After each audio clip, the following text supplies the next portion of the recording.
in the central province capital of the great Qian Empire. This is the famous Miaoying Pavilion. Everyone is enjoying the music and the spring breeze. Suddenly, someone shouts loudly, "Hurry up and call Lady Ming out here for this young master." Young Master Shangwan. Lady Ming is tired today. She said she isn't seeing guests today. It's fine if she doesn't see other guests. But refusing to see this young master is not an option. Hey, little beauty, beat the good girl. Call Lady Ming out here to play a couple of tunes for me. Otherwise, you know how this will end for you. That is Shangwan Xingfeng. That guy brought his servants to Miaoying Pavilion to cause trouble again. How annoying. That silk pants dandy never lets anything go. You guys better ignore it. If he hears you, you're dead meat. Don't forget, he isn't just an ordinary rich kid. Aside from his illustrious family background, he is also a very powerful cultivator. Young Master Shangwan, could you please choose another girl? I am just a lowly maidservant. Please do not make things difficult for me. As soon as she finished speaking, that Xingfeng slapped the little maid. This scene filled everyone with indignation. Raising a hand against a girl? This guy is truly too much. Brother Wei, did you see that? To think such a tyrant exists right at the emperor's feet. Brother Wei, look, such a villain is truly infuriating. I saw it. So what? Brother Wei, seeing someone commit such evil, aren't you angry? What the hell does that have to do with me? Heavens, how can our generation of scholars be so cold-hearted? Why don't you guys go stop him? Well, we haven't mentally prepared ourselves yet. Too much nonsense. Su Gilin, Lu Dai. You two brought me to this place of debauchery. And now that we're here, we run into this mess. Since we can't listen to any music anyway, let's just go back. But that silk pants dandy. Relax. Miaoying Pavilion can stand firm right at the emperor's feet. They surely have a backer. Daring to act so tyrannically in Miaoying Pavilion is purely seeking death. Someone will likely come out to deal with that dandy very soon. Brother Wei, you only know the half of it. Miaoying Pavilion does indeed have a backer, but Shangwan Xingfeng's backer is even stronger. Would a strong backer raise such a stupid dandy? Brother Wei, because you're too focused on your studies. You haven't heard of Shangwan Xingfeng's great name. He is the leader of the capital's 4 great wicked young masters. More importantly, his father is the current prime minister, Shangwan Yan, and his younger sister is a direct disciple of the Tianyin sect, one of the 10 great orthodox sects. I heard that someone was dissatisfied with his evil deeds before and scolded him a few times. The result? The very next day, that person was found dead on the street, his ass beaten until it bloomed, a sight too tragic to behold. Hearing this, Wei Jun seemed scared enough to wet his pants. Brother Wei, why are you shaking? Don't be afraid. As long as you don't provoke him, he won't come looking for trouble with you. Did you hear what I said? Young Master Shangwan, hurry up and call Lady Ming out to see me, or else this young master will choke you to death. Just as he was arrogantly speaking, suddenly an object strangely flew right into his mouth. This scene terrified everyone to the extreme. This guy is a second-generation official. Who has the guts to do such a thing? Which motherfucker dared to sneak attack this young master? Are you tired of living? It was your father, Wei Jun. Why did you? Oh, so it's him. The one who threw the wine cup is the new top scorer, Wei Jun. I heard that after the imperial exam, the students are given 3 days to have fun. Did Scalaway come here too? That's right, it's him. Yesterday, I saw him riding a horse through the streets. So cool. That is the peak of life. Aside from joining the world of cultivation, what do you know? Scholars and top scorers will sooner or later gain strength comparable to cultivators. It's a pity he has now offended Prime Minister Shangwan's son. His future is ruined. New top scorer, Wei Jun. I know you. You dare to throw a wine cup at me? Do you know who my father is? Acting chivalrous requires having the ability to back it up. You ask if I'm worthy? What you say doesn't count. Who you are doesn't matter. No matter who you are, there is no reason for you to become lawless. Status and position cannot become excuses to hinder justice. Anyone with a conscience should stand up and stop you. In my eyes, your status and position aren't worth a penny. You only know how to bully others with your power, using your family background to commit evil.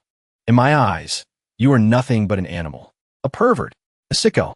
Even if I die, I cannot sit by and watch an animal like you run rampant. Veun. Interesting.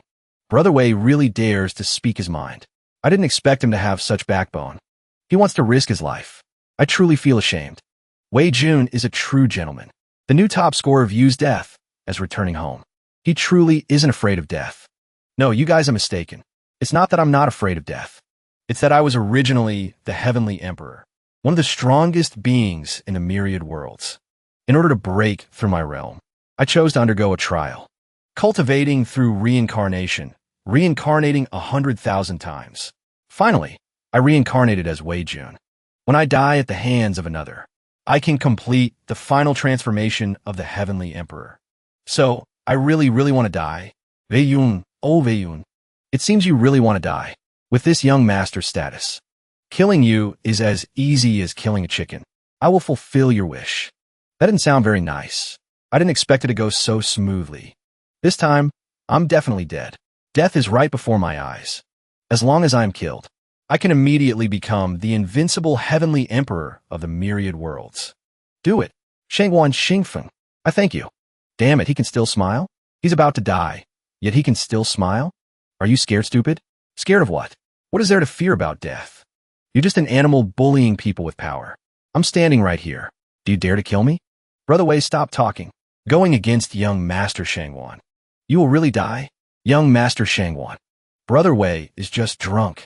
Please, absolutely do not hold it against him. With him. Haha. Look how sensible your friends are. Do you think being the new top scorer lets you act chivalrous whenever you want?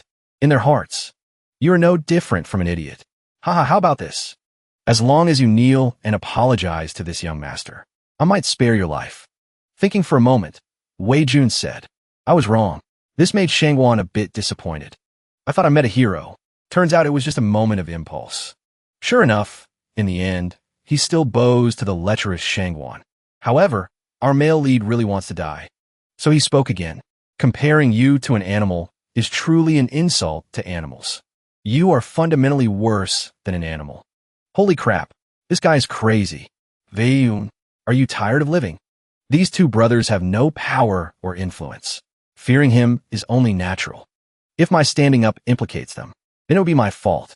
They have studied hard for 20 years, carrying the hopes of their entire families.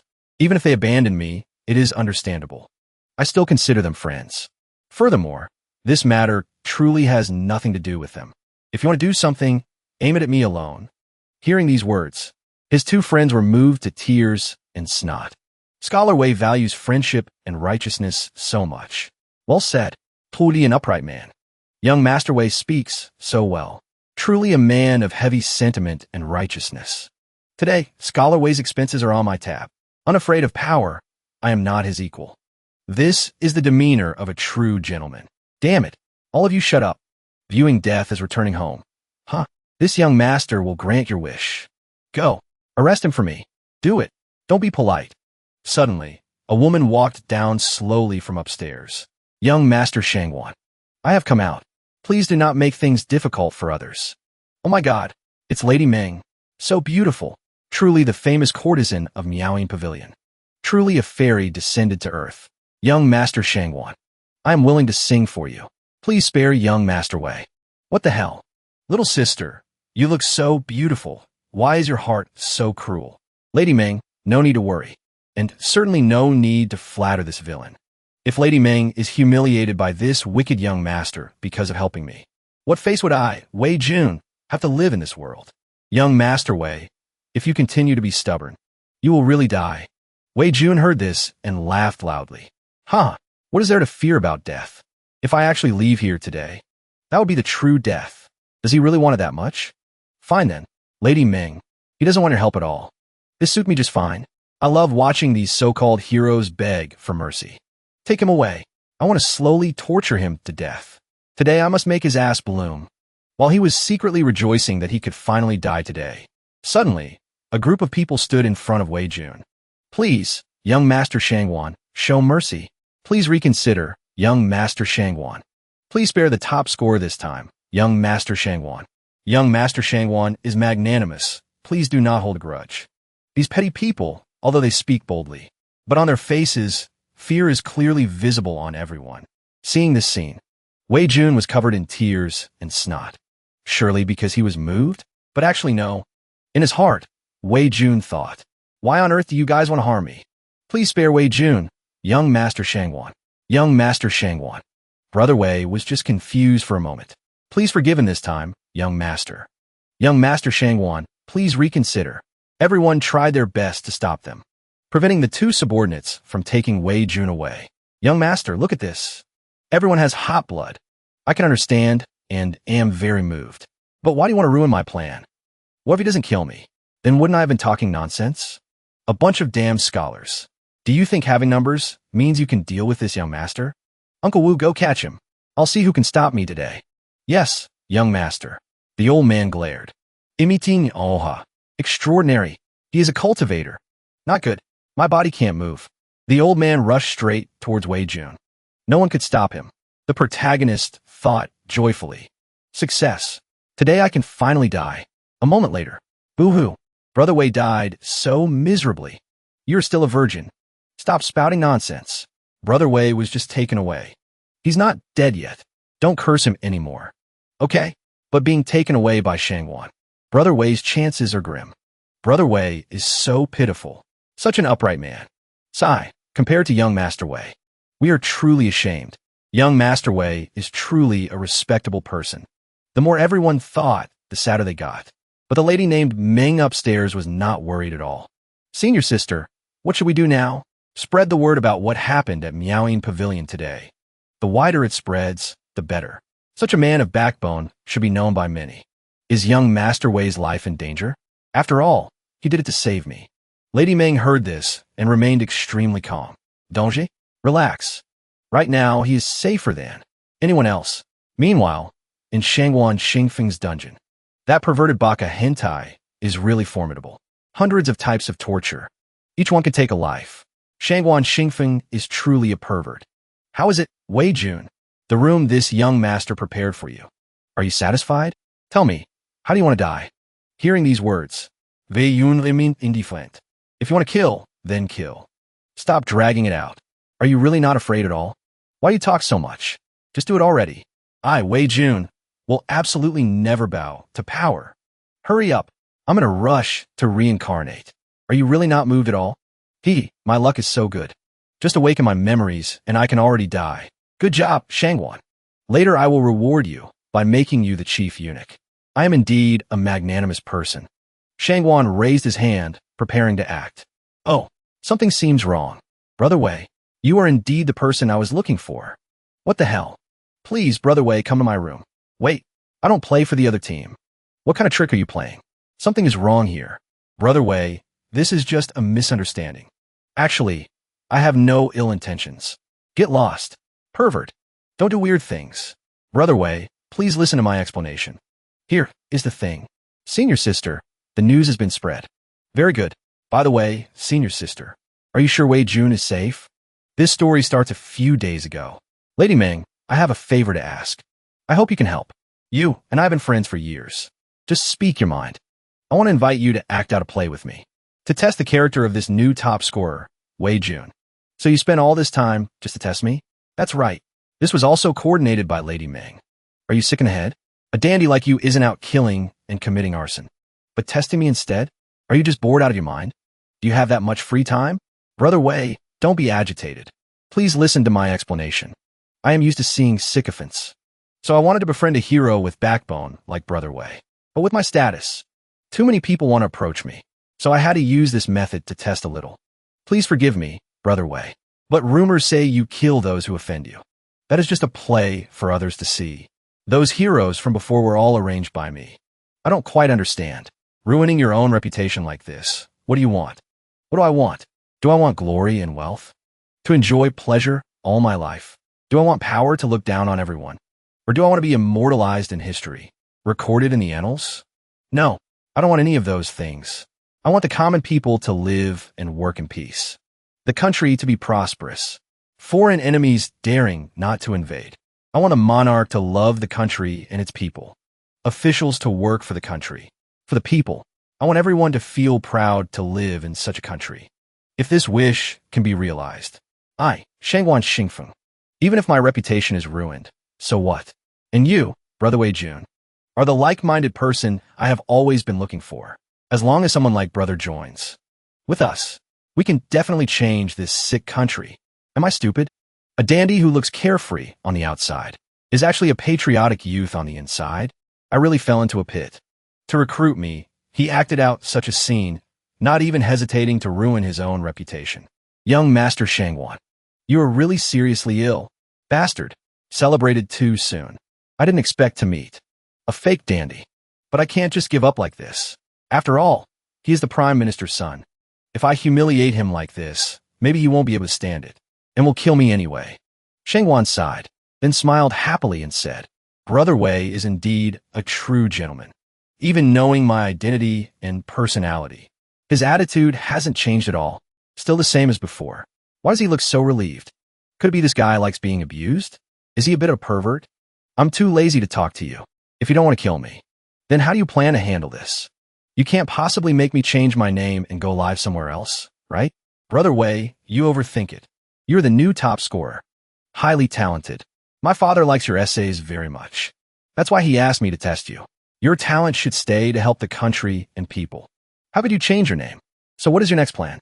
Brother Wei, don't be impatient. Everything has been planned. Suddenly, the shouts of many people rang out from outside. Release Weiyun. Shangwan Xingfeng. Release the young master. Hang in there, scholar. We are here to save you.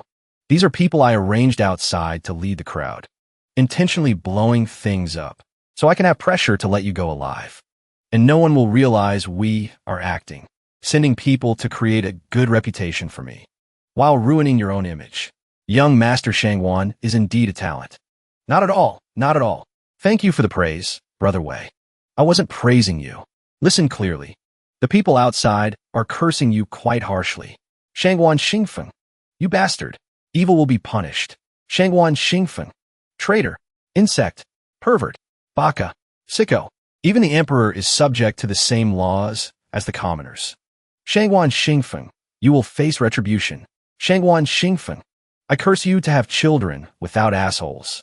Shangwan Xingfeng, you scoundrel, scum of the nation, shameless bastard. Release the young master. Hearing those insults, Shangwan gritted his teeth. Great.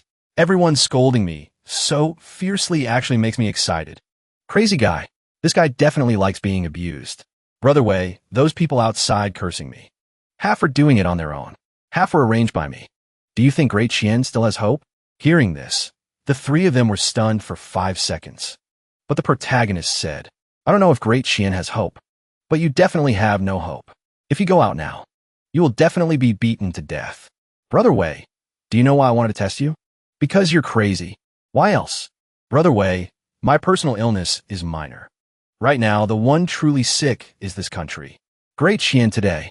The emperor is obsessed with cultivation, ignoring state affairs. Cultivators have overwhelming power, oppressing and persecuting the people, and those with ambition find it hard to express themselves. Great Qian's illness is incurable. Do you know why I want to test you, Brother Wei? Why pay such a high price to help you gain fame? Does Brother Wei have any guesses? The Prime Minister likes me? No, although a top scorer has certain value. But for the Prime Minister, who is under 1 person and above 10,000, it's not enough to warrant such recruitment. Then it can only be, the Prime Minister needs this top scorer's help with something.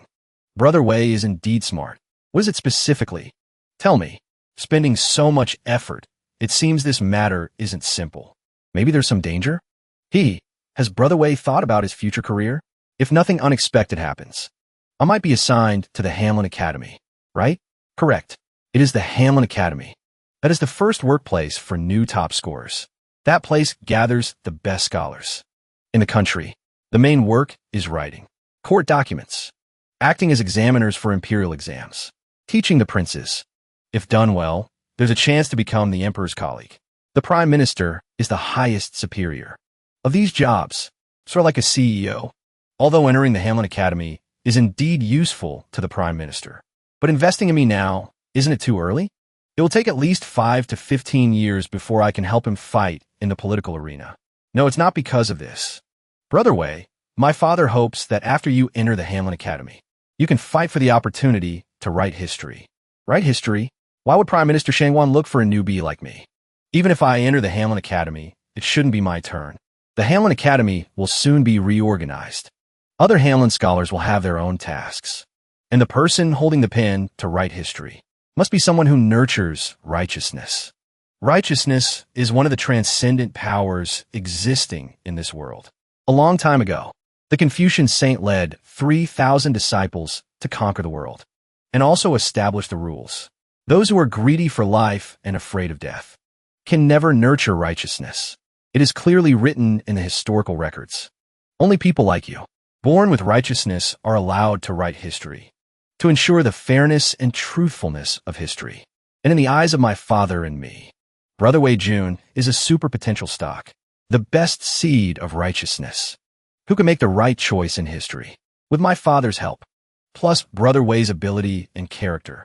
Nurturing righteousness is only a matter of time. They want to help me stand at the peak of the scholarly world? Such a huge favor. Just how dangerous and difficult is the task they want me to do. But I like dangerous things. What exactly does the Hanlon Academy want to reorganize? Why does the Prime Minister care so much? The war to protect the country. A period of history that is not allowed to be discussed. A period of history full of blood and betrayal. A period of history where if one is not careful, the recorder will also be killed. Is it a lie or a historical truth? Go with the flow? Speak words the emperor wants to hear? Hide the truth? Praise merits? Does Prime Minister Shangwan want me to flatter the emperor? No. My father hopes Brother Wei can withstand the pressure from all sides and write the truth directly. Of course, doing this carries great danger. You could lose your life at any moment. If Brother Wei doesn't want to, just pretend I never said anything. Shangwan hadn't finished speaking. Wei Yun suddenly interrupted. Very good. This confused Shangwan. What's good about it? Isn't this playing with your life? But who knew Wei Jun really wanted to die? Wei Jun replied with a serious face. I accept this matter. 10 years ago, the great Qian Empire was almost destroyed by a strong enemy from the west to resist the invasion. Countless soldiers and heroes fought to save the country. History calls it the war to protect the country. However, when victory was near, a series of unbelievable events occurred. The emperor, who loved his people like children, the leader of the righteous alliance, died. The intelligent and upright crown prince, who understood the people's hearts, also disappeared. Besides the crown prince, the emperor had a son and a daughter. The throne should have been passed to one of them, but the result was strangely passed to the emperor's younger brother. Who is the current emperor? These matters, if I can investigate clearly, and then record them in history, he will definitely die. Facing such danger, yet Brother Wei can still smile. Truly a talent of great Qian. On behalf of the common people, I thank Brother Wei. In the future, if you need my help, just speak up. No need to thank me. As long as you can let me die, we are still good friends. I agreed. Next, how do you plan to deal with the crowd outside? Brother Wei, don't rush. Later we still have to act like enemies. Otherwise, it will make others suspicious. Besides, before going out, I have a few words of advice for Brother Wei. Brother Wei is about to become an official, but the capital is a place where dragons and snakes mix. The people I'm about to mention absolutely cannot be offended. Otherwise, it's easy to invite disaster and death. What? There's such a good thing? Hurry, take a notebook and write it down. At this moment, the crowd outside was still shouting loudly. Shangwan Xingfeng, Gelis Weiyun, young master. There are more and more people outside. What should we do now? Finally, Wei Jun and Shangwan walked out. The scene before their eyes surprised everyone. Haha, what are you guys saying? This young master just wanted to invite Brother Wei for a drink. He even told his cultivator attendant to use illusions to change his appearance. This guy is really thoughtful. If you're going to act, you have to go all the way. We are all professionals. Seeing the Yunis close. The crowd was furious. Drinking to this extent? Is there such logic? You use torture without authorization. Shangwan Xingfeng, aren't you afraid of retribution? Retribution? What the hell is retribution? This young master only believes in fists and strength. This guy clearly enjoys being scolded. Young Master Shangwan, we have no intention of opposing you. Since you have released Wei Jun, we will take him and leave. All right, everyone disperse then. Today, Brother Wei and I chatted very happily. Consider this bottle of scar removal medicine a parting gift. This is for me to restore my original appearance, and at the same time, hide the existence of the illusion. He even thought of this. Two brothers supported Wei Jun as they left. But after just a few steps, they were called back by Shangwan. Wei Yun, this young master was kind enough to invite you for a drink. Leaving without even saying goodbye to this young master? Killing a person is no more than nodding one's head. He still wants him to say thank you? This humiliation is too obvious. Too much. This rich young master's acting is too immersive. Not in character at all. Basically can't shake me. This examiner. Suddenly, Wei Jun's hand moved uncontrollably, turning around and giving Shangwan a slap. Everyone was stunned. What happened?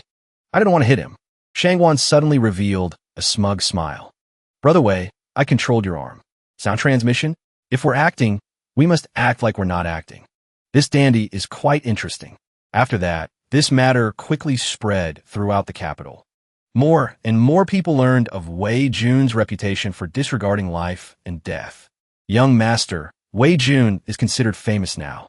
But is it really necessary for you to sacrifice yourself like this? What sacrifice is this?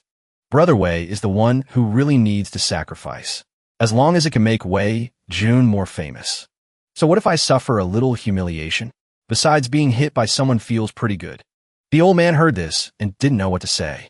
At this moment, the old servant also really wanted to hit someone. A few days later, at the Hamlin Academy. Yesterday, those on the list were notified to gather at the Hamlin Academy. Sure enough, assigned to the Hamlin Academy. The top scorer will probably become a Hamlin compiler directly. Rank 6 or higher, right? For many people, this position might be the end point of their efforts.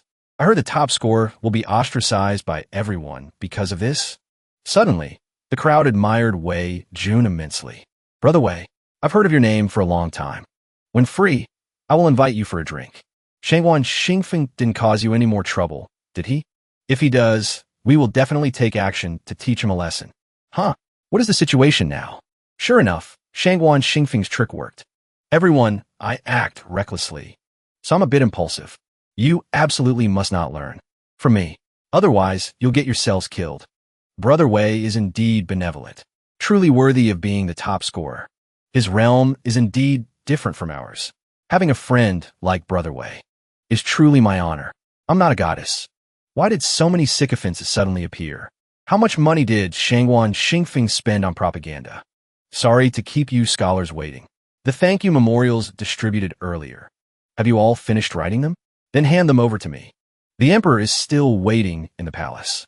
The emperor of Great Qian is currently obsessed with cultivation. He hasn't cared about state affairs for 5 consecutive years, although he doesn't care about court affairs. But Emperor Qian loves hearing others praise him. So the new Hamlin scholars must submit a memorial thanking the emperor for his grace. And at the same time, praise Emperor Qian. That is the thank you memorial. Very good. This way, not only can the emperor see the memorial, just relying on this essay of mine. First place definitely won't run away. Scene shifts to the Imperial Palace. Your Majesty, have the thank you memorials from the new Hamlin scholars been collected? Give them here. This lecherous-looking old man is the Emperor of Great Qian. Emperor Qian. This is the memorial from this year's new top scorer. Give the others to the princes and princesses to read. These Hamlin scholars will be their teachers in the future. It's good to get familiar with the teacher's writing style beforehand. Scene shifts to Wei Jun. At this moment, for some reason, Wei Jun smiled very sinisterly. Brother Wei, seeing you smile so confidently, did you write a masterpiece? That's right. I'm really curious what Brother Wei wrote. Everyone is very interested. This is a copy of my thank you memorial. Please give me your advice. Great. Let me read it first. Good. Preparing a copy beforehand was indeed useful. The more people read it, the more beneficial it is for me. These heroes opened the thank you memorial. Just as Emperor Qian was also reading Wei Jun's memorial. Just open it to read. The faces of these people became like a toad's, but on this side, Emperor Qian also had veins popping out all over his face. What kind of thing did Brother Wei write? You're truly too bold. How dare you write like this? Brother Wei is truly a man of the world. But such honesty isn't just a matter of career. Brother Wei might be in danger of losing his life. Is Brother Wei risking his life to defend justice? Please accept my bow. Everyone, stand up quickly. As long as it benefits the country. Even if I sacrifice my life, I won't regret it. I am merely doing a small, insignificant thing for the country. You don't need to perform such a grand ceremony. But Brother Wei, you really shouldn't joke with your life. Even if you want to advise the emperor, you shouldn't insult the emperor like this. You bastard who dreams of immortality. Someone like you obsessed with cultivation all day. Do some actual work. Cultivate my ass. After reading, Emperor Qian was also so angry his face turned purple. Brother Wei really played big this time. In his heart, Brother Wei is thinking entirely for this country. He truly doesn't consider himself at all. What the hell do you guys understand? I am doing this entirely for myself. Yesterday, Shangwan told me the only person in the capital who cannot be offended is Emperor Qian.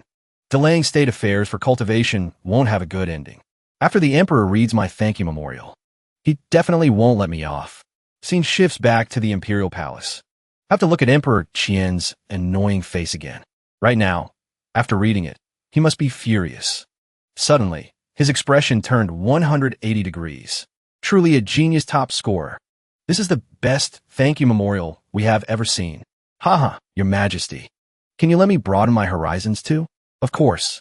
Empress, take a look. Thank you, Your Majesty. The Empress couldn't help but cry out after reading it. She cried out loud. With my years of experience in palace struggles, even I can't stand it. This Wei Jun is truly too treasonous. What's wrong, Empress? Were you shocked by the top scorer's literary talent? Calm down. Need to be calm right now. It shocked me. I didn't expect top scorer Wei to write such an essay. Having a talent like Wei Jun in my dynasty. It will surely prosper. Your Majesty is right. Wei Jun is a top scorer from the Guozijian, the highest institution of our great Qian. It's not strange to write such an essay. Damn it. This damned thank you memorial insults the emperor terribly. How should I evaluate it? I can't keep it in my hands. Must pass it to someone else. But pass it to whom? Suddenly someone spoke up. Speaking of which, Wei Jun counts as my junior brother. I also studied at Guozijian when I was young. Imperial uncle, can you let me see junior brother's essay? This person is the daughter of the late emperor. Princess Mingzhu. Princess Mingzhu took the initiative to take it. Although this girl is a princess, the emperor is only her uncle, and her biological father was the late emperor of Great Qian. There have always been rumors outside that the late emperor's death was related to the current emperor. So giving this trouble to her is truly most appropriate. Someone, give it to Princess Mingzhu. Princess Mingzhu was also surprised after reading it, although very surprised. But her face showed no expression, making the emperor sigh. Her expression is very calm. This girl studied with a group of adults at Guozijian since childhood. Went through life and death on the battlefield protecting the country in her teens, creating her current steady personality. Imperial brother indeed has a good daughter. Compared to her, my son is far behind. Second Prince Qian Zishan. Heavens, this name sounds really like the god of death. Not talking about anything else, just regarding literary talent. Wei Jun truly deserves the title of top scorer. Avoiding the main point, wonderful evaluation. Zishan, do you want to see it? Of course I want to see it. I was about to ask Father Emperor for permission. What the hell is this? What kind of thing is this? What am I reading? It's over. I've been tricked. Is Sister Mingzhu pranking me? Praising Wei Jun is equivalent to slandering Father Emperor. Scolding Wei Jun means the whole world will know about this thank you memorial. What should I do? Continuing to pass it to others won't work. Sister Mingzhu can do this because she has backing. Since Father Emperor ascended the throne, the court looks calm. But in reality, there are always hidden schemes. Some people want Sister Mingzhu to be established as the imperial granddaughter, and then ascend as the empress regnant. Moreover, because Sister Mingzhu is a woman, she has the support of many cultivators behind her. While I can only rely on Father Emperor, I cannot learn from Sister Mingzhu and pass the memorial to others. Otherwise, Father Emperor will see me as incompetent and shirking responsibility. It seems I can only do this. Father Emperor, your son is bold.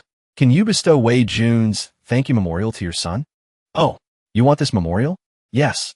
After reading this memorial, your son feels a vague sign of breakthrough. It might help improve my cultivation. Just looking at this memorial, your son feels his whole body heating up. So I want to ask Father Emperor for the reward. Seeing this, Emperor Qian seemed very happy. Said, possible. All right, if you finished eating and have nothing else. Everyone disperse. Zishan, you stay. Talk to me for a while. Zishan, tell me, why did I say Wei Jun's memorial was well written? Your son also guessed Father Emperor's intention. Your son feels. Father Emperor does not want to use his own reputation to help the fame of this stinking scholar Wei Jun. Hearing this, Emperor Qian smiled even more happily. Not bad. So do you know what to do? The world only knows Wei Jun wrote a thank you memorial. Received Father Emperor's praise. As for the specific content, the world will absolutely not know. As for Wei Jun, your son will personally make a trip. Please rest assured, Father Emperor. I'm a bit tired. Go do your work. Yes, your son withdraws. Qian Zishan prepared to leave. Suddenly felt the killing intent of Emperor Qian.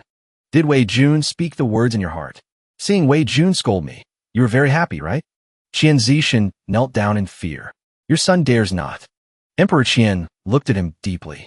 Then let Qian Zishan withdraw. Wei Jun, not learning good things, but learning from that woman. If this essay spreads, you will become a loyal minister recorded in history, and I will forever carry this humiliation. I absolutely cannot let such a thing happen. You want to use death to gain fame? I definitely won't agree. Scene shifts to Wei Jun. At this moment, Wei Jun suddenly felt itchy. Sneezed. Brother Wei, what's wrong? Caught a cold? I don't know what happened. Suddenly felt a gust of cold wind behind my back. Could it be an omen of death? Great. At this moment, someone is walking toward Wei Jun, looking at Wei Jun with eyes popping out. Get out. Oh, who is this? Who am I? You still dare to ask? What kind of damn thank you memorial did you write? Do you not want to live anymore? This person is named Chu Fenfen, once Wei Jun's benefactor and teacher. Before Wei Jun participated in the imperial exam, he studied at Guozijian. And Chu Fenfen is the principal of Guozijian. The position of principal is also called libationer. So she's also called libationer Chu, according to memories from my past life. This woman is the number one unreasonable person in the world. Chu Fenfen is an extraordinary woman. Her original title was not the number one unreasonable person, but the number one famous doctor. After the war with the Wei kingdom began, she went to work as a military doctor. From the late emperor to the small soldiers, countless people were saved by her. She saved people, then suddenly said, studying medicine cannot save the people of Great Qian. From then on, she abandoned medicine to study literature, taking unreasonableness as the righteous path. Every powerful essay born made the whole world tremble, including the late emperor and Emperor Qian. Later, she naturally cultivated an upright character, reaching the realm of great Confucian in the shortest time. In Confucianism, saint is the highest realm. But in this era, one cannot surpass the saint. Great Confucian is already the peak that is hard to reach in a lifetime of study. In addition, countless people were once saved by her, all willing to become her claws and teeth. So Chu Fenfen can scold others without fear of retaliation. Also, I heard she likes to cover for her own people. So I need to stay away from this woman. Being too close to her is truly too dangerous. Libationer Chu is here? Teacher, please say Brother Wei. Brother Wei is seeking death. The emperor will definitely kill him. Teacher, it seems you already know. Yeah, I thought I was the number one unreasonable person. I didn't expect my student to surpass me. Compared to teacher, the student is still far behind. Your roaring essay changed the fate of countless people. Your critique of the current era was the key to turning the tide of the war. The student still has much to learn from you. Kid, you want to compare with this old lady? I dare to scold the world because I know no one dares to kill me. And you? A scholar who hasn't even cultivated an upright character yet. Libationer Chu started unreasonable mode again. Automatically turned on sarcasm mode. This speed, this choice of words, truly worthy of being the number one unreasonable person. Don't do such things in the future. Hear that? No ability, but likes to show off. Are you not afraid of death? Teacher is right. Wei Jun said with an expressionless face. The student is not afraid of death. This surprised Chu Fenfen greatly. Ordinary people cannot lie in front of a great Confucian. So this kid really isn't afraid of death? Wait, could it be because of that time? Chu Fenfen recalled a time in the past Fin, why won't you accept me? I've been pursuing you for 9 years. Can you tell me? What kind of man do you like exactly? Anyway, not a useless type like you. Stop daydreaming. This old lady likes heroes who sacrifice themselves for the country. Only someone who faces death without fear is worthy of me. I just said a sentence casually back then. Did he secretly take it to heart? He risked his life like this because he's using this subtle way to confess to me? It must be so. In this world, people who like me are so many. It's normal for Wei Jun to have a crush on me. Bastard. Even if you like me and aren't afraid of death, you can't joke with your life like this.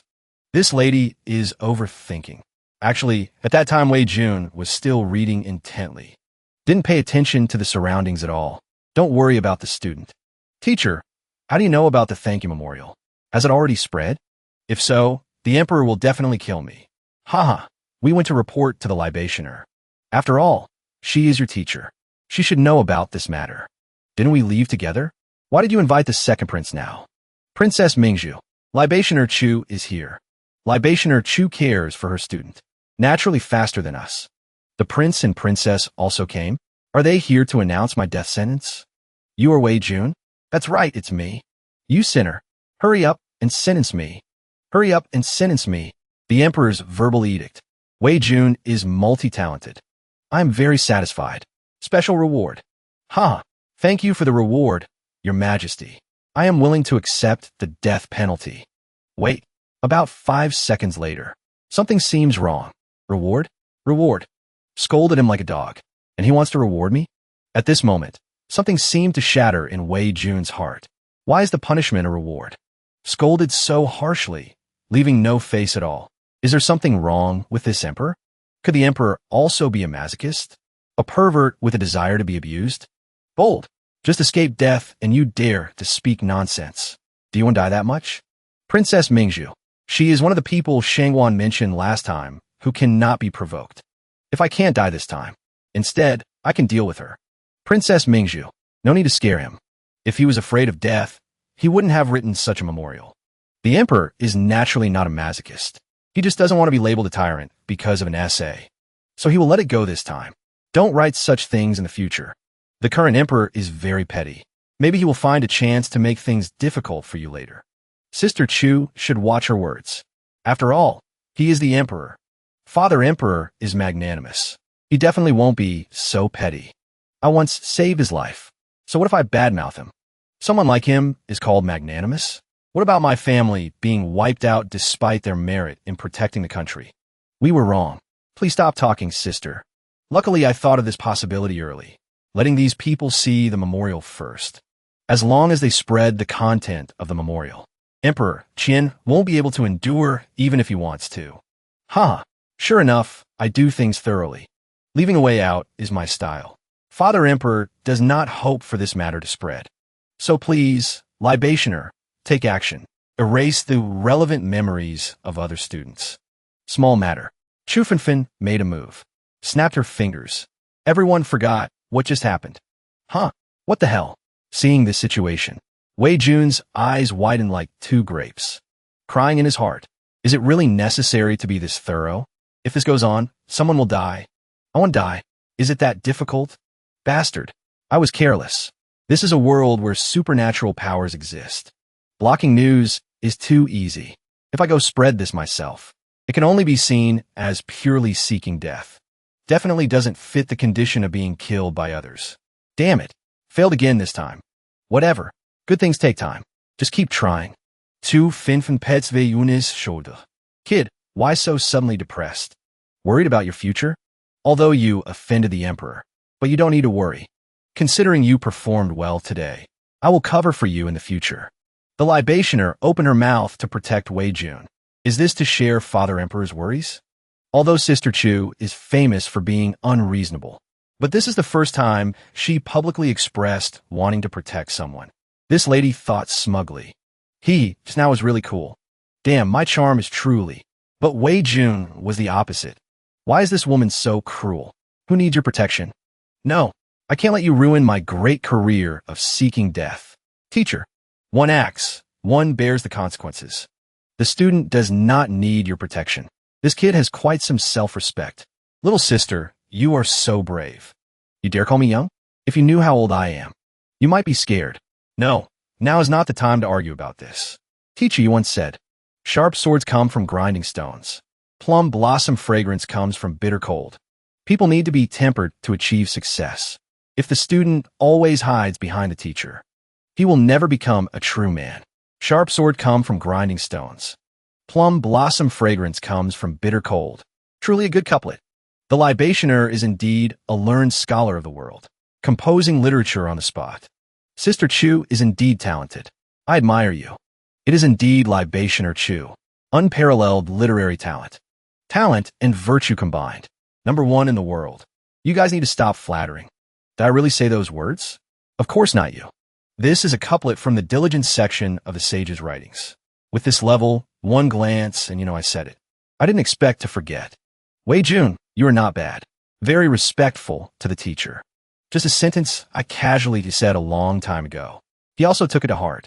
Didn't see that this little sister is already shameless to this extent. All right, time is getting late.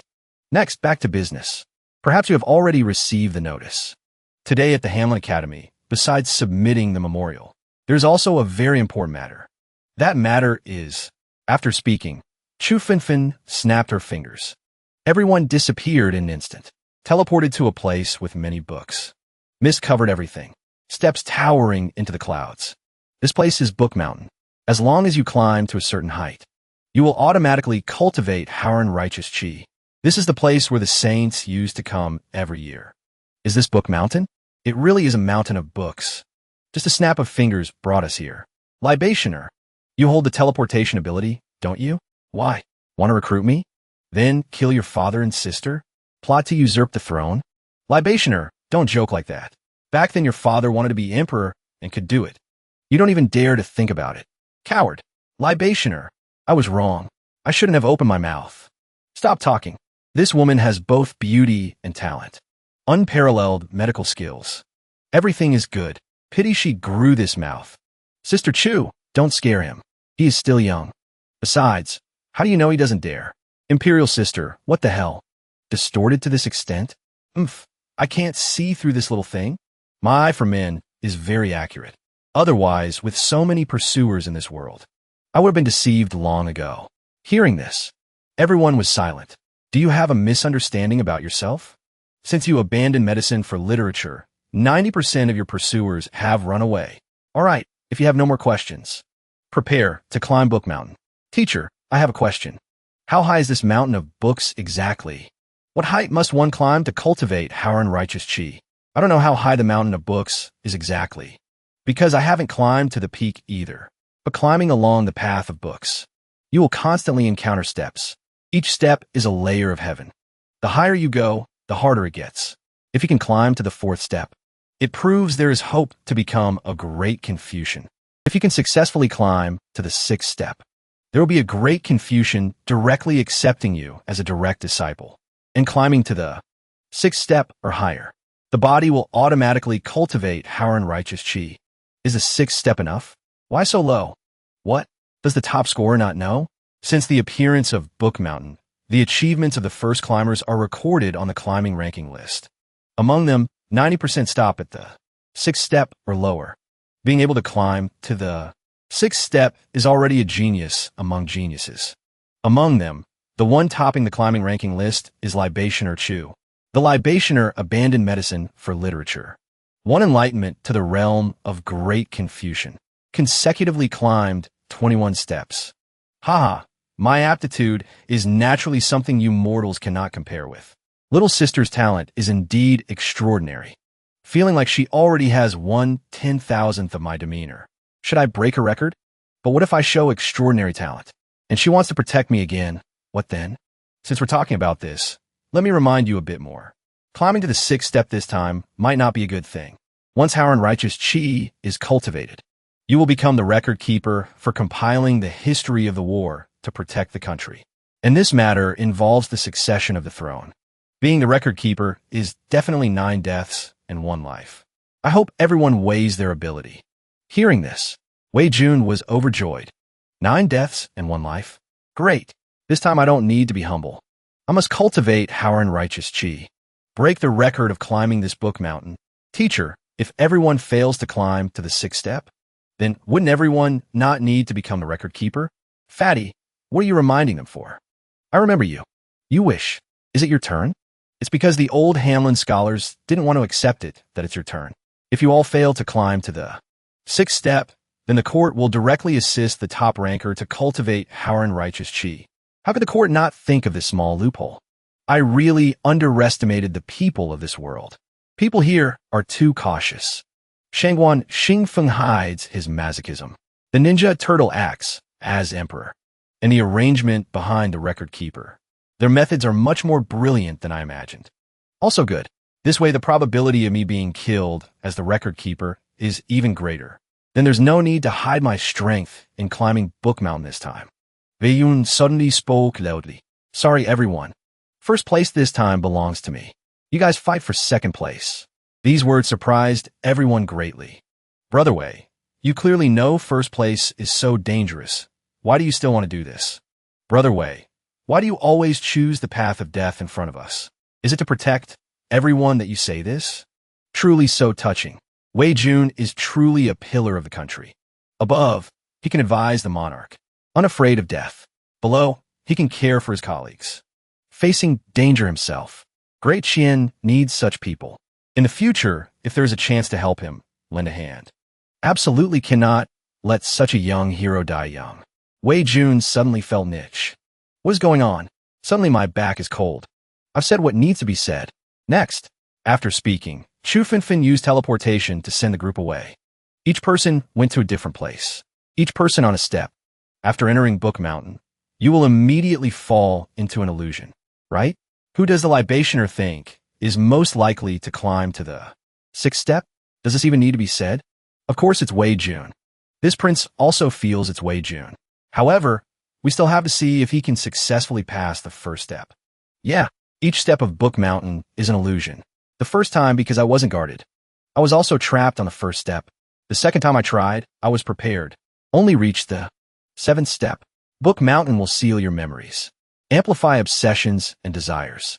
If you cannot withstand the 7 emotions and 6 desires, without strong will and the courage to risk death, then you cannot escape the illusion. Brother, look quickly. Wei Jun, he moved. A bit strange. This speed, this waist, truly powerful. Like this, the bed would collapse. Not right. Libationer. Imperial sister. What is Wei Jun doing? So embarrassing. How would I know what he's doing? I know nothing. Don't ask me. Why does his expression look so enjoyable? Truly strange. How exactly did Wei Jun enter the illusion? At this moment in Wei Jun's illusion, this illusion truly feels so good. No wonder shaking so hard. Turns out he is good. Scene shifts to outside. At this moment, Wei Jun is still constantly shaking. Seeing the male lead shaking, everyone was silent. Sister Chu, Wei Jun is actually... Why does he twist so skillfully? This kind of performance. I'm afraid it is the illusion of lust. Book Mountain creates illusions based on each person's weakness or obsession. I actually want to see what this kid is thinking in his head. After speaking, she used the illusion perception skill. Come here quickly. Wei Jun, why are you still standing there? Is it because your teacher isn't beautiful enough?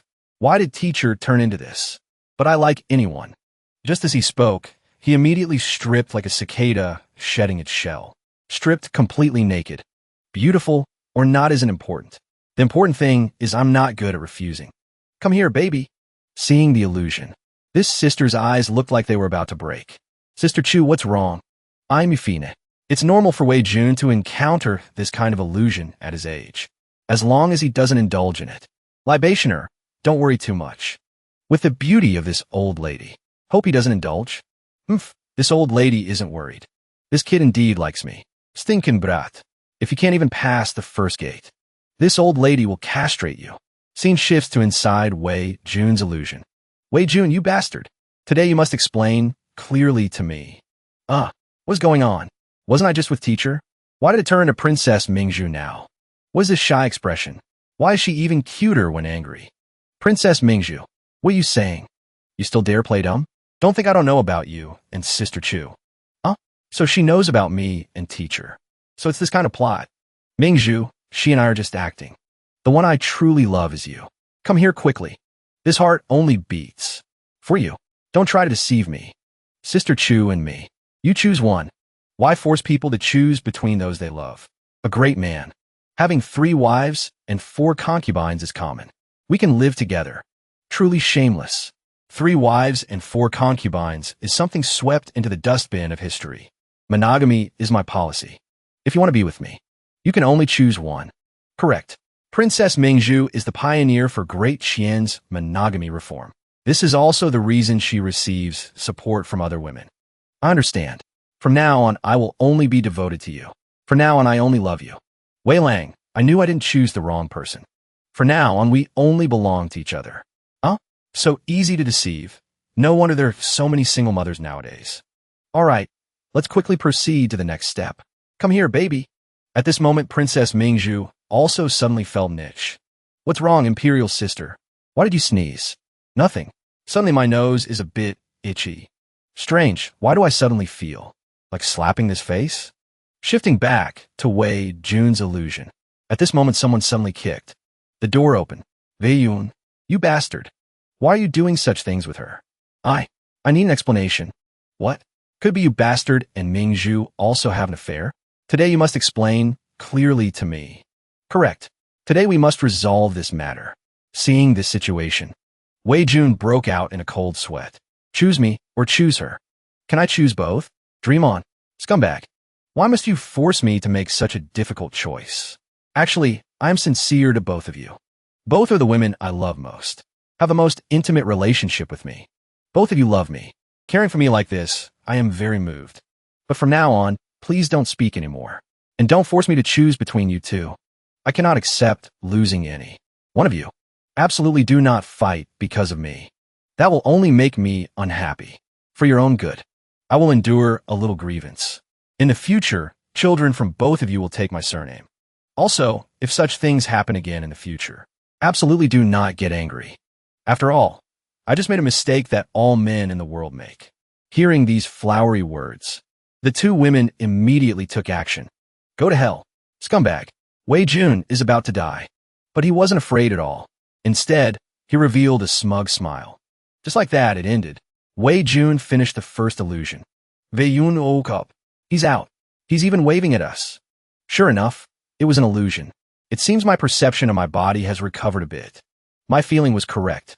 Just being killed in the illusion allows me to leave immediately. In reality, I cannot commit suicide. But suicide in an illusion is a small matter. Repeating the scumbag words said to 2 women in my past life. If not me dying, then who? After all, scumbags must die. It seems Wei Jun has no interest in this aspect. If he can escape the illusion of lust so quickly, it proves he isn't a lecherous person, daring not to be moved by the beauty of this old lady. What does this mean? I'll remember this. Book mounting gets harder the higher you go. This is only the first step. You guys don't need to rush to praise him. Only someone with noble character, firm will, and the courage to risk death can constantly move forward. How far can this kid go exactly? Let's wait and see. Wei Jun's second illusion is being the emperor. Below are loyal ministers shouting in unison. Long live the emperor, long live, long live. The male lead's brain loaded for a few seconds. What is this situation? This time letting me be the emperor of this country? Look at this palace. These civil and military officials. This illusion is too realistic. If I weren't the heavenly emperor, I would definitely have fallen into the trap. Already have experience from the first step. Just need to embrace the determination to die to pass. Then this time it's better to seek death myself. Already the emperor. Then I can do whatever I want. Suddenly his expression became extremely dangerous. Someone, draft a decree. I want to announce a policy. This servant listens. What decree does your majesty want to write? Currently the national treasury is empty. Droughts are continuous. The lives of the common people are extremely difficult. Some people also need to pay a little capital. I want to, not knowing what Wei Jun wants. But the faces of all, everyone present turned pale. On this side, Chu Fenfen was equally surprised. Sister Chu, what's wrong with you? This Wei Jun is very thoughtful. Also has a talent for seeking death. Right, sister? Can you see Wei Jun's illusion? Did he do something unexpected in the illusion? Currently, he is undergoing the test of power. He has supreme power, is the emperor holding the fate of an entire country. And the first decree he issued is, tax the sex in the cultivation world. Hearing this, the expressions of the two were no different from Chufinfin just now. Cultivators of the cultivation world have always considered themselves immortals, transcendent and otherworldly. Their power far exceeds ordinary people. This determines their transcendent status, let alone paying taxes. They even want to collect taxes from the surrounding people. Why would Wei Jun do such a self-destructive thing? Could it be he knows dying in the illusion can pass the level? Impossible. After entering the illusion, all memories disappear. Doing this only has one explanation. Correct. Only one explanation. That is Wei Jun doing it for this country. Libationer. This matter absolutely cannot be spread. Relax. I know. I also have that intention. Since Wei Jun wants to protect Great Qian's prosperity, then as a prince, no matter what, I must do my best to protect him. Sister Chu, your student is really not bad. This Wei Jun, I choose him. Zhu Fan Fan Hu Di Den Zi Do. You can't have this person. Does Sister Chu think I can't give him what he wants? Wei Jun wants to help the world. I will fully support him. Wealth, power, beauties, as long as he has enough ability. This princess will absolutely not be stingy. You misunderstood. I'm not talking about these things. Just now, I saw Wei Jun issue 2 decrees in the illusion. So I see. Wei Jun has the demeanor of a saint. I admit Wei Jun is very good. But isn't Sister Chu's evaluation a bit too much? What decree did Wei Jun issue exactly that could make the libationer evaluate him like this? Wei Jun's second decree is, level the rich and poor, divide the land, directly ordered the confiscation of landlord's land, so that the common people of the world all have land to farm, have clothes to wear, can go to school. And the third decree is to abolish the imperial system, advocating that everyone is equal, and distributing the wealth in the national treasury to the poor people. Hearing this, both were extremely shocked. This princess thought that I, Chu Finfin, was already the craziest person in the world. Now it seems, I'm not even 1/10 of you. The things you did, I dare not do a single one. Wei Jun is not just for the country's prosperity.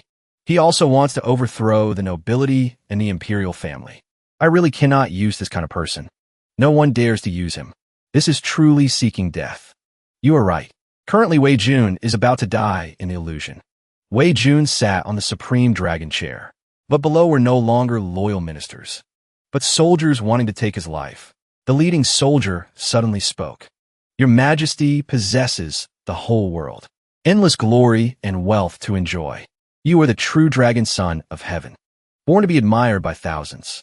I really don't understand. Why does your Majesty want to rebel? Wei Jun just smiled lightly and replied, why? Because this is the world of the people. No one is qualified to stand above it. Cultivators are not qualified. The emperor is also not qualified. All beings under heaven are equal. Everyone can live happily. I just want that. No one exploited. No one oppressed. A beautiful world. Hearing this, that person only said one sentence. Truly a madman. Then ordered the soldiers to act. Wei Jun was stabbed into a hedgehog. Wei Jun's second illusion ends here. Chu Finfin suddenly had an epiphany. Wei Jun's words echoed in her ears. All beings are equal. So this is the saint's path. Chu Finfin suddenly flew up. Heaven and earth seemed to show a phenomenon. Phenomenon of literary energy shooting into the sky. Did the libationer break through? A moment later, Chu Finfin finally opened her eyes. But Chu Finfin only looked at Wei Jun's back, preparing to step onto the next step. Finally comprehended the Tao of equality. Sister Chu, did you break through to semi-saint? Yes, it is indeed semi-saint. The two were extremely shocked. This speed is terrifying. Sister Chu just switched from medicine to literature. A mere 15 days and already a semi-saint. The Confucian semi-saint is similar to the tribulation crossing realm of cultivators. Only one step away from reaching the peak of this world. People in this realm only need to take one more step to ascend. Sister Chu, your talent truly amazes others. With the libationer's age, I'm afraid the speed is even faster than the Confucian saint back then. No, I cannot compare to the saint. The saint comprehended the Tao of enlightenment by himself. But I am different. I was enlightened by someone with a saint's path. There is someone who can enlighten Sister Chu's saint's path? Is there still such a person in the world right now? I wonder what saint's path the libationer walks. It is the Tao of equality. Tao of equality? Isn't this what was in Wei Jun's illusion just now? Could the person the libationer mentioned be correct?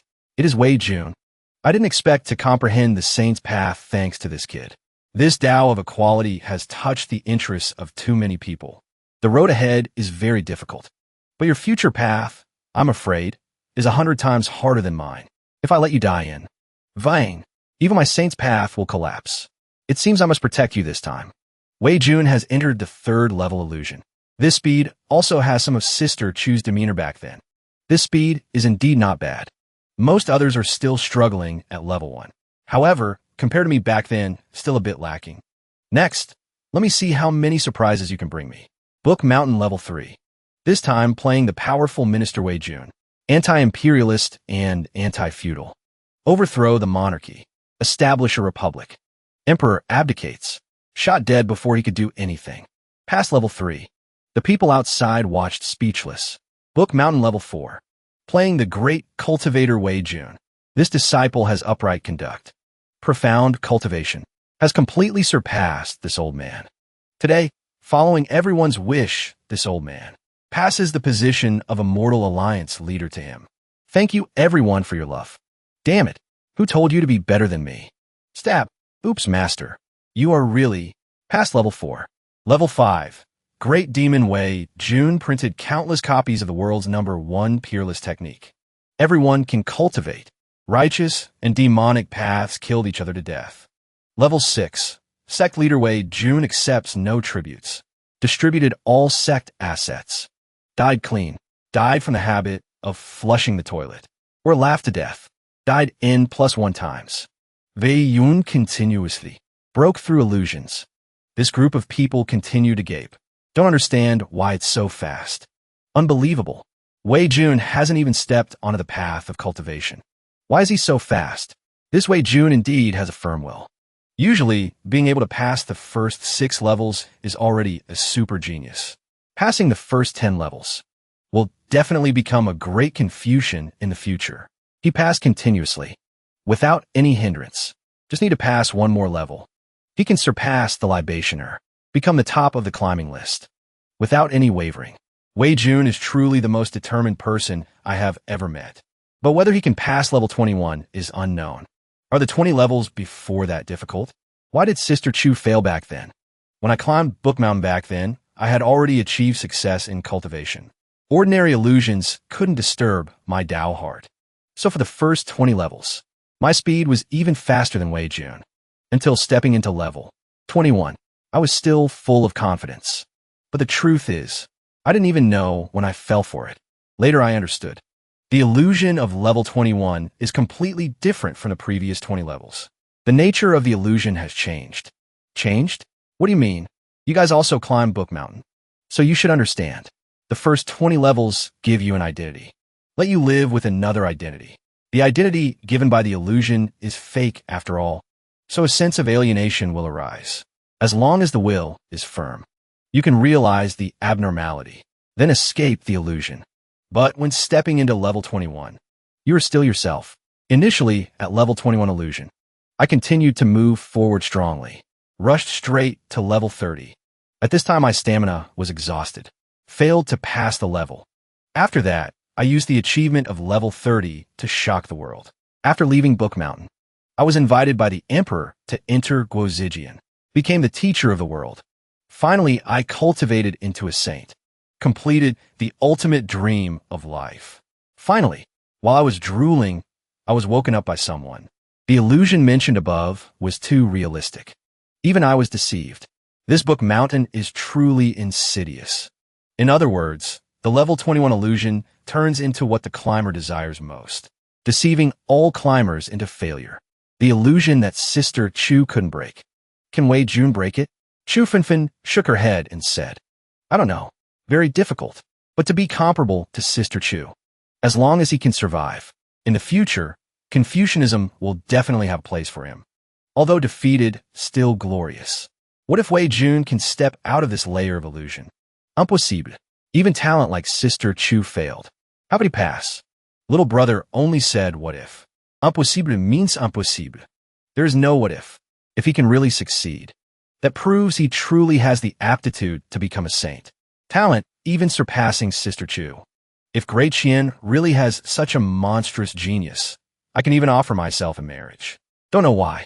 But the admin confirmed the mail. Lead heard the sentence just now.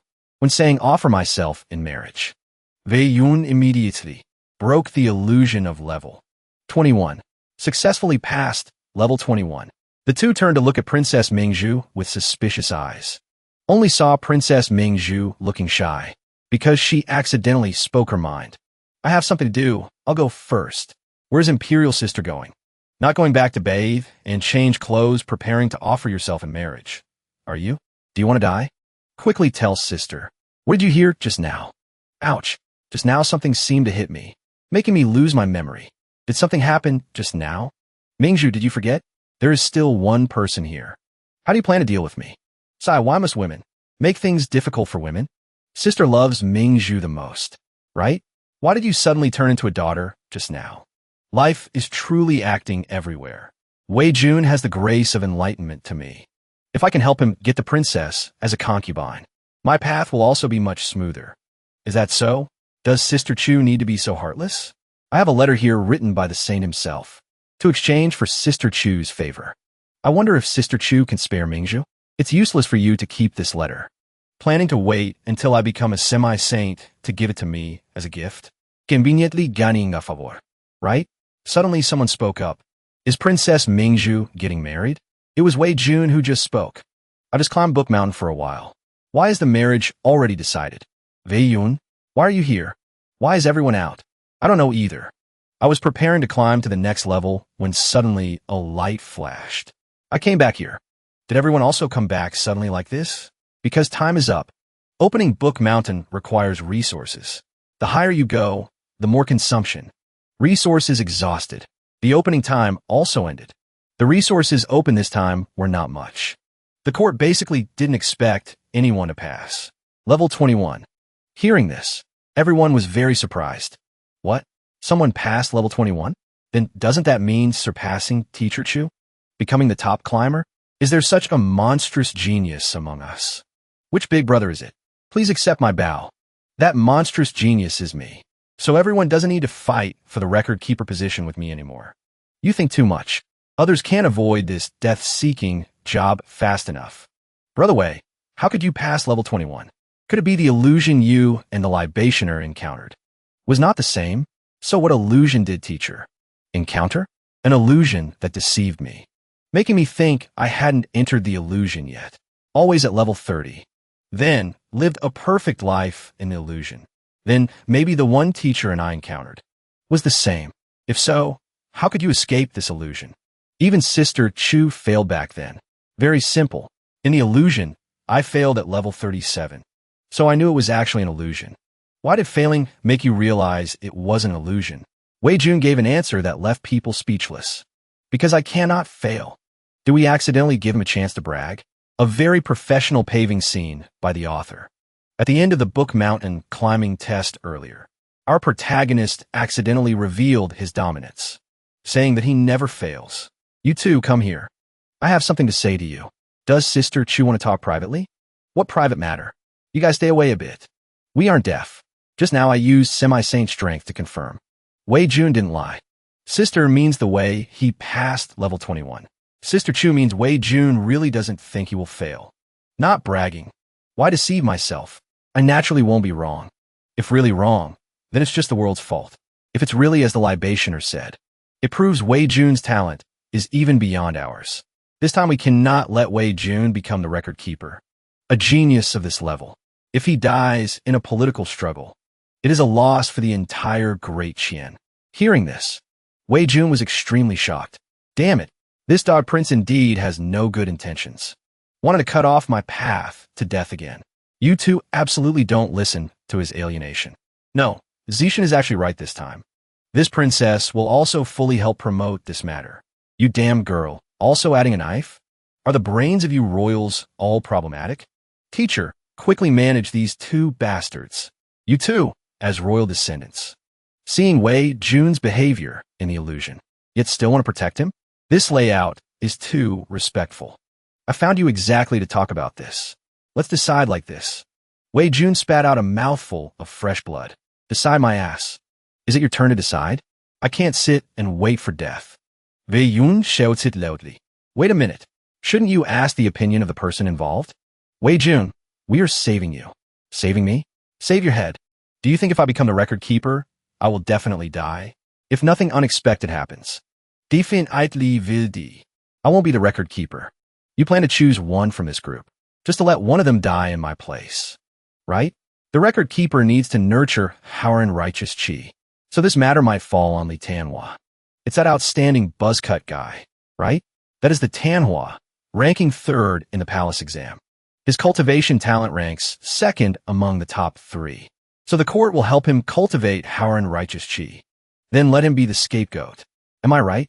Someone has to do this eventually. But that person shouldn't be you.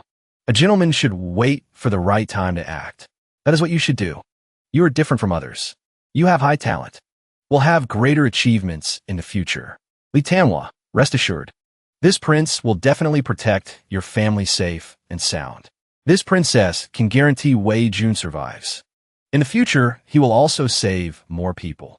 Your sacrifice is valuable. Wei Yun shouted angrily. Arrogant. You want to save me, yet sacrifice others in the name of saving more people? Treating human life like grass has no value? Hearing this, everyone fell into silent thought. Wei Jun, you are still inexperienced. Don't know that sometimes in life one must make choices. I naturally know life requires choices, but I was taught from a young age that when heaven is about to confer a great responsibility on someone, it must first make them suffer in their mind and will, strain their muscles and bones, starve their body and skin, empty their body, confound their undertakings. This is to stimulate their mind, toughen their nature, and increase their incompetence. The saint didn't teach me that. Life must rely on the sacrifice of others to save oneself. Even less did he say, I can sacrifice others to save others, and act like I'm bestowing a favor. If you sincerely want to save me, then go be the record keeper yourselves. I will admire you. If you want to rely on sacrificing others to exchange for my gratitude, I advise you to stop dreaming. Everyone came out of their mother's womb. Everyone is human for the first time. No one is nobler than anyone else. In this world, no one is born to sacrifice for others.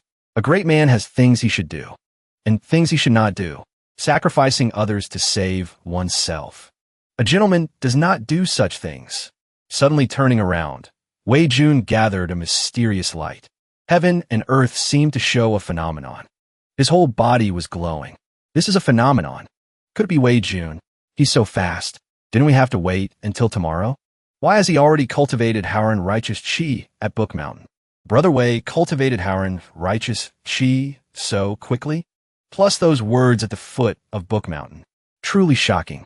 If it were anyone else, I wouldn't listen even if I died. But if it's you, I'm willing. After speaking, the buzzcut guy cried like rain. Holy crap. Will my ass. Don't say such weird things.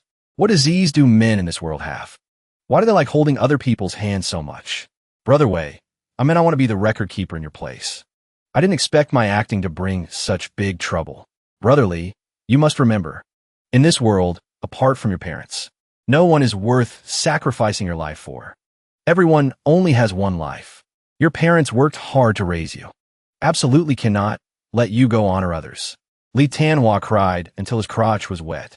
Brother Wei, in the future, whatever you want me to do, just say it. I will absolutely not refuse. From now on, your parents are my parents. Your wife is also my wife. Screw you. Your wife is still your wife. I don't want to be fellow Taoists with you. Your parents are still your parents. You do the filial piety yourself. This guy looks like he has the quality of a sycophant at first glance. Maybe he really can die for me, but I must draw a clear line with him. Brother Wei doing this is too obvious. Are you intentionally alienating me because you offended the princess and prince? Brother Wei doesn't need to pretend to alienate me. I won't alienate Brother Wei out of fear of them either. Although I'm just a Tanhua, But the Li family is also a family of great Confucians. Will not be bullied by anyone. I beg you, stop talking. I just purely want to stay away from you. Whatever. Not talking to you anymore. Just avoiding you in the future is enough. Business is more important. Teacher, the student is willing to fight for the record keeper of the war to protect the country. Please, teacher, fulfill Wei Jun's wish. I saw your performance just now. You're very good. Consider it teaching me a lesson. Knowledge and action is one. Indeed has the aptitude of a saint. My saint's path is the Tao of equality. Before, I thought Wei Jun was more valuable than Li Tianhua, completely deviating from equality. If not for Wei Jun's reminder, I would have really gone down the wrong path. Owe him another favor. Since you have decided, then the record keeper right is naturally yours. But if you're not mentally prepared, even with my help, it's not certain I can protect you completely. Wei Jun replied calmly. The student is not afraid of death. Very good. You are truly very good. Then you go back. Just go directly to the Hanlon Academy tomorrow. The others stay. I'll treat everyone to a meal later. Why not invite me? The others all failed, comforting them a bit. You go home and eat by yourself. So Wei Jun left just like that. Everyone looked at Wei Jun's back, thinking silently in their hearts. This is the first time in my life I've met a true gentleman like Brother Wei. In the future, he is the shining example for me to follow all my life. Wei Jun's inner thoughts at this moment. Too much. A top scorer treating a meal, but not bringing me along. This world is truly too poor. Can only go home and gnaw on steam buns. Mingzhu, Zishan, want to join for a meal? Forget this time. We still want to, right? Just now at the foot of Book Mountain, Wei Jun made you lose face. If you want revenge, just aim it at me. We wouldn't dare. But if you dare to act against Wei Jun behind his back, I dare to kill even dragon sons and phoenix grandsons. The killing intent of a semi-saint is terrifying. So Sister Chu kept these people just to witness this moment. Must want to let everyone know.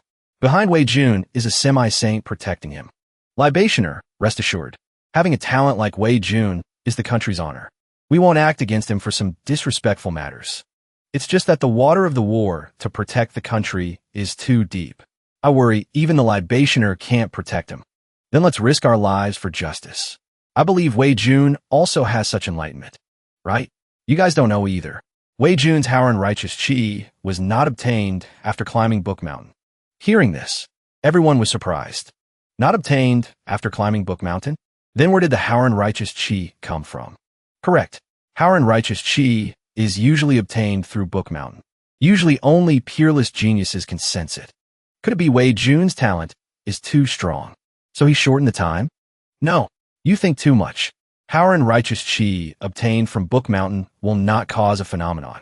Only haren righteous chi comprehended by oneself can cause a phenomenon, drawing the righteousness of heaven and earth, condensing into a heart of jade and blood. Comprehending haren righteous chi by oneself? Isn't this a legend? How can a libationer confirm Wei Jun comprehended haren righteous chi by himself? Chu Fenfen smiled slightly. Because the last person to comprehend haren righteous chi by herself was me. Haha, everyone sitting here is trash. Of course you don't understand. Why ask this? Suddenly praising her. Sister Chu is arrogant to this extent. Everyone who praises her has a responsibility. Don't you also praise her often? Who told her to be so formidable?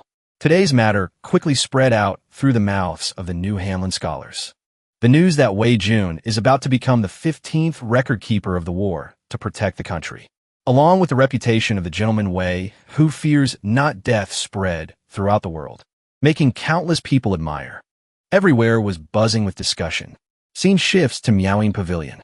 Brother Wei, we heard you criticize Princess Mingzhu and the second prince, then became the record keeper. Ha! Truly satisfying. Kulme, Lady Ming, and I toast Brother Wei a cup. Last time acting with young Master Shangwan, deceiving the young master. Please forgive this little woman for being rude before. You look for me today. I'm afraid it's not just to tell me these things. If there's something, just say it straight. There is a matter I want to ask Brother Wei for help. But this matter is a bit difficult. It will make Brother Wei offend quite a few people. Hearing this, Wei Jun was overjoyed. Speak. Tell me about it. Brother Wei, you want to investigate the truth. Relying only on investigating the war to protect the country is definitely not enough. Behind the scenes, a team must be built. So I want you to appoint a certain Lord Bai. This person is naturally gifted. Meticulous mind. Absolutely a top expert in the field of criminal investigation. Speaking like this, you are helping me. What is difficult about it? The problem is Lord Bai solves cases too impartially. Offended quite a few people. There are also many people who want to kill him. If Brother Wei wants to use this person, it is very likely you will be implicated. Implicated? Wonderful. Very good. Impartiality is naturally the first principle to be valued when solving cases. Who exactly is this Lord Bai? Such a talent. I must meet him once. Does Brother Wei know the 4 great constables? So you mean to introduce me to the 5th person of the 4 great constables? How do you know the 4 heavenly kings have 5 people? Isn't this common knowledge? Common knowledge? Why don't we know? Brother Wei is indeed extraordinary, even guessing this point. Actually, Lord Bai was originally the head of the 4 great constables. Unfortunately, solving cases offended people who shouldn't be offended. So now even the name is about to become taboo. Young Master Wei, I advise you to still consider carefully.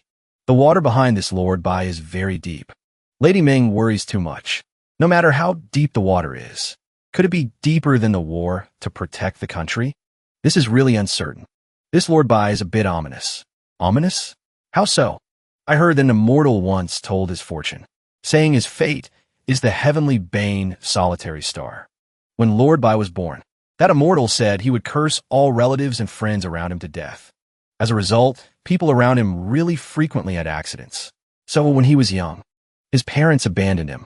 Later he was adopted, grew up and joined the 6 Fan Gate, became the world's #1 divine constable. But as long as it's someone he targets, the whole family gets wiped out. Wherever he investigates, people die there.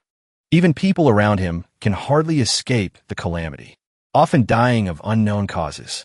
5 of Lord Bai's former deputies also died while investigating cases. The 6 Fan Gate once calculated. The people Lord Bai actually killed with his own hands were only 7. The rest were passive deaths. Those who died because of him totaled 1,287 people. So those who know about this call him the God of Death. Hearing this, Wei Jun seemed to tremble a bit, but definitely not from fear, but from excitement. This ability, isn't it exactly the same as that Conan kid? Damn, amazing. This time I definitely picked up a treasure. Actually, I am also a bit hesitant. From a personal perspective, I hope Brother Wei can help Lord Bai, but you becoming a historian is already a path of narrow escape. If adding Lord Bai is truly 10 deaths and no life. Moreover, Lord Bai also offended someone else. The sect leader of the longevity sect. An orthodox sect. Longevity sect. Isn't that the state preceptor's origin? Correct.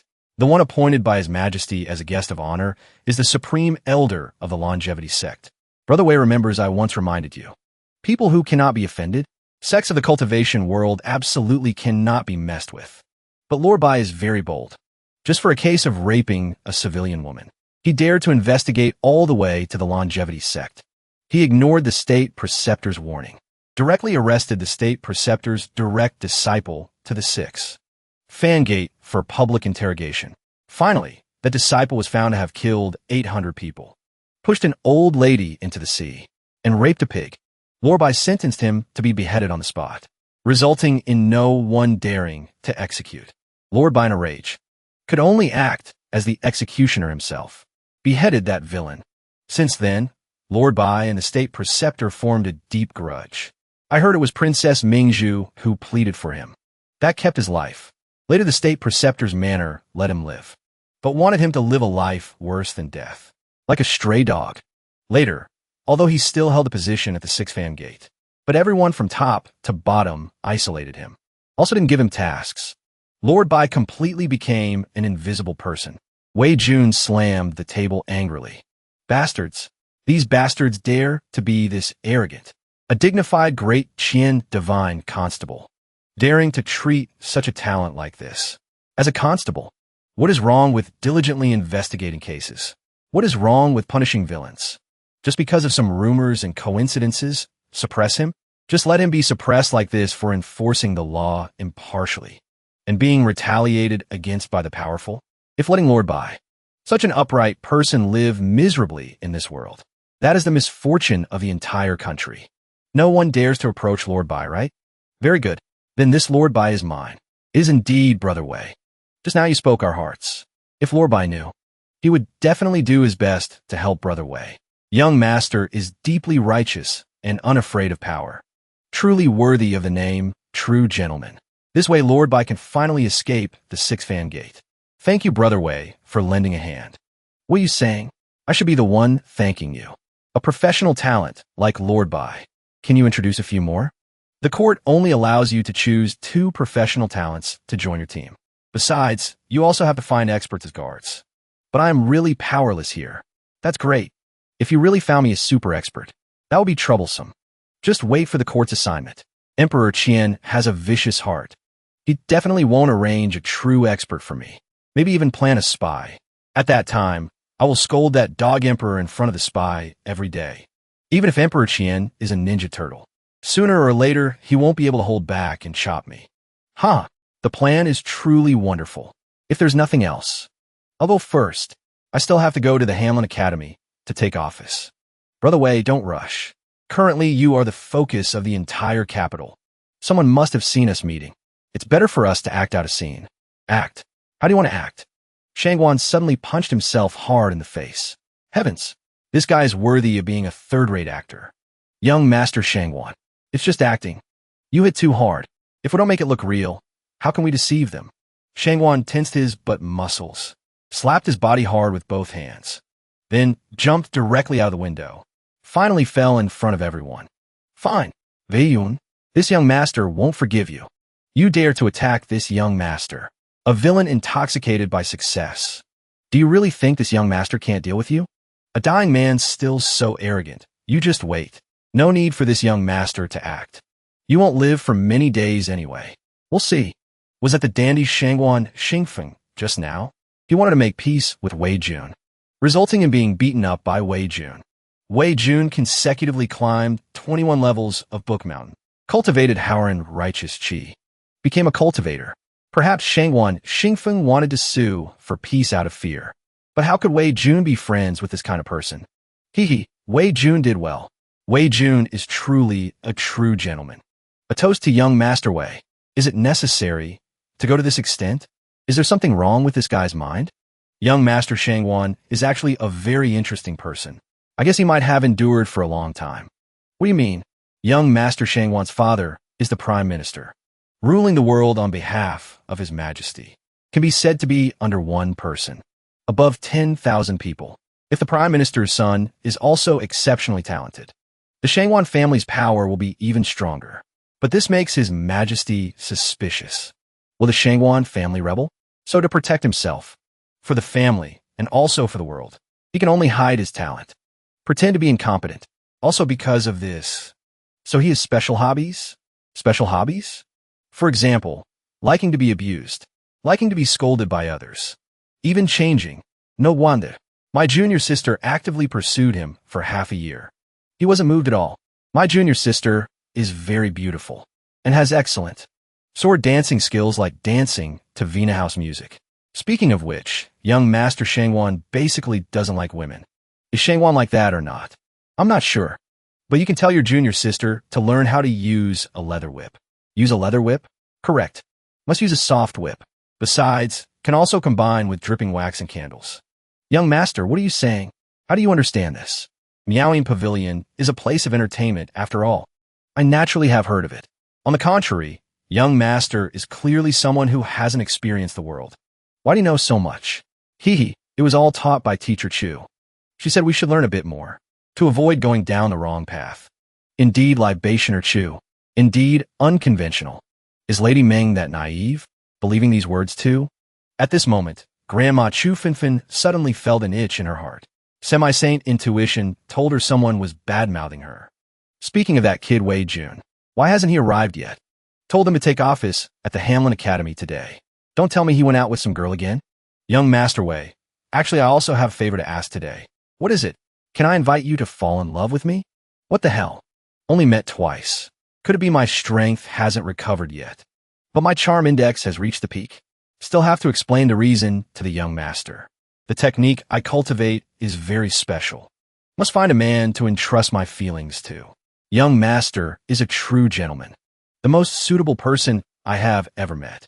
No wonder I felt Lady Ming didn't look like an infatuated person. However, anything disadvantageous to me, I won't do. I must ask clearly. Being the object for you to entrust feelings. Will I be in any danger? Are there many people pursuing you? Will they attack me then? Of course not. My sect has ordinary status. I am also not a loose woman. Even if there's trouble, I will solve it myself. Absolutely won't let the young master be in danger. Then you must offer yourself in marriage. Be my wife. Young master is joking. We are seriously falling in love. Bastard. Helping must have a return. If not, get lost. Such pure love, what is there to fall in love with? Goodbye. Suddenly someone walked out from inside and said, I didn't expect Wei Jun to be such a person. We misjudged him.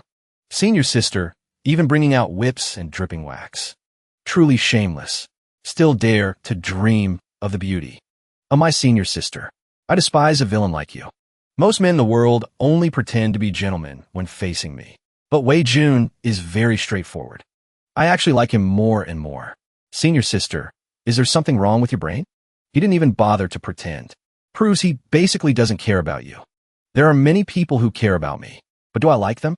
Wei Jun naturally doesn't care about me. Such a person is qualified to be the object for me to entrust feelings. Only a hero can be passionate. I didn't give him what he wanted, so he immediately turned and left. Actually, any normal man can do this. Junior sister, pass my order. Our people must do their best to protect Wei Jun. Don't let anything happen to him. I absolutely cannot let this man go. The next day, Wei Jun received a pen and book of Haren Righteous Chi from Chufinfen. At the same time, he also received a position at the Hamlin Academy. Hamlin Compiler. Although only a small rank 6 official. But now, when meeting higher-ranking officials, status is roughly equal, not much difference. Has full authority to review all documents. When talking about selecting members for the record keeper team, Chufinfen said, why not by Qingxin? I don't suggest using her. She is Princess Mingzhu's person. If you use her, it will make people think you still favor Princess Mingzhu. Teacher, you seem to overthink. The war to protect the country involves the succession of the throne, and Princess Mingzhu and I both hope to investigate the truth of the war to protect the country. So no matter what I do, I will be seen as being on the same side as Princess Mingzhu, right? Do you think I don't know these things? I'm going to tell you not to get too close to Princess Mingzhu. If wanting you to choose between the second prince and Mingzhu, I think the second prince is more worthy of trust. Teacher, you underestimate Princess Mingzhu again. Mingzhu's ability and talent are far superior to the second prince. Princess Mingzhu is a true heroine, but getting too close to her is dangerous. Although Mingzhu always appears smart and cute on the surface, but her character is too decisive and cruel. In the war to protect the country, she let a maid who grew up with her disguise as her, leading her personal guard to carry out a decoy mission. They successfully led the enemy army into the ambush location, while the real Princess Mingzhu led the ambush army to strike decisively, finally destroying 50,000 enemy troops. One action turned the disadvantageous situation of the war zone.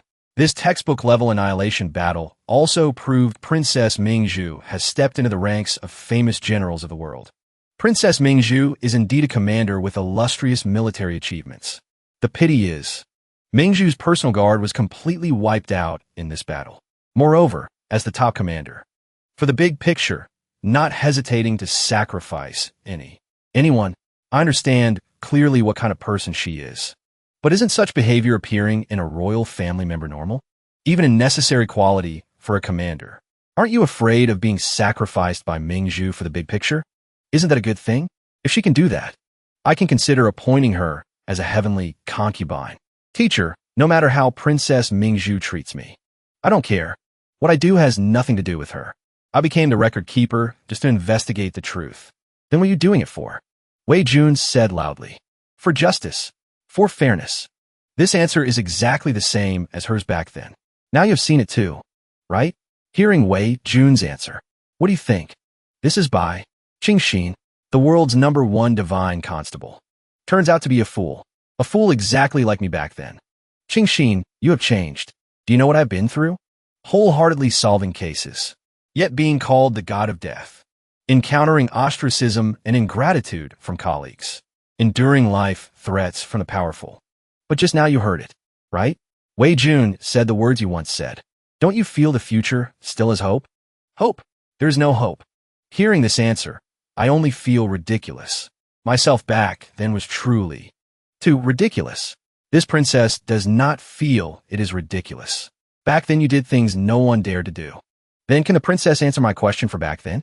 Where does justice surely win? Princess Ming was silent. Let me answer. Justice naturally wins.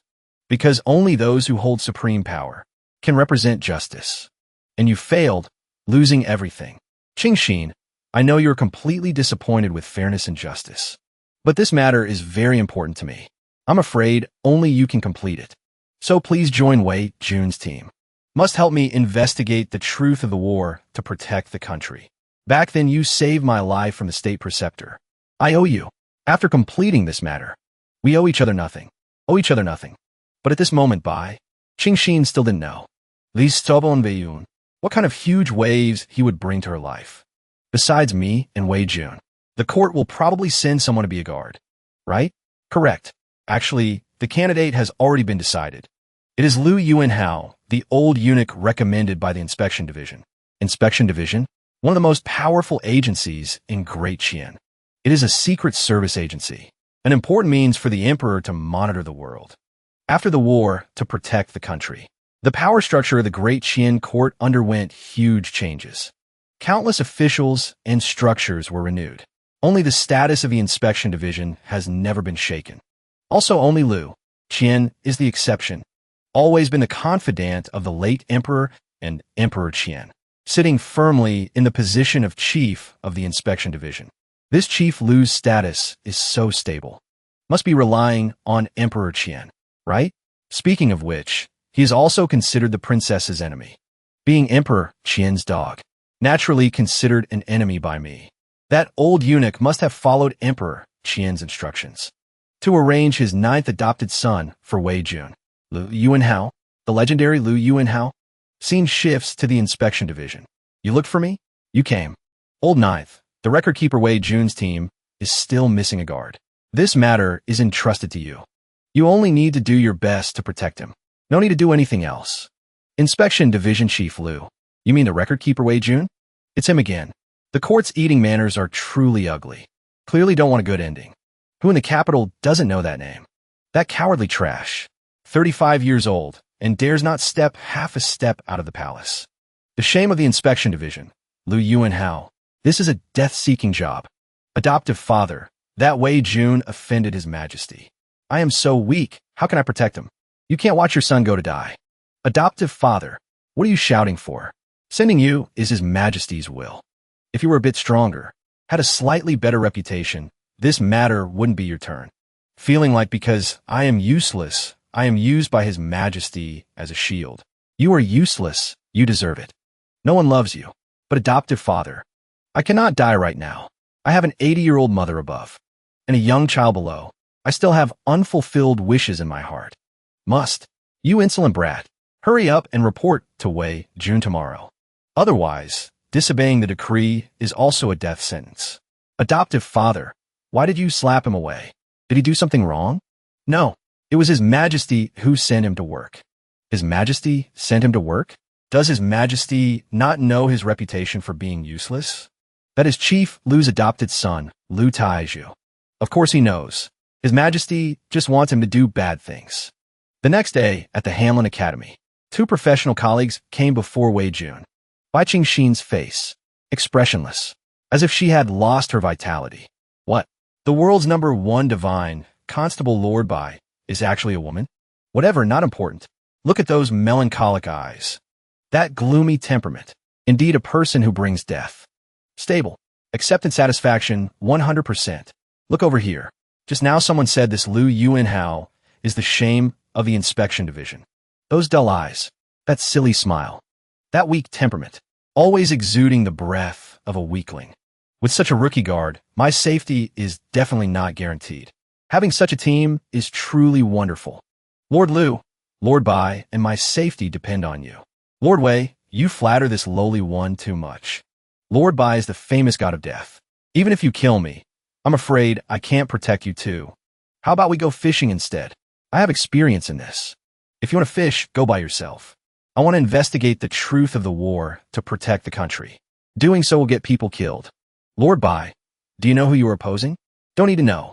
I only do what should be done. This fatty wants to hinder the investigation already? It seems I must provide you with some new materials. Lord Bai is right. Since joining the record keeper team, investigating the truth is what we should do. As for who we oppose, compared to the truth, it is basically unimportant. Even if it goes against His Majesty's will, so what? In Wei's heart, the people are most important. The state comes second. Should not delay. Start work immediately. The first thing is to organize the files related to the war to protect the country. Lord Wei, if you want to die, don't drag me along. I still have a wife and kids at home. Original virgin boy. Moreover, Chief Lu only adopts orphans. Lord Wei, you can order other things. But organizing files, I'm afraid I can't help. Just now I said go fishing. Lord Bai was unhappy, resulting in wanting to shirk responsibility on the first task. Bai Qingxin replied softly, I can't see anything. Lord Wei, who did this to your eyes? When did it happen? It happened a long time ago.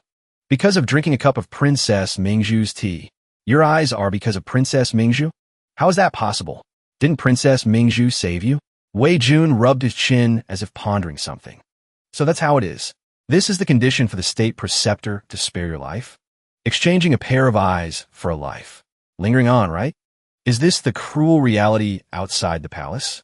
Lord Bai enforced the law impartially. Did nothing wrong. Why must she suffer such an ending? Is there still royal law in this world? What is royal law? Literally the law of the imperial family. Lord Wei, be careful with your words. These words cannot be spoken recklessly. Right now, there might be many people watching us. Shoo, watching? Isn't that spying? This fatty's acting isn't bad. Unfortunately, I am too smart.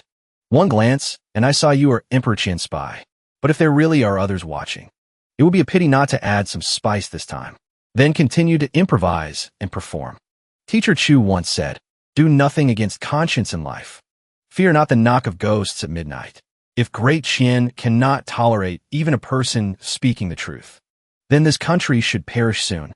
These words surprised the two greatly. The fatty peed his pants in fear. Lord Bai wholeheartedly for the people. Enforcing the law impartially was wrong. Yet letting a responsible person fall into such an ending. This is the shame of Great Qian. Such a court is the biggest enemy of the country's prosperity. Mommy, my lifespan is shortening. Someone save me. I don't want to die. Lord Lu, regardless of whether anyone is watching us now, I want you to spread my words throughout the capital in the shortest time. Now Lord Bai is working in my team. I absolutely do not allow anyone to harm her. Unwavering Bai's hint. Qingxin announced to the world, Lord Bai's enemies. Wei Jun accept them all. Hearing Wei Jun's words, Qingxin was extremely moved. Mommy, this Wei Jun truly wants to die. This time it's really over. But why does hearing this dialogue make my blood boil? Is this the righteous spirit of a man? Lord Wei, no need to be so indignant for me. I offended too many people. Something will really happen. Hearing this, Wei Jun was not afraid. Instead, he laughed loudly. Lord Bai, my mentor libationer, Chu once taught me a poem, in which there are two lines I like very much. Drawing the sword to become a piece. Not failing the head of a youth. Beheading is just beheading. Do I, Wei Jun, fear death? Bai Qingxin couldn't control her emotions. Tears flowed down. This is the first time someone is willing to use their life to protect her. Also the first time after being blind, she longed to see a person. The heart frozen by reality. Cruel. Started to melt. At this moment, just as Lu Yuanhao guessed, many people were watching them through the blue sky mirror. In the room of the inspection division. This way June dares to speak like this. It's the first time meeting such a bold person. That is natural. If he didn't even have this courage, how could he be the record keeper? The person he has to face is the emperor of all Great Qian, Guo Zijian, drawing the sword to become a piece. Not failing the head of a youth. Good poem. Truly worthy of me.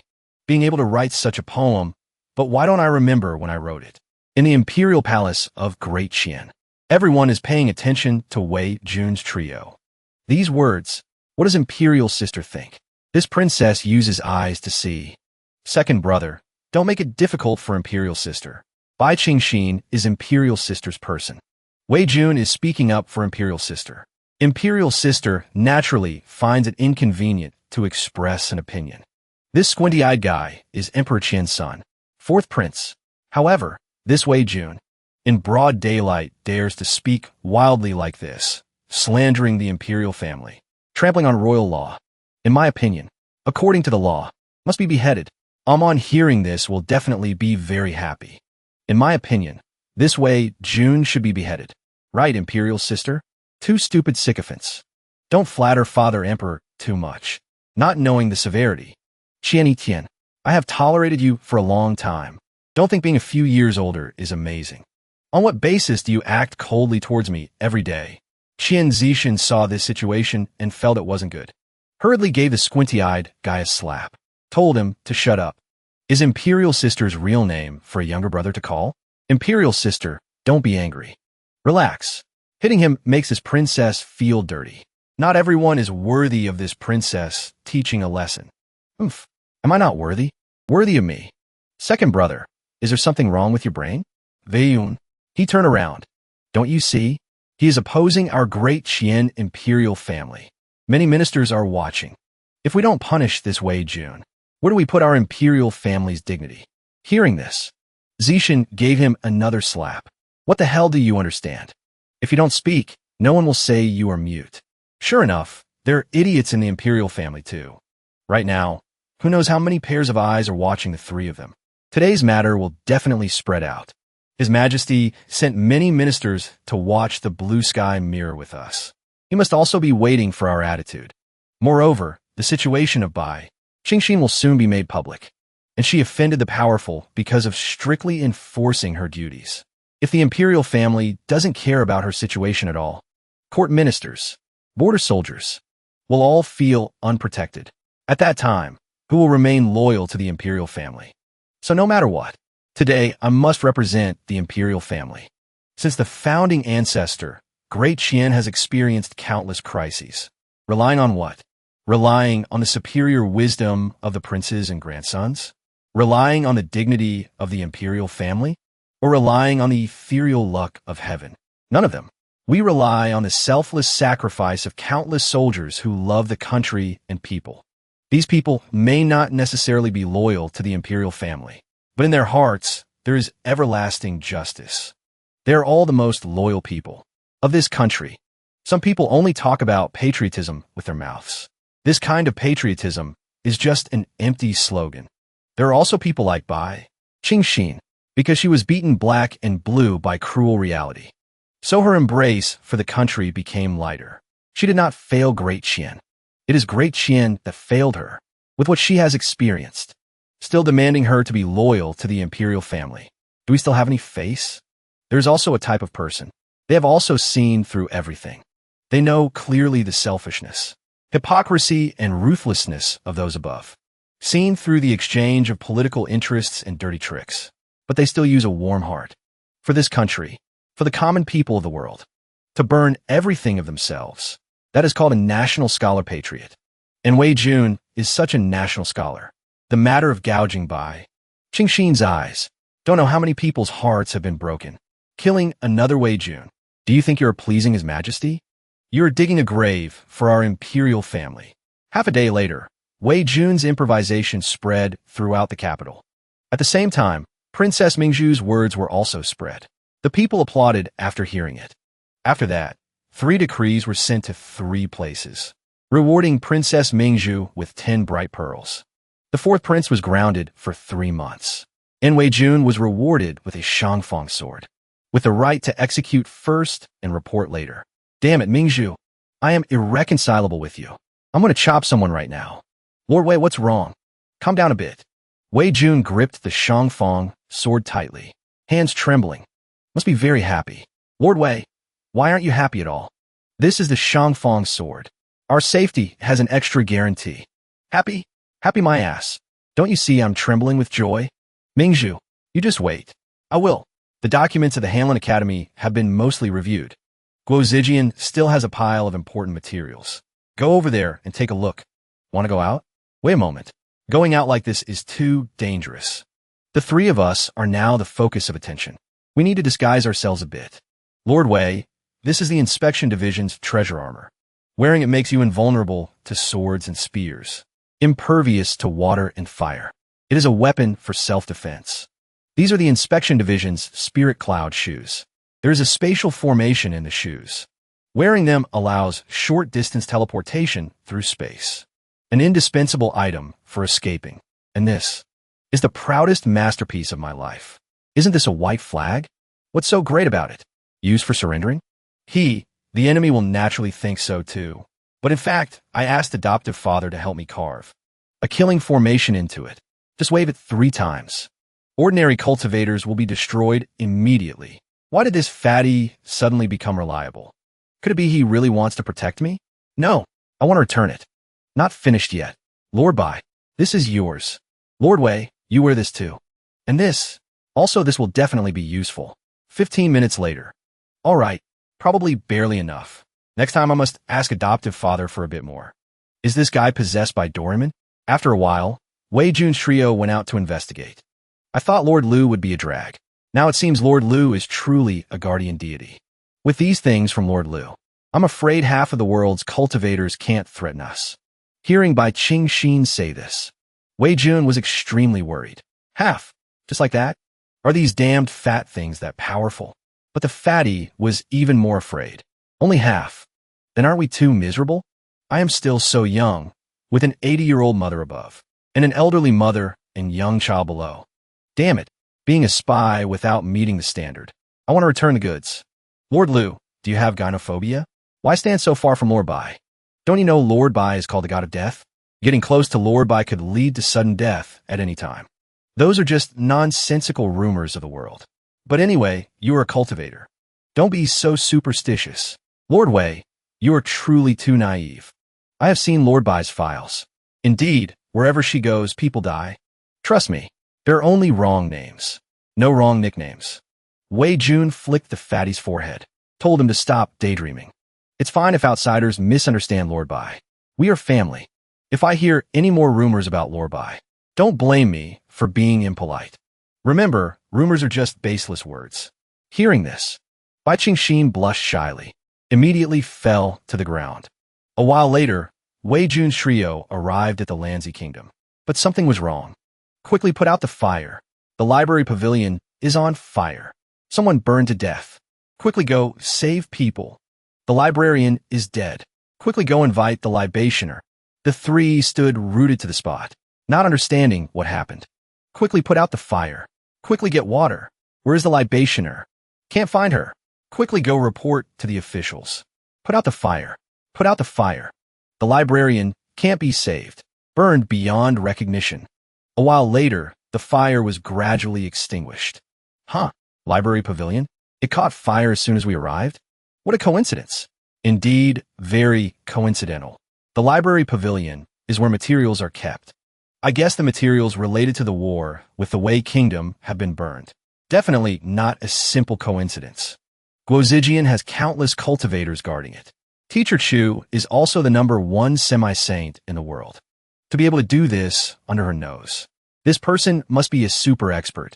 A super expert running over to set a fire and kill a pitiful librarian. Shameless villain. Why don't you come kill me? I'm very easy to kill. Tall and stupid. People from the government arrived. It's the 6th fan gate. In the distance, 3 people also came to investigate. She's Ming Jia. Lord Bai, can't you see? There are many ways to distinguish a person's identity, not necessarily relying on eyes. Ming Jia? Who is she? One of the 4 great constables of the 6. Fangate, currently also called the world's #1 female divine constable by many. #1? Stop joking. #1 is our Lord Bai. Others can only rank 2nd. Just empty fame. I don't care anymore. Lord Wei shouldn't mind either. Wait, is she coming for us? Suddenly Ming Jia shouted with a face full of anger. Qingxin, pay with your life for my grandfather. Originally strolling leisurely. Suddenly a girl rushed over aggressively, walking and shouting. Qingxin, Pay with your life for my grandfather.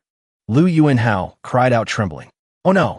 Meng Jia's grandfather was burned to death by the librarian. She cultivates a slaughter technique. Her temper is very hot. I'm afraid she wants to take a life today. Lord Wei, we better avoid her.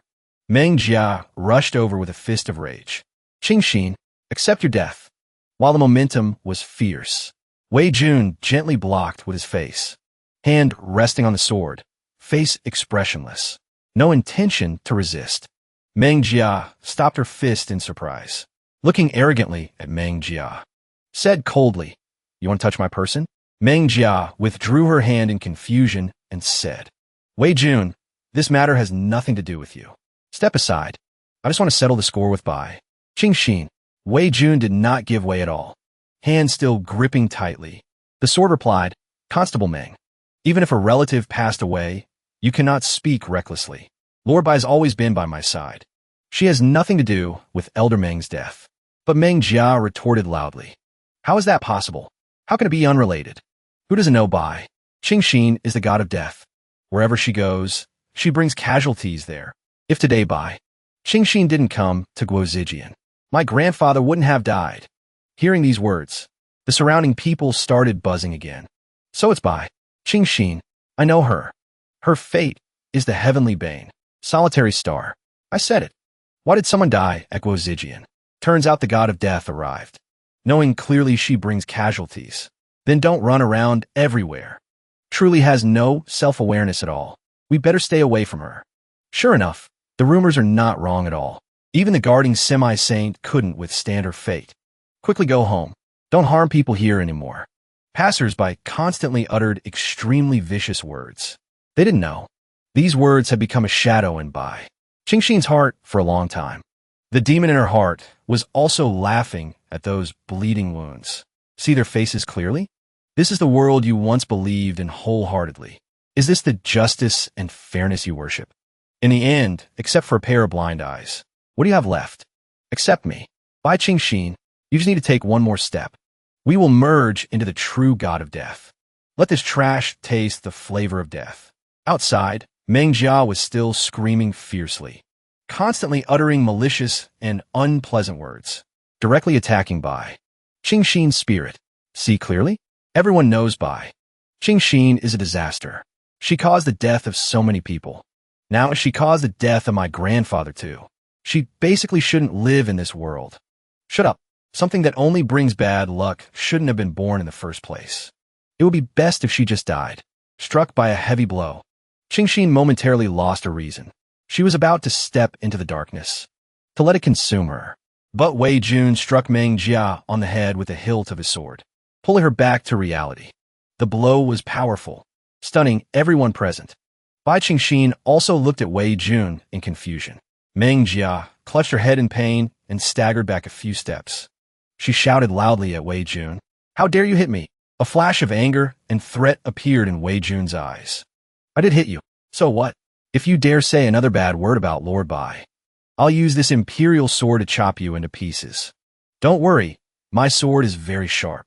It can handle the likes of you with a few good swings." The surrounding crowd felt a chill run down their spines. To be slapped in front of so many people, this was just too arrogant.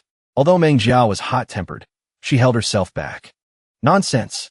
That's the imperial sword, representing the emperor's authority. If you don't want to be exiled to the salt mines, then shut your mouth and watch what happens next." Wei Jun turned to the crowd and delivered a heroic speech. "I know the truth is cruel. Good people aren't always rewarded. I also know that heroes, loyal officials, and great generals often meet tragic ends. But what I truly don't understand is why you common folk must kick a hero when they're down with such venomous words. You're breaking their hearts. Just think about it. Spending your whole life on your knees, being someone else's dog. How happy can you be?" Meng Jia was both furious and helpless, because she couldn't strike Wei Jun. As for Bai Qingxin being protected for the first time, the defensive walls around her heart suddenly crumbled. Tears streamed down her face uncontrollably. She looked at him, biting her lip hard to keep from sobbing. She thought, what a pity. During the time I was lost in darkness, Wei Jun didn't appear. Otherwise, I wouldn't have awakened this dark personality. The darkness within her heart let out a sinister smile. Haha, what a shame. You were just a little bit away from agreeing to merge with me. But surprisingly, at this very moment, she made a decision. She would willingly step into the darkness. She would let the darkness consume her. Feeling the darkness gradually envelop her, she smiled, a mix of happiness and sorrow. What Wei Jun is doing is too dangerous. I need power to protect him. Besides, only by merging with you can my eyes be healed. I really want to see his face just once. Inside by, Qing Xin was gradually being corrupted. Outside, Wei Yun relentlessly provoked Ming. Seeing her angrily grip the hilt of her sword, ready to draw, he grew even more excited. Excellent. I love taming wild maras like you. Draw your blade. Go on, be brave, and chop my head off. But events unfolded contrary to his expectations. She released her grip on the sword. She began to regulate her breathing, calming her emotions. Wei Jun was a bit surprised by this reaction. She actually held back? Isn't she supposed to have a habit of killing people? It seems I've underestimated my opponent. After calming herself, she threatened Wei Jun again. Don't be so arrogant. If it weren't for the Imperial sword, you'd be a corpse right now. For someone who was always looking for a coffin, this wasn't an issue. He said, you said if it weren't for the Imperial sword. Fine, I won't say anything more. Let's pretend it's not here. Then, he did something that shocked everyone. He offered his neck and said, here you go. My neck is right here. Come on, strike. Don't make me look down on you. Meng Jia was both furious and conflicted. Her whole body trembled with anger. Her voice trembled slightly. Lord Wei, I don't want to target you. The one who caused his death was by Qing Xin. Why must you stand up for her? Wei Jun maintained his posture for her. He snorted coldly. Useless. And here I thought you were some big shot. I've already stuck my neck out for you to chop. And you still don't dare? With that, he picked up the sword and stood up. Meng Jia said resentfully, Lord Wei, what is the meaning of humiliating me time and time again? I have no grudge against you, Lord Wei. Why do you insist on making an enemy of me? Wei Jun hid the smile at the corner of his mouth. He thought, unwilling to accept it? As expected, hot-tempered people like her can't stand humiliation. Looks like my chance to get killed is gone. Then, he wiped the smile from his face, replacing it with a cold, harsh expression. What are you? Are you even worthy of being my enemy? I simply can't stand people like you who follow the wind. You only know how to bully my people. The surrounding crowd was shocked when they heard this. How has Lord Bai conducted himself as an official all this time? Don't you all know? Have you forgotten everything you learned at the Imperial Academy? Did you just stuff it all in your bellies? Meng Jia's face turned pale with anger. She shouted, have you never received my father's guidance? My father's bones are not yet cold. And you dare to insult me like this? You're so determined to protect Bai. Qing Xin, are you worthy of him? Her venomous words tore through the air. Wei Jun's hand gently paid a visit to Meng Jia's face. It made all her words get stuck in her throat. Receiving this loving slap left her utterly stunned. He said, this slap is from Elder Meng for you. It is precisely because I received Elder Meng's teachings that I have even more reason to strike you. The hot blood in Meng Jia's body boiled over. She grabbed Wei Jun by the collar. She roared, questioning him. Wei Yun, do you really think I don't dare to kill you? Don't push me too far. Hearing her say, push me too far, Wei Jun showed a look of disgust and said, Lord Ming, you are one of the 4 great constables. Your head shouldn't be full of water, right? Then let me tell you, the library pavilion was set on fire. Seeing her speechless, unable to reply, he continued, someone deliberately set the fire. Because they knew I was coming to the library pavilion today to find materials on the patriotic war. Why would that be? Don't you think that's too much of coincidence? I guess what's even more coincidental is that the materials related to the patriotic war must have been burned as well, right? How about we go in and take a look right now? A subordinate from behind hurried to report, reporting to all lords. While we were putting out the fire, we confirmed. All materials related to the patriotic war have been completely destroyed by the fire. Hearing these words, Wei Jun pressed her even further into a corner. He continued to question her. Stop pretending. Even I could figure this out. As one of the 4 great constables, you couldn't figure it out? Meng Jia, I'm asking you. Was your father killed by an arsonist? Hearing her admit it, he pressed on. Was the arsonist by Qing Chung? Although she didn't want to, She still gritted her teeth and admitted, it wasn't by Qing Shang. Wei Jun pressed his advantage. He continued to question Meng Jia. Then tell me, who was the arsonist? Meng Jia clenched her fists. She said resentfully, it was someone who didn't want the truth of the patriotic war to be recorded in history. Wei Yun stepped closer. He looked deep into Meng Jia's wavering eyes. He demanded, then who is it that doesn't want the truth of the patriotic war to be recorded in history?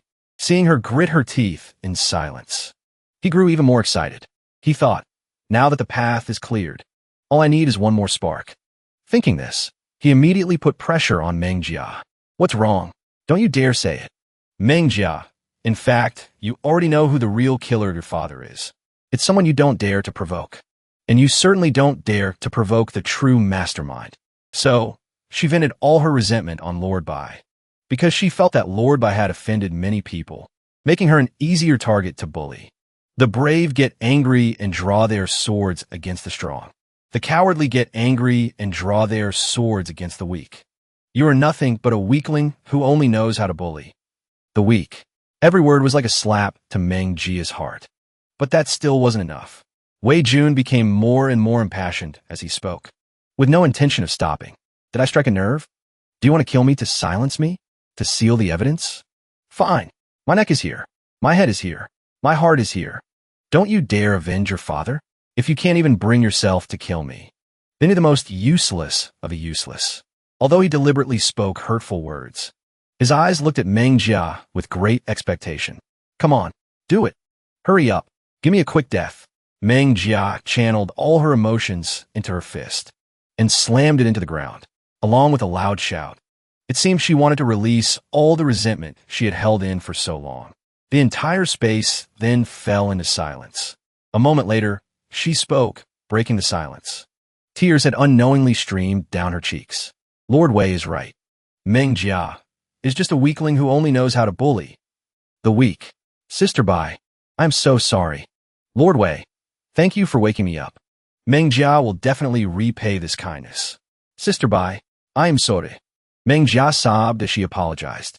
Although Bai Qingxin said it was all right, she thought, she's also a pitiful, loyal official. In the end, her family was destroyed. She said one thing, but in her heart, it was hard to forgive her. What's the use of an apology?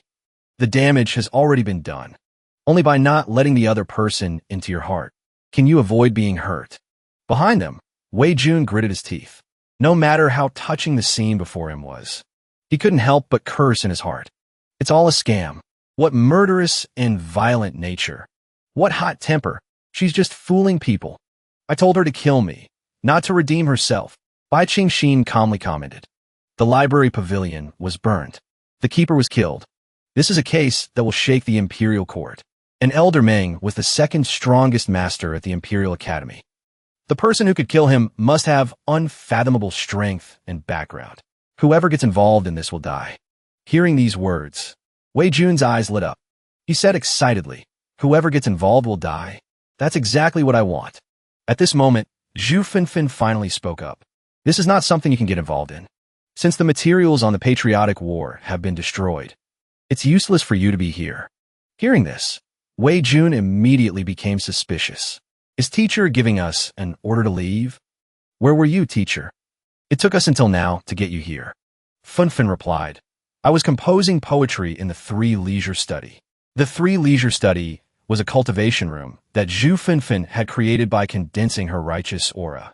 Cultivating inside was even more beneficial than cultivating outside. After speaking, she rested her chin on her hand and mumbled, the leader becomes one. How can one not be a young man's head? If you hadn't mentioned it, I would have almost forgotten about this poem. Wei Jun, you're not bad. You still remember the poems I wrote so clearly. But I can't remember the last 2 lines. Strange. Wei Jun could only force a laugh and reply. Haha, well, you've written so many great poems. It's normal to forget a few lines. Hearing this, she nodded in agreement. True. After all, I only know how to write great poems. If I forget, I forget. Hearing these words, Wei Jun suddenly wanted to take back what he had just said. I am sorry. I was wrong. I shouldn't have given teacher a chance to show off. Bai Qingxin pouted and frowned, a look of disgust on her face. Elder Ming is dead, and Headmaster Zhu is still in the mood to recite poetry. Isn't there something wrong with that? Zhu Fenfen waved her hand. Her tone was indifferent as she said, "All right, I still have to handle the funeral arrangements. You all should go home. Everyone else, disperse." Bai Qingxin looked at Zhu Fenfen's retreating figure. She said doubtfully, "Headmaster Zhu is still lying." Hearing these words, Wei Jun and Lu Yuanhao were both astonished. The one with the strongest reaction was probably Lu Yuanhao. Seeing Lu Yuanhao looking particularly agitated, he immediately turned to ask Bai Qingxin what. Could it be that Headmaster Zhu killed Elder Ming? In the entire Imperial Academy, only Headmaster Zhu has that kind of power. And to kill someone so silently, it's highly likely it was an acquaintance who committed the crime. Oh my god, have I discovered a shocking secret? Will Headmaster Zhu kill me to silence me? Lu Yuanhao naively asks Wei Yun, right? You two think so too, don't you? Seeing this display, Wei Yun glanced at Bai Qingxin beside him and said, "Lord Bai, do you think this fatty is pretending to be stupid, or is he really stupid?" Bai Qingxin also felt she should reevaluate Lu Yuanhao. She avoided his gaze and said thoughtfully, "I can't tell." Seeing her being a bit sensitive and fragile, he quickly apologized. "Sorry, that was a slip of the tongue." Bai Qingxin turned to ask Meng Jia, "Can you give me one of Elder Ming's belongings?" Meng Jia quickly searched. "Yes, I have a jade pendant that my father gave me." Qingxin took the jade pendant. After careful examination, her beautiful lips curved up slightly. She revealed a delighted smile. "This is interesting. I've discovered a secret. But if I tell you, someone might die." Hearing this, everyone became excited. Wei Jun immediately asked, "What secret?" Bai Qingxin replied, "Headmaster Zhu met with Elder Ming before she met us. The aura of the dead and the living are different, based on the timing and my deductions. Elder Ming might still be alive." Lu Yuanhao was so shocked his jaw dropped. "Lord Bai is amazing. But how can you be so sure?" Bai Qingxin, having learned her lesson, didn't explain further. She used her eyes to look at him with disdain and said, "The world of the masters is deep and complex. You wouldn't understand." Wei Jun chimed in from aside. "Lord Bai is the #1 divine constable under heaven. Determining if someone is lying is a basic operation for her. Lord Lu, there's no need to be so surprised." Hearing Bai Qingxin's explanation, Meng Jia was also deeply shaken. She more or less guessed Qingxin's meaning. Could it be that father is still alive? Meanwhile, Zhu Fenfen stood on the steps and spoke. "I didn't expect you to stage such a suicide drama." The old man could only sigh upon hearing this. Elder Ming held a brush in his hand. He was a bit surprised to see her appear. This case of the patriotic war is indeed very complicated. I've held on to these materials for so many years. In the eyes of many, I was already a dead man. If I didn't take the initiative to disappear, I'm afraid I would have truly lost my life. Fenfen approached Elder Ming's desk and asked, "Have materials been burned? Have they really been burned?" He replied as he wrote, "As long as everyone believes they've been burned, then even if they haven't, they can only be fakes. Having gone this far, even if those people know I faked my death, they probably wouldn't risk coming to kill me again." Zhu Fenfen stated her deductions. Every word was like an affirmation. "You have long had the cultivation of a half-saint. The reason you couldn't break through is because you lost the spirit of sacrificing yourself for righteousness. That is the true spirit of a saint. Having been completely seen through." Elder Ming thought with a bitter smile, "I do indeed want to break through to half-saint, but I want to survive even more." Then he explained, "I did this not only to save myself, but also to save Wei Jun's life. The more he knows, the closer he gets to death. He is a good seedling. I don't want to watch him walk down a dead end." A sharp glint flashed in Zhu Fenfen's eyes. She said with certainty, "Wei Jun is not like you. He is not afraid of death." After saying this, she resumed her gentle demeanor. She smiled and said to Elder Ming, "Oh right, someone has already discovered your little scheme. Elder Ming, oh, Elder Ming, this time you're really dead for sure." Hearing her say that, Elder Ming slammed his hand on the desk and stood up. He shouted, "What did you say? How is that possible?" "I was so careful." She sneered and said, "I just overheard their conversation." Bai Qingxin She truly lives up to her reputation as the #1 divine constable under heaven. She has already discovered that you fake your death to escape. Zhu Fenfen gently waved her sleeve, quickly bringing everyone here, and she said it in front of so many people. Being suddenly teleported here wasn't too surprising for most. Only Lu Yuanhao and Ming Jia were utterly astonished. Seeing Elder Ming still alive and well, Ming Jia froze on the spot. Father, you're really alive? Realizing he had been discovered by so many people, Elder Ming no longer tried to hide it. He sighed helplessly. The youth of today are truly formidable. And here I thought my decision was perfect. Wei Jun glanced at the troubled, frowning Elder Ming. He thought, Elder Ming is a great Confucian scholar. He burned down the library pavilion because he feared death.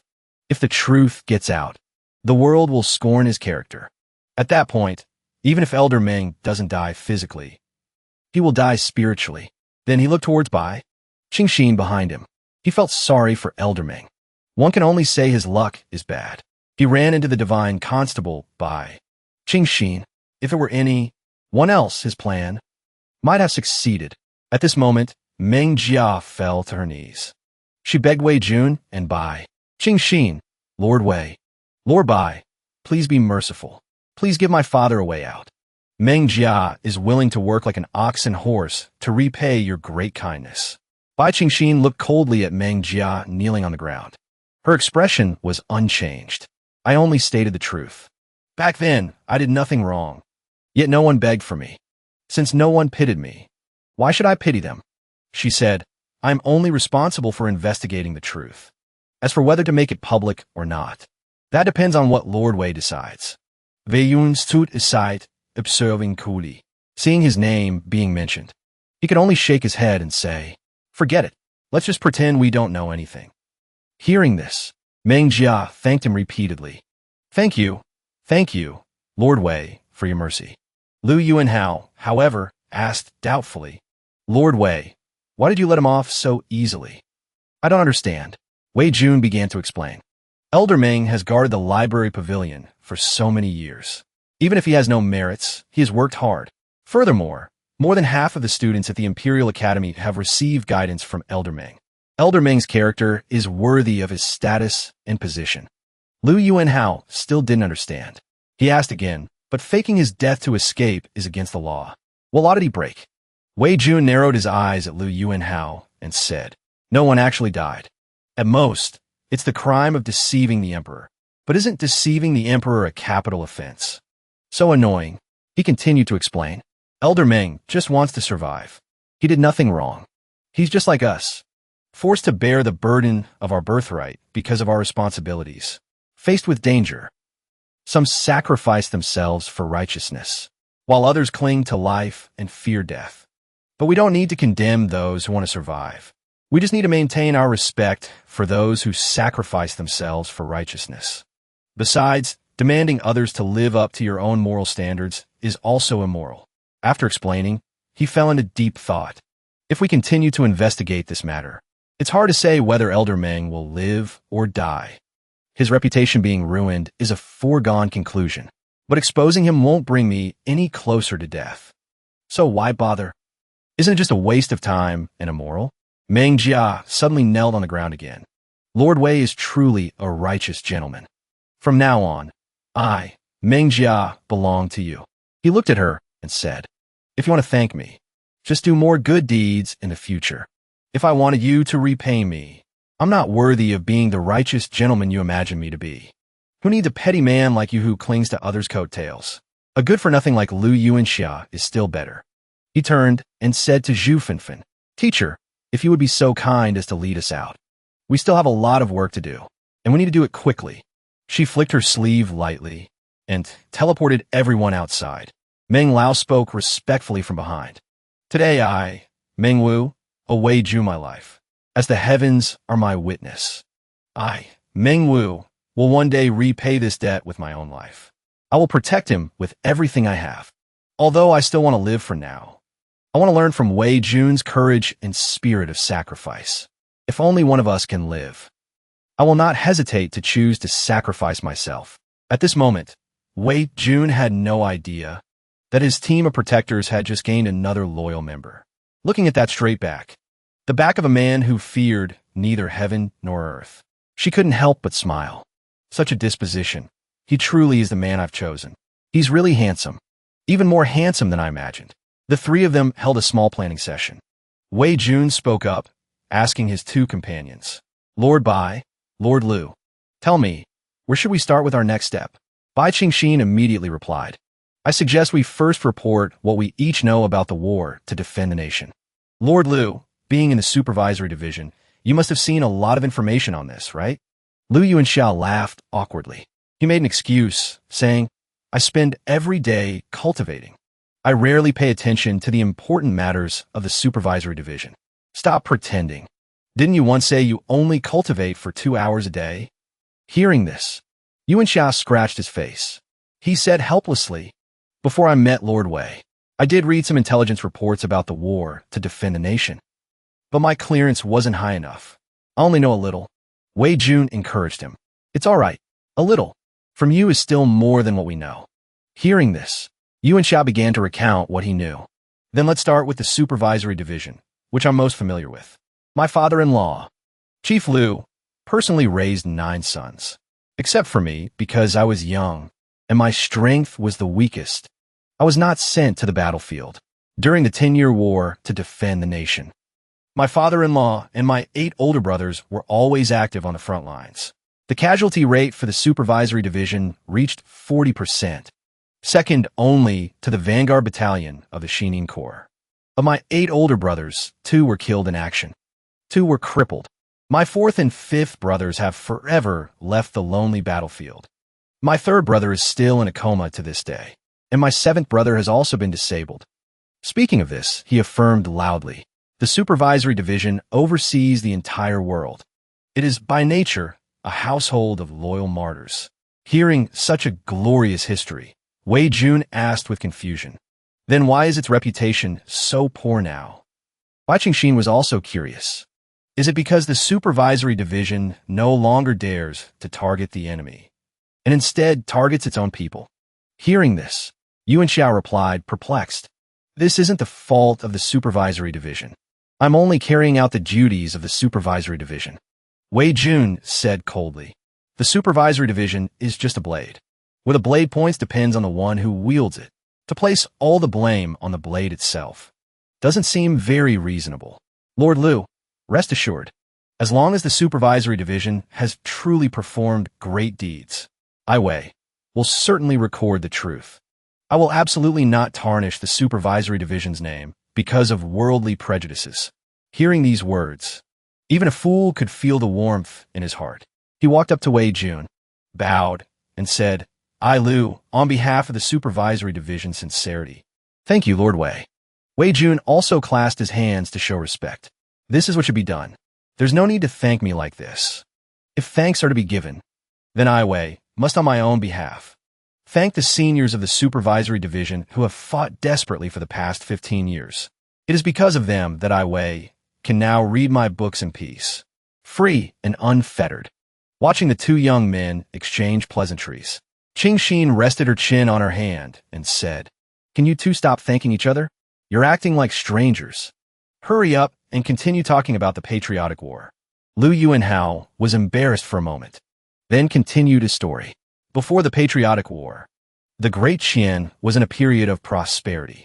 The country was peaceful and the people were content. The people were all proud to be citizens of the Great Qian. The continent where the Great Qian is located is rich in resources, with vast seas. Although cultivators often crossed the sea, no civilization comparable to the Great Qian was ever discovered. Therefore, the Great Qian has always called itself the Celestial Empire, believing that the surrounding small countries were not worth mentioning. Until sturdy ships of the Western Continent Allied forces rammed into our warships and attacked the Great Qian. The Western Continent Allied forces possessed weapons we had never seen before. These weapons were incredibly destructive. The Great Qian army was routed as soon as they approached. This made the Western Continent Allied forces extremely confident. They even declared that they could level the Great Qian within half a year. Of course, They quickly paid the price for their arrogance. After all, our great Xian is not a place that just anyone can bully. You probably know what happened after that. After this historical recollection, Wei Jun's eyes were opened. So, the Western continent is technologically advanced. In terms of equipment and weapons alone, the Western continent's attack on the Great Xian, which was in the age of cold weapons, was indeed a huge blow. Unfortunately, this cold weapon empire climbed the tree of cultivation. The Western continent wanted to use its own blood to cultivate. They were really no match. Thinking of this, Wei Jun then posed a question. There are a few things I don't understand. Although the weapons of the Western continent are powerful, they can't possibly be a match for cultivators, right? Why did this war last for 15 years? And why was it so brutal? Lu Yuanhao explained. Besides possessing advanced weapons, the enemy also had an elite army with formidable strength. Furthermore, the enemy also had top-tier experts who were no weaker than ours. Hearing this, Wei Jun asked curiously, "They have cultivators too?" Yuanhao tried to recall. It seems they aren't cultivators, but they seem to have reached a certain level of power. It's hard to tell who is stronger. Wei Jun rested his chin on his hand, thinking. He paced as he spoke. In that case, we, the Great Qian, shouldn't have been their match. Hearing this, Yuanhao quickly explained. No, you could say we were slightly stronger. The number of our top-tier experts completely overwhelmed the enemies. Initially, the war should have ended quickly with our victory. But at a critical moment, a god suddenly appeared in the enemy's ranks. Based on the records of the time, it's speculated that the god mentioned was a true deity from the celestial realm. Bai Qingxin frowned in thought. We're just investigating the patriotic war, and now it involves the celestial realm. In the Great Qian, the celestial realm is just an ancient legend. Wei Jun leaned against the table. He murmured, so it's possible it's the upper realm after ascension. To this heavenly emperor, they're just slightly larger insects. Not worth mentioning. After telling this unrecorded historical story, Lu Yuanhao said to Wei Jun, Lord Wei, this involves the celestial realm. How can you be so calm? Wei Jun just shrugged and replied, so what if they're from the heavens? In the end, didn't we win the patriotic war? Even a true god was no match for us. Why should I care? I heard that at first, we were about to push all the way to the Western continent. It was all because the current emperor personally led the campaign, commanding chaotically, that it led to the situation we have today. Lu Yuanhao cried out, Lord Wei, you can't say such things recklessly. His Majesty did that to boost morale. Hearing this, Wei Jun said, forgive my disrespect, but if he didn't have the dragon's aura protecting him, I would suspect he was a spy sent by the enemy. Tell me, before His Majesty took over, which commander led the Qian army to victory? This person must know the most about the patriotic war. Next, we must find him. Looking at the expressions of the two, it seems you both know who it is. Bai Qingxin replied, Lord Wei, he died long ago, but you probably know him too, because your father once served as a subordinate in his army. He is the head of the Yang family. Marshal Yang, who achieved great military honors back then. Wei Jun frowned slightly in thought. Marshal Yang. I have some impression of him. For such a prominent figure to die without my knowledge, isn't that a bit unusual? No matter how he died. I don't care, but I'm telling you so that everyone knows. Lu Yuanhao continued his story. That year, His Majesty was ambushed. He gave an urgent order to retreat. In the end, Marshal Yang was surrounded because he stayed behind to cover the retreat. It was clear he was outnumbered and outmatched. Veyunis faced because it made His Majesty lose face. Marshal Yang's death was not made public. Not only that, but later Yang Dalong, Marshal Yangis Eldestison, publicly questioned His Majesty's succession to the throne. It said he even colluded with court officials to overthrow His Majesty. But His Majesty, considering Marshal Yang's merits, did not wipe out his entire family. However, he still executed Yang Dalong in the end. The entire Yang family was demoted to commoners. After that, the Yang family declined. Hearing this, Wei Jun angrily slammed the table and stood up. Peace was forged by the general. Yet the general was not allowed to see that peace. How ridiculous! Shameless! Wei Jun had already made a decision in his heart. He said to Yuan Hao and Qingxin, "I've decided. The investigation into the patriotic war will begin with the Yang family." Suddenly, a faint halo emanated from Wei Jun's body. As soon as he saw this halo, he cursed inwardly. "Why am I breaking through again? Is this halo of righteousness blind? I was just pretending to be serious. Why is it so easy to become stronger? This is so annoying." Elsewhere, Lu Qian showed great interest after learning about Wei Jun's matter. Wei Jun wants to investigate the Yang family? This kid isn't bad. He really is bold. Lu Yuanhao had tears in his eyes. His expression was aggrieved, as if he were very moved. "Godfather, Wei Jun is truly a righteous gentleman. He's an even better actor than Headmaster Zhu. I really can't handle him. Please transfer me back quickly. I really can't do this anymore. How about sending Big Brother instead? He's more capable than me." Taizhu was suddenly dragged into it. He protested like a cornered cat. "Ninth brother, you bastard. I've doted on you for so many years." Seeing his two beloved sons bickering, Lu Qian also felt a headache coming on. He had to step in and stop them. "Stop arguing. Taizhu has a lot of work to do. This matter must be handled by Yuan Hao. The problem is we're investigating the Yang family now. If Bai Qingxin is there, I'm afraid it will involve that organization." Hearing this, Taizhu's face turned serious. "Father, are you referring to the Iron-Blooded National Salvation Society?" Yuan Hao was also startled upon hearing this. The Iron-Blooded National Salvation Society, founded by the former Crown Prince.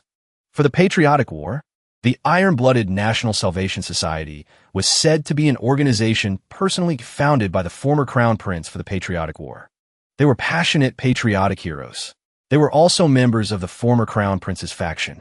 The ideal of the Iron-Blooded National Salvation Society was strong will and a noble spirit of sacrifice. All members, including the former Crown Prince, personally charged into battle. They fought selflessly. They dedicated themselves completely. Their strength earned them the respect of the world. All people of ambition considered it an honor to join the Iron-Blooded National Salvation Society. However, after the former Crown Prince went missing, such a respectable organization, nearly all its members had their identities exposed and died for various reasons. Could it be that His Majesty took action? After all, this matter is related to the prestige and honor of the former Crown Prince. The threat to His Majesty's throne was too great. Lu Qian looked at Yuan Hao and added, "Marshal Yang and his 3 sons were all members of the Iron-Blooded National Salvation Society. If Wei Jun starts his investigation with the Yang family, it's hard to guarantee it won't involve the Iron-Blooded Society." Yuan Hao asked doubtfully after hearing this. "But aren't they all dead? The Yang family and the Iron-Blooded National Salvation Society should have no connection anymore, right?" Lu Qian shook his head. "One can't be sure. But if Bai Qingxin is there, we'll find out soon enough. I believe the Iron-Blooded Society will contact Wei Jun and Bai Qingxin, but they've been in hiding for so many years. They probably won't reveal themselves so easily, right?" Lu Qian explained. "Under normal circumstances, of course they wouldn't show themselves. But now that a talent like Wei Jun has suddenly appeared, do you think they won't try to recruit him? Given Wei Jun's performance, I'm afraid he will accept their ideals. He might even join them happily. If it really involves the Iron-Blooded National Salvation Society, then His Majesty will have to personally intervene. Ninth brother, someone is watching you. Tomorrow, you will go to the Yang family's residence. Something might happen on the way. You must be careful too. Furthermore, you must keep a close watch on Wei Jun and Bai Qingxin. The moment you discover any trace of the Iron-Blooded National Salvation Society, report to me immediately." Having received his father's orders, Lu Yuanhao quickly departed. The next day, the 3 of them strolled through the bustling streets together. Yuanhao hepidi hendit veyun bamboo slip. "Lord Wei, this is the information on the Yang family that you wanted. Please feel free to read it. The information from the supervisory division is guaranteed to be accurate." Wei Jun happily accepted the 10 documents Yuan Hao handed him. "Good work efficiency. Lord Lu, it just so happens that before we go to the Yang residence, I want to learn a bit more about the situation there." He quickly opened the bamboo slip. His mood was extremely cheerful. But when he read the contents inside, the smile on his face vanished. In its place was an indescribably gloomy expression. The Yang family was the top military family of the Great Qian. For 9 consecutive generations, they had achieved glorious military feats, making their reputation in the Great Qian as solid as a rock. 3 generations of the Yang family had produced 5 hereditary famous generals. Yang Dalong commanded the Vanguard Battalion. His military achievements were outstanding. He once had a life-and-death friendship with the former crown prince. In the end, he was executed by the Qian emperor. He became the friend of an enemy. Yang Erlang had average aptitude, but was determined to join the army. He died in battle in the 3rd year of the Patriotic War. Yang Samlang and Marshal Yang were scattered by the Qian emperor. They died before the Patriotic War began. The eldest daughter, Yang Filan, joined Princess Mingzhu's women's army. She died in battle in the 9th year of the Patriotic War. Of Marshal Yang's 3 sons and 2 daughters, only the youngest daughter was lucky enough to survive. The other 4, including Marshal Yang himself, all sacrificed themselves for the Great Qian. They used their own flesh and blood to dye the glory of the Yang family red. 5 generals, 3 generations defending the country, pacifying the borders. Their names are recorded in history with a spirit of righteousness. After the book, 3 strategies. All praise these heroes. After reading, Wei Jun's resolve grew even stronger. I must get justice for the Yang family. Even if this matter doesn't concern my interests, I must do it. We cannot let heroes shed blood and also shed tears. This is the nation's foundation. Qingxin listened silently beside him as Wei Jun read the contents. Only then did she speak up. I'm afraid it will be very difficult. The Yang family not only offended His Majesty, but Marshal Yang and the old monster of the longevity sect in the cultivation world also have a grudge. Back then, under Marshal Yang's command, many people from the longevity sect died. The longevity sect also participated in the Patriotic War back then. After that, their grand elder was appointed as the national preceptor by His Majesty. The Yang family's decline to this day is not just because His Majesty is displeased, but also because they offended the longevity sect. Mentioning the longevity sect, Wei Jun made no effort to hide his disgust. The longevity sect? Is that the same longevity sect that specializes in twisting black and white and bullying the weak? How wonderful. I was already looking to cause them some trouble. I found them an eyesore for a long time. Hearing these words, Qingxin couldn't help but blush. Although everyone knew this man didn't mean anything else by it, she didn't think so. He wants to seek justice from the longevity sect? Right now, I've only just merged with my dark personality. Although I'm not strong enough to face the national preceptor, protecting myself shouldn't be a problem.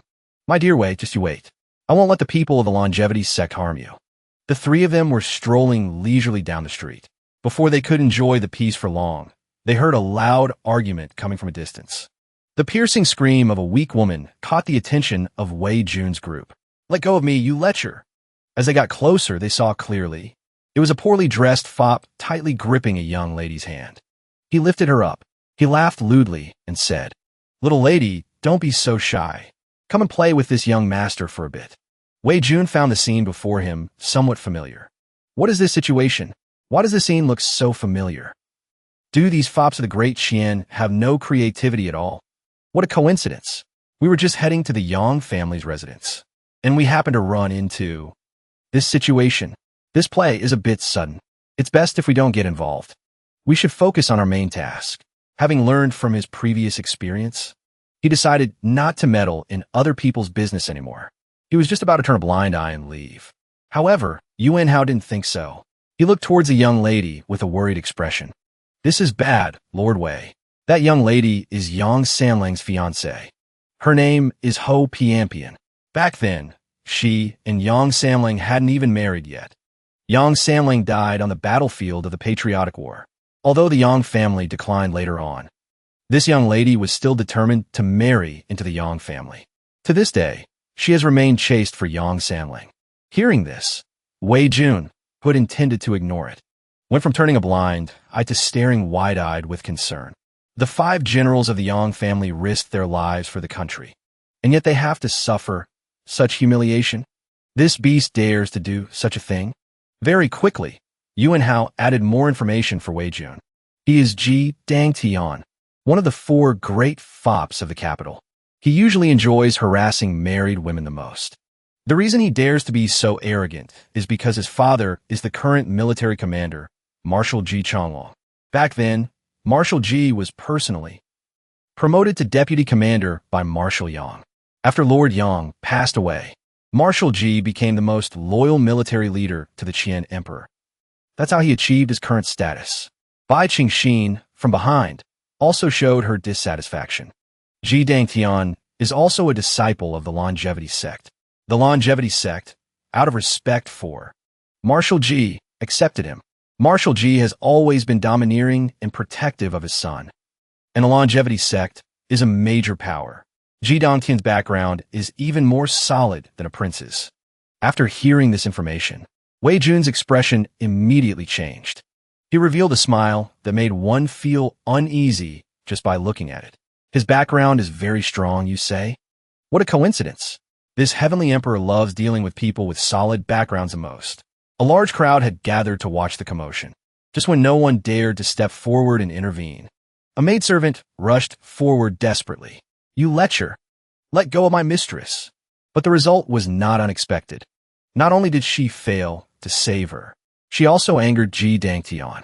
He pulled out a horsewhip from behind him. He whipped it to drive the maidservant away, but accidentally struck Ho Piampian as well. The whip struck so hard that the maidservant fell to the ground, motionless. She stared with wide, lifeless eyes, as if begging someone to save her. She's not breathing anymore. Is she dead? Only then did Wei Jun realize that what was happening before him was not an act. Everything was real. That girl was probably really dead. He gritted his teeth in anger. The more he looked, the more he hated it. Now this is a real fop. Lord Liu, arrest Ji Dangtian for me. If he resists, just kill him on the spot. No need to be polite.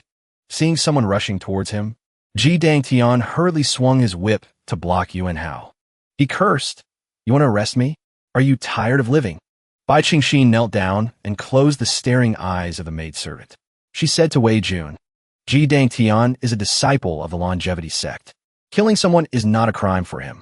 Before, it might have been considered a crime. But since I took charge of law enforcement, it's no longer considered a crime. Today, Ji Dangtian dared to act indecently towards Ho Piampian. It's not necessarily because he's that bold. Marshal Ji and the longevity sect have a conflict with the Yang family. It's very likely they want to use this opportunity to test me.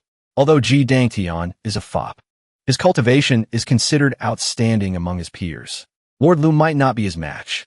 Wei Jun returned to his usual demeanor. He said casually to Bai Qingxin, don't worry. Lord Liu will be fine. If anything happens, I'll step in. Ji Dangtian is ruthless.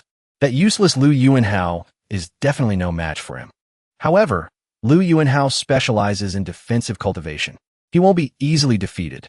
When that fatty can't hold on any longer, I'll risk my life in front of him. As long as Ji Dangtian kills me, within a few minutes, I will transform into the Heavenly Emperor to eliminate this villain. I'll avenge that maid. The plan was all set. He was about to replace Yuan Hao. But as he turned, he saw a figure flying high into the air amidst the dust cloud. When he identified the figure, everyone gasped in astonishment. My God, the person who was thrown looked so much like Ji Dangtian. Lord Bai, it seemed Ji Dangtian was the one sent flying. Bai Qingxin was just as surprised as everyone else. She stood beside him and confirmed. It is him. There's absolutely no mistake. Wei Jun gritted his teeth. He felt something was very wrong. This fatty is really not right. Didn't they say this guy was useless? Sending someone flying into the sky with one punch? You call this useless? However, Yuan Hao looked at the figure hovering in the air.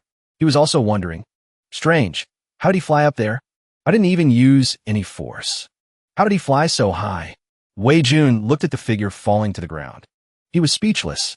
After a moment, he said to Qingxin, Lord Bai, I suspect this guy is acting. Bai Qingxin sighed helplessly and replied, Who are you talking about? Ji Dangtian or Liu Yuanhao? Wei Yun Lu Holds Dai to Lu. I feel like both of them are putting on a show for me. No, I must continue to observe this film set.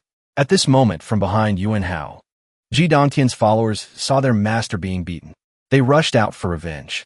Two of them drew their swords and charged straight at Yuan Hao. But little did they know that Yuan Hao was a master of the defensive arts. Just like a certain young lady who specializes in defense, those slashes and stabs couldn't cause any damage whatsoever. There wasn't even a scratch. Seeing that cold weapons were ineffective, they switched to firearms. Wei Jun, standing on the side, broke out in a cold sweat. Damn it, isn't that the firearm that can fire 5 shots in a row? Unbelievable. Is it the Great Qian's replica of the Western Continent's version? Marshal Ji had acquired many weapons from the Western Continent on the battlefield. Replicating this type of firearm probably wasn't a difficult task, just when those followers thought victory was certain.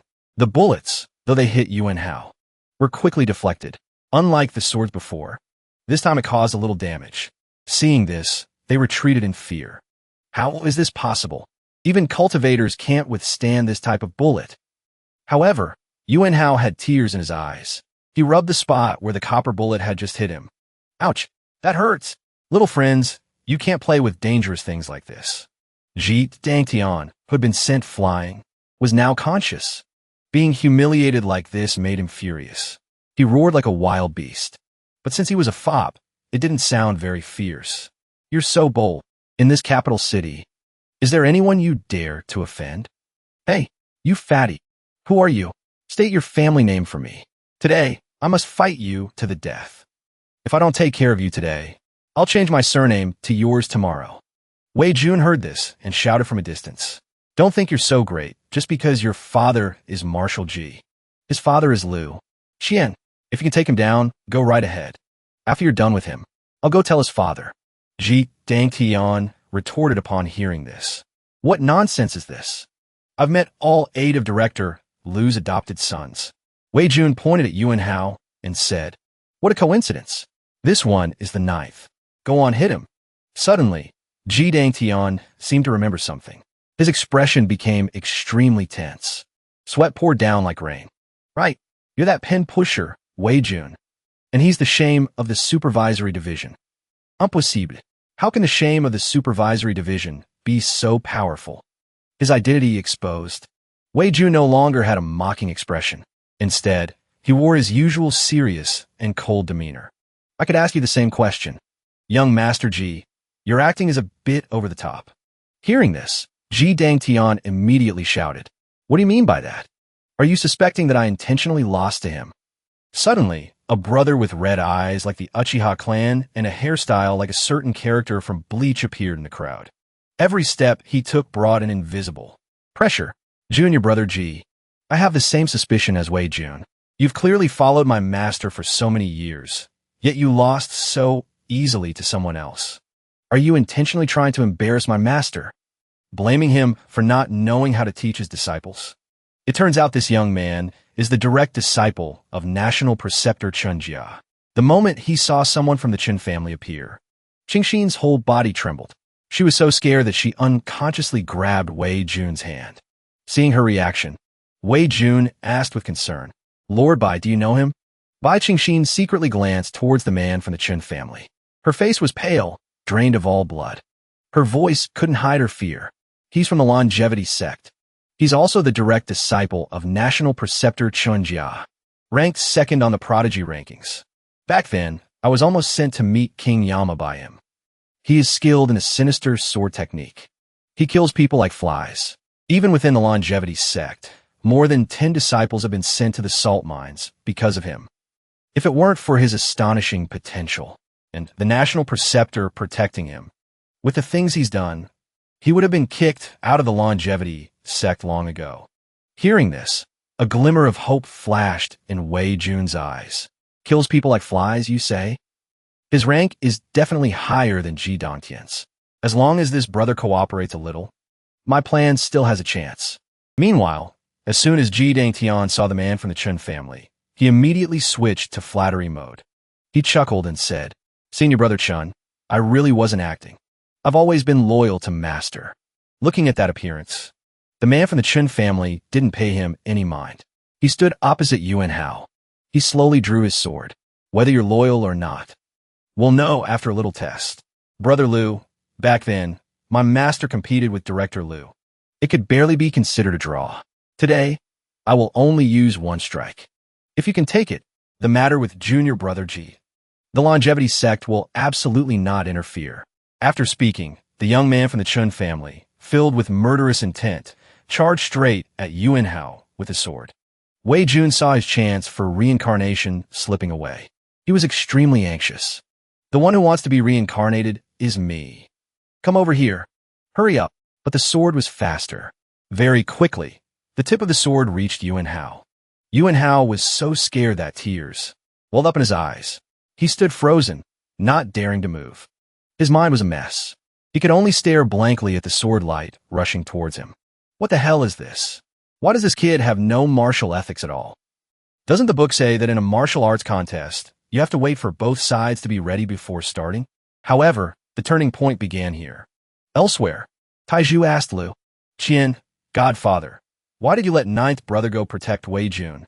Being by Wei Jun's side is so dangerous. Isn't that sending ninth brother to his death? Liu Qian gently took a sip of tea. He said, don't worry, ninth brother will be fine. He'll live for a long, long time. Taiju couldn't help but be suspicious. How can you be so sure he'll be fine? Everyone in the capital knows he's a good-for-nothing. Hearing this, Liu Qian just smiled and replied, do you remember when I sent ninth brother flying? I used 90% of my power then. When the late emperor was still on the throne, I once fought with his national preceptor. Within half an hour, although I was slightly inferior, I still managed to break his defense in the end, making him cough up blood. Hearing this, Taiju suddenly understood. So what you said before about ninth brother being a cultivation prodigy, that one day of his cultivation is equal to a year for others. Was it all true? We thought you were just covering for him. Seeing his son so shocked that his jaw was about to drop, Liu Qian affirmed, not just a prodigy. It's more accurate to say he's a monster. I underestimated him before. Speaking of this, he smiled proudly. To not waste his talent. Aside from cultivating, I didn't let him do anything else. But I didn't expect. In just 25 days, even I couldn't break through his defense. What's interesting is, he himself has no idea about this. Knowing Yuan Hao's nearly impenetrable defense. Let's return to the battle. Although the tip of the sword touched Yuan Hao, no matter how much force was used, it can only stop there. The person involved was too scared to resist. But his opponent, Chun Jia, and all the onlookers were gaping in astonishment. Chun Jia was so angry his face turned purple. He used all his strength, but it was useless. Although Yuan Hao was still trembling, he gradually became less afraid. Seeing that he couldn't injure Yuan Hao, Chun Jia had to sheath his sword and turn around. He patted Dang Tian on the shoulder and said, Junior brother G, I was wrong to blame you. You weren't acting at all. It's just that you truly are no match for Lord Liu. After saying this, Chun Jia vanished like a wisp of smoke. Wei Jun, witnessing the scene, also felt dejected. He just disappeared? This guy's acting skills are truly superb.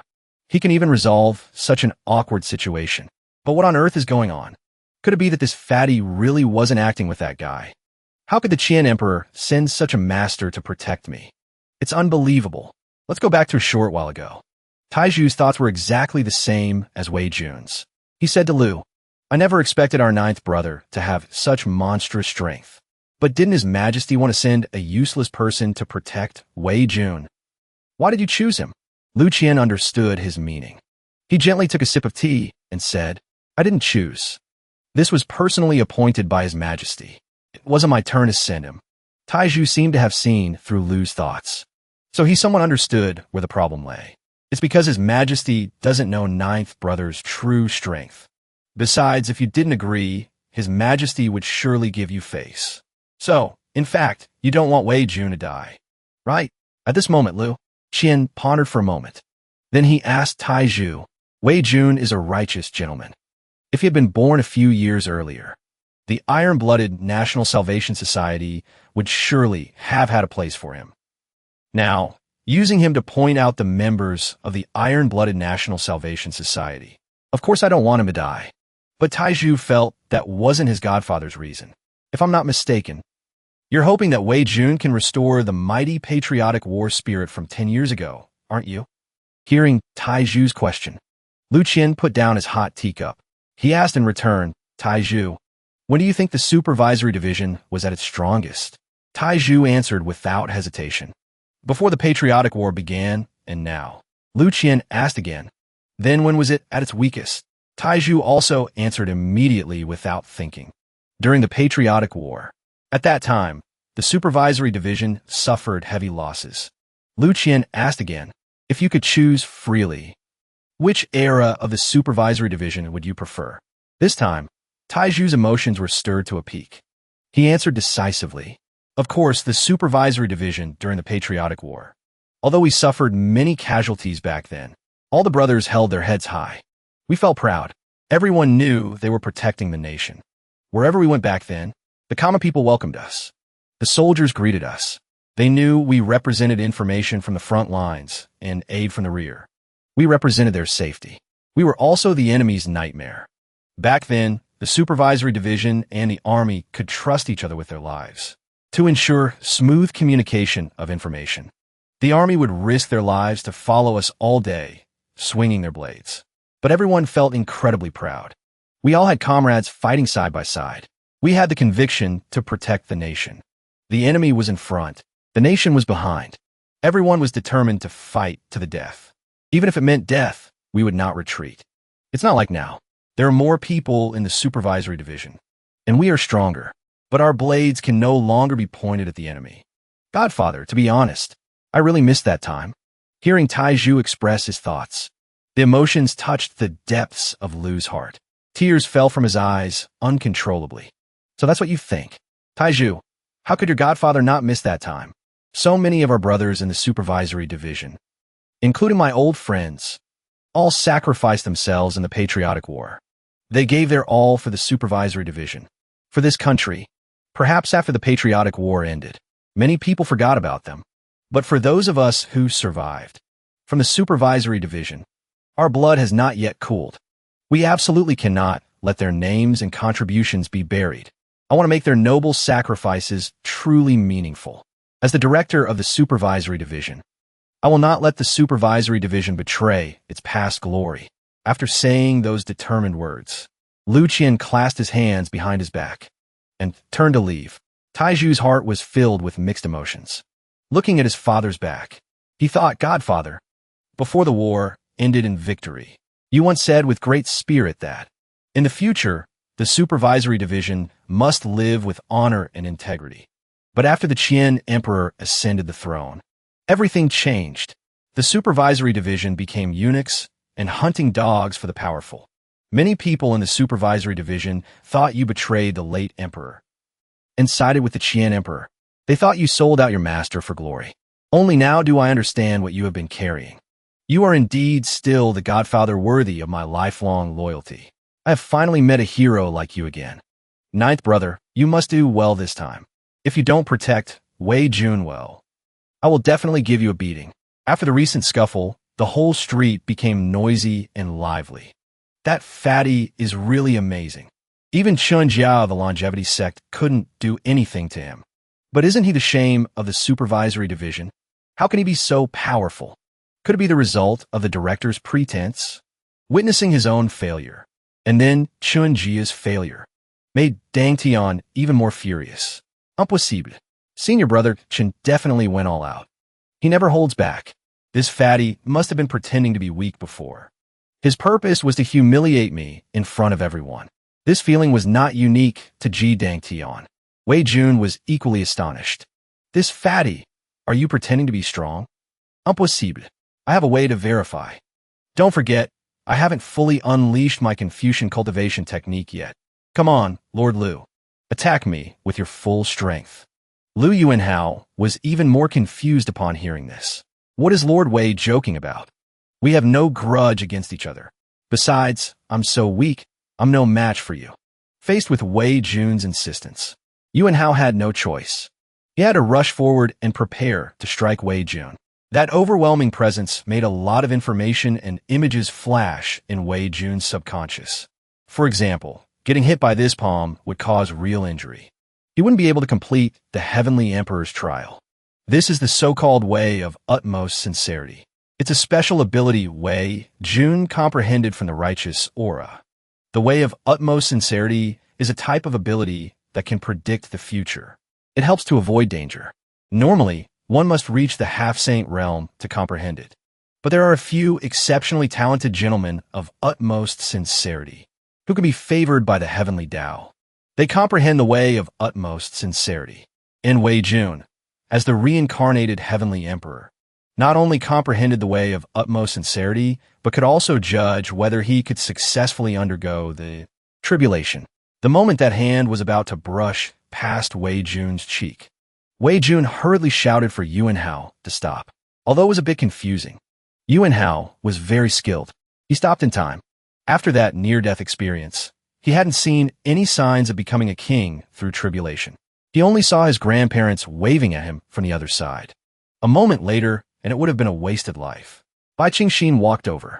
She smiled and said, "Lord Wei, I didn't detect any lies from Lord Liu. But it seems Lord Liu is definitely a top-tier defensive master. Perhaps because he has never directly attacked. Everyone considers him useless.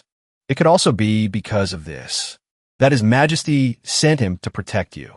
So, you've accidentally gained a master. It truly is the will of heaven.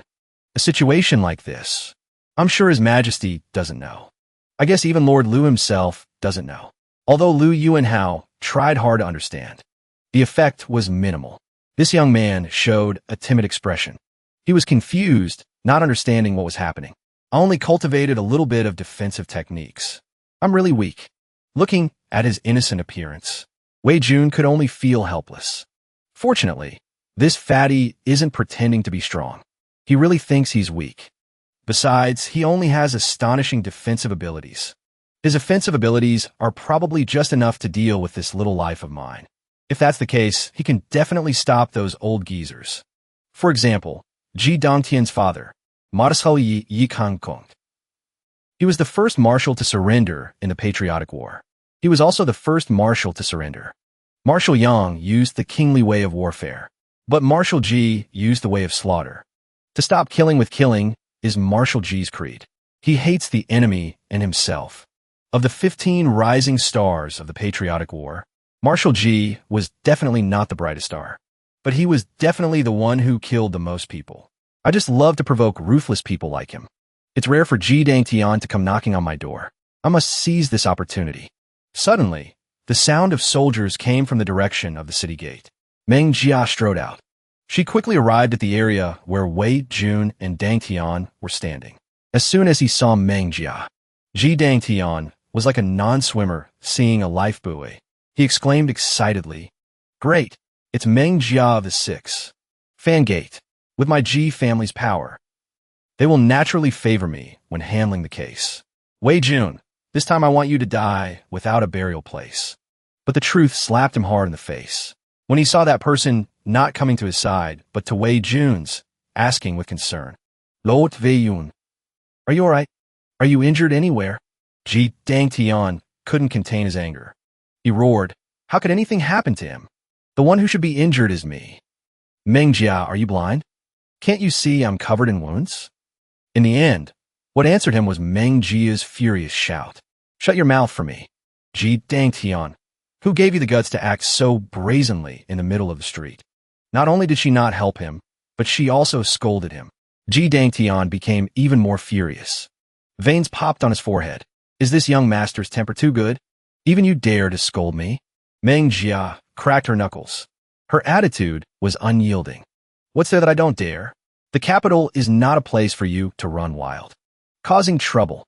You'd best come with me." Although her words were tough, she was a bit nervous inside. "Young Master Wei saved my grandfather's life. The kindness is profound. This is too dangerous. I can't let Wei Jun and Ji Dangtian fight to the death. Although I can't afford to offend the Ji family. Only by taking on this matter can I repay young Master Wei's kindness." Faced with Meng Jia's threat, the other party was not only unafraid, but also became more contemptuous. He provoked, "You want to take me to the Six? Fan Gate? What if I don't go?" Meng Jia showed no weakness. She reached for the sword, on her back, preparing to directly cut down this bastard before her. But she was stopped by Wei Jun. He jumped onto her shoulder. Then he pulled her aside and said, "Lord Meng, according to the so-called laws of the Great Qian, if a disciple of the longevity sect kills an innocent person, you can't do anything to him. You don't need to get yourself into trouble. The laws of the great Qian have been changed that will buy you people from the longevity sect. The sages said that when the Son of Heaven breaks the law, he is guilty of the same crime as a commoner. But now, the sages are not here. All the demons and monsters have come out. You people from the longevity sect are a state within a state. If the spirits of the heroes who died on the battlefield are watching, seeing you rotten maggots, would they feel disgusted? Seeing the common people being bullied by the powerful after the war, would they feel heartbroken? Seeing the country they protected with their lives become like this, could they rest in peace? Every word made any patriot who heard it feel a myriad of emotions. But Ji Dangtian, aside from not being able to listen, also felt that Wei Jun's words were meaningless. Wei Jun, not every word can be said in front of so many people. You are seeking your own death. You don't have to be in such a hurry, do you? Wei Jun heard this and cursed in his heart. Nonsense. How can I not be in a hurry? Am I supposed to wait until I rule the world to do it? By then, you useless people won't be able to kill me even if you want to. Wouldn't that be a tragedy? But when the words came out of his mouth, Wei Jun's tone became a bit gentler. He lightly provoked young Master Ji and his subordinates. What's wrong? Is young Master Ji dizzy with anger? Why don't you come and take my life? I promise I won't fight back. But I know you don't have the guts. But your father might. Then he turned to Ming Jia behind him and said, Lord Ming, behind Dingtian are Marshal Ji and the longevity sect. Today's matter involves the late Marshal Yang. It might even have His Majesty's intention. The water here is very deep. To be safe, don't get involved. Leave this place to me. I will personally go to Marshal Ji's residence to demand justice. Hearing these words, Meng Jia's 2 rows of tears were about to fall again, especially when she saw him stepping forward to protect and shelter her. She was moved and told him he didn't have to think for her like that. This made Wei Jun silent in his heart, because her understanding was truly too genuine. On the contrary, I'm not thinking for you. I'm just afraid you'll ruin my good plan. I must get Ji Dangtian in my hands. Lord Ming, I'm not doing this for you. I'm doing it so that the spirits of the dead can rest in peace. I feel that a martyr should not be made a joke of by that fop. That maid's life was also a life. Since he took someone's life, he must pay the corresponding price. That's all. Meng Jia was so moved that she couldn't help but remind him. But you know Ji Dangtian's background. Why are you so insistent on investigating to this extent? If you continue, you'll really be beheaded. Hearing this, he couldn't help but laugh out loud. Since I become a writer, what is there to fear? Haven't you heard? Since ancient times, no one can escape death. But one can still keep a patriotic heart. One can serve the country with utmost devotion. After death, one can illuminate the entire sky, carve one's name into the annals of history. Perhaps moved by his words, under the witness of everyone. The words he had spoken broke through to a new realm. Since ancient times, who can escape death? Let my loyal heart shine in the annals of history. His literary chi shot up to the sky. Isn't this a celestial phenomenon? Because this poem had triggered the righteous aura in his body and the overflowing literary chi of heaven and earth, creating a resonance. This is a poem worthy of being passed down through the ages. This is the spirit of the top scholar. It's been a long time since I've heard someone with such spirit. Top Scholar Wei truly lives up to his reputation. He really is a bit unafraid of death, just like in the rumors. Ji Dangtian's mood now turned to anxiety.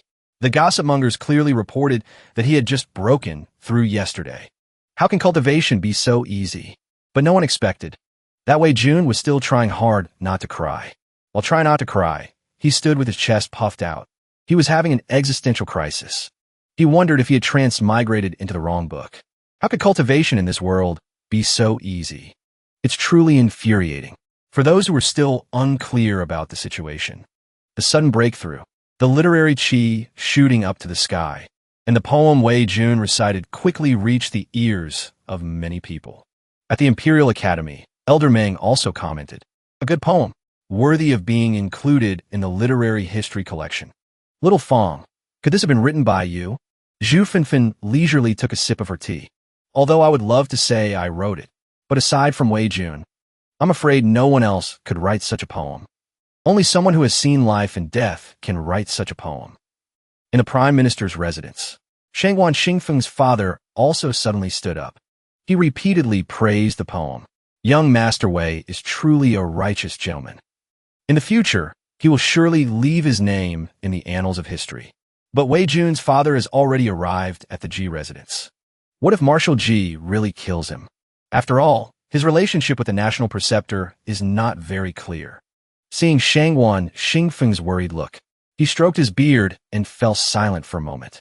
Marshal Ji won't be as reckless as you think. Besides, don't forget that the eldest young master of the Ji family is still here.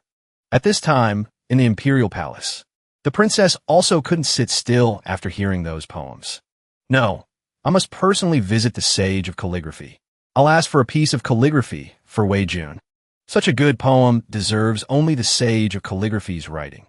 Seeing this, the maidservant hurriedly advised, Princess, your interactions with Lord Wei Jun are already too close. If you anger His Majesty, it won't be good. But Princess Ming said with great confidence, only I can implicate Wei Jun. There's no way Wei Jun can implicate me. If father wants to deal with someone, he can just target me. It has nothing to do with Wei Jun. First, we have to see if he wants to confront me. The emperor, on the other hand, was not very happy. News about Wei Jun and Lu Yuanhao, by some miraculous means, reached His Majesty's ears in an instant. He immediately summoned Lu Qian to court and asked him personally, Yuanhao has such strength, yet you didn't report it to me. What do you mean by this? Lu Qian calmly replied, Your Majesty, you are a wise man. This servant dares not say more. Hearing His Majesty ask if he wanted to protect Wei Jun, Lu Qian replied, Your Majesty, this servant wants to use Wei Jun to find the hiding members of the Iron-Blooded National Salvation Society. This servant believes that if the Iron-Blooded National Salvation Society truly exists, they will not let someone like Wei Jun go. Although he didn't have much of a beard, His Majesty still reached up to stroke it lightly. He said with a profound look, Since ancient times, who can escape death? Let my loyal heart shine in the annals of history. You are right. The Iron-Blooded National Salvation Society will not let someone like him go.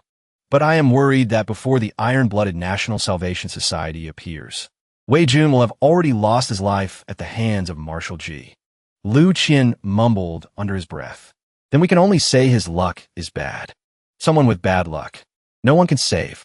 Meanwhile, Wei Jun's group had followed Ji Dangtian home, standing before the gates of the Ji residence. Ji Dangtian coldly asked, Have you thought this through? My father surely knows everything already. He dismissed the servants and closed the main gate to give you a chance. Once this gate opens, it means the gates of hell have also opened. What awaits you behind this door is your grave. These words, to Wei Jun, were unlike the trembling Yuanhao beside him.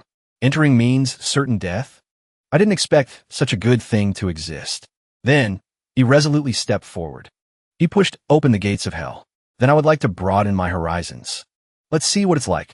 Ji Dangtian was now even more terrified. This kind of spirit that treats death as a return home. He pushed open the door and walked in without hesitation. Is he really not afraid at all? Everyone in this capital knows my father's reputation and methods. His gaze can make people tremble. Even I am afraid when I see my father. How can he be so brave?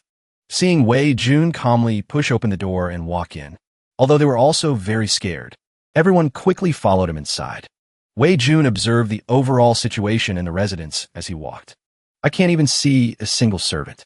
It seems this atmosphere is setting the stage for something big. My hopes of finding the path to reincarnation are looking brighter today. After walking a short distance, he saw a young master under a pavilion. He was handsome and scholarly, sitting and reading a book. Although he was young, a patch of his hair had already turned white, and one of his sleeves was missing. Wei Yun glanced Toa. Looks like someone with an untold story. But I have more important business today. I can't get involved. However, this thought was quickly shattered by Qing Xin's proactive actions. She had approached the young master and was speaking to him. Unbeknownst to him, she had already walked over to the young master to talk. Great young master, may I have your autograph? Seeing Qing Xin right in front of him, the young master revealed a gentle smile and said, So does heroine Qing Xin also smiled gently and said, Great young master, You were once the goal I strived for. You were the person I most wanted to become. When I first joined the Six Fan Gates, it was because I wanted to get closer to people like you, step by step, to become one of you. Hearing this, the young master smiled politely in return. Thank you. He took the pen and signed by Qing Xin's small notebook. He noticed she said were. So what about now? But he kept these words to himself. As he signed, he said, I'm sorry to have disappointed you. But from now on, Lord Bai, please don't mention us anymore. It's best to avoid breaking any taboos. Bai Qingxin looked at the signature Ji Lingyun in her notebook.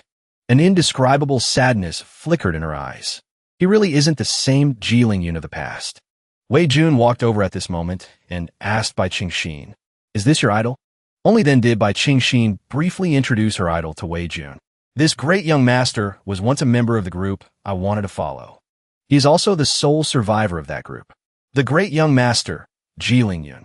He is also the great young master of the entire capital. If anyone refers to the great young master, it can only be the Ji family's great young master. Ji Lingyun stood up modestly. That's all in the past. Now, I'm just a useless man. Looking at that empty sleeve, Wei Yun fell silent. A useless man?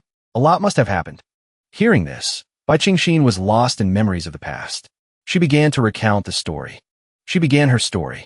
There was once a group of people. They were just like Lord Wei and I were before. They were pure, kind, righteous, and outstanding. They used their strength to fight against all illegal and unjust acts. They made countless people feel that life was full of hope. They also made me believe that this world didn't need opportunists, that as long as you worked with integrity and seriousness, you would be duly rewarded. When the war to defend the nation broke out, all of them rushed to the front lines, and all of them died heroically on the battlefield. At the time, everyone felt their sacrifice was worthwhile. They would surely bring a bright future to Great Qian after the war. But in the end, except for the great young master, none of them ever returned. If the great young master hadn't cut off his own arm to save his majesty, if the great young master wasn't Marshal Ji's son, I'm afraid he would have followed his comrades in arms to the grave long ago. It's ridiculous, really.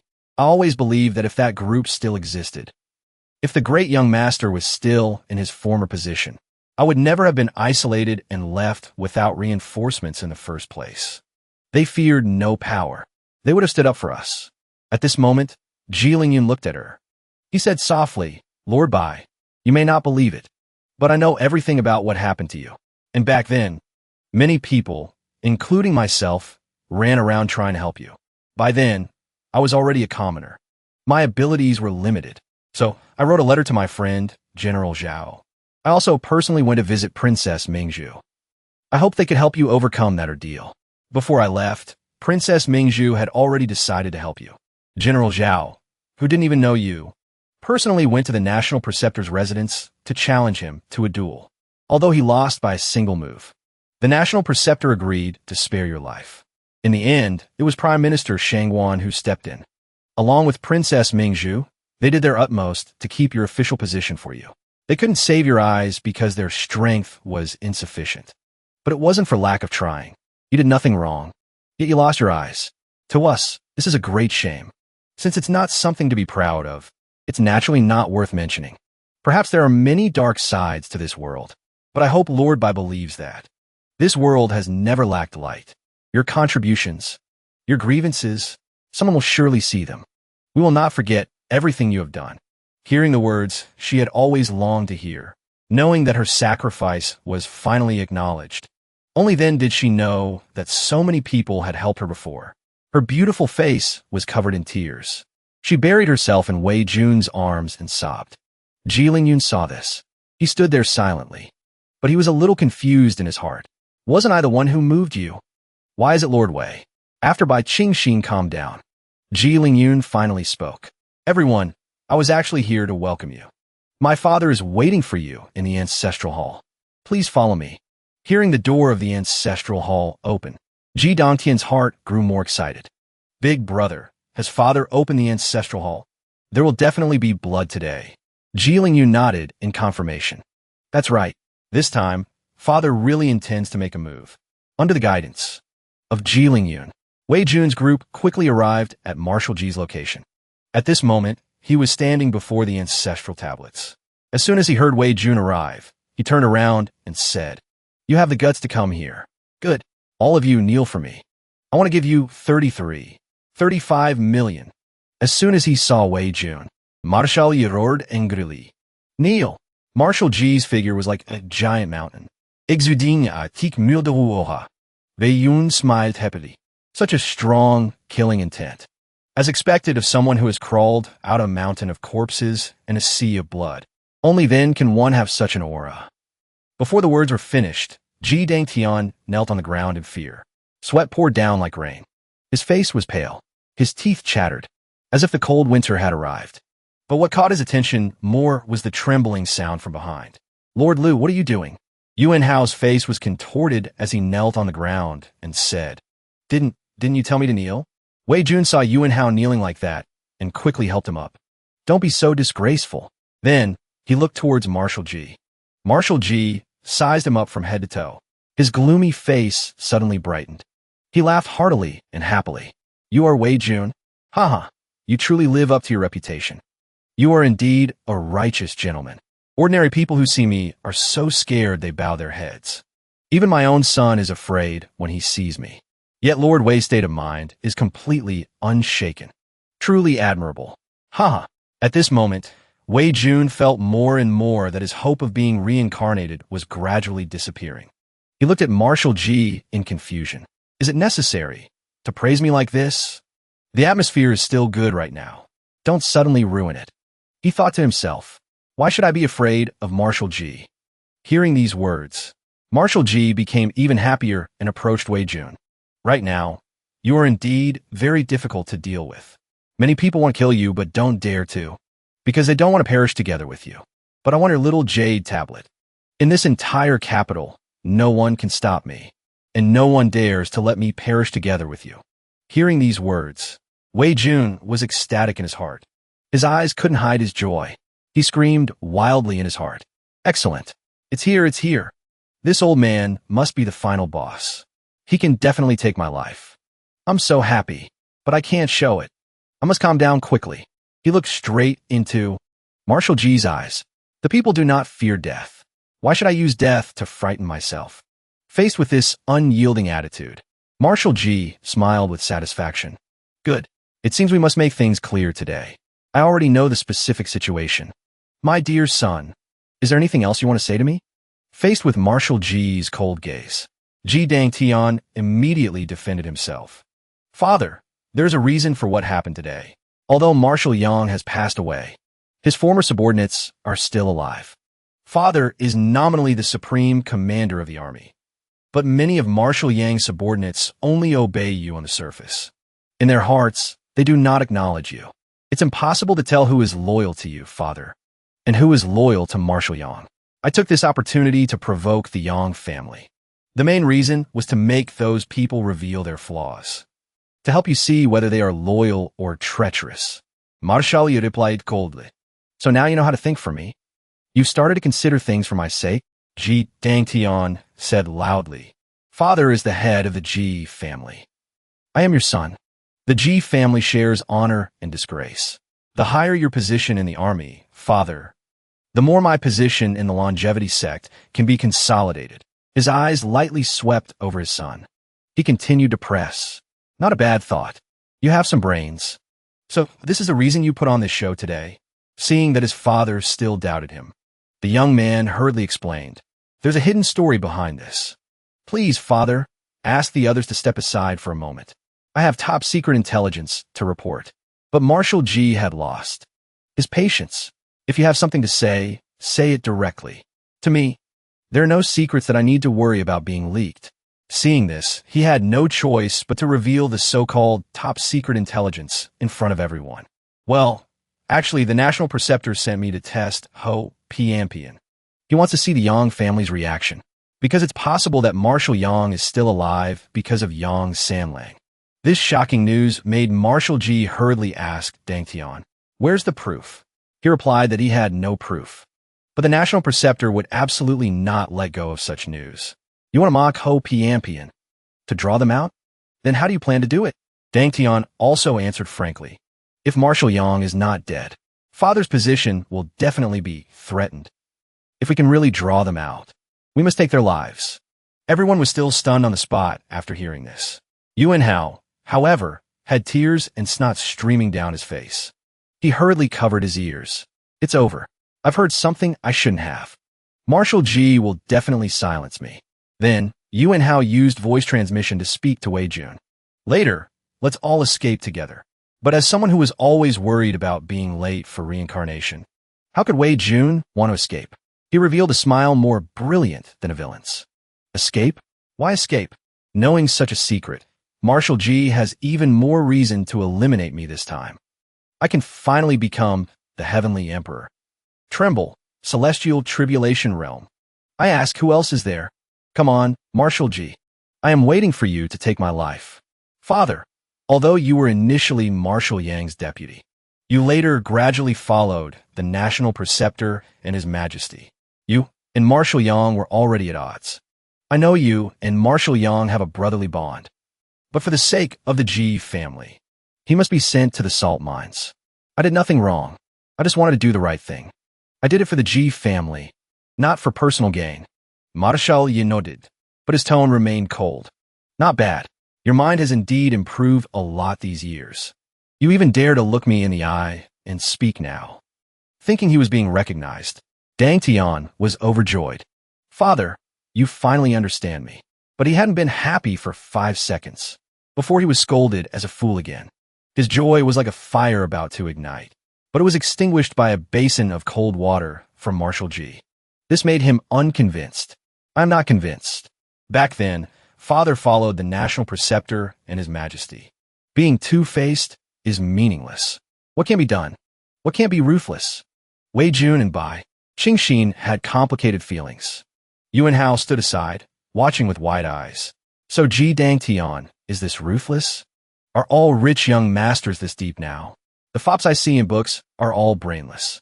As soon as Yuan Hao finished speaking, he was scolded by Dang Tian. Fool! Anyone who can stand firm in this capital, which fop is truly stupid. At this moment, Marshal Ji sighed.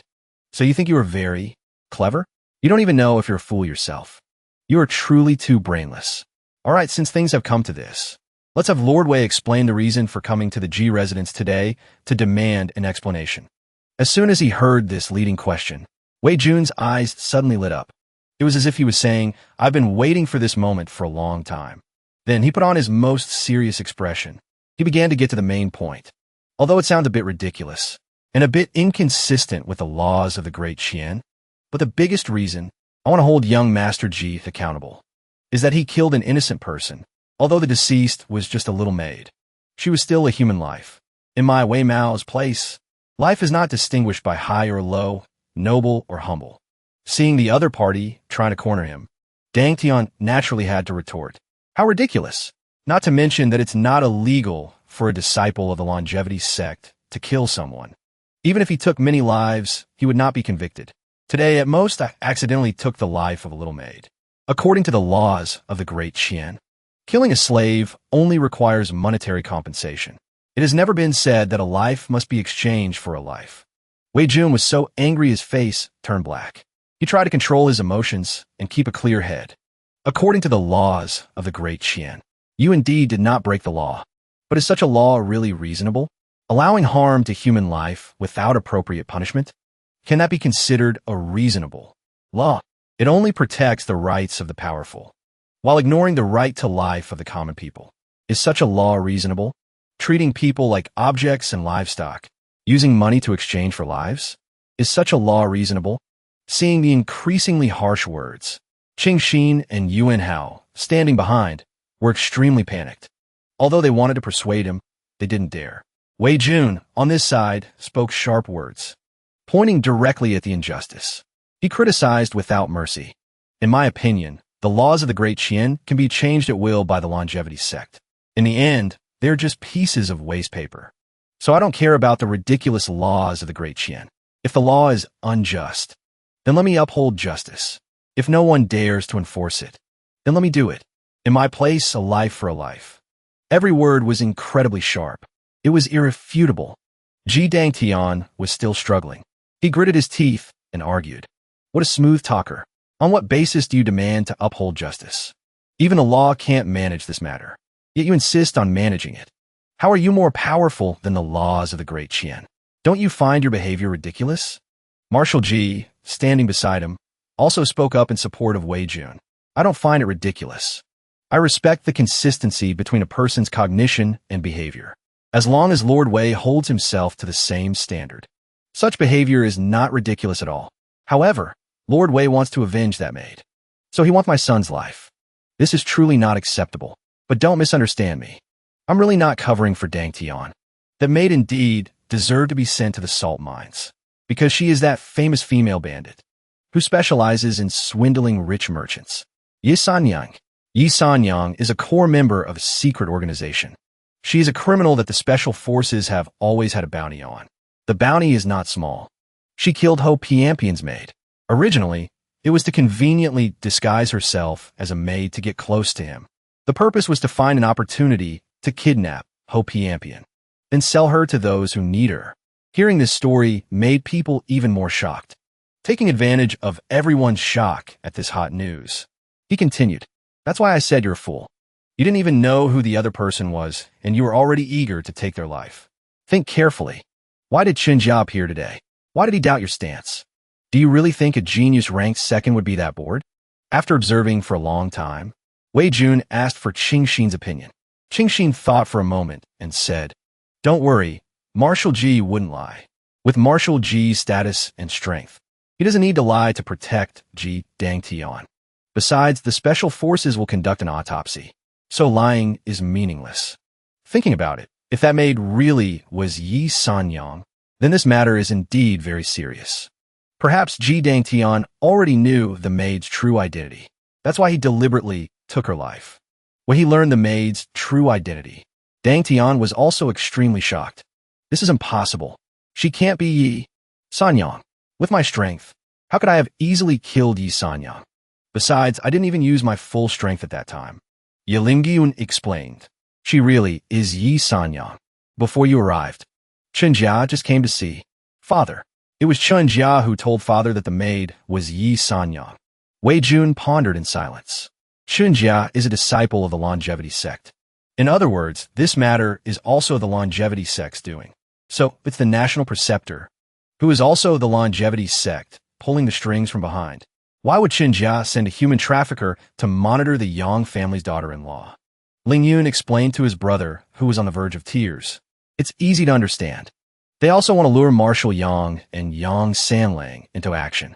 At this moment, Marshal Ji also pointed out a detail that Dang Tian had missed. Today might have been the day Marshal Yang and Yang Sanlang would have made their move. But unfortunately, Xinjia didn't find any trace of us taking action. Instead, he suspected that you intentionally sabotaged the longevity sex operation. So he came before me, wanting me to give him a clear explanation. Just a disciple of the national preceptor. Since when did he dare to demand an explanation from me? Ji Dangtian, from beginning to end, believed he had done the right thing. He couldn't see where he had gone wrong at all. Father, one person does, one person bears. If Marshal Yang is not dead, I will definitely find them. As long as the Yang family disappears, our Ji family will surely be as stable as Mount Tai. So, Father, rest assured, I will do my utmost to deal with the Yang family. I will absolutely not let this matter affect you, Father. After hearing these words, Marshal Ji couldn't be happy.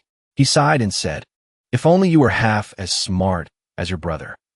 Then I wouldn't have to worry about the matter of succession." He looked at Dang Tian. His tone grew more and more furious. "It seems you still don't understand where the problem lies.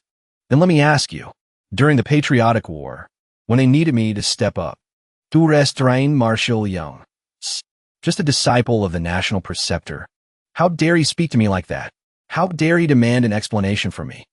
You only know how to complete the mission without understanding the word self-respect. Today, I called you to the Ancestral Hall to teach you a lesson. Your value is largely determined by your enemies. When you pull out the weeds, you must pull out the roots. After eliminating the enemy, it's your turn. Understand? Pulling the bridge after crossing it. When the birds are gone, the bow is put away. When the enemy country is defeated, the general must die. It's very cruel, isn't it? But reality is just that cruel. Veyun listened attentively, learning. He couldn't help but sigh in his heart. This Marshal G is indeed an understanding person. It's no wonder he could rise to such a position. Haven't you said a bit too much? Are you going to kill me or not? I'm still waiting. I'm in a hurry. Dang Tian was still kneeling on the ground, anxiously saying, Father, be careful what you say. Disaster comes from the mouth. Marshal G looked indifferent. In the end, you still lack experience. Look at your brother. Why didn't he remind me that disaster comes from the mouth? Ji Lingyun also sighed and replied, If a national preceptor has determined that Marshal Yang is not dead, then no matter how arbitrary Father is, whether it's the national preceptor or His Majesty, they will not make things difficult for Father. On the contrary, they will value Father even more. Finally, hearing his eldest son's words made his heart feel a little more at ease. Lingyun, you are still the best. Sigh, it's a pity you stood on the wrong team. Dang Tian only has a little bit of short-sighted cleverness. No great wisdom. Hearing this, Dang Tian was not convinced. He immediately retorted to his father, I have understood your teachings. What you said makes a lot of sense. But what if Marshal Yang and Yang Sanlang are really not dead? Or if they are soon killed by the National Preceptor's men? Then how do you plan to handle it, Father? Marshal Ji replied directly, So Masa Yang cannot die. Even if he is really dead, we must make others think he is still alive. Understand? Wei Jun waited and waited, but the path to reincarnation still hadn't appeared. He spoke up and attacked. The whole world says Marshal Ji is a great minister of the empire. I didn't expect you to be so selfish in your heart. Aren't you afraid that if this news gets out, it will bring disaster to the Ji family? Hearing these attacks, Marshal Ji, on the contrary, became more excited. Haha, Lord Wei thinks the Ji family's position today was granted by His Majesty? Or was it casually bestowed by the National Preceptor? Perhaps even my own son has forgotten. But the Ji family was built by my own hands from a mountain of corpses and a sea of blood. This is the true confidence of the Ji family. My God, this old man completely missed the point. I'm reminding him that my life is right here. Come and take it. Yet he doesn't understand. Thinking of this, Wei Jun attacked even more fiercely. Marshal Ji, speaking of military achievements, Marshal Yang has more than you. What is the fate of the Yang family now? No matter how high the military achievements, when facing royal power, one can't be careful forever, right? I've made it so clear. You should think carefully about my words. But who knew he still didn't make a move or say a word? In his eyes, Wei Jun was a promising young man. So he explained in detail, Lord Wei, you're wrong again. Marshal Yang was indeed better at fighting than me. His military achievements were also much higher than mine. But do you know why I was able to achieve what I have today? While he met such an end, the main reason is that he was too careful. He only knew how to be loyal to the royal family. It is precisely because he completely submitted that he was trampled on at will by his appointer. Yuan Hao became more and more scared. The more scared he became, the louder he cried. His soul seemed about to leave his body and fly away. Bai Qingxin just silently glanced over, assessing the situation. Wei Jun was silently furious in his heart. His expression was tense. He suppressed the anger in his heart. I'm really going to miss my reincarnation time. I'm afraid I won't make it. Stop talking and end my life. The Patriotic War was a war to destroy the Western continent. From the very beginning, it was not for peace. After conquering the Great Qian, they quickly colluded with the demon race who coveted the Great Qian. Under their joint invasion, nearly half of the Great Qian was occupied. Countless common people became blood food for the demon race. Later, when we recovered the lost territory, facing the cities of the Western continent that were left with only barbarians and monsters, the imperial court fantasized about a truce. They ordered that there should be no killing or surrender of prisoners.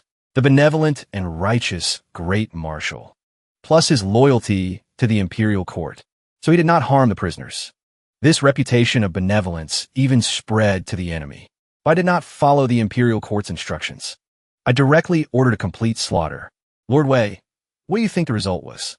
After hearing Marshal Ji's historical account and hearing him ask a question, Wei Jun immediately replied, looking at Marshal Ji's current position. Marshal Ji laughed loudly after hearing this. That's right. It was from that act of defying orders and slaughtering that I had the opportunity to command an army. I've been leading it ever since. Orders and punishments only work on the weak. When I am strong enough and do not obey orders, they have to rely on me instead. As for Marshal Yang, he actually had the chance to go further than me. Towards the end of the Patriotic War, His Majesty, shortly after ascending the throne, personally led the campaign. He was quickly ambushed by the enemy, and the army fell into a difficult situation.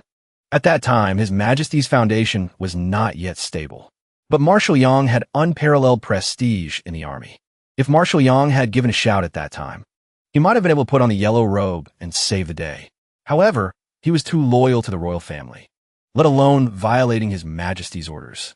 At the critical moment, he even took the initiative to send his own son to protect His Majesty's coffin. At that time, His Majesty was so moved that he swore to the heavens. As long as he was alive, the Yang family would prosper forever. But what is the result now? Is there any need to say more about the fate of the Yang family?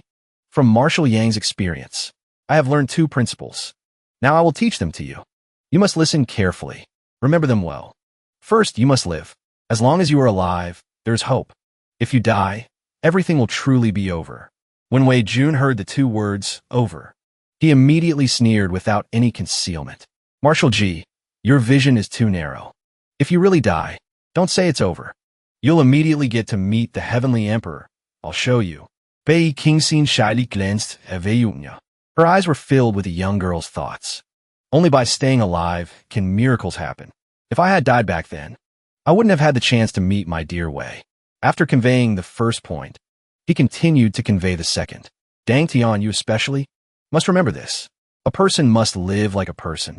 You cannot be a dog.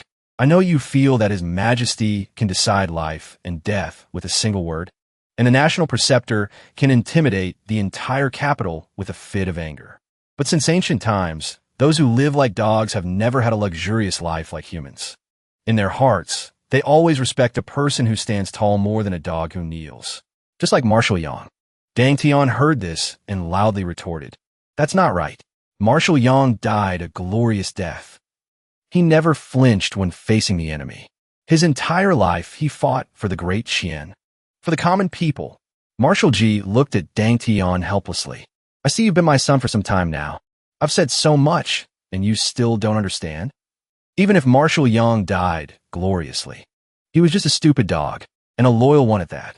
He clearly had the ability to change many things, but he couldn't give up his loyalty to the imperial court. He was just a loyal dog raised by the imperial court. When a master discovers that this dog has the ability to bite him to death, then what awaits, it is only death. Wei Jun began to see Marshal Ji in a new light. A person in power who abuses their power. Arrogant and self-important, with the heart of a wolf. But there are also commendable points. Marshal Ji is indeed very capable. Ji Dangtian finally understood the meaning Marshal Ji wanted to convey. He kowtowed heavily. His forehead immediately bled. "I have somewhat understood Father's teachings. Thank you for your guidance." Marshal Ji sat down in front of Dang Tian. He gently stroked the wound on his forehead with his finger. He said slowly, "It's good that you understand. After all, you are my son." So I said, "Lord Wei wants to avenge that maid. And he also wants her life. This is impossible for me. The death of that maid is fundamentally nothing. Moreover, she was a heinous criminal. For example, she shouldn't have gone to provoke Lady Ho Piampian." Speaking of this, he didn't listen to any explanation. He stared straight into the angry eyes. Faced with such pressure, even breathing became difficult. He checked the wound, as if he was recalling something. Then, he discussed the preventive measures in the plan. "I know you did this for my own good, for the good of the Ji family. I know you won't look at things with a common eye. In this world, besides the Lingyun family, no one else trusts the Ji family. You can make friends with more talented young people. They're more willing to believe that you are just a fop. But Father always knows. You're not some fop. You have your own way of thinking and your own responsibilities. I can even guess that there might be another hidden story today, but you shouldn't have. Absolutely shouldn't have gone to provoke Lady Ho Piampian, because she is the widow of a martyr. Our family is a military family. We could die on horseback. Your mother, your sister, they could all become widows of martyrs. Even if it's an act, you can't use these things to act. This is a reverse scale. If you touch it, You will die. Understand? Directly under the pressure of that large arm and terrifying gaze, tears uncontrollably rolled down his face again. His eyes were both happy because his efforts were recognized, and extremely scared. That large arm only needed to use a little force, and a month later, his eye sockets would be visible. His nose, the corners of his mouth, all bled. Before the horrified eyes of all the witnesses, everyone was stunned by Marshal G's actions. Dong Tian's whole body couldn't move. He fell to the ground, looking at his son's body lying on the ground. A complex emotion rose in his heart. Perhaps there was a hint of heartache in it. After a while, Marshal G, with a complex mood, asked Wei Jun, who was standing in the corner, living with parents, going to the market to buy this. Can you eat it all? Lord Wei, this Marshal's explanation. I wonder if it satisfies you? After striking his own son, he asked Wei Jun if he was satisfied with this result. Then he told Wei Jun to remember today's events. I have 14 children, so losing 2 or 3 is not a big deal. They will die when they grow up anyway. I can have more later to fill the void. Wei Jun became even more furious upon hearing these words. He actually struck his own son, and he asked me if I'm satisfied. I'm satisfied, my ass. If you want to kill someone, I have no opinion. But while you're at it, take my life too. Wei Jun was still as straightforward as ever. He looked straight into those terrifying eyes. He said without a trace of fear, Marshal G, it seems we have heard many things we shouldn't have. We have also seen many things we shouldn't have. If these things reach the ears of His Majesty and the National Preceptor, it will be very troublesome, right? Faced with his son's motionless body, he replied indifferently. Some things were meant to be spread. The matter of Dang Tian harassing Lady Yang must be explained to the public. Of course, some things cannot be spread. So I believe that with Lord Wei's character, you will definitely be careful with your words and actions. Besides, Lord Wei is a righteous gentleman. A gentleman would naturally not speak ill of others behind their backs, right? Wei Jun roared in his heart. Righteous gentleman, my ass. I'm a hypocrite. Look carefully. Don't be deceived by my appearance anymore, okay? Bai Qingxin breathed a sigh of relief and said, it seems we won't lose our lives here today. Fortunately, Lord Wei's upright character has put Marshal G at ease. Yuan Hao's expression beside him also clearly relaxed. Marshal G, rest assured, my cultivation has damaged my ears. I didn't hear anything I shouldn't have. Wei Jun gritted his teeth. He glared at Bai Qingxin with sharp eyes. You vicious woman. You want to mock me again? You just wait. Sooner or later, I will give you a peach. Marshal G knelt beside Ji Thangtun, who was lying motionless on the ground. Although his voice was still cold and terrifying, it contained a hint of sorrow. The explanation has been given. I believe you understand my meaning. The 3 of you may leave. Wei Jun was furious in his heart. He cursed silently. This Marshal G is just going to let us go like this? I'm going to die of anger. When I become the Heavenly Emperor, I will definitely have you reincarnated as a pig's head. Don't you like giving birth? I'll let you have your fill. Then, the 3 of them left with different moods. Bai Qingxin felt sorry for Dong Tian's death in her heart. She turned to Marshal G and said, the 2 young masters may have died unjustly. There might be a hidden story behind this. At this moment, Marshal G couldn't hear a word. He said, I don't care about any hidden story anymore. What's important is that the world believes Dang Tian was killed for harassing a martyr's widow. The truth is no longer important. What's important is that Dang Tian is dead. In the future, no one in the world will dare to make such a big mistake again. Harassing a martyr's widow. This is a warning. Outside, Wei Jun asked Bai Qingxin if she was still thinking about Marshal G's matter. Qingxin sighed. She asked back, does Lord Wei also feel that the truth is not important? Wei Yun replied softly, of course it's important. The truth is the truth. It won't change because of anyone's will. But I think this warning about harassing a martyr's widow is more important. Even if it's an act, one shouldn't make a joke out of Lady Ho Pian. This is something that shouldn't be touched. I can also feel that Ji Dang Tian has his own secrets. But that was also his own choice. Living in this world, everyone must pay the price for their choices. Suddenly, Ji Lingyun chased after them from behind, calling out to Wei Jun. Lord Wei, please wait. I have something to say to you, my lord. May I ask if you could come to my room for a moment? Hearing this, Wei Jun asked in surprise. Eldest young master, are you married? The other party said blankly, not yet. He then said, then forget it. Teacher Zhu once taught. A true man must know how to protect himself when he is outside. Ling Yun was speechless after hearing this. Lord Wei has misunderstood. I already have a man I like. Wei Jun was extremely surprised upon hearing this. What? The customs of the great Qian are so open. Or am I too conservative? Then he asked his two companions behind him, can I gossip a little and ask who it is? Yuan Hao also perked up his ears to eavesdrop. Bai Qingxin said in a low voice, I know a little about this. It's rumored that the eldest young master and the former crown prince were very close. Wei Jun was even more shocked after hearing this. Doesn't the former crown prince like Teacher Zhu? Could this relationship be one-sided on the eldest young master's part? Ji Lingyun watched the three of them whispering and gossiping about him. He felt a little hurt. You three, I'm still here. Do you have any manners? Then he said to the three gossips in front of him, my three lords, if you're interested in my love life, why don't you come to my room for a chat? Hearing this invitation, Yuan Hao's eyes lit up. Those words don't sound very sincere. How about we forget it? Lot Wei Yun. We should still go to the Yang residence. Seeing that Wei Jun didn't seem to want to leave yet, and still wanted to hear more gossip, Yuan Hao leaned close to Wei Jun's ear and whispered, back then, the eldest young master and that former crown prince were very close. And that former crown prince was the founder of the Iron-Blooded National Salvation Society. Although His Majesty spared the eldest young master's life, he is extremely wary of the Iron-Blooded National Salvation Society. If we get too close to the eldest young master, it will be very dangerous. Although Yuan Hao wanted Wei Jun to stay away from danger, danger was what he craved. Unintentionally, Yuan Hao's advice led him to follow Wei Jun. He would rush into any place that was dangerous and likely to get him killed. Watching Wei Jun walk side by side with Ling Yun, full of interest, asking about the Iron-Blooded National Salvation Society and its surrounding activities, Yuan Hao couldn't help but wonder what he had just said. Had he conveyed his meaning clearly?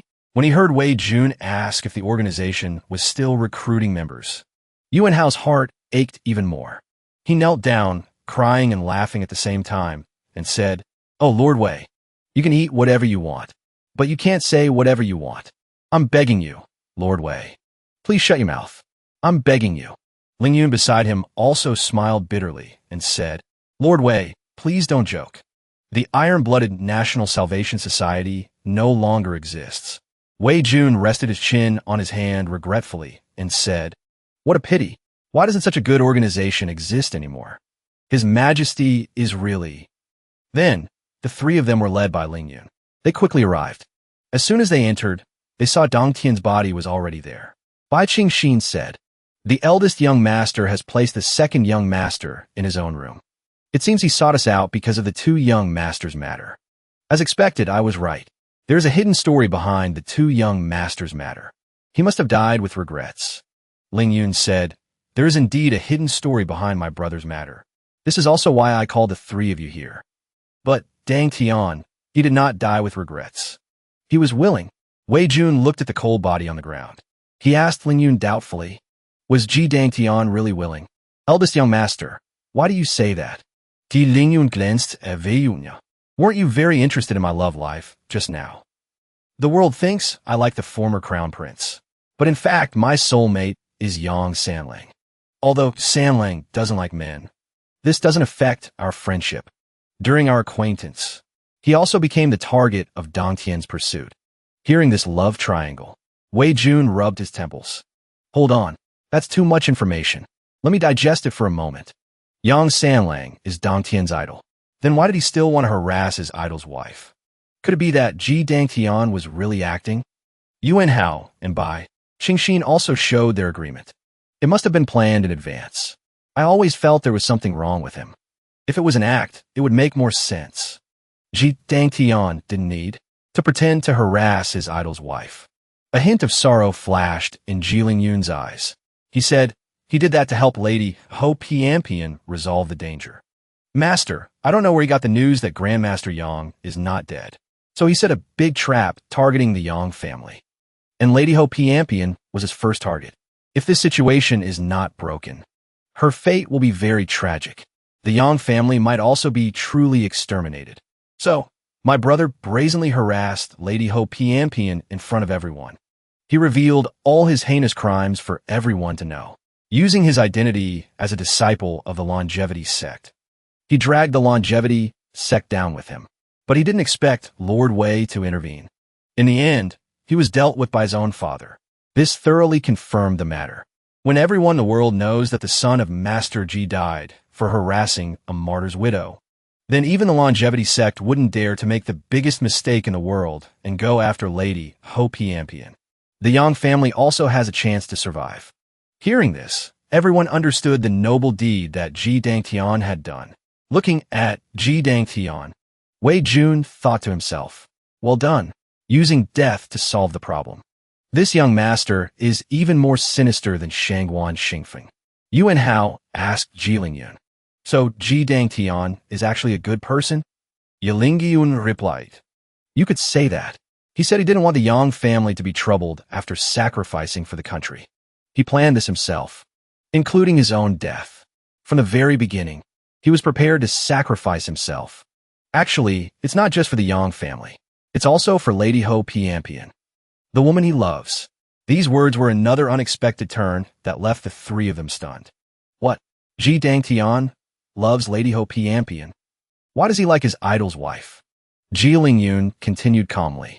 I also asked my brother this question. He replied that the person he loves happens to be his idol's wife. That's all. Lady Ho Piampian is very smart and clever. She must have seen through my brother's feelings long ago. The great Xian is very open-minded now. It doesn't forbid widows from remarrying. The Yang family has never asked Lady Ho Piampian to remain chaste. If my brother likes Lady Ho Piampian, he should boldly pursue her.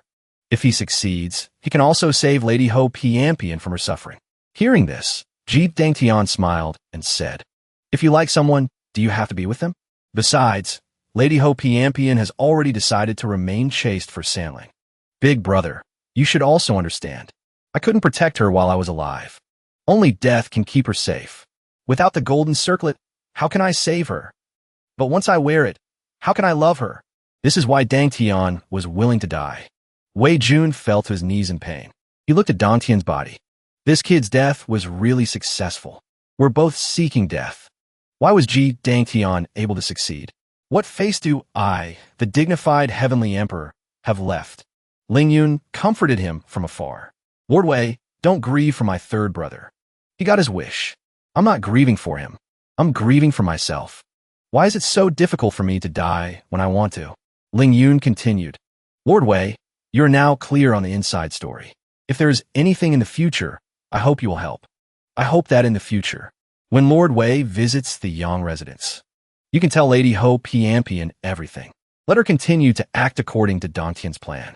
Otherwise, the consequences will be unpredictable. Dangtian's sacrifice might very well be in vain.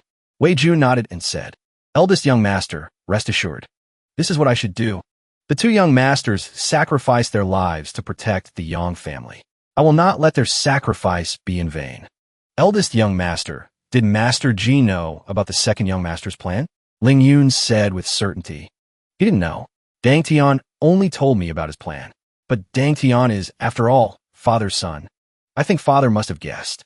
Yuan Hao looked at Lingyun worriedly and said, he guessed and still struck his own son? Lingyun replied sadly. If Dangtian didn't die, this play couldn't continue. All the previous preparations would have been in vain. If Dangtian didn't die, father wouldn't be able to instruct the people in the Yang family's army. If that caused internal strife in the army, it would make the country even more chaotic.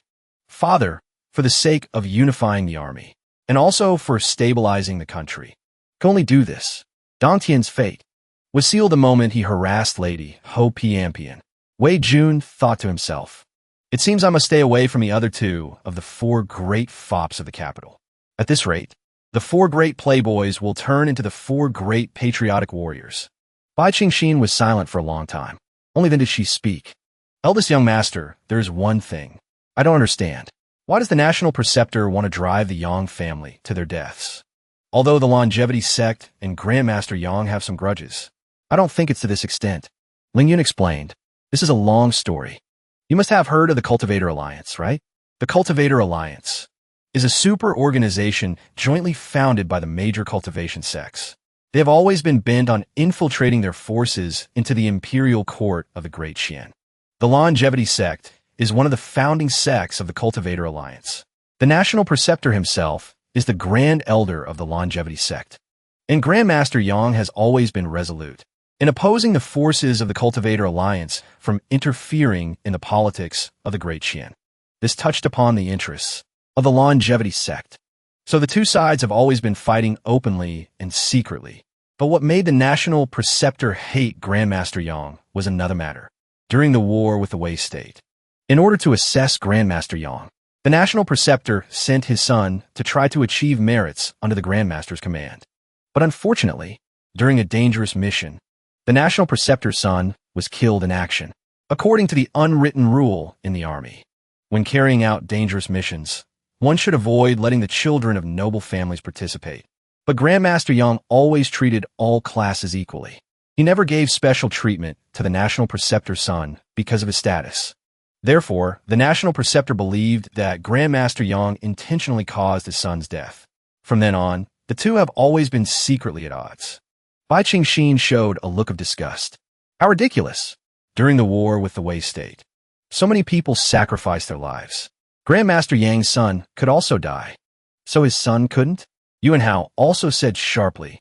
Grandmaster Yang has always been known for his integrity. How could he have intentionally caused his son's death? Wei Jun was silent for a while. Then he spoke. There is a saying, judge the action, not the intention. Even if Grandmaster Yang did it intentionally, there is nothing wrong with what he did. Why can't the son of the Grand Elder of the Longevity Sect carry out dangerous missions? Why are cultivators born with this privilege? Regardless of his starting point, he only did what a commander should do. He did not violate any rules. There is even less reason for him to bear the blame. Yuan Hao and Qingxin both showed their agreement. Ling Yun silently thought about Wei Jun's words. Judge the action, not the intention. After refuting, Wei Jun calculated the consequences for himself in his heart. Grandmaster Yang represents justice. He definitely won't come to kill me. So I should obviously stand on the opposite side of the Longevity Sect. The kind of sect that sends people to kill if they disagree. If I could die, then let me die. Besides, the Qian Emperor will definitely side with the Longevity Sect. As expected, both sides have insurance. Yalingyun gently touched Dongtian's body. He said, My three lords, can you bear witness for my two brothers? Wei Jun asked, bear witness to what? Ling Yun continued. Dang Tian admired Yang Sanlang for sacrificing himself for the country. He asked me if he was qualified to join the Iron-Blooded Society. At that time, I said his purpose in doing these things was not pure. If it weren't for Lady Ho Pian, he wouldn't have sacrificed himself like this. Lord Wei was right just now. Judge the action, not the intention. Dang Tian, the Iron-Blooded National Salvation Society welcomes you. After speaking, he revealed a gentle smile. All of this was seen by Wei Jun. Wei Jun once again heard about the Iron-Blooded Society. He thought, so many people want to join the Iron-Blooded National Salvation Society. Does that Iron-Blooded National Salvation Society, which is being hunted by the Qian Emperor, have such great power? All right, since it's like this. Thinking of this, he coughed a few times to clear his throat. Then he proudly declared, I want to re-establish the Iron-Blooded National Salvation Society, overthrow the Qian Emperor, rebuild the chaotic order, the people's democracy, great unity under heaven. Do you all want to join me in this great cause? Wei Jun, under the astonished gazes of the three, declared, I want to re-establish the Iron-Blooded National Salvation Society, overthrow the Qian Emperor, rebuild the chaotic order, the people's democracy, great peace under heaven. Do you all want to join me in this great cause? After declaring, Wei Jun was extremely proud. This way, if I can die, I can become the heavenly emperor. While Wei Jun was feeling smug by, Qingxin quickly ran over and covered his mouth. She said, Wei Jun, don't talk nonsense. You can't just say things like that. Do you know how miserably those who wanted to re-establish the Iron-Blooded National Salvation Society before died? Yuan Hao behind him also clasped his hands and bowed a few times. Lord Wei, please calm down. I still want to live a few more years.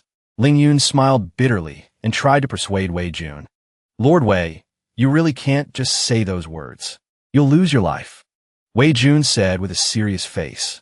Eldest young master, I am very serious. His Majesty's cultivation harms the country and the people. The whole world knows. The great Qian now looks peaceful and prosperous. But in fact, it is full of crises. Justice and evil are right before our eyes. We, people of ambition, should bravely stand up. Execute the fatuous ruler. Exterminate the wicked is the right thing to do. Return justice to the world. The more Yuan Hao listened, the more scared he became. He hurriedly knelt down and hugged Wei Jun's leg, crying, Lord Wei, spare my life. If you want to die, don't drag us down with you. You too, quickly persuade him. Don't let him seek death. Wei Jun, however, was like a Buddha descending to the world. He revealed a kind smile. He reached out and patted the crying Yuan Hao's head. He said to everyone, Don't be afraid, Lord Wei. I know that in fact, you also have a righteous heart. Join us. Let's do great things together. Ling Yun said, Lord Wei, I know you mean well. But right now, the most important thing is for you to complete that history book. The Iron-Blooded National Salvation Society is a thing of the past. It cannot be re-established. Don't throw your life away for something impossible. The Great Qian does have many problems, but there are always people in the court trying to change things. Perhaps the situation is not as bad as you say. You are the future prime minister. You should cherish your life. In the future, there will be a more powerful force. Because the Great Qian needs to change. That would be better than seeking death now. What's the use of being a prime minister? I don't care. When I become the heavenly emperor, I will help you fulfill your wish. Just with my 3 inches of tongue, I don't believe I can't persuade you. Then Wei Jun continued to speak to Ling Yun with flowery words. I know the eldest young master means well for me, just as the eldest young master said. It makes me Wei, unable to nod casually. We are not seeking death. We are continuing the flame. When the first generation of the Iron-Blooded National Salvation Society falls, the second generation will rise again. One Wei Jun dies, and tens of thousands will come after. As long as we don't give up, there will surely be a day when we succeed. Besides, the eldest young master said, there are people in the court now trying to change things. I want to ask, has anyone sacrificed for it yet? Faced with Wei Jun's sudden question, Ling Yun replied, not yet. Lord Wei, why do you ask? Wei Yun continued, I, Wei, have read many history books. Reforming a country is impossible without bloodshed. The Great Qian has not yet had anyone shed blood for changing the country. This country cannot yet be prosperous. If someone needs to be sacrificed, then let me, Wei Jun, be the first. Bai Qingxin and Yuan Hao were extremely shocked after hearing this. Why do I suddenly feel that Lord Wei has become much greater? Ling Yun bowed his head in respect. Lord Wei's righteousness is high. I, Ling, feel deeply ashamed, feeling that his words had moved people's hearts. Wei Jun continued to use invitations and promises to heighten the emotions. Then join us. Let's re-establish the Iron-Blooded National Salvation Society. Let's create a beautiful future together. Or, to put it in the way Wei Jun was aiming for, let's go to the salt mines together. Fortunately, despite those moving words, Ling Yun remained clear-headed. I'm sorry, I cannot agree. Because I have not yet left the original Iron-Blooded National Salvation Society. Wei Jun persisted, not giving up. It doesn't matter. We will inherit the ideals of the previous generation of the Iron-Blooded National Salvation Society. At the same time, we will innovate and recruit talents from all over the world. Regardless of your previous identity, as long as you are willing, the door of the Iron-Blooded National Salvation Society will always be open to you. Ling Yun smiled wryly and said, Lord Bai, Lord Wei, it's getting late. Aren't you two going back to the Yang residence? Only then did Yuan Hao and Qingxin remember their next destination. Oh, right. We'll take Lord Wei there right now. Yuan Hao and Qingxin each took one of Wei Jun's arms and pulled him. They tried to remind him, let's hurry to the Yang family's residence. The Yang family is not rich now. It will be embarrassing to go there for a free meal. Wei Jun was still chattering on, extending an invitation to Ling Yun. Eldest young master, my words are forever valid. The door of the Iron-Blooded National Salvation Society will always be open to you. watching the three of them pull each other away.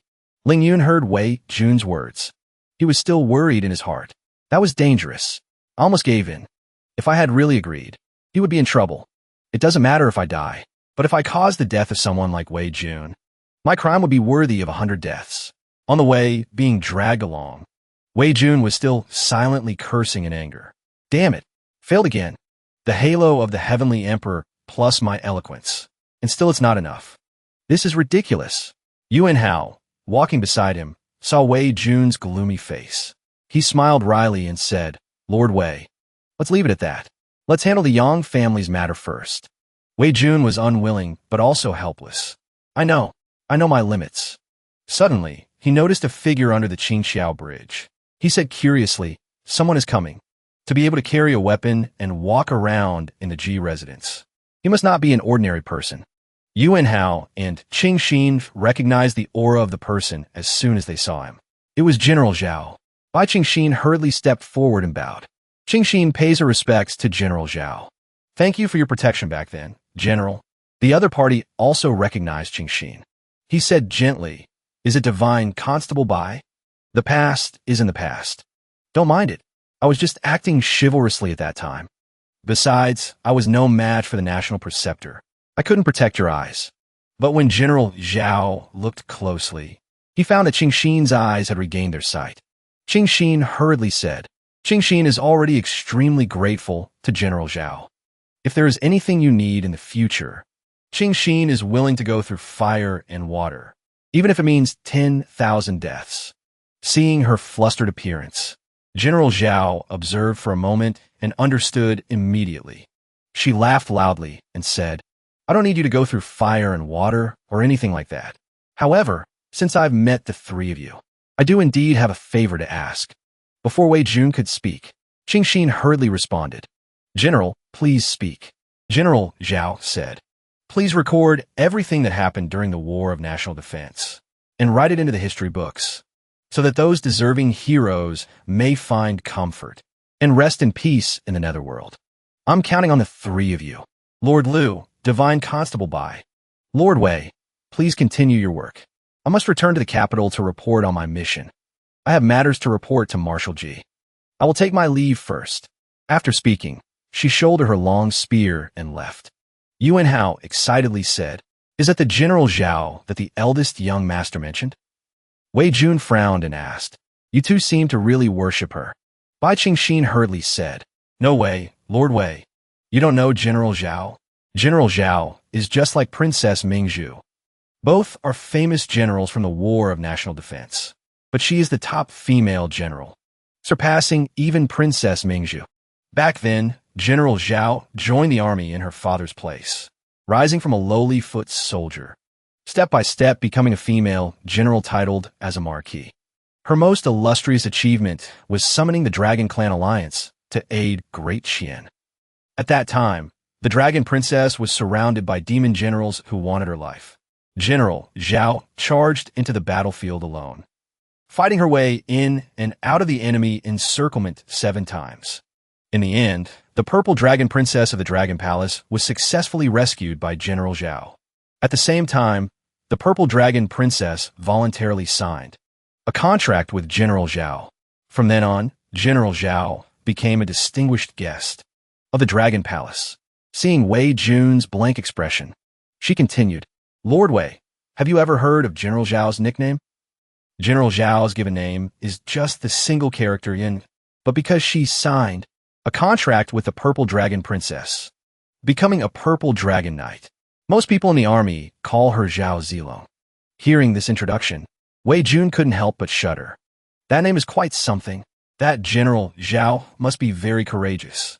Qing Shi nodded proudly. That's right. General Zhao is described as a woman whose entire body is made of courage. Yuan Hao also chimed in. General Zhao isn't just courageous. Her fate-based spear technique, as long as her luck is good, even with the most ordinary spear, can break through the limits of her strength, unleashing unfathomable power. General Zhao's luck is extremely good, so she has never feared opponents with higher cultivation realms than herself.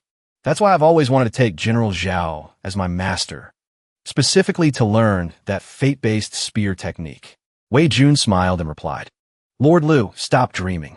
I'm afraid that fate-based spear technique can only be cultivated by General Zhao. Ordinary people can't learn it. Seeing Yuan Hao's dumbfounded look, he continued, I suddenly remembered teacher Zhu once said, of all the weapon luck in the world, there are 8 dou. Zhao Zilong alone occupies 1 dou. The rest of the people combined are still missing 2 dou. Hearing this, Yuan Hao no longer wanted to seek apprenticeship. With a blank face, he said, so that's how it is. No wonder no one has appeared in recent years who can use a spear as formidably as she does. I heard that even Princess Ming, who uses a spear, is no match for her. Suddenly, Zhao Yun spoke up from behind them without anyone noticing. Is that how Funfin evaluates me? My luck is indeed not bad. But there's a price to pay. Wei Jun and the others turned around in surprise. General Zhao, didn't you go to find Marshal Ji to talk? You're done so quickly? Zhao Yun said awkwardly. No, I was planning to go find Marshal Ji. But I don't know why I ended up back here. Wei Yun guessed. So that's it. General Zhao got lost. Could this be the price you have to pay? If that's the case, when General Zhao charged in and out of the enemy lines 7 times back then, was it also because you got lost? Zhao Yun blushed with embarrassment. She tried to act normal and vigorously denied it. Lord Wei really knows how to joke. How could I possibly get lost? It's just that some places are too spacious. So I easily take the wrong path, that's all. Wei Jun spoke, while looking at Yuan Hao. I don't want to see that Marshal Ji again. Lord Wei, why don't you go? Lead the way for General Zhao. Yuan Hao panicked as soon as he heard Marshal Ji's name. I'm not going. I had a hard enough time escaping from Marshal Ji's subordinates. Watching the 2 men push the responsibility to each other, Qing Xin sighed and said, You 2 move aside. I'll go. Zhao Yun was delighted to hear this. Great. Many thanks, Divine Constable Bai. Watching the retreating figures of the 2 women, the 2 men were a bit worried. A blind person leading the way for a lost person. Doesn't that seem a bit wrong? Wei Jun nodded in agreement. Indeed, it's a bit unsettling. Marshal Ji had been waiting in the ancestral hall for a long time. Upon seeing Marshal Ji, Zhao Yun greeted him respectfully. Greetings, Marshal. The eldest young master wrote me a letter. In the letter, he said you had something to discuss with me. Marshal Ji turned around and replied, It is a very important matter, so we must meet in person to speak of it. You haven't returned to the capital for a long time. Perhaps you feel the imperial court is calm right now. But in reality, the power of the cultivation sects is growing stronger by the day. I fear that before long, we will have to go to war with the Cultivator Alliance. Receiving such bad news right after returning made her expression turn very ugly. Full-scale war with the Cultivator Alliance? Has the situation become that serious? What exactly do they want to do? Marshal Ji replied, They want to implement the 9-rank immortal sect system. Cultivation sects will be divided into outer sect disciples and inner sect disciples. Inner sect disciples will focus on cultivation. Outer sect disciples will be responsible for earning resources for the sect, maintaining the sect's operations. To earn resources, naturally, they have to latch onto the Great Qian Imperial Court. So, in order to place outer sect disciples into the court, they made a demand to His Majesty. First-rank officials of Great Qian must be held by outer sect disciples of first-rank immortal sects. Second-rank officials will be monopolized by second-rank immortal sects, and so on. That is the 9-rank immortal sect system. Zhao Yun said furiously. Doing that is no different from turning the entire imperial court into their cultivation structure. The court exists to serve the common people, yet it's being turned into something that serves them. Although I know the court never really served the people. At least before, it didn't suck the people's blood like this. If their 9-rank immortal sect system is widely established, Great Qian will be completely hopeless. Marshal Ji continued. They want to implement the 9-rank immortal sect system, and the biggest obstacle is generals like us. But Zilong, you are different. You have the Dragon Palace behind you, and your master, the Spear Saint, as your backing. As long as you don't appear to stop them, the immortal sects will give you a first-rank status. The enemy this time is too strong. I'm not certain of victory either. So if you choose to protect yourself, I will not blame you. Marshal, You look down on me too much. We were once comrades fighting side by side. Brothers in life and death. How could I watch my brothers in the army fight to the death against the enemy and remain unmoved? If there's a choice to risk death, I will naturally risk my life alongside you. Your spirit pleases me greatly. Very good. Indeed, Zhao Zilong lives up to her reputation. Then prepare yourself to sacrifice for righteousness. Zhao Yun refused to be outdone, firmly saying, to live and die for righteousness. Why should I have any regrets? At the same time, news that Wei Jun and his group left the Ji residence alive also reached the ears of those with intentions. Inside the Prime Minister's estate, if Wei Jun walked out of the Ji residence alive, "Father, can you lend me a few men?" He looked at Shangwan Xingfeng suspiciously. "Lend men? You want to send them to assassinate Wei Jun?" Shangwan Xingfeng replied, "As expected, Father has already thought of it. Once Wei Jun investigates something from the Yang family, there will definitely be people who will risk danger to kill him. So I want to send people to assassinate him first, to probe the court and the righteous people among the populace, making those with hidden agendas hesitate before acting." Back to Wei Jun and his group's journey. At this moment, he constantly felt his nose itching, as if someone was plotting something against him. Before the gate of the Yang residence, someone was already there to welcome them. "Please come in, 3 lords. Old Madam has been waiting for you in the main hall." When the 3 entered the main hall, they bowed respectfully to the Old Madam of the Yang family. This is the Yang Lao Tai Jun mentioned in the archives.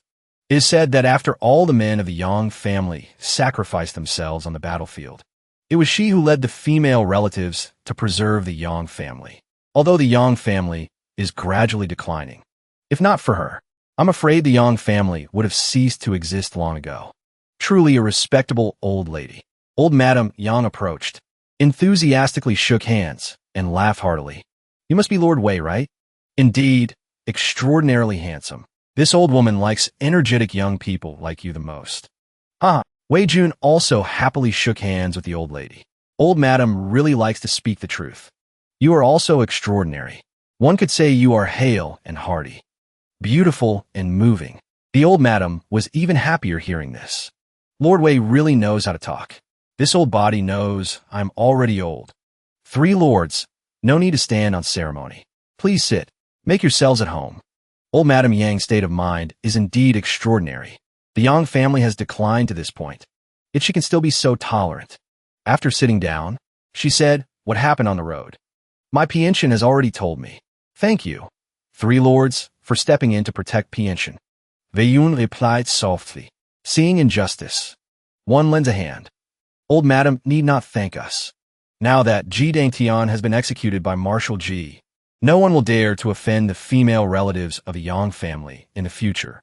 Hearing these words, she paused for a moment, sighed and said, "Why did it have to be like this? Was it necessary to go this far?" Hearing Wei Jun insist that it was unforgivable, the old lady keenly sensed the issue. She calmly said, "Chong Kong doesn't have that kind of heart. There must be a hidden story behind this. A son raised by his own hands could not possibly be so reckless." Seeing this, Wei Jun asked, "Are you and Marshal Ji very close?" The old madam recounted, "In the past, Chong Kong often came to eat at our house with my son. I frequently cooked for him. Occasionally, I even mended his clothes. Even his wife was introduced by me. The Yang family has barely managed a hold on these past years, mostly thanks to Chong Kong's secret help." Wei Yun listened, sensing something from the old madam's tone. She sees Marshal Ji as her own son. It seems the bond between Marshal Ji and Master Yang is not as simple as he shows on the outside. Old Madam Yang spoke again. "This man is not as cold and heartless as he appears. For the Yang family, Chong Kong has done many things. Now he has killed one of his own sons with his own hands. This old woman truly cannot bear this debt of gratitude." Pienchen entered from outside and said, "Just now, I was certain Marshal Ji never thought of having you repay this kindness. Ji Dangtian, he must have been willing." "Lord Wei, did young Master Ji die painfully?" "Marshalia ected personally. It was very fast. There shouldn't have been any pain." Madame Yang. Wei Jun hadn't finished his sentence when old Madame Yang interrupted him. "Lord Wei, just call her Miss Ho. If Pienchen wants to remarry, She can do so at any time. Don't call her Madame Yang anymore. Wei Yun nodded. Then he asked, did Miss Ho know of Ji Dongtian's feelings? Mentioning Dang Tian, her eyes became deep. I could guess a little. We met a few times before. At that time, his behavior was even more awkward. Moreover, I just mentioned Marshal Ji's character. His son couldn't possibly be the type to tease women. This answer gave Wei Jun a different perspective on these people.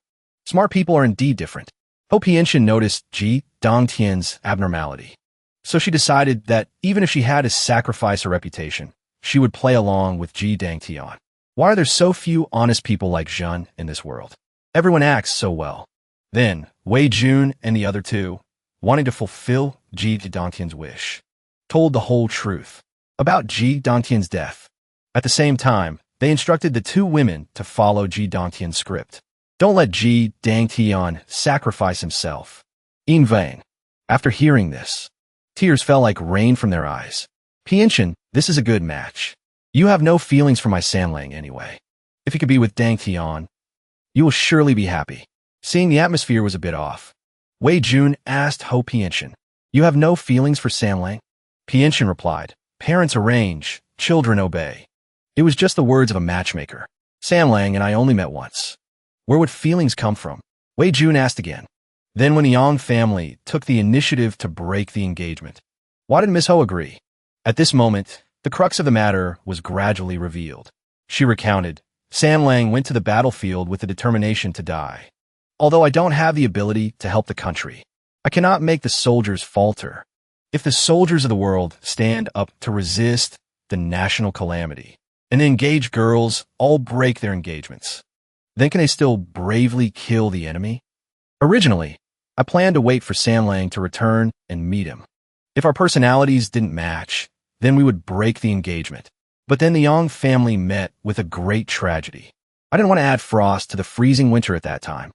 I haven't read many books, but I always felt that the Yang family is full of loyal martyrs. The whole clan was willing to sacrifice for the country. I couldn't bear to accept such an ending. Therefore, I was willing to contribute a part of my strength for the Yang family. Wei Jun said, those who shield others from wind and snow should not freeze to death in the wind and snow. Those who open paths should not be trapped by thorns. Although Miss Ho hasn't read many books, you are far more respectable than many scholars in this world. The old madam said, Miss Ho, regarding the matter that Master Yang and Sanlang are not dead, you must pretend not to know. Although this is a good thing, it could also bring a catastrophic disaster to the Yang family. The old madam was silent for a moment, then said, Lord Wei worries too much. My son and grandson are already dead. Back then, they were surrounded by the elite forces of the Western continent and the demon race. Unless they surrendered, there is absolutely no possibility of survival. But my son would absolutely never surrender. Wei Yun Lahots. It's possible they fought until exhaustion and were captured alive. This happens very often on the battlefield. Hearing this, the old lady couldn't help but shed tears. Absolutely impossible. The Western continent is rumored to have true gods descending, capable of enslaving human thoughts. The demon race has soul-stealing magic, refining humans into slaves. Therefore, during the war with the Wei Kingdom, all commanding generals cultivated techniques to sacrifice themselves for the country. Their final move was definitely reserved for themselves. At this moment, Wei Jun and his two companions were shocked by another aspect of the war. In my past life, I saw such people in history books. They had ideals. They had faith. They were the most lovable people. When the divine continent was engulfed in flames, they also bravely stood up, fighting until the last drop of blood, saving the last bullet for themselves, letting their blood dye the land of Great Hua red. Such people are the backbone of a nation. Wei Jun clasped his hands and bowed. Master Yang is eternal. Wei was presumptuous. Bai Qingxin rested her chin on her hand in deep thought. If that's really the case, then something isn't right. If Master Yang and Yang Sanlang really sacrificed themselves, that move of Ji Dongtian wasn't enough to take Yi Sanyang's life. Then how exactly did Yi Sanyang die? At this moment, Wei Jun remembered the image of Yi Sanyang at that time. He agreed with Bai Qingxin's view. Yi Sanyang's death was indeed very strange. Yuan Hao's brain felt like it was about to explode. He was completely confused. Not Master Yang, not Yang Sanlang, and not Ji Dangtian. Could it be that someone secretly stepped in to help the Yang family? Wei Jun thought and replied, if that's really the case, then it's interesting. This great Qian looks rotten. But there are still quite a few righteous people, benevolent and righteous. Since I passed the exam as the top scholar, everyone I've met seems to be righteous. No wonder great Qian could win the war against the Wei kingdom in the beginning. But what I find strange is, with so many patriotic people who are talented and capable, why does great Qian give people the feeling that it's about to collapse? Why is it so difficult to be a good person in great Qian right now? Why is it so hard for heroes to have a good ending? Facing his series of questions, the old madam replied sorrowfully, birds of a feather flock together. People are divided by groups. Lord Wei is a righteous gentleman. So naturally, the people you know have similar personalities to yours. Old madam misunderstands me. Ignorritos, gentlemen. I'm just walking on the path of sincerity. Honesty just limits my ways to die. Qing Xin said, there are thousands of officials in the capital. The ones Lord Wei has met are just a minority. Moreover, what use is it for subjects to be wise and clear-sighted? In the end, they are just subjects. Their attitude doesn't have any decisive influence on the big picture. Yuan Hao gaped in horror. Lord Bai, please be careful with your words. Why is your standard of speech exactly like Lord Wei's? This matter can't be blamed on His Majesty. His Majesty just wholeheartedly wants eternal life. It's all because of those cultivators. His Majesty has been blinded by evil people. Wei Jun looked at Yuan Hao, trying hard to defend the emperor, feeling disgusted in his heart. This fatty is really trying hard to whitewash the Qian emperor. Looks like I still have to observe more. Can the power of cultivators really dictate the direction of the great Qian court? The old madam replied, they are indeed very strong. They're the only sect the court dares not touch. But they have united, forming the Cultivator Alliance. Plus, Great Qian was too exhausted during the war with the Wei Kingdom. So Great Qian currently finds it very hard to deal with them. Veyun est suspiciously. Did the cultivators participate in the war with the Wei Kingdom in the beginning? The Western continent and the demon race must have targeted cultivators, right? Then their strength should have been severely depleted too. The old madam nodded. There were indeed actions to hunt down cultivators. Supernaturals of the Western continent and powerhouses of the demon race receive huge benefits from killing cultivators. So the enemy strongmen loved hunting cultivators. This was also the main reason the Cultivator Alliance was forced to join the war. But the strategies of powerful cultivators caused huge losses to the enemy. The army, to create maximum benefit, even if they had to sacrifice themselves, had to ensure the safety of the cultivators. Initially, it was a war of annihilation. Everyone just wanted to win, not thinking much about post-war matters. Wei Jun replied, the fisherman benefits. No wonder Great Qian currently has so many patriotic soldiers and civilians, but cannot change the rotting situation. Those patriotic soldiers are for the country, for the nation, while cultivators are for eternal life, for ascension. The interests of the two sides conflict. In the end, it still depends on the strength of the Great Qian people. Because their strength is inferior to the other side, they can only disguise themselves, waiting for an opportunity. Sure enough, a big fist is the truth. The current situation is indeed very difficult to solve. But as long as Jin dies, all of Great Qian's problems can be solved. This is also the purpose of Jun coming to the Yang residence. Wei Jun clenched his fists, his eyes firm as he said, I roughly understand the current situation. Back to the main topic. Old madam, we came to the Yang family today because we want to investigate the truth of the war with the Wei Kingdom. I know this might bring danger to everyone. If old madam does not agree, to say it straight, we absolutely will not force it. The old madam looked troubled and said, Lord Wei worries too much. The Yang family has always had hidden dangers. This danger is not brought to the Yang family by you. On the contrary, it might be the Yang family bringing danger to you. Wei Jun persisted, not giving up. Since Wei decided to be the recorder, I have had the enlightenment to die. The old madam was moved to tears. praising Wei Jun as a good child. This fearlessness of death is exactly like the descendants of the Yang family. This child is truly trustworthy. Someone I can entrust this to. With this thought, she began to speak. My son had a habit of keeping a diary when he was alive. We still have half of his diary at home. Wei Jun asked. Only half. Madame Lu replied. Yes. The other half vanished into thin air. Over the years, many people have been eyeing it. The Yang residence has had no shortage of assassins and thieves paying us visits over the years. There are some people who do not want that half of the diary to see the light of day. If Lord Wei reads this half of the diary, you might be assassinated the moment you step out of the Yang family's gates. Are you sure you want to see it? Madam, please give me that half of the diary.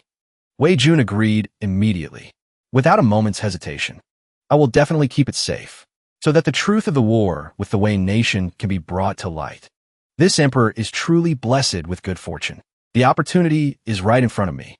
I never expected that a righteous man like Master Yang would also have the habit of keeping a diary.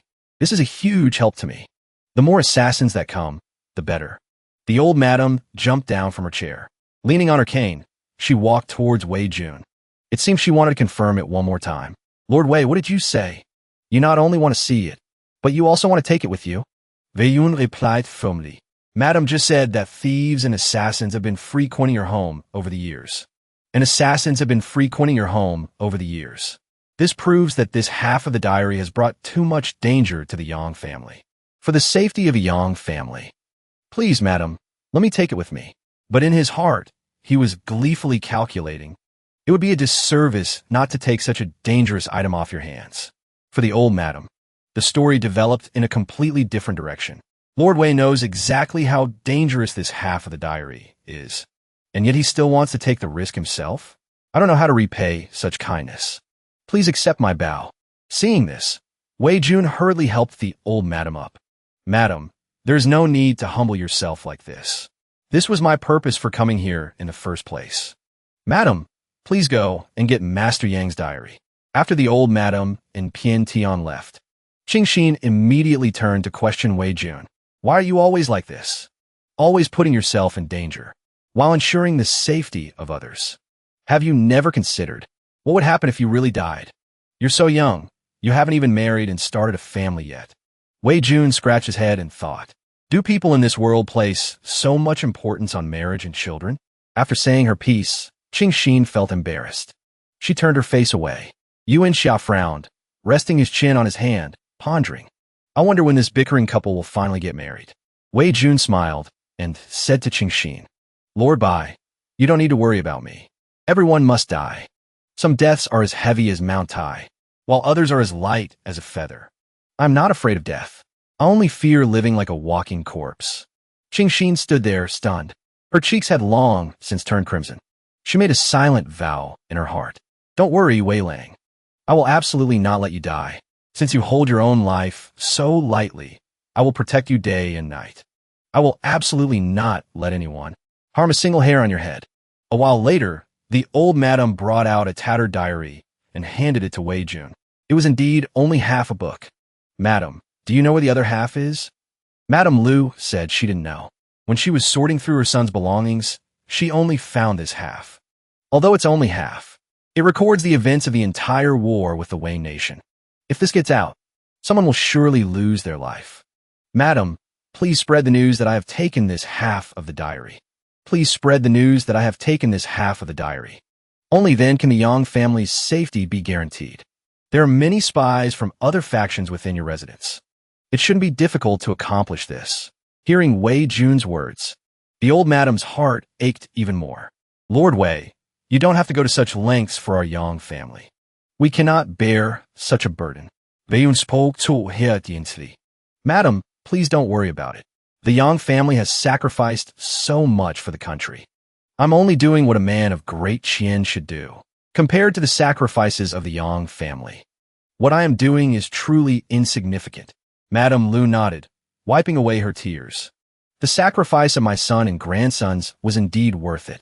Well then, Lord Wei, please, all of you, read my son's diary here. Please, all of you, read my son's diary here. I'll go instruct the kitchen to prepare some food. You must dine at the Yang residence today. Otherwise, this old woman will feel terrible. After the old madam left, the three of them began to open the diary, eager to uncover its contents. Let's start reading. I want to see what secrets about the war with the Wei nation they don't want people to know. Yuan Xiao was also very excited. Why would Master Yang write a diary? I'm really looking forward to this.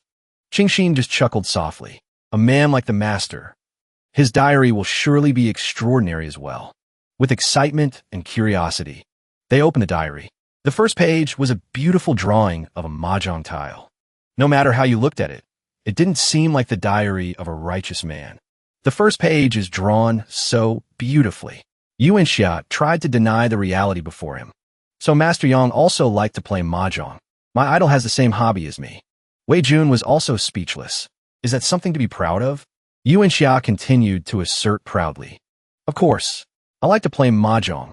And Master Yang also liked to play mahjong. This proves that Master Yang and I are on the same level. That means in the future, I can definitely be like Master Yang and become a person of status. Wei Jun and Bai Qingxin were silent. Qingxin were silent. That kind of logic really leaves one speechless. It makes no sense at all. Lord Wei, you should probably just keep reading the diary. The next few pages were also all about mahjong. Things like, the weather is beautiful today. Perfect for playing mahjong. It's raining. I'm not in the mood to study. I must play mahjong. After that were some plans. And a few words of self-encouragement. Yuan Xia saw a glimmer of hope. Look, the master is starting to self-reflect. As expected, how could a hero like Master Yang be obsessed with games forever? Wei Jun doubtfully flipped to the next page. Then there should be something worth reading next. But the next page only had 3 words, played mahjong. This time, the three of them could only laugh helplessly. For the next 10 days, it was still played mahjong. Your idol certainly has a lot of perseverance. Yuan Xia forced a laugh. Perseverance is also an important quality of a great man, right? Qing Xin said with a smile. There's no need to make excuses for him anymore. Lord Wei, keep reading. Wei Jun flipped to the next page. It seems the content is changing. Inside, it was written that he had discovered something even more interesting than playing mahjong.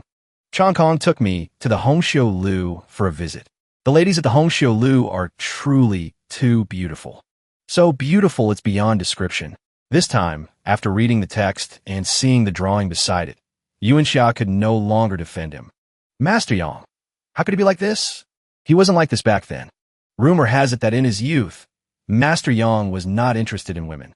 After getting married, he was even more devoted to his wife, making people endlessly envious. Moreover, the master was very intelligent in his youth. He often spent his time practicing his spear techniques. No matter how others tried to persuade him, he wouldn't stop. This diary is most likely a forgery meant to frame Master Yang. Wei Jun said, annoyed, Stop shouting. The old madam gave me this diary. The old madam gave me this diary. How could it be fake? Since the old madam said the contents are very important, then we must continue reading. After that, the three of them continued to flip through the following pages of the diary. Today, old Qin invited me to play mahjong. I thought to myself, what's so great about mahjong? Aren't the ladies at Hongxiu Lu better?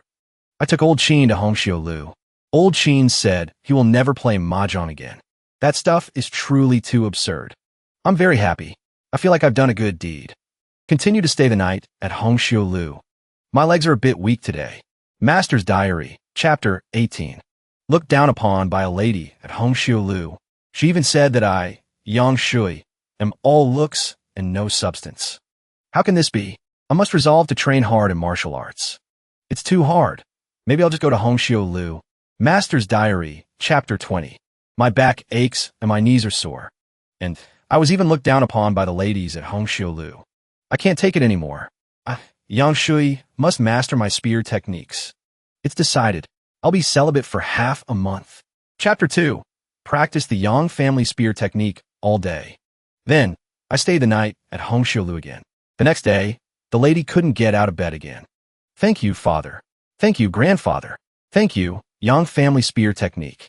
From now on, I must practice my spear techniques diligently.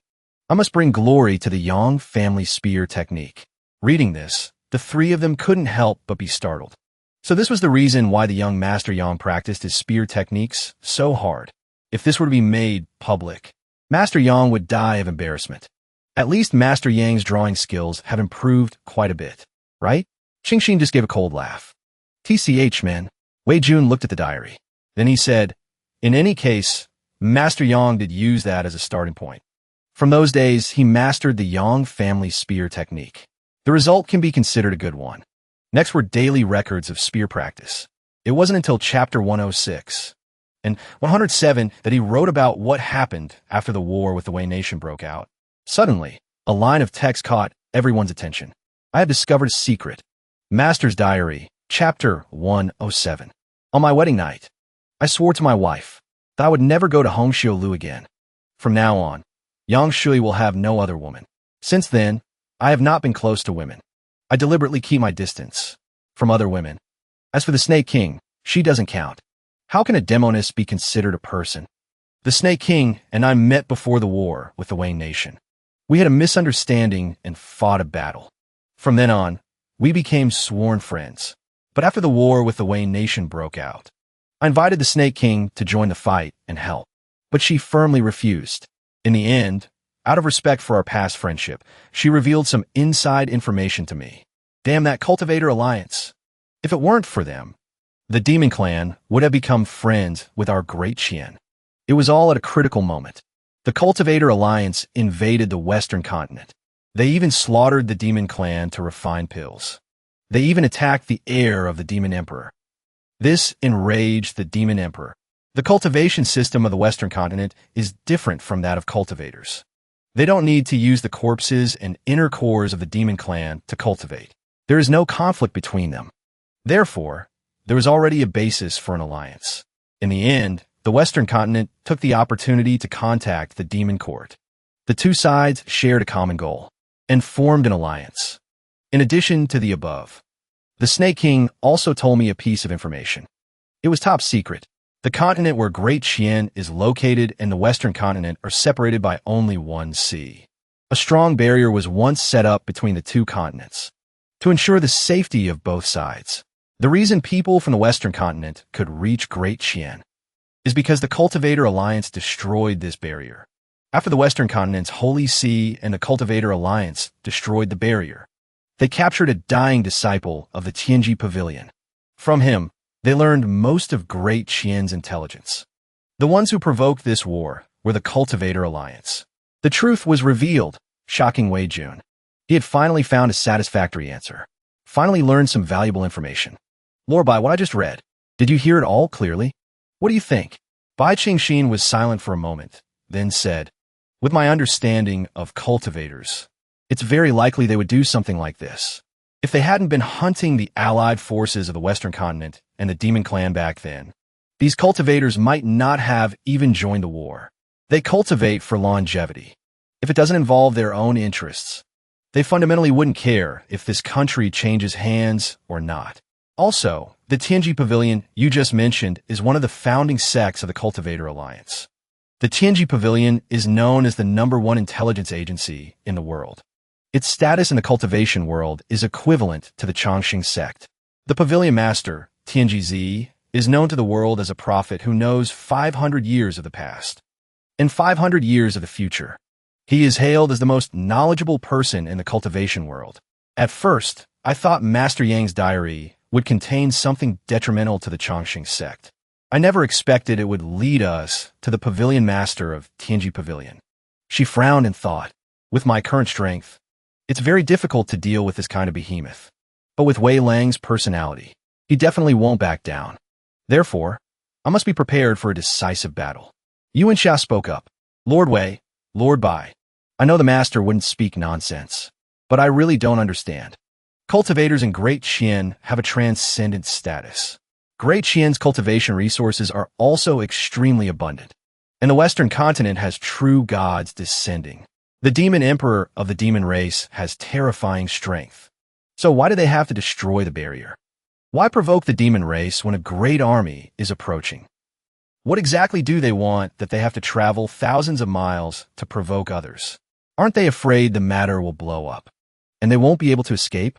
Hearing Yuan Hao pose a series of Questions. Wei Jun held one side of his face. His expression was so tense he couldn't stand steady. Could it be that the situation has been pushed to a terrible state? Then it is very likely the Cultivator Alliance intentionally blew things up. It seems the memories of the Heavenly Emperor are starting to unlock.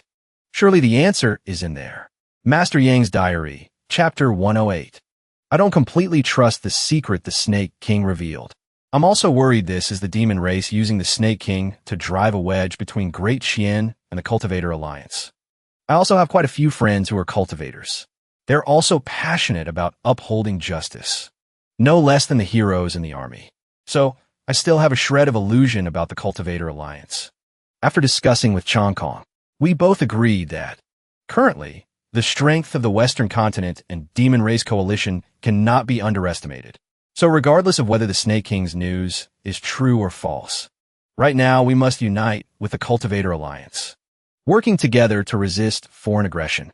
Currently, I can only record all of this, hoping that in the future, before the historians record everything into the history books, the truth can be investigated clearly. If the Cultivator Alliance is really the one pulling the strings behind the scenes, after the war ends, I, Yang Shui, will definitely settle the score with them. Reading this, Wei Jun clicked his tongue. Master Yang, rest assured, I will definitely investigate this truth clearly. Just looking at it, I know this truth will cost people their lives. But the memories of the Heavenly Emperor are still very vague. Still can't analyze the Cultivator Alliance's intentions. Could it be that the current information isn't stimulating enough? Hope the content later in this diary can be useful. Then, the three continued to read the rest of the diary. Recently, I observed something. The cultivation speed of those cultivators from the Cultivator Alliance participating in the war is almost half my speed. The cultivation speed of cultivators has always been far inferior to ours. The Great Qian Imperial Court. There has never been an exception. Cultivators' techniques can continuously increase lifespan, but strength grows very slowly. Great Qian's founding ancestor inherited from the eternal human emperor, although it cannot increase lifespan too much. The cultivation speed far exceeds that of cultivators. Yuan Hao broke out in a cold sweat. This is the basis for the balance between the two sides. Strength and survival coexist harmoniously. If the cultivator's cultivation speed is half as fast as ours, wouldn't the world be in chaos? Hearing Yuan Hao speak, a feeling rose in Wei Jun's heart again. It's coming. This is related to unlocking the memory seal. The inheritance of Great Qian's founding ancestor didn't come from the eternal human emperor at all. It was a cultivation method suitable for humans that I prepared after becoming the Heavenly Emperor. This kind of technique was prepared specifically for courts like Great Qian, so they would have enough strength to resist the demon race and cultivators. And because they cannot live forever, the ruling class is also easier to control. Only by serving the common people can they carve out a space for survival. Only then can the reforms of the new era proceed normally, ensuring the healthy development of all humanity. But Master Yang said, the cultivators' cultivation speed changed too fast. Plus their lifespan can be extended by hundreds of years. Like this, the balance between Great Qian and them will definitely be broken. Their strength increased too fast. So fast that they don't look like cultivators. I secretly observed for a long time, and finally drew a conclusion. The reason they improved so fast is because of merit protecting the body, aura leaking out. And in the cultivation world, a legend circulates. As long as one does a great deed, saving the common people from suffering, one can achieve overflowing merit. Breaking through realms is as easy as turning over a hand. There is even a chance to undergo tribulation, ascend, and become an immortal. So I have a bold guess. This war of national defense is for the Cultivator Alliance to gather a massive amount of merit. They intentionally provoked the war. Reading this, Wei Jun's sealed memories gradually unlocked. A small fragment of memory slowly surfaced. I remember now. This is his way of doing things. That guy often used this method to nurture disciples. Wei Yun motze softly. So it's him. This made Yuan Hao and Qing Xin extremely interested. The two of them hurriedly asked, "Who is it? Lord Wei, do you have a clue?" Veunis me tweeted. He said no. I just suddenly remembered an old friend who was very talented. I learned a lot from him. He once told me a legend. In it, Master Yang was mentioned. Hearing this, the naive Yuan Hao gave a thumbs up and said, "So that's how it is." As expected of the top scholar. Even your friends are people of profound learning. Just like me, Wei Jun and Qing Xin were left speechless. I can't tell who you're trying to praise right now. It isn't that I wish to keep secrets from you all. It is just that he is similar to the Heavenly Emperor. He has reached the realm of governing the laws. With the current strength of the three of us, unless granted his permission, we simply cannot discuss him. All order and laws of the myriad heavens are established by existences of that tier. Back then, he was the one who set the rule. If cultivators save living beings, they will gain merit. In the beginning, he slaughtered many. He exploited this rule to create disasters, then played the savior to rescue the common people. At the same time, to balance this rule, he used the great karma technique to establish another rule. Cultivators who interfere with the workings of the mortal world shall be entangled by worldly karma and the fire of sin. The probability of their soul shattering will increase drastically. This also means, if the cultivators of the alliance wish to gather merit while gambling with their own lives, if they don't have someone backing them, it is hard to imagine they would dare to take such a huge risk. Yuan Hao, standing nearby, said anxiously, "Master Yang's deduction is truly impressive. If that is truly the case, those alliance cultivators deserve to die." Qing Xin also spoke up impatiently. "Lord Wei, old Madam Yang isn't wrong. This thing could really cost us our lives. No wonder there are always people trying to steal the diary." Wei Jun rested his chin on his hand, wondering, could it be that those people know the contents of this diary? At this moment, the old Madam and Fan Tian returned. Perhaps they can guess a little, but they don't know the whole picture. Furthermore, in recent years, the Yang family has remained quiet, so they must have lowered their guard. Wei Jun asked the old Madam, "Old Madam, have you read the second half of the diary yet?" The old Madam replied, "When he was still at home, I naturally got curious and took a look. I never expected my son to be so ridiculous." Qing Xin worriedly said, "Old Madam, you shouldn't have read it. Now that you've seen the contents of the diary, you might encounter a fatal disaster."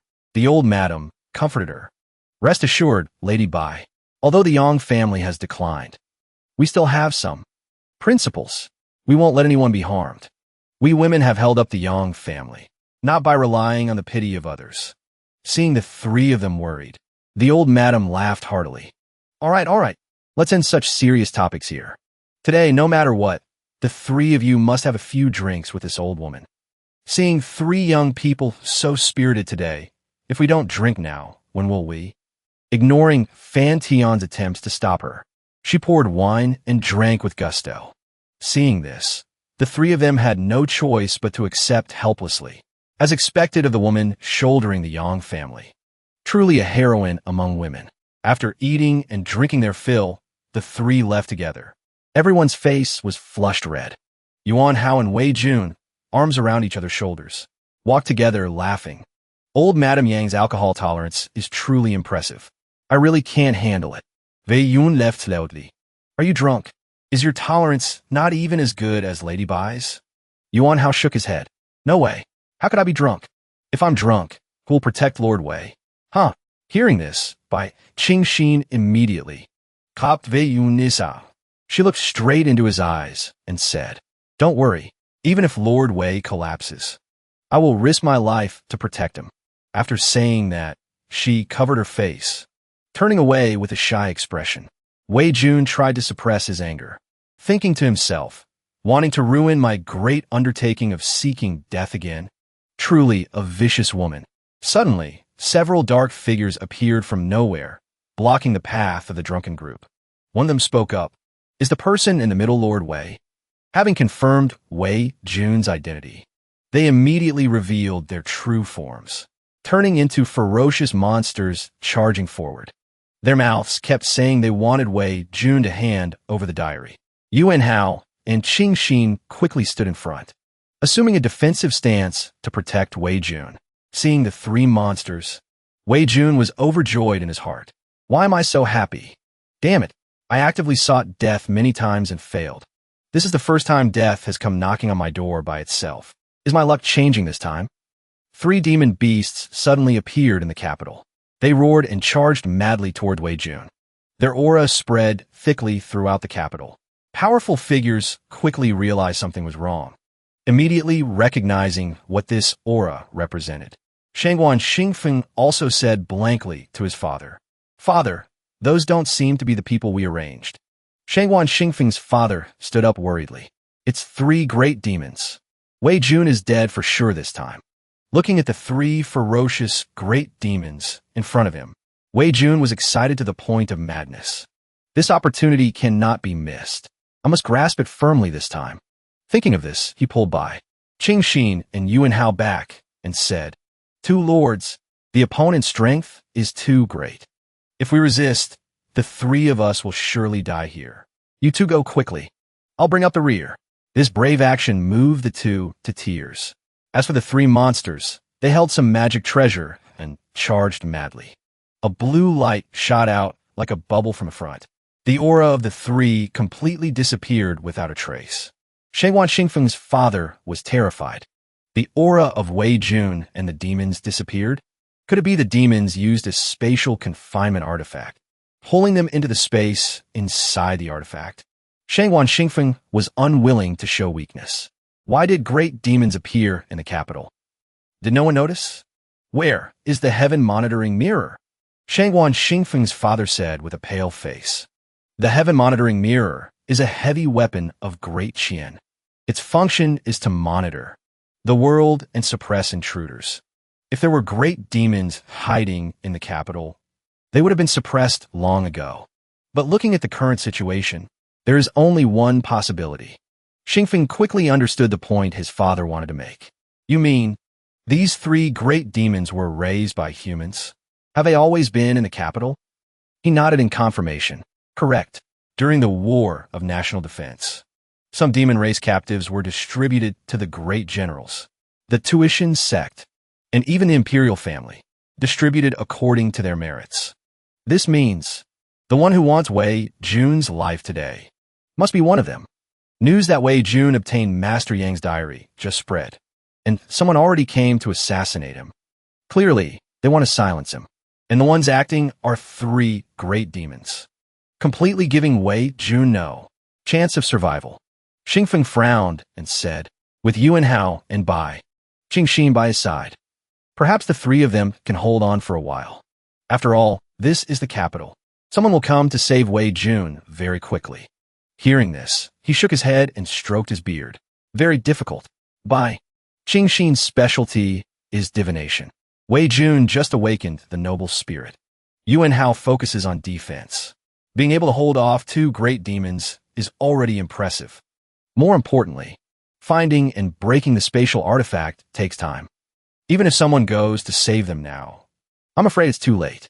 At this moment, at the place where Wei Jun and the others disappeared, Chu Fenfen quickly ran to the scene. Marshal Ji and Zhao Yun followed closely behind.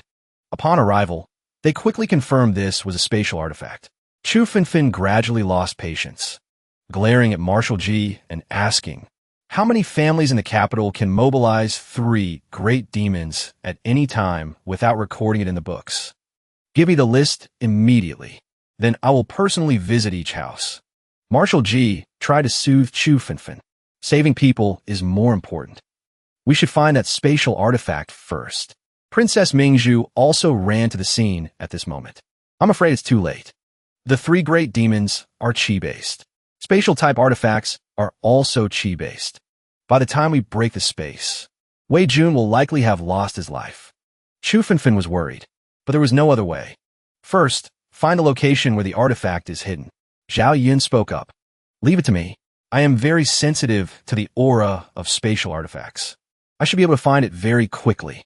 After speaking, Zhao Yun closed her eyes, sensing the surroundings. Not taking too much time, Zhao Yun opened her eyes and thrust her long spear straight into the spatial barrier. Those witnessing were amazed by her strength and keenness. Broke the space with one move. No, A spatial artifact cannot be so easily dispelled. Someone is coming out from inside. When Zhao Yun looked towards the tip of her spear, she immediately pursed her lips to suppress a laugh. Yuan Hao's cheeks were flushed red. He stammered, "General Zhao, doing this, do you have an opinion about my butt?" The three experts, seeing this scene, were speechless. "What is going on? Someone explain to me. Are those three great demons all dead?" Wei Jun looked at the three great demons who had lost their combat power in the distance. His heart filled with regret. Then he turned to ask Yuan Hao, "Didn't you say your specialty is defense?" Yuan Hao nodded in admission. "That's right. I mainly cultivate defense." Hearing this, Wei Jun grabbed Yuan Hao by the collar and shouted, "You still want to deceive me? If your specialty is defense, then why did you deal with three great demons in one move inside the spatial artifact?" Yuan Hao explained, "Lord Wei, I really didn't deceive you. Have you ever heard this saying? Offense is the best defense. So I mainly train defense to the best level." Wei Jun gritted his teeth in anger hearing this, only able to curse silently in his heart. Marshally evaluated. That old Lu must have taught him this trick of pretending to be a pig to eat the tiger. Zhu Fan Fan, di that Yuan Hao. You're already this old. Yet you can easily kill three great demons. And you're still called the disgrace of the inspectorate? Zhao Yun also pouted and evaluated. One spear strike didn't even hurt him. It does hurt my pride a bit. Hearing this, Yuan Hao rubbed his injured but aggrievedly and said, "I am hurt. Half my butt is scraped. General Zhao scared me to death. I thought my butt was about to explode." Wei Jun and Zhao Yun heard this and immediately glared at him. "Look at this fatty pretending. Really want to beat him up." Wei Jun was fuming with anger, cursing inwardly. "Damn fatty, daring to play the pig to eat the tiger with me. Just you wait. Wait until I turn back into the Heavenly Emperor. I will definitely make you reincarnate into a pig's belly." Princess Ming stepped forward and asked, "Lord Wei, these three great demons, will they really kill by you?" Yuan Hao nodded smugly, but immediately after, he looked at the three beasts in horror and shouted, "Dead? Impossible. I only slashed once. At most, I just wounded them. I'm very weak. Are those three great demons acting?" Chu Fanfan stepped forward to confirm. "All killed by one slash. Very precise. Lord Wei, this slash has some style of the sword god Guyu." Hearing this, Yuan Hao was even more confused. "Sword god Guyu? Lord Chancellor, are you joking? I really am just a piece of trash." While inspecting, Chu Fanfan suddenly discovered something. She immediately called Marshal Ji over to question him. "Marshal Ji, I need you to give me an explanation. Why do these three monsters have this on them?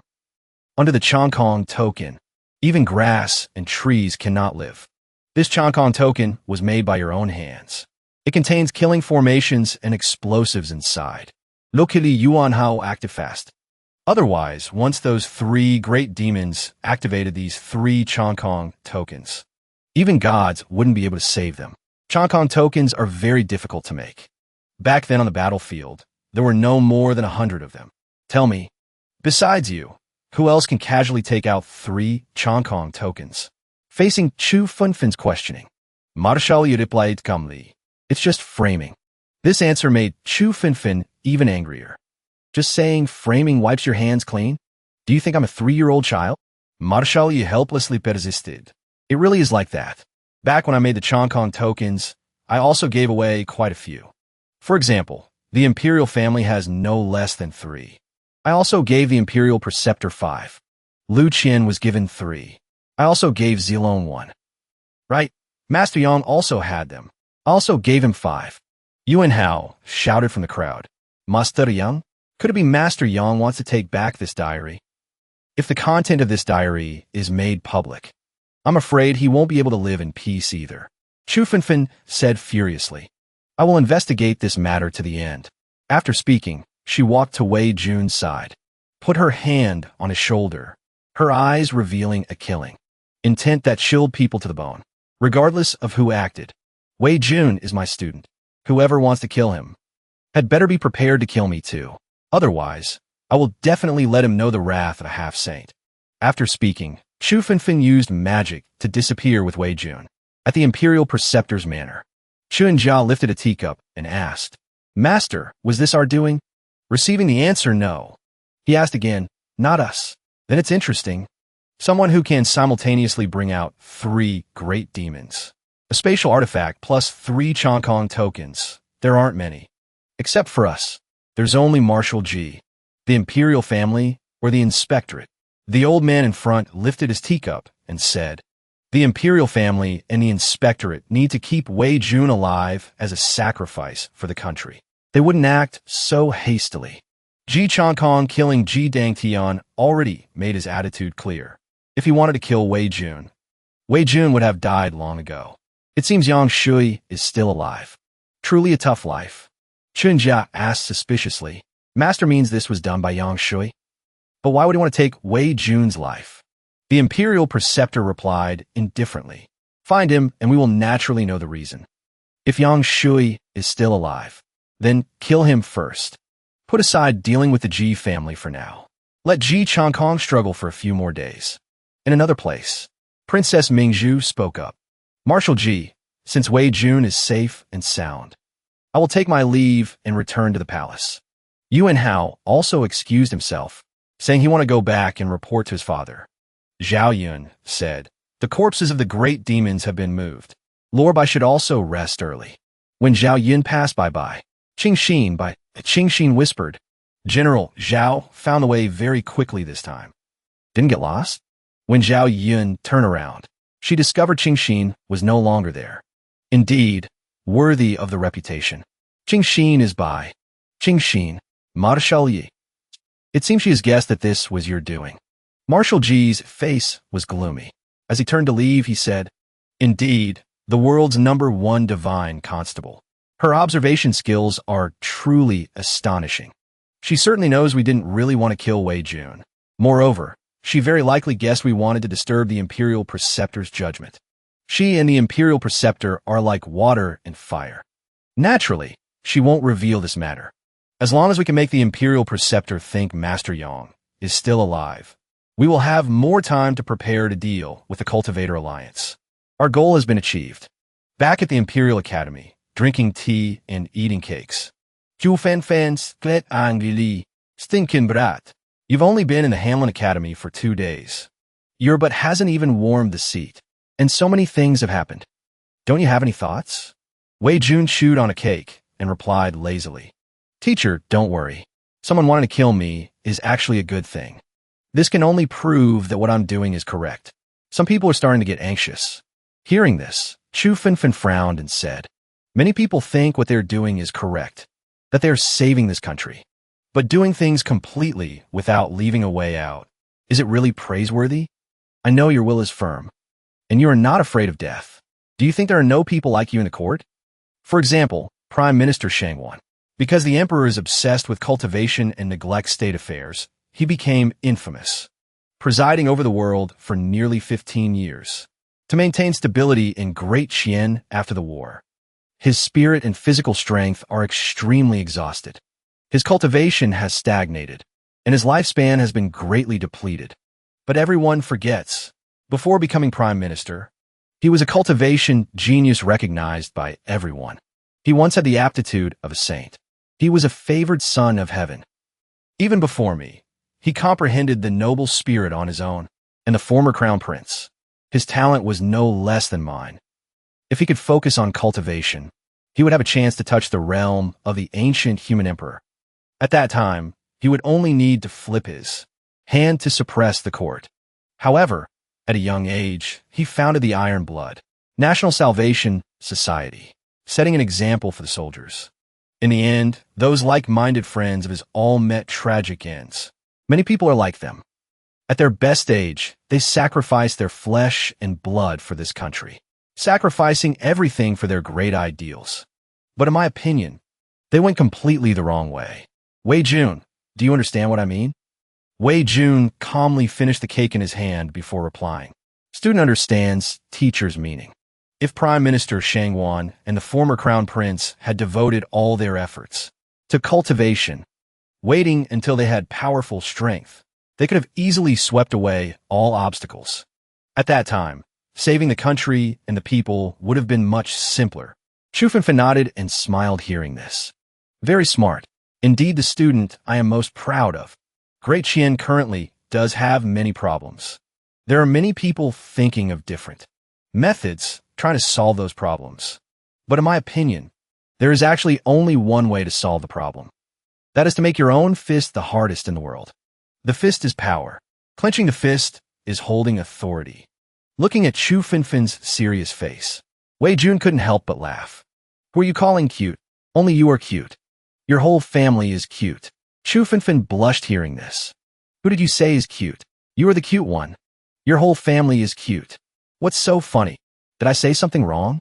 Were you twisting my words?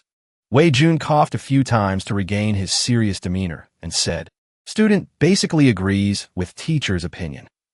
I just feel teacher's evaluation of Prime Minister Shangwan and the others is a bit unfair.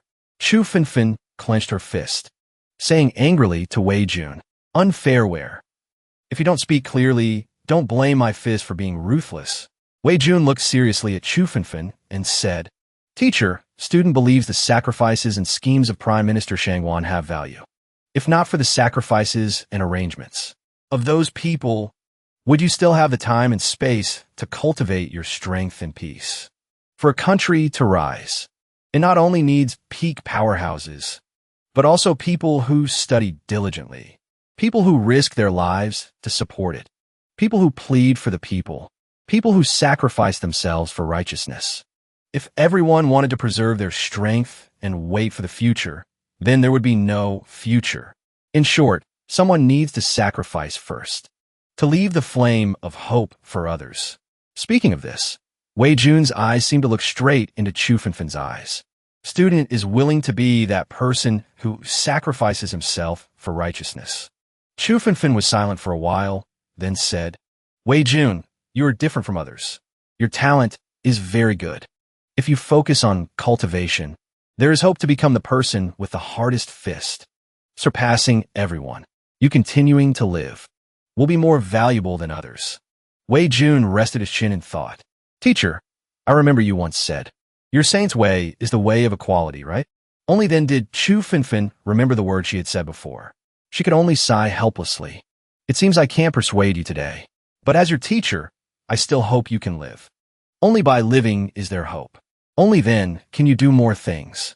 Wei Jun just looked at Chu Fenfen, silent and speechless. Such a petty ending. Little sister, only when this heavenly emperor dies is there hope. If I live, the hope isn't big. After that, Chu Fenfen let Wei Jun return. She sat in the room, rubbing her temples, saying tiredly, It's truly ironic. My saint's way is the way of equality. Yet I cannot treat Wei Jun equally. Everyone is equal, but I don't know why. This brat is more important in my heart than others. I basically cannot achieve equality. Wei Jun, oh Wei Jun, you have become a serious obstacle on my path of cultivation. You have become my inner demon. Wei Jun returned home, sitting on the bed, looking at the old diary in deep thought. Chu Fenfen, if you still want to persuade this heavenly emperor to live well, stop dreaming. Does this heavenly emperor look that easy to fool? Not only do I want to die, but I want to die very quickly. Moreover, I must die decisively. I absolutely cannot let you people protect my life. Today, just leaving the Yang family, I was attacked by 3 great demons. It seems this half of the diary really claims lives. But currently, those capable of taking my life still don't know the content of the diary.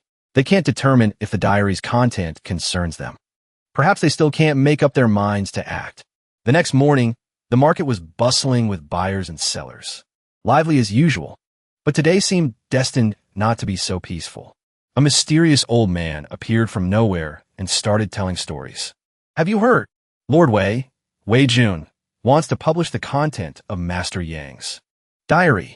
The diary contains a lot of evidence of corrupt officials, taking bribes and breaking the law. Brother, have you heard about Master Yang's diary? Inside, it writes about the truth of the war with the Wei Kingdom. Once the truth is made public, it will absolutely be earth-shattering. Someone told me this. The master wrote in the diary, the war with the Wei Kingdom was single-handedly plotted by the Cultivator Alliance. Back then, during the war, disciples of the longevity sect all retreated to the rear. Do you know why the court hasn't allowed mention of the war with the Wei Kingdom in recent years? Because back then we were about to fight our way to the Western continent. As a result, due to His Majesty's command error, a good situation was ruined. I heard that in Master Yang's diary, it also writes about His Majesty plotting against the late emperor. Don't you know, brother? The matter of the diary has spread throughout the southern city. As soon as he finished speaking, he took a bite of a chicken leg. The person next to him trembled with anger. I don't know about those things. But who are you? Why are you eating my chicken leg? Compensate me immediately. Another person stood up and asked, Brother, is everything you just said true? The old man gnawing on the chicken bone stood up and left, saying as he walked, I learned this news through an insider friend. So rest assured, the inside news is absolutely guaranteed to be true. People of Qian don't lie to people of Qian. The listeners were stunned on the spot. I feel this news is accurate. It's not a joke. Walking into a small alley, Wei Jun took off his wig and fake beard, smugly admiring his achievement. I use noble spirit to spread rumors.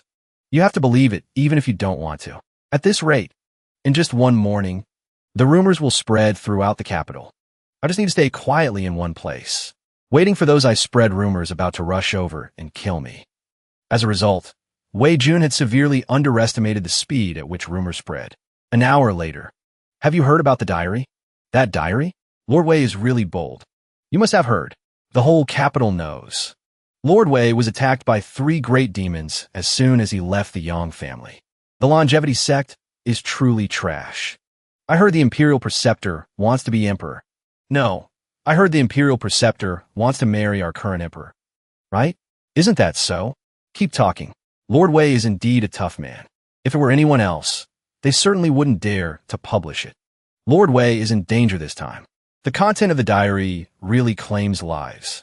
Someone in the crowd shouted, Lord Wei has arrived at Miaoying Fong. Quickly go to Miaoying Fong and ask clearly. Inside Miaoying Fong, Miss Ming was talking to Wei Jun. Lord Wei, more and more people are coming from outside to see you. Among them, there are certainly many with ill intentions. You've really caused trouble this time. Hearing these words, Wei Jun was overjoyed in his heart. It won't do without trouble. I still want to seek death. Currently, the rumors are becoming more and more credible. It seems it will be hard for me not to die this time.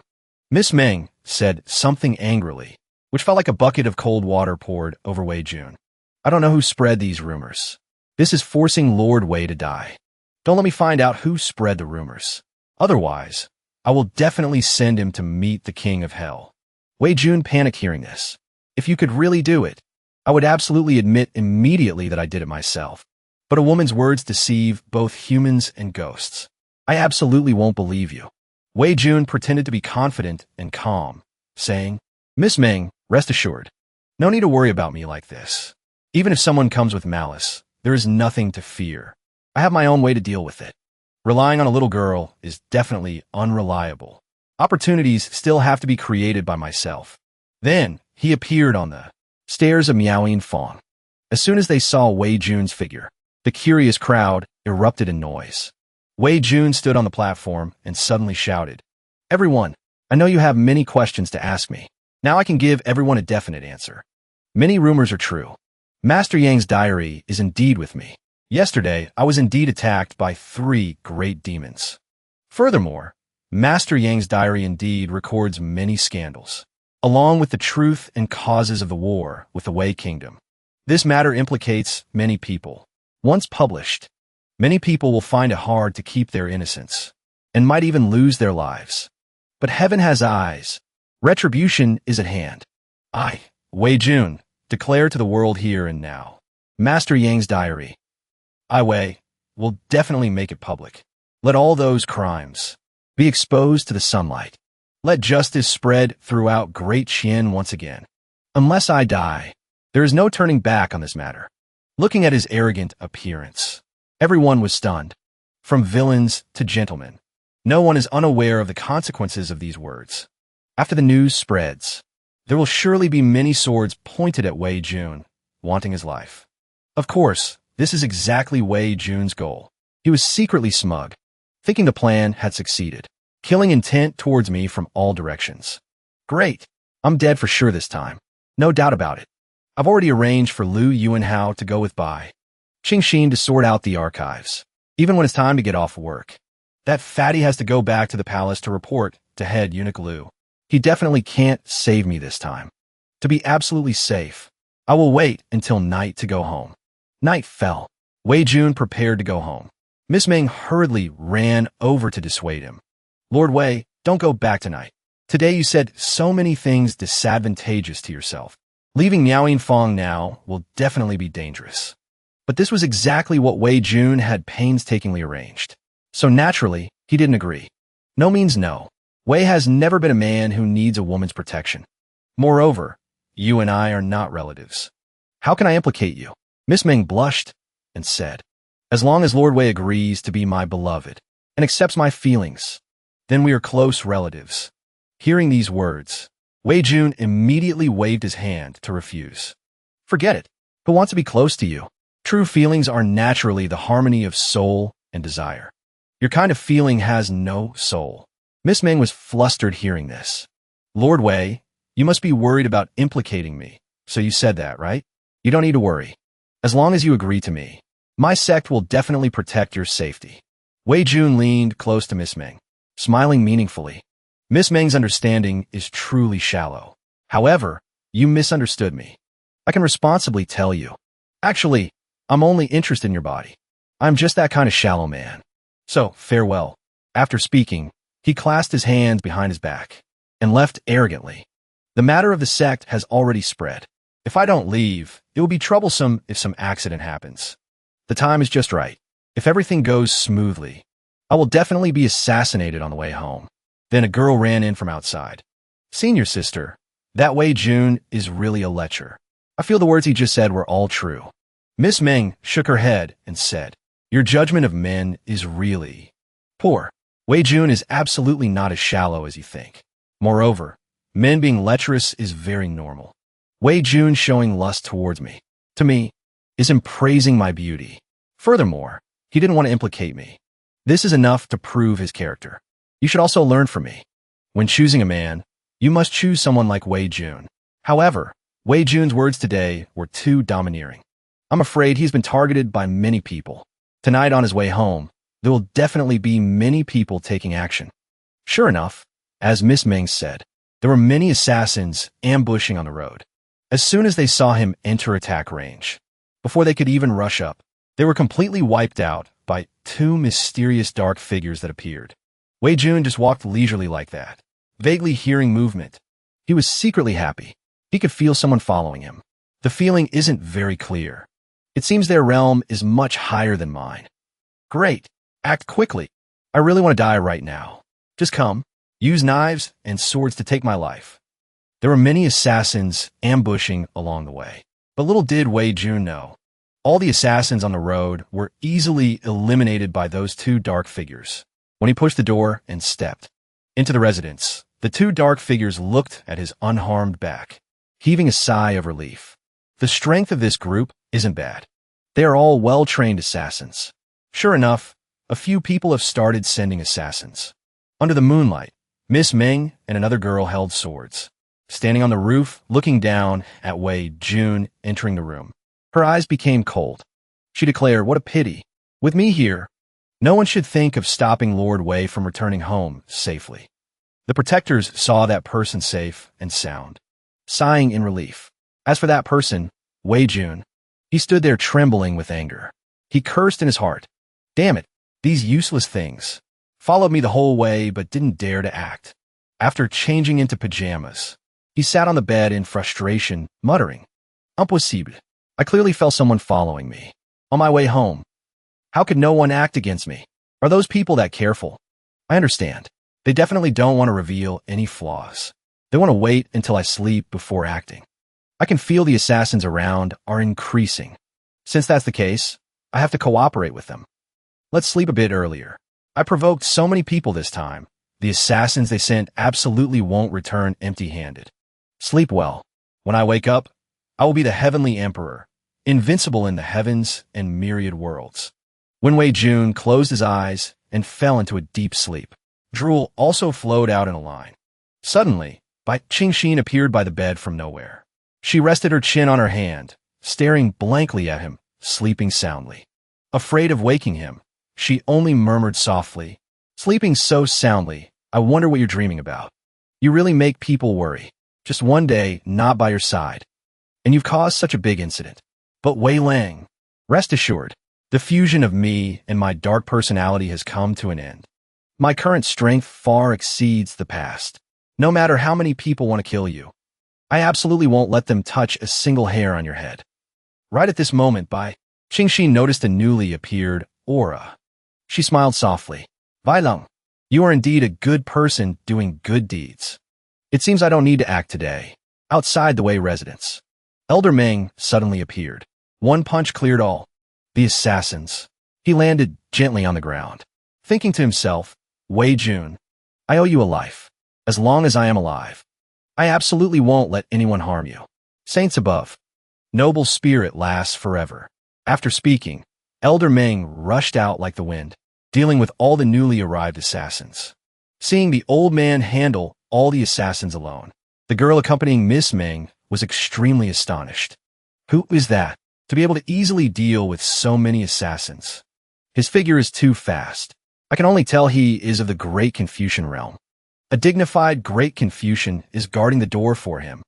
What exactly is this Wei Jun's background? Miss Ming felt relieved seeing this. A righteous person like Wei Jun naturally has his own luck. Seeing this is enough. It seems this place doesn't need us anymore. Let's go back. The other girl asked in surprise. "Senior sister, aren't you going to tell Wei Jun that you protected him on the way?" Miss Ming smiled softly. "No need. Wei Jun is a righteous person, consistent from beginning to end. Naturally, I don't want to be a petty person seeking repayment for kindness. I hope he can willingly become the object of my affection." On this side, Elder Ming was fighting with great enthusiasm, risking one's life for others. "So, this is the feeling? Wei Jun, it was you who gave me the courage to face adversity. It was you who elevated my soul. No need to be moved. No need to thank me. These are all blessings you deserve. I am indeed worthy of being a great Confucian with outstanding talent." Dawn broke. Wei Yun immediately woke up. He punched himself fiercely, then rolled off the bed. "It hurts. I'm still alive. How can it be so unreasonable? Yesterday I did so many things to offend people. They absolutely couldn't have let me off so easily. Last night, I truly felt many assassins lurking in the dark. Why didn't they act? I already sent Lu Yuanhao away, creating such good conditions myself. I cooperated with you guys like that, even forcing myself into a deep sleep. You guys still didn't act? What exactly are you useless trash doing?" Wei Jun opened the door and saw a pile of assassin corpses of various levels lying in the courtyard. Elder Ming stood by the side, proudly looking at his achievement. Wei Jun was shocked. His lips trembled as he asked Elder Ming, "Why did you suddenly run over here? Could it be you were protecting me here last night?" Elder Ming smiled kindly and said, "No need to be so moved. Wei Jun, you're worth me doing this. That time at the Imperial Academy, you didn't expose me faking my death. I owe you a life. From you, I learned courage and responsibility. Rest assured, in the future, I will always secretly protect your safety." Hearing this, Wei Jun only regretted not making a scene at the Imperial Academy back then. Rest assured my ass. Back then, how could I have let you off? Is it too late to report it now? Meng Zhao walked out from the pile of assassin corpses. "Greetings, Lord Wei. Good morning. My father told me to inform you. There are many dead people here. Turns out they are hired assassins. It seems the security of the capital can be a bit better. However, my father is already a dead man in the eyes of the world.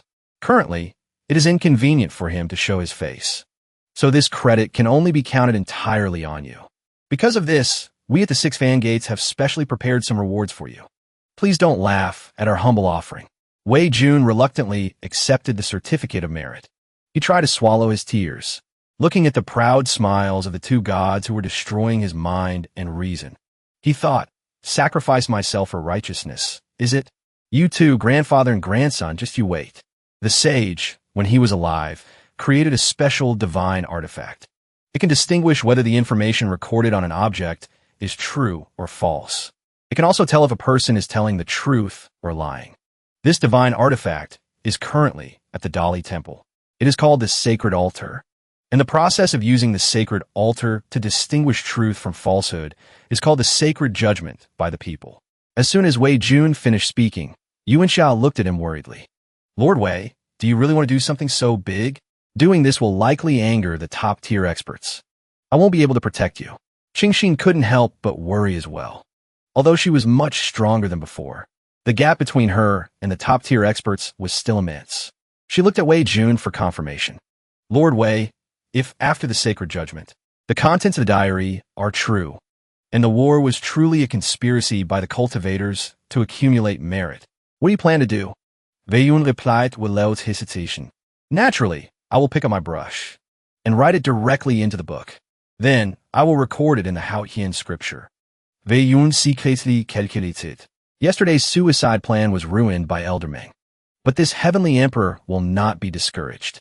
I will make this matter so big that you won't be able to handle it. Ba Qingxin said with great concern. Recording history in the Haotian scripture is equivalent to giving it an official stamp of approval.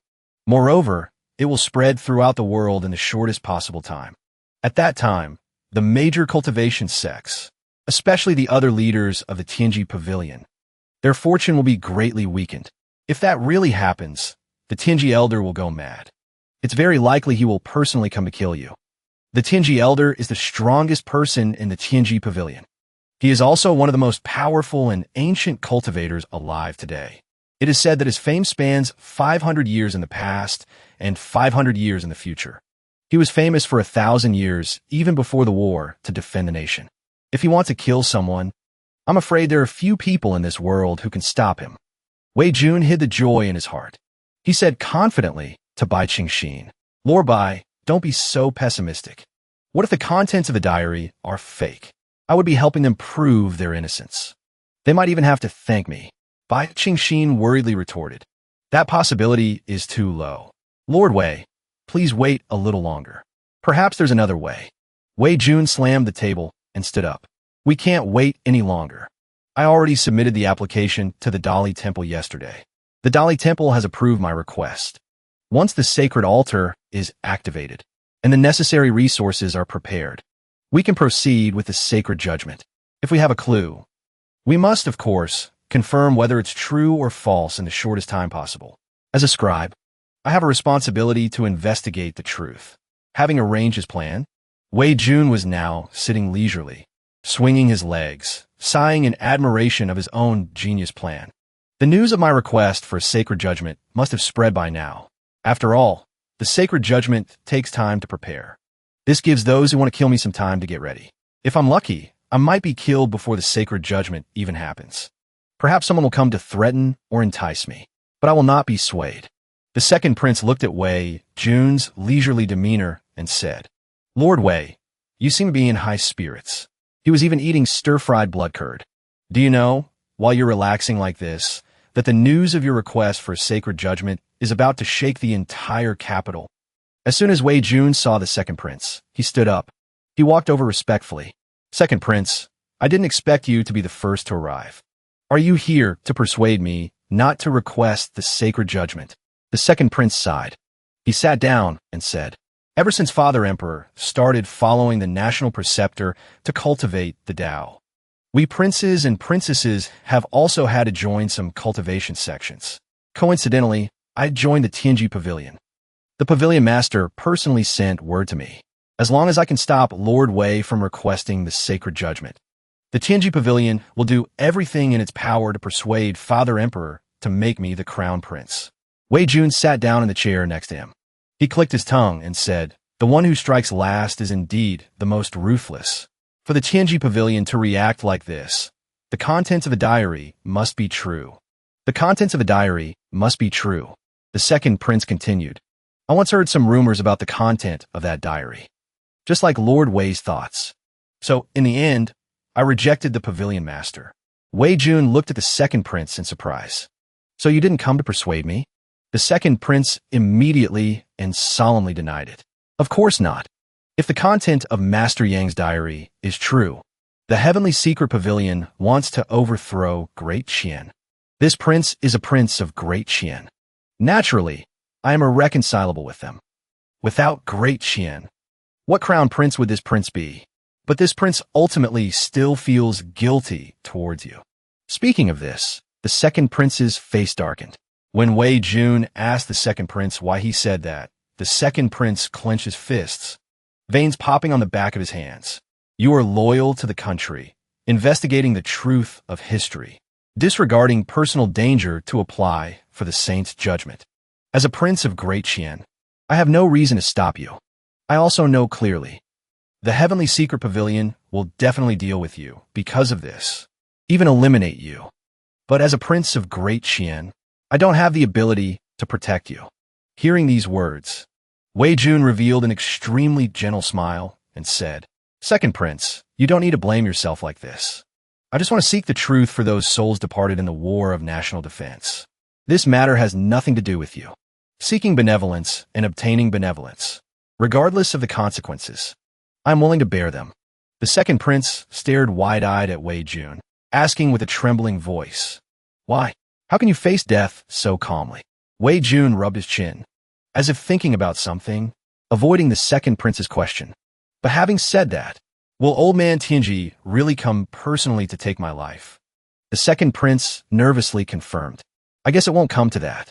The Heavenly Secret Pavilion is the cultivation sect with the greatest power in the Great Qian Court. They will have ways to stop you from applying for the saint's judgment. Veyun est suspiciously. The Heavenly Secret Pavilion is the greatest power? I always thought it was the longevity sect. The second prince's eyes darkened. Although the longevity sect is arrogant and domineering, most disciples pursue eternal life. So most of their energy is used for cultivation. The Heavenly Secret Pavilion is different. They're a sect that lives on intelligence. To predict heavenly secrets, they need to constantly gather all kinds of worldly information. So they need to cultivate their own forces. Rumor has it they have a book recording all the weaknesses, scandals, and evidence of bribery of the civil and military officials in the Great Qian Court. Relying on this book, the Heavenly Secret Pavilion secretly holds the weaknesses of many people in the court.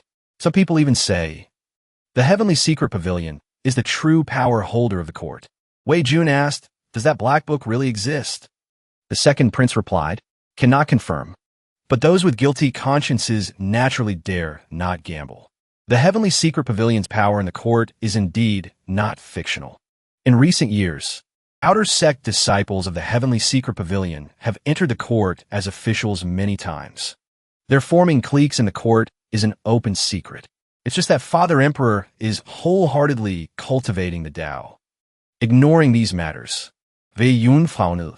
why do disciples of the Heavenly Secret Pavilion want to enter the court as officials? Shouldn't cultivators value cutting off worldly ties? The second prince gritted his teeth in anger hearing this, because the Cultivator Alliance wants to implement the 9-rank immortal sect system. Outer sect disciples enter the court as officials, seeking resources for the sect, while inner sect disciples focus on cultivation.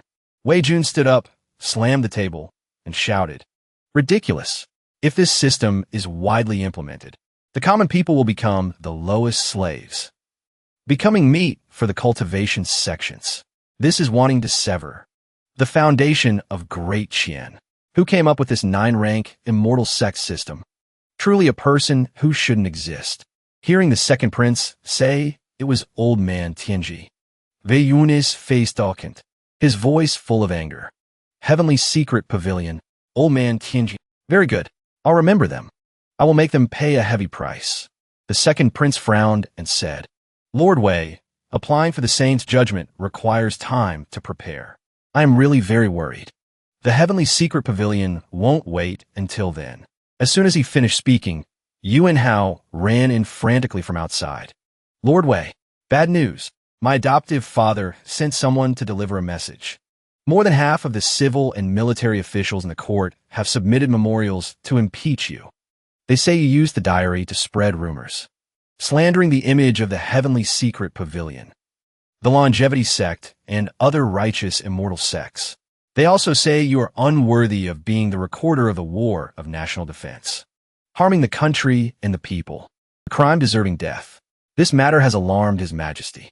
Tomorrow, His Majesty will personally hold court to interrogate. The second prince became tense hearing this. Damn it, the heavenly secret pavilion acted so fast and so viciously. Hearing this news, Wei Jun was so happy that tears filled his eyes. Happiness came too suddenly. Receiving this news, Wei Jun wiped away a tear of happiness, muttering to himself, "It's like a dream. Woke up a long time ago but still endlessly moved." The second prince frowned, anxiously looking for a countermeasure. Father Emperor hasn't held court for 5 years. This time he broke the rule for Wei Jun. I'm afraid Father Emperor will be pressured by the heavenly secret pavilion to really kill Wei Jun. Then, the second prince said to the two, "Lord Wei, do not be angry. These traitors, sooner or later, I will kick them all out of the court. According to procedure, tomorrow you must go to court to defend yourself. When the time comes, you must endure a little. Don't give them a chance to play tricks." Nearby, Yuan Hao also expressed sympathy. The second prince makes a lot of sense. Preserving your life is more important. Lord Wei must listen to the second prince. When the two saw Wei Jun nod, they understood in their hearts. Wei Jun absolutely has no intention of enduring humiliation. Wei Jun turned and walked away, hiding a smile that reached his ears, thinking to himself, "Are you kidding? How could a true villain reveal himself so easily? Naturally, I have to cooperate well." Bai Qingxin said as soon as she entered, "I just returned from outside. The matter of Lord Wei being investigated by the Heavenly Secret Pavilion and officials submitting memorials for impeachment has spread throughout the capital." Yuan Hao panicked even more hearing this. "How can it be so fast? My adoptive father just told me. The Heavenly Secret Pavilion has already spread the news? Aren't they afraid of causing public outrage?" Bai Qingxin said, "There is only one possibility. The Heavenly Secret Pavilion intentionally let the news spread. They want as many people as possible to know about this, then use absolute strength to suppress it, whether to kill the chicken to scare the monkey or for another purpose. Once things have developed to this point, they will definitely use every means to make sure Lord Wei dies." Yuan Hao exclaimed after hearing this. "Are they crazy? Is it necessary to spend so much effort for a 6th rank official like Lord Wei?" The second prince also gradually became anxious. A lion uses full strength even when hunting a rabbit. Indeed, the style of the Heavenly Secret Pavilion. At this moment, Wei Jun, who had been silent, suddenly spoke up. "Spending so much effort doing so many things, it seems it's not just simply wanting to kill me. I'm afraid the Heavenly Secret Pavilion, or rather the Cultivator Alliance, their real purpose is to use killing me to lure the snake out of the hole, forcing those who oppose them to reveal themselves, then eliminating them, thereby forcibly implementing the 9-rank immortal sect system." Speaking of this, he was so excited his whole body trembled. Interesting. The villain this time indeed has high strength and intelligence. I can hardly suppress my excitement anymore. Yuan Hao said, "If it's really as Lord Wei guessed, then this matter is even more serious. I'll go beg my adoptive father. He must do his utmost to protect Lord Wei." The second prince nodded. "I'll go contact those ministers who haven't submitted memorials to impeach Lord Wei." Bai Qingxin also hurriedly said, "I'll go find Princess Mingzhu. She might have a way." Looking at the 3 anxious people in front of him, Wei Jun couldn't help but say, "Don't you guys understand yet? Anyone who speaks up for me will be considered an enemy by the Cultivator Alliance. If other smart people die because of me, even if I die, it will be hard to atone for my sins." The second prince said, hearing this, "A person like Lord Wei should not die meaninglessly like this. No matter what, we must try our best." Watching the 3 leave in a hurry, Wei Yun sighed. "Fine. Once I become the Heavenly Emperor, I'll resurrect the dead. Besides, with the Tianji Pavilion style, they definitely won't give others a chance to save me." What happened next proved that Wei Jun's speculation was correct. The Cultivator Alliance and the Tianji Pavilion had indeed laid a nearly perfect trap to deal with him. Half an hour later, at the Supervisory Division, Taizhu said to Lu Qian, "According to Old Xiao, Wei Jun's speculation was once again completely accurate." Lu Qian pondered deeply. This wasn't hard to guess. It's just that the opponent's strength is too formidable. They're using an overt scheme. You can see through it, but you can't counter it. It's just that this child, Wei Jun, with disaster looming, doesn't want to involve others. He's so considerate it's heartbreaking. Yuan Xia said, angry but helpless, "Foster father, what should we do then? Are we just going to stand by and watch Wei Jun go to war with the Tianji Pavilion?" Tai Zhu encouraged from behind. "Then let's go to war. Are we of the supervisory division afraid of those insects?" Lu Qian shouted, "You're not afraid, but does that mean others aren't afraid either? To go to war with the Tianji Pavilion for one Wei Jun. Will the other brothers in the supervisory division agree? Moreover, the supervisory division is just a knife in His Majesty's hand. If the knife has a mind of its own, the only outcome is to be shattered," Taiju said through gritted teeth. "So we have no choice but to retreat. Are we just going to let the Cultivator Alliance run rampant like this and harm the nation?" At this moment, Lu Qian was also racking his brain. If we keep retreating, there will truly be no way out. If even a hero like Wei Jun can only become cannon fodder, then the future of Great Qian is nothing but a bottomless abyss. But this matter is not related to the supervisory division. I will act in my personal capacity, even if I have to die tomorrow. I must use reason to argue on Wei Jun's behalf. Just as the situation grew tense, a report suddenly came from outside. A secret decree from His Majesty has arrived.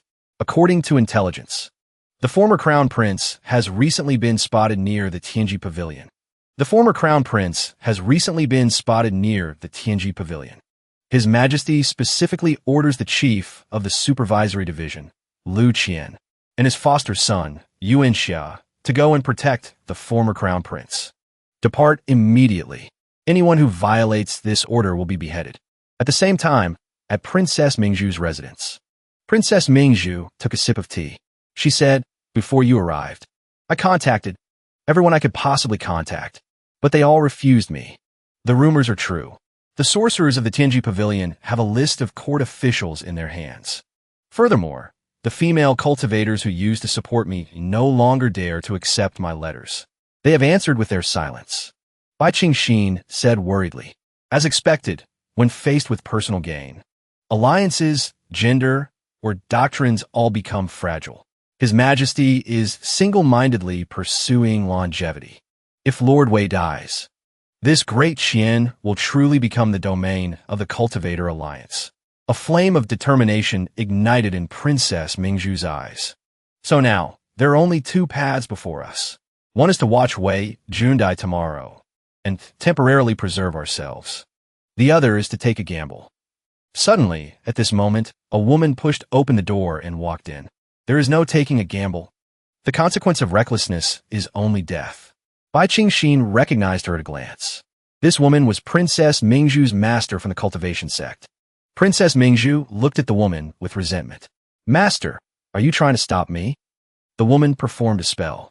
She looked coldly at Princess Mingzhu and said, "The Tianji elder has ordered me to keep you in the princess's residence, to avoid creating a rift between him and me. I'm sorry, I cannot refuse, nor can I stand by and watch you go to your death. I've already set up a formation in the princess's residence. A formation. Once this matter is resolved, I will release you." Then, she turned to Bai Qingxin and said, "You may leave. Yu Eshin will not participate in this matter." Bai Qingxin remained silent. It's just as Wei Lang predicted. If the princess steps in to help, she will surely be implicated. I can only leave and think of another way. After that, Bai Qingxin respectfully took her leave. Princess Mingzhu said helplessly, "I am sorry. I'll let you down again." Hearing this, Bai Qingxin just smiled and comforted the princess. "I learned the truth from the great young master. It was I, Bai Qingxin, who misunderstood the princess all these years. There's a limit to how much one can help. Princess, you don't need to be so hard on yourself. Some things, if the princess can help, it's a kindness. If you can't help, it's not your fault." Watching Bai Qingxin's departing figure, the woman smiled. This girl's reasoning is quite good. The princess turned back helplessly and said, "I find this utterly absurd. If even someone like Wei Jun dies, then Great Qian truly has no hope left." Hearing this, the woman said thoughtfully to Princess Mingzhu, "Yu Eshin, a single leaf is blocking your view. Your entire vision is obscured. Who's to say that a different way of survival for Great Qian wouldn't be better? Or perhaps it would be better if the Cultivator Alliance helped the imperial family rule Great Qian. And you are my disciple. Even if the 9-rank immortal sect system expands, it won't affect your status. Remember, Master is saving your life. The situation with Marshal G wasn't much better. Zhao Yun said with difficulty to Marshal G. Marshal G, I have to leave the capital. The demon race in Jiangnan Dao is causing trouble. His Majesty has ordered me to go and suppress them immediately. Marshal G nodded and said, This was expected. Lu Qian has left the capital. He is the Emperor's confidant, so he cannot die. Princess Mingzhu is under house arrest. She has many female cultivators supporting her, so she cannot die either. And you are the disciple of the Spear's Saint, Liang Zilong. Naturally, you cannot die either. This is clearly a chessboard laid out by the Tianji Elder. Whoever takes the bait will die. People like you, of course, cannot die. So you have all been sent away on other tasks. It's clear that tomorrow in court, Wei Jun will be completely isolated. The situation at the Imperial College was no better. The National Preceptor spoke up.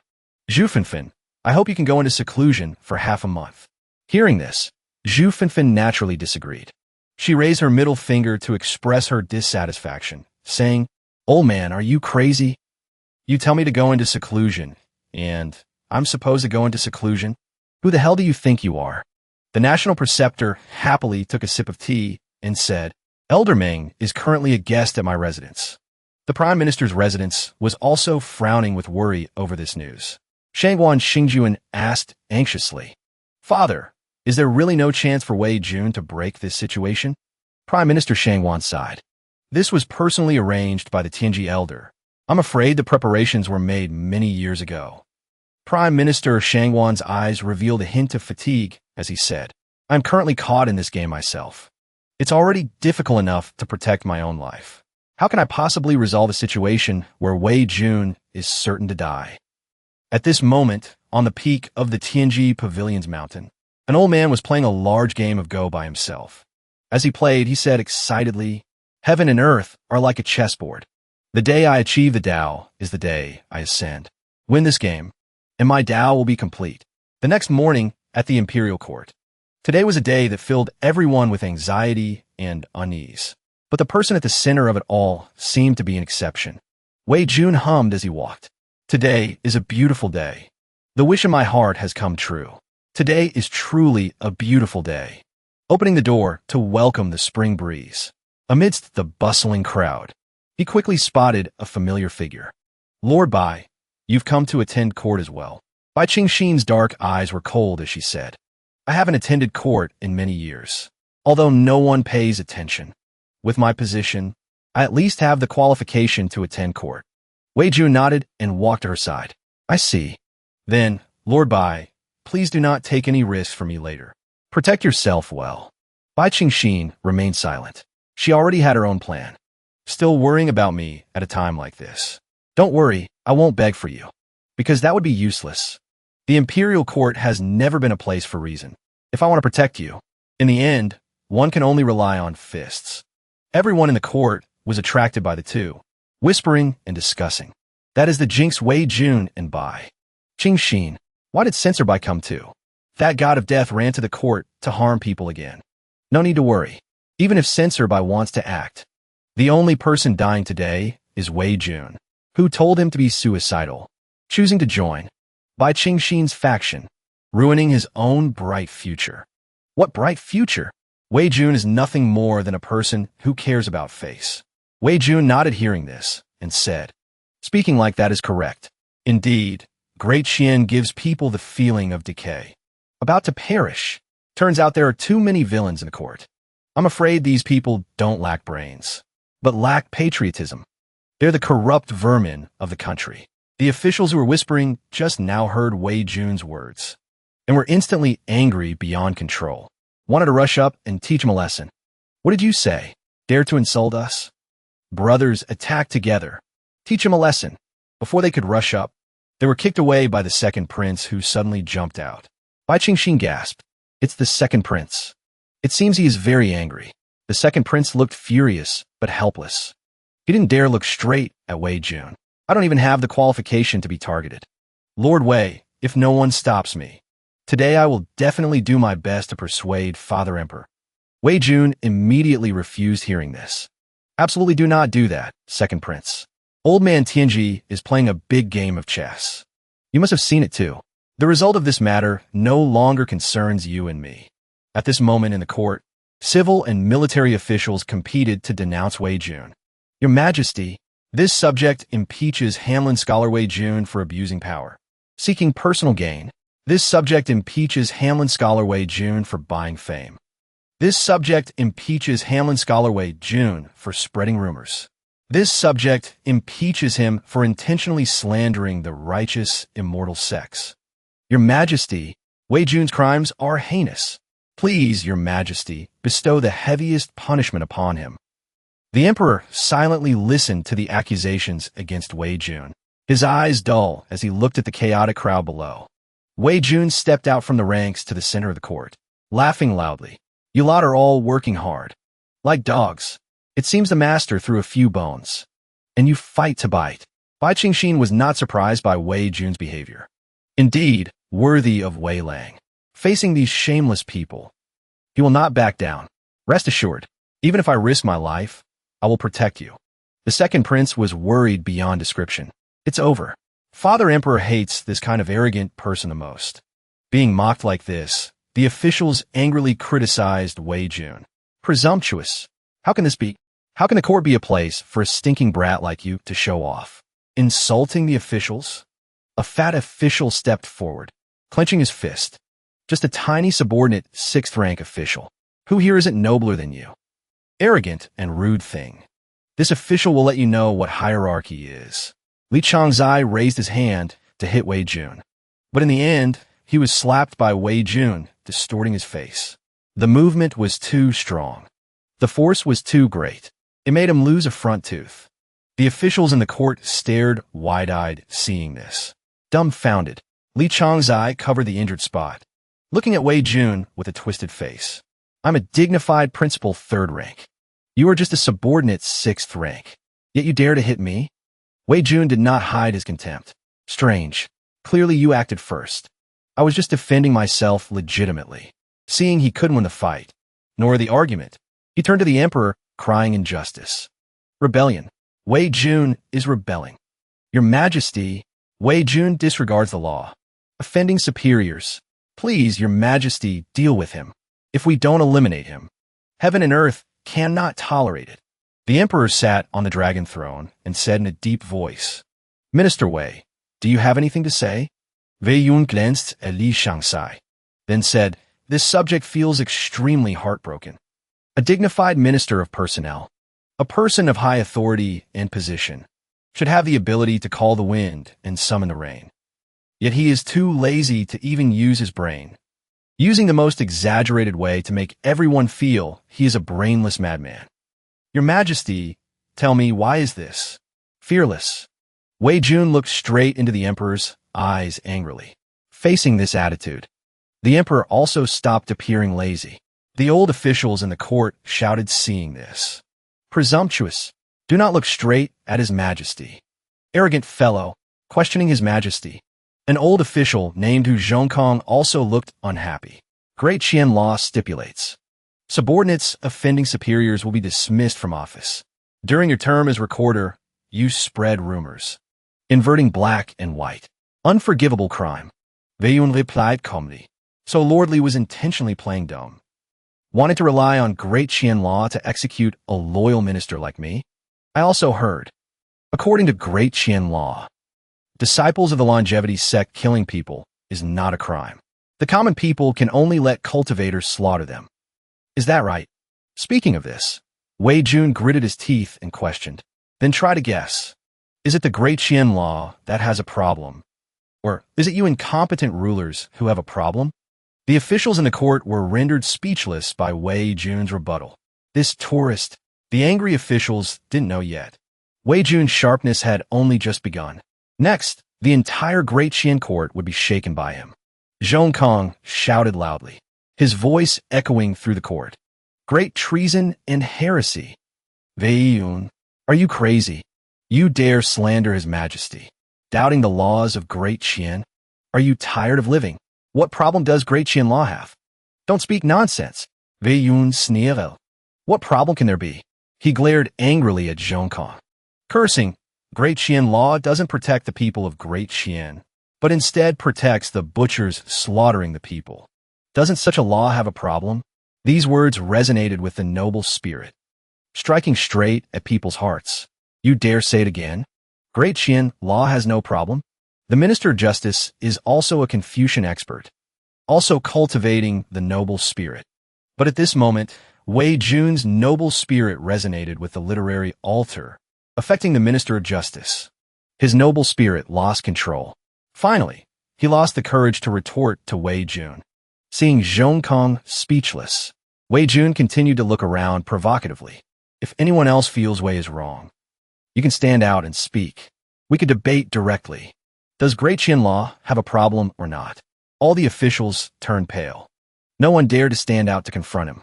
These scoundrels only dare to hide behind others and curse, intentionally mocking others loudly, pretending to be noble for what? Right. The longevity sect had so many people die for the war of national defense. So what if they have some privileges? Some people really pretend to be righteous, as if he's the only good person in the world. Would it kill you to speak softly? Wouldn't it be better if we and the cultivators minded our own business? Look, before he became an official, Great Qian was calm and peaceful. The relationship between the court and the cultivator alliance was also very good. As soon as he took office, everything changed. Only you were the best, right? You were just noble. Not like us villains, just buying fame for 36,000 days. I've seen plenty of this kind of person, dignified on the outside. Behind the back, men steal and women commit adultery. Don't know how many evil things they've done. Towards these people, Wei Jun just pouted in disdain. A bunch of cowardly rats hiding and scurrying. If you don't dare to confront me, then don't squeak from behind. Who says we don't dare? Zhongkong regained his composure at this moment, starting to speak up. Could it be that what so many lords said just now isn't the truth? Wei Yun, ask your own heart. If not for you intentionally sowing discord between the heavenly secret pavilion and the court, how could a series of troubles like this happen now? Wei Yun frowned. Do you really think so? Zhongkong was so angry his eyes were red. I'm speaking the truth. Wei Jun was so angry veins popped on his forehead. Roaring, truth my ass. He started pointing straight at Zhongkong, forcing the old man to retreat. Speaking continuously, the conflict between the court and the heavenly secret pavilion is caused by me, the cultivator alliance, pushing the 9-rank immortal sex system. You don't know, only looking east. Wei Jun pointed west again and cursed. A tiny 6th-rank official like me knows. Don't you old fogies know? Are you all useless? Can't see where the conflict between the court and cultivators lies. Do you think by pushing me out to take the blame, the heavenly secret pavilion will back down? Then he walked to the center of the court, loudly criticizing the cowards. You lot who dare not face reality, listen clearly. If the sky is dark, then grope your way to live. If speaking out is dangerous, then stay silent. If you cannot create light, then curl up in the corner. But don't defend the darkness just because you're used to it. Don't be complacent because of your own laziness. Don't mock those who are more passionate than you. Every word and sentence left the civil and military official speechless, like drums beating rapidly in their hearts, urging something to awaken. Wei Jun continued to speak loudly. You can be as lowly as dust, but absolutely cannot be twisted like maggots. One more thing. You all must be very clear. You useless cowards may be looked down upon by the Cultivator Alliance. They give you pills, give you magic treasures, not because they are good people, nor because their conscience suddenly awakened, but because this country still has many people like me. Wei Jun's last words were like thunder in their ears, striking straight at the hearts of the officials in the court, like the final drumbeat in a rapid rhythm, echoing in everyone's heart. Suddenly, a powerful will surge from Wei Jun's body, while the others simultaneously spat out a mouthful of fresh blood. This was the result of their Tao heart shattering. The literary altar collapsed, because Wei Jun dared to speak his mind directly. He once again received the recognition of the noble spirit, strength increased sharply. As for those officials whose stance was unstable, wavering only because of fear of the heavenly secret pavilion, they were backlashed by their own noble spirit and vomited blood. In an instant, the entire court was dyed red. At this moment, in the emperor's eyes, the silent court suddenly became a beautiful painting. The red dots of treacherous officials, embellished with the noble spirit of loyal ministers.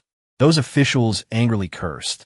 Weiyun, you are too vicious, actually cutting off our saint's way, killing without blinking. Weiyun, you ruin my future. I will absolutely not share the same sky with you. Damn noble spirit actually dared to betray me. Weiyun snorted coldly, not bothering to turn his head to retort to the officials. Noble spirit betrayed you. You are wrong. It's not that the noble spirit betrayed you, but that you betrayed the noble spirit. As soon as these words were spoken, it seemed to force all the officials to face the truth. Their beliefs collapsed in an instant. Everyone's face turned pale. Right at this moment, a surge of heroic spirit poured out from Wei Jun's body again, resonating with the spiritual energy of heaven and earth, shining brilliantly in the great hall. That was the noble spirit. The other officials were extremely horrified seeing this. How can this be? The noble spirit actually resonated with Wei Jun's words. Noble spirit surrounded Weiyun, making his image even more majestic and awe-inspiring. Some officials began to cry and blame themselves because of this. I used to be like him, receiving the recognition of the noble spirit. Yet I turned into the kind of person I despised the most in the beginning. I also used to read the books of sages, swearing before my master's sickbed that I would definitely become a virtuous minister remembered for eternity. Master, student has disappointed you. A sorrowful atmosphere spread just like that. Countless officials also looked up to the sky and cried. Majestic righteousness lost to 100,000 taels of silver notes. I was also a scholar who awakened the majestic righteousness. What face do I have now to teach students to be honest officials? Facing north, gazing at the stars. A life long dedicated to the country. I wrote this poem at 20. At 50, I did things selling out the country for glory. Ridiculous. Truly too ridiculous. Hearing these words, Weiyun yu smiegel, knowing regret now. I'm afraid it's too late. The literary altar is broken. You are no different from cripples, but you're still better than those guys. At least your minds are still clear. Indeed, besides those officials crying in self-blame, there was another group of officials angrily losing control, stepping forward to report to the emperor. Your Majesty, Weiyun ruined olas futios. A crime deserving 10,000 deaths. Your Majesty, Wei Jun deceived the sovereign and offended superiors, disregarding the king's law, daring to kill colleagues in front of everyone. If we don't kill him, it will be hard to calm the people's hearts. Please, Your Majesty, immediately execute Wei Yun. If Wei Jun doesn't die, Great Qian won't be at peace. Wei Yun remained silent, just quietly observing the emperor, thinking to himself, I really hope you get your wish. Quickly execute me. It's just that Your Majesty is still as steady as Mount Tai. I've made such a scene, yet he still hasn't made a move. It seems this emperor, although a foolish ruler, who only knows cultivation, is absolutely not a useless person. Looks like I have to continue adding fuel to the fire. Give the emperor a reason he absolutely must kill me. Thinking of this, Wei Jun opened his mouth to interrupt the officials. Lords, no need to be so excited. Even if you don't say it, Your Majesty will also kill me. Wei Jun looked straight into the emperor's eyes, intentionally provoking him. After all, Your Majesty and you useless trash are no different. Just running dogs raised by the Cultivator Alliance. After saying this sentence, Wei Jun was also convinced he would die.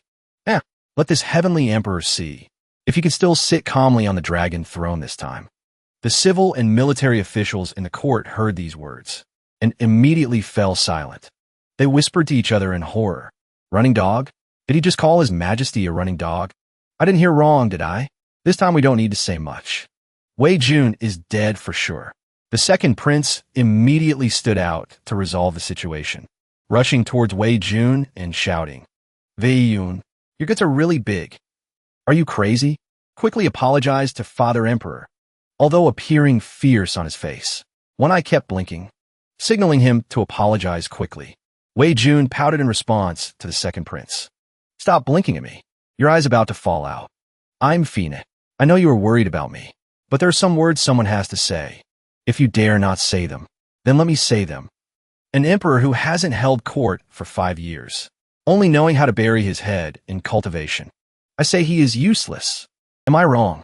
Wei Jun intentionally spoke very loudly, so the emperor could also hear. An emperor who ignores state affairs, only caring about cultivation and praying for eternal life. An emperor who changes national laws for cultivation sections. I say he's a running dog raised by the Cultivator Alliance. Am I wrong? While speaking, Wei Jun observed the emperor's expression. He saw him still not saying a word, looking down with eyes sharp as bullets. Really no different from a paper tiger. Seeing this, Wei Jun widened his eyes and laughed loudly. It seems your majesty has really cultivated into a turtle. I've spoken to this extent, yet you can still endure it. At this moment, the emperor slowly opened his mouth. Wei Jun, you're seeking death. Wei Jun rejoiced in his heart.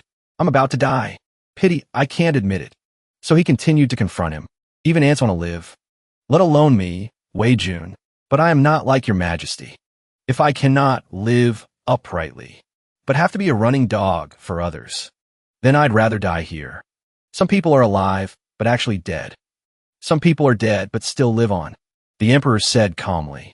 Some people are alive, but actually dead. Some people are dead, but still live on. These two sentences are very well said. The great Tao reverses. Reversal is the movement of the Tao. But Jun is a bit curious. Who are you implying? The late emperor or that missing nephew? Of Jun? Wei Yun. Are you a member of the Iron Blood National Salvation Society? As soon as the last sentence was uttered, the emperor widened his eyes. A cold will radiated from his body. Everyone felt a chill down their spines, as if the god of death was holding a knife to their necks. The officials were too scared to speak. This is the emperor's aura. His Majesty is using the emperor's aura to threaten Wei Jun. However, Wei Jun was not afraid at all. He took a deep breath. Oomph. This little bit of emperor's aura wants to affect this heavenly emperor. Prepare to open fire. After taking a breath, Wei Jun started cursing. Don't judge a gentleman's heart with a villain's belly. Your family matters. Do you really think I care? Regardless of whether it's you, the late emperor, or the former crown prince. It's just a power struggle within your imperial family. Do you think the world cares about this? This world only cares if the person sitting on the dragon throne can feed them, keep them warm, and let them live with dignity. Who is the emperor has nothing to do with the common people. Who is legitimate has nothing to do with the common people. The emperor was scolded until his face turned pale, like a bomb about to explode. Wei Jun's words still echoed in the court. Look at the great Qian court today. 10,000 horses stand silent. Civil and military officials all bow and scrape before cultivators. And you, as the supreme of Great Qian, use the status of an emperor to beg the Cultivator Alliance. Great Qian's founding ancestor was young and talented back then, inheriting from the ancient emperor. The purpose of establishing the country was to protect the common people of the world, not for your imperial family to live forever. Great Qian has existed for nearly 1,000 years. Countless heroes have died to have the Great Qian of today. You are the emperor of Great Qian, representing the dignity of Great Qian. Look back at the despicable things you have done. Look back at your appearance after ascending the throne. Are you worthy of your ancestors? Are you worthy of the common people of the world? You still have the face to ask me if I'm a member of the Iron Blood National Salvation Society? Does that matter? Do you think only people from the Iron Blood National Salvation Society want to rebel against you? Wrong. Anyone with a conscience hates that they can't immediately go seek death. Do you know why? Wei Jun looked at the emperor with passionate eyes, his tone becoming even more agitated. Because you clearly have a human form, but you don't do what a human should do. If I were you, I would immediately smash my head to commit suicide to apologize to the world. You being alive, besides making Great Qian lose face, has no other use. Letting a person like you be the emperor of Great Qian is truly the sorrow of all common people. Hearing this, the emperor's eyes turned red. He gritted his teeth. The whole venue instantly fell silent. The civil and military officials gaped, their faces blank. Truly too stimulating. Someone actually dared to speak to His Majesty like that. Truly eye-opening. This Wei Jun is really crazy. Truly too satisfying. Completely spoke the hearts of those of us who refuse to submit to the Cultivator Alliance. Lord Wei really spoke our inner voice. Everyone was moved to tears. At this moment, veins popped on the emperor's forehead. He gritted his teeth and said, Wei Yun, you. The second prince immediately interrupted. Father Emperor, your son is guilty. Before entering the court, your son received a message from the heavenly secret pavilion. They told your son to acti-dash. Vate the heaven monitoring mirror. The emperor froze slightly. Then asked, you mean everything that happened in court today has been transmitted outside? The second prince replied, that's right. This was arranged by the heavenly secret pavilion. Father Emperor also once said, we, as princes, cannot fall out with the Cultivator Alliance. The emperor smiled faintly, veins popping on his forehead. So, it is Zhen's fault. Wei Jun was secretly worried. He figured out the meaning of the second prince's move. The heavenly secret pavilion wants to open the heaven monitoring mirror because they want to clearly see which officials are opposing them. But making today's matter public will definitely create huge public pressure on the emperor. The second prince, mentioning the heaven monitoring mirror, is to force the emperor to kill the chicken to scare the monkey. Cannot give the emperor this chance. Wei Yun holds carefully, continuing to block in front of the second prince, shouting loudly, of course it's your fault. If the upper beam is not straight, the lower beam will be crooked, if not for you personally flattering the longevity sect. How could the princes have to obey the orders of the heavenly secret pavilion? In the end, isn't it all karma caused by you? You yourself are weak and incompetent. Yet you want to teach the children in your family to be upright and strong. The emperor glared angrily. You are truly excessive. Wei Jun laughed heartily in response. What? Hit a sore spot. So, but you're angry to the point of losing all reason. Using great Qian's wealth to curry favor with the immortal sex. Isn't this something you've always done? An official standing behind shouted angrily. Wei Yun, your speech is truly outrageous. According to the law, you should be beheaded. Cannot let you continue to make mistakes. This righteous official was the left censor-in-chief, principal second rank. He continued to speak decisively. Great Qian and the Cultivator Alliance are completely in an equal alliance relationship. You still dare to spread rumors to confuse the public here. This official will beat you to death immediately.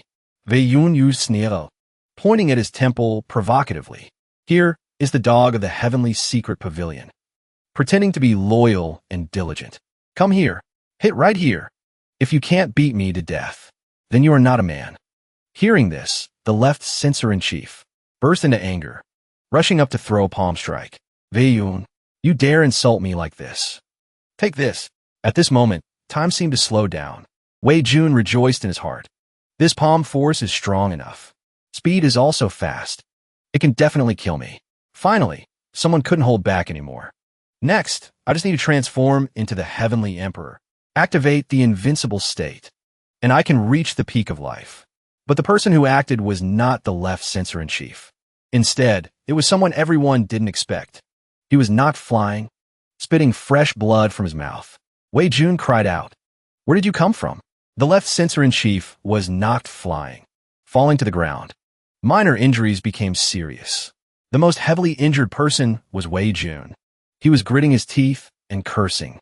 Who framed me? Better not let this heavenly emperor know who you are. Otherwise, I will definitely let you know what a blooming but feels like. At this moment, the emperor spoke up. Finally, someone couldn't bear to act. It seems there are many people who both want to protect Wei Jun and are dissatisfied with Zhen. The left censor-in-chief tried to stand up, cursing Lise Wei Yun, deceiving the sovereign and offending superiors. A crime deserving death.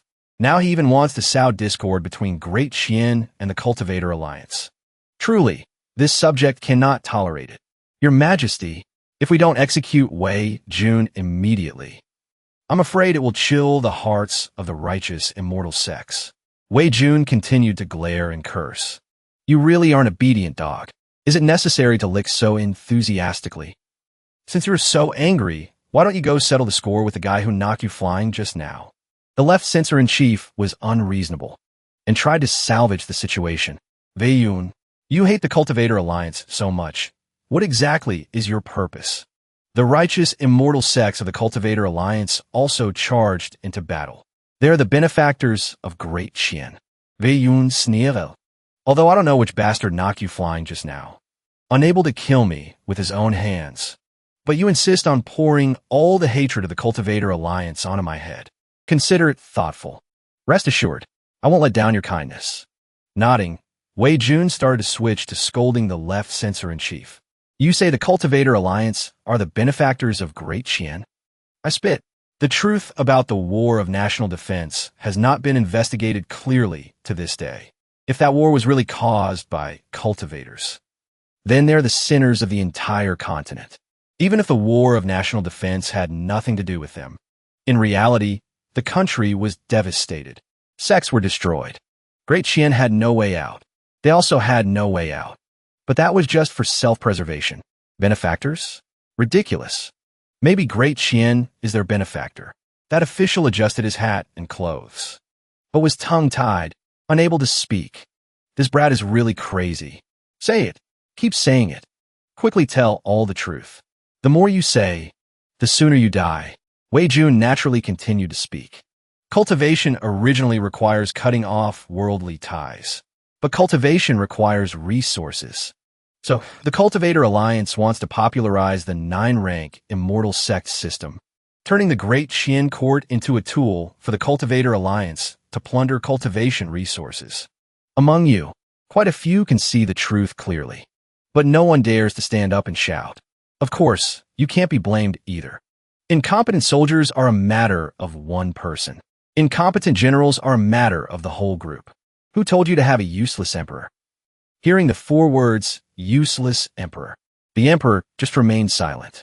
Wei Jun was still pacing back and forth, waving his hand and cursing. Immortals do not die. Great Tao does not perish. Being forced to this point by the Cultivator Alliance. Great Qian has no way out. You are afraid of death. I, Wei Jun, am not afraid. I have the heart to kill the enemy and save the country. I only ask for a meaningful death. Speaking of this, Wei Jun stopped, reciting a poem. Chilled stars heed not the grief. I sacrifice my blood to the Yellow Emperor. Although my loyal heart cannot reach above, I sprinkle my hot blood to offer to the Yellow Emperor. Old Emperor, you can kill me now. Then go report your merit to your cultivator daddies. At this moment, the Emperor was trembling with anger. His teeth clenched tight. Wei Yun observed carefully. Even the most ancient human emperor in the world, the Yellow Emperor, has been mentioned. I don't believe you can endure it anymore. Act. Order to kill me. I will return to you a prosperous Great Qian. The Emperor was silent for a while, sighed and said, Wei Jun, Jun really pities you. Reading the books of sages is not easy. Young age. Hard to avoid listening to rumors. Jun will give you one last chance to wake up. Now quickly kneel down and admit your mistake. Jun will spare your life. Wei Yun immediately cursed. Who needs your chance? Quickly give me a swift death. Then he still laughed loudly and replied.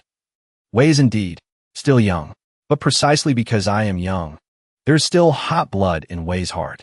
So my knees cannot kneel down, unlike the lords in the court, and even less like that bandit sitting on the dragon throne, knowing everything clearly in his heart, yet doing things selling out the country for glory. Today, many people are watching what is happening in the Golden Hall.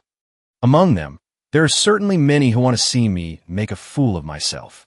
But I guess Great Qian certainly doesn't lack warriors full of benevolence and hot blood. Before dying, Wei hopes the people of Great Qian can escape the cold, bravely moving forward. Do not listen to the sweet words of surrender. At this moment, everywhere in Great Qian, people were observing everything happening in the court through the light images created by the heaven monitoring mirror. Everyone held their breath, listening to every word and sentence of Wei Jun. Do what you can. If you can speak, then speak up. If you have a bit of warmth, then shine with a bit of light. Even a tiny firefly can emit a little light in the darkness. There's no need to wait for a torch to be lit. From now on, if there's still no torch, I will be the only light. With every word, a heroic and righteous aura resonated and erupted with even greater intensity. Wei Jun was filled with confidence. He looked directly at the emperor. Wei Jun provoked him. I have said all I wanted to say. Make your move, you fatuous ruler. At that moment, in the princess's residence, Princess Mingju's expression grew more solemn. If you have a bit of warmth, then shine with a bit of light. Her master was also watching. Seeing Wei Jun's imposing manner, she sneered. This Wei Jun is even more of a patriot than Elder Tianji predicted. But this perfectly suits the Tianji Pavilion's desire to activate the sky-gazing mirror. Only by letting everyone realize the corruption of the Great Qian's imperial court can a cultivator alliance smoothly implement the 9th rank immortal sect system and even replace the Great Qian court. Even a loyal and righteous official like Wei Jun cannot be tolerated by the Great Qian court. Does such a court still need to exist? After hearing this, Princess Mingju's ears burned. She retorted, my imperial brother is not useless. He sees through the situation. He will absolutely not go along with your wishes. Hearing this, her master found it even more ridiculous. She mocked her. Yue Shan, this is where you fall short of your emperor. The emperor is a smart man. He knows that power is temporary, but eternal life is everlasting. So he used Wei Jun's life in exchange for 3 longevity pills and a promise from Elder Tianji and the Imperial Preceptor. After the 9th rank immortal sect system is officially implemented, the emperor will become the next leader of the Cultivator Alliance. Princess Mingju angrily slammed the table and shouted, leader? How could he be so naive, without sufficient strength? The title of leader is nothing but an empty shell, a puppet to control you all. That master narrowed her eyes and smiled. Who knows? Your Jun family possesses the human emperor's inheritance. Your strength was originally not inferior to any sect. Perhaps he's using that as his capital? That way, he can both establish a sect in the cultivation world and have the qualifications to be the leader. Princess Mingju listened in disbelief. That bastard, is he planning to sell out even his own ancestors? That master was still analyzing the situation, trying to win her over. There's no need to put it so harshly. He who understands the times is a wise man. This world will continue to be ruled by those who are still alive. Yue Shan, master hopes you won't be foolish. A man like Wei Jun, I admit he is a hero. But unfortunately, what's the use of being a hero? He's nothing more than a tool to be discarded. Princess Mingju's face darkened. Master, you are not qualified to pity Wei Jun, and you're even less qualified to judge a hero. That master was not angry at all. She continued to mock her. Qualification is determined by strength, not by you or Wei Jun. Just like you, no matter how angry you get, you can only be locked up in this residence by me. And just like Wei Jun, no matter how furious he is, death is his only path. Suddenly, Princess Mingju spat out a mouthful of fresh blood. Her master was alarmed. Yue Shan, what's wrong with you? But in the next moment, she also spat out a mouthful of blood. Princess Mingju wiped the blood from the corner of her mouth. She glared and said, I'll say it again. You're not qualified to pity Wei Jun, and you're even less qualified to judge a hero. Her master had lost nearly all her strength. She fell to the ground, trembling as she asked, Yue Shan, are you insane? You actually dared to poison me. What is this poison? When was I poisoned? Princess Mingju began to laugh coldly. She analyzed, you were right about one thing. Qualification is determined by strength, but you spend most of your time cultivating. You don't know that strength isn't just about fists. Strength also includes wisdom, includes silent endurance, and includes sacrifice. And these things are my specialty. Fresh blood began to seep from the corner of the master's mouth. She gritted her teeth and asked, when on earth did you poison me? Why was I completely unaware? Princess Mingju began to recount the story. From the year you saved me, and I took you as my master until now. That time, my life was never in danger. It was you who lured the enemies to me and then saved me at the critical moment. After gaining my trust, you became my master in a grand fashion. Master, am I wrong? Her face was pale. You figured out long ago. The princess began her tale. Your power was too great. I couldn't expose you rashly. I had to be even more on guard against you. So, from the very first day I took you as my master, I began my preparations to make you let down your guard. Over the years, whenever we met, the food, the drinks, and the items we used were all the same. And on all these things, I applied a specially crafted poison each time. Although the dosage was very low, and went undetected every time, over many years, a large amount of toxins has accumulated in both our bodies. This poison is normally harmless, but as soon as the poisoner uses a secret technique to activate its toxicity, it will take effect immediately.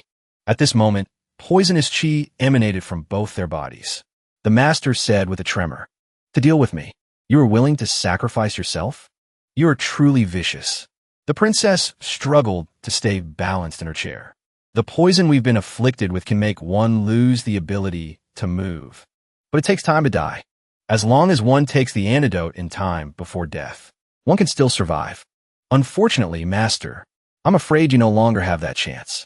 Suddenly, a strange cloud of purple poison mist appeared behind Princess Mingzhu.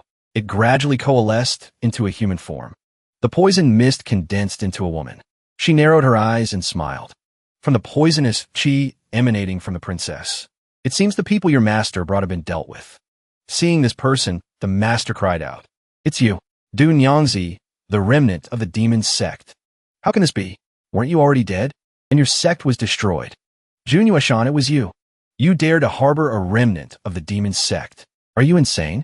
The princess gave the order, "Kill her." Hearing this command, the master's face was streaked with tears as she begged, "Don't kill me, Yueshan. I am your master. Although I was sent by the sect to get close to you, I never thought of killing you." The princess replied coldly, "But you wanted to destroy my country. For that, you must die. If you don't die, people like Wei Jun won't be able to live. Do it." As soon as she finished speaking, Du Nyangzi rushed forward. A sinister smile appeared on her face. Princess Mingzhu thought to herself, "Wei Jun, I will be like you. I will do my utmost to shine and give off heat." Everything was over. The princess prepared to leave. Du Nyangzi asked, "Princess, where are you going? What you need to do now is rest and recuperate. Your body can't take any more torment." The princess remained resolute. "Didn't you just help me stabilize the poison? I must go to the court now." Du Nyangzi still advised her worriedly, "The poison has already seeped into your bones. If anything happens, I will handle it myself. If you're not careful, your life will be in danger." The princess's heart burned with anxiety. She still insisted on going to the court.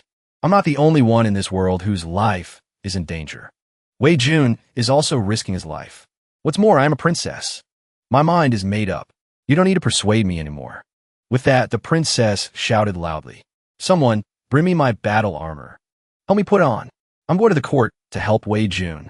As Princess Mingzhu defied danger to enter the imperial court, all over the great Qian nation, people inspired by Wei Jun continued to appear. At the Imperial College, two people stood up and called out, "Fellow students, we are schoolmates of Brother Wei. We were also students of the Imperial College. We may not have the qualification to speak in the Imperial Court like Brother Wei, for the country, for the people, for getting life and death. But as members of the Imperial College, we should also contribute our share. I hope you will all join me in signing a joint petition, asking His Majesty to pardon Wei Jun." Hearing these words, countless students responded. Senior Wei spoke up for justice. "If Senior dies, it doesn't matter whether we take this imperial examination or not. Count me in. I support Senior Wei. I am willing to sign. Count me in. I'll sign. I am willing to sign the petition." For Senior Weiyun. At the Sanyu Study Hall, Meng Kai was leading a man to see the libationer, Zhou Fenfen. Zhou Fenfen asked Meng Kai, "You're giving up on your grandfather?" Meng Kai answered frankly, "Lord Libationer, if Wei Jun dies just like this, even if my grandfather survives, he will not be at peace. This is not my decision. My grandfather said he owes Wei Jun a life. He has long been prepared to repay it." As he spoke, tears welled up in Meng Kai's eyes. Fenfen turned to the other person and asked, "Li Tanhua, you also want to get involved in this? Last time I went up the mountain to submit the petition, I remember you said you didn't want to implicate your family, so you chose to stay out of it." "Unexpectedly, Li Tanhua fronat," he replied with heroic spirit. "Those words were just cowardly excuses. I only thought about not implicating my family, but I never considered whether my family would be willing to be implicated by me. We are a great Confucian family. When faced with national righteousness, we must have the courage to face danger without fear. Hearing these words come from Li Tanhua's mouth, Fenfen was extremely surprised. She smiled and said, "If even you all can disregard everything, then I truly am regressing with age. When I had not yet become a half-saint, I acted as I pleased. After becoming a half-saint, my hands and feet are tied instead. Then what's the use of me becoming a half-saint?" With that, she stood up directly. She walked past the two of them. She said sternly, "Since Elder Ming is prepared to sacrifice himself, then I will go and attack the Imperial Preceptor's residence now. As long as the Imperial Preceptor is dead, Emperor Qian wouldn't dare to kill Wei Jun even if he had 10 times the courage." At the same time, at the Imperial Preceptor's residence, Elder Ming was also observing the situation through the sky-gazing mirror. He laughed until tears streamed down his face. "Ha ha!" The Imperial Preceptor saw him laughing. He asked, confused, "Old man, what are you laughing at? Have you gone mad from worry?" Elder Ming replied, "I'm laughing at how I've grown old and lack the courage of the young. I'm laughing at how I, a great Confucian scholar, am being used to threaten a young man. I'm laughing at how I've been stuck at the great Confucian realm for too long, so long that I've lost the courage to break through." Elder Ming's body began to make cracking sounds. At the same time, it caught fire. He closed his eyes and said, "I remember back then, I once aimed to become a saint." The Imperial Preceptor saw the flames. He said in alarm, "What are you trying to do?" Elder Ming just calmly recited a poem. "Life and death are determined by fate. Righteousness lies in my heart. The two cannot coexist." For the last line, he shouted loudly, "I shall forsake my body to preserve my integrity." With that, his whole body burst into flames. He began to self-immolate. Seeing this, the Imperial Preceptor rushed forward in a panic to stop him. He said in alarm, "This is bad. The old man wants to kill himself. If I really let this old man die here, Zhou Fenfen will go crazy. I don't want to face a crazed half-saint." Suddenly, a loud explosion rang out. The Imperial Preceptor's residence shook. The flames on Elder Ming's body also dissipated due to the distraction. The cause was unknown. At the Prime Minister's residence, Shangguan Xingfeng was writing a letter. He used golden ink to write in the air. A scholar standing beside him asked, "Young master, are you writing to the people who have passed the assessments over the years, asking them to protect Wei Jun?" Shangguan Xingfeng grunted in affirmation. The scholar sighed and said, "There is no wall in this world that the wind cannot pass through. If you continue like this, you won't be able to hide it anymore." Shangguan Xingfeng shook his head. "None of that matters anymore." The old man continued, "Once such people are exposed to the sun, their future prospects will not be smooth.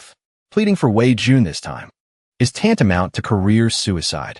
They will simultaneously offend His Majesty and the Cultivator Alliance." Shangguan Xingfeng frowned. "I don't care about the future. This time is a rehearsal for the decisive battle when a nation is in peril. I must do my best. I'll do what I can. If I can speak up, I must speak up. If I have a bit of warmth, I will shine with a bit of light. If I stand by and do nothing, I will never be able to hold my head high again in this life." At the residence of the Vice Minister of Rights, the Vice Minister's son was kneeling and begging his father, "Your unworthy son is not fit to be your son. Just now, I saw Lord Wei's noble sacrifice for righteousness, and my heart was deeply moved. Therefore, I have returned the grand gift that the Cultivator Alliance gave to our family. At the same time, I used the minister's seal to plead for Wei Jun's innocence." Hearing his son's words, he looked up to the sky and laughed loudly. "Huh, I was not feeling well today, so I did not attend court. I didn't want to get involved in this matter. Today, you were able to help me make up my mind. I'm very proud of you. How could I possibly have any reason to blame you?" At the Jiannan Dao military camp, Great General Su was kneeling before his parents' memorial tablets, weeping bitterly. "Mother, in order for your son to sever ties with the Cultivator Alliance, you refused the life-extending pills they offered. Your son swears here that from now on, I will never associate with the Cultivator Alliance again. In the future, I will definitely become an upright and honorable person. Your son will follow your wishes and submit a petition to the court to plead for Wei Jun." At this moment, as more and more people of Great Qian were moved by Wei Jun's words, in the imperial court, more and more ministers were also moved by Wei Jun's heroism. An official in a red robe stepped forward. He sighed and said, "Your Majesty, Please spare Wei Jun's life. This person was the second in command of the army directly under Emperor Qian. Zhang Bin, the other officials, seeing this, began to whisper among themselves. Why is General Zhang pleading for Wei Jun? Isn't he His Majesty's confidant? That's right. He's just not very good at fighting battles. Back then, he personally commanded 3 major battles, and his entire army was annihilated in all of them. It's only because of his loyalty to His Majesty that he has his position today. Otherwise, with his abilities, the person His Majesty would want to promote to #1 in the army would definitely not be him. Why is he defying His Majesty's decree? Looking at His Majesty's expression, it doesn't seem like this was arranged by him either. Emperor Qian glared at Zhang Bin. Do you wish to defy my decree? Zhang Bin bowed his head. He replied gently, this general would not dare. It's just that this humble general does not wish to retreat anymore. He began to explain. Back then, when this general commanded 3 campaigns, this general fled. I did not die with my soldiers. I could not defend Yanshan. This general still retreated. I preserved my life to continue serving the country. In the end, even the central capital could not be held. This general, under your persuasion, continued to flee. But this time, he hesitated for a moment. Then he said loudly, this general does not want to flee in the face of battle anymore. This general's abilities are limited. I cannot turn the tide. But my heart to repay the country is second to none. Your Majesty, this general is a general. A general can die on the battlefield, but he cannot surrender. Well said. General Zhang's words today have truly made me see you in a new light. An official in a black robe, standing nearby, laughed heartily. This person was none other than Marshal Ji Chongkong. He also chimed in with a serious face. Your Majesty, this general also wishes to plead for Wei Jun. Emperor Qian's whole body trembled. His hands gripped the dragon throne tightly. Very well. It seems you all wish to rebel. Is there anyone else who wants to plead for Wei Jun? Under Ji Chongkong's lead, Prime Minister Shang Guan and the Minister of Justice also found the courage to stand up and say in unison, this subject is willing to plead for Wei Jun. The imperial clan courts Zongjing and the second prince also stood up and said, this subject is willing to plead for Wei Jun. Your son is willing to plead for Wei Jun.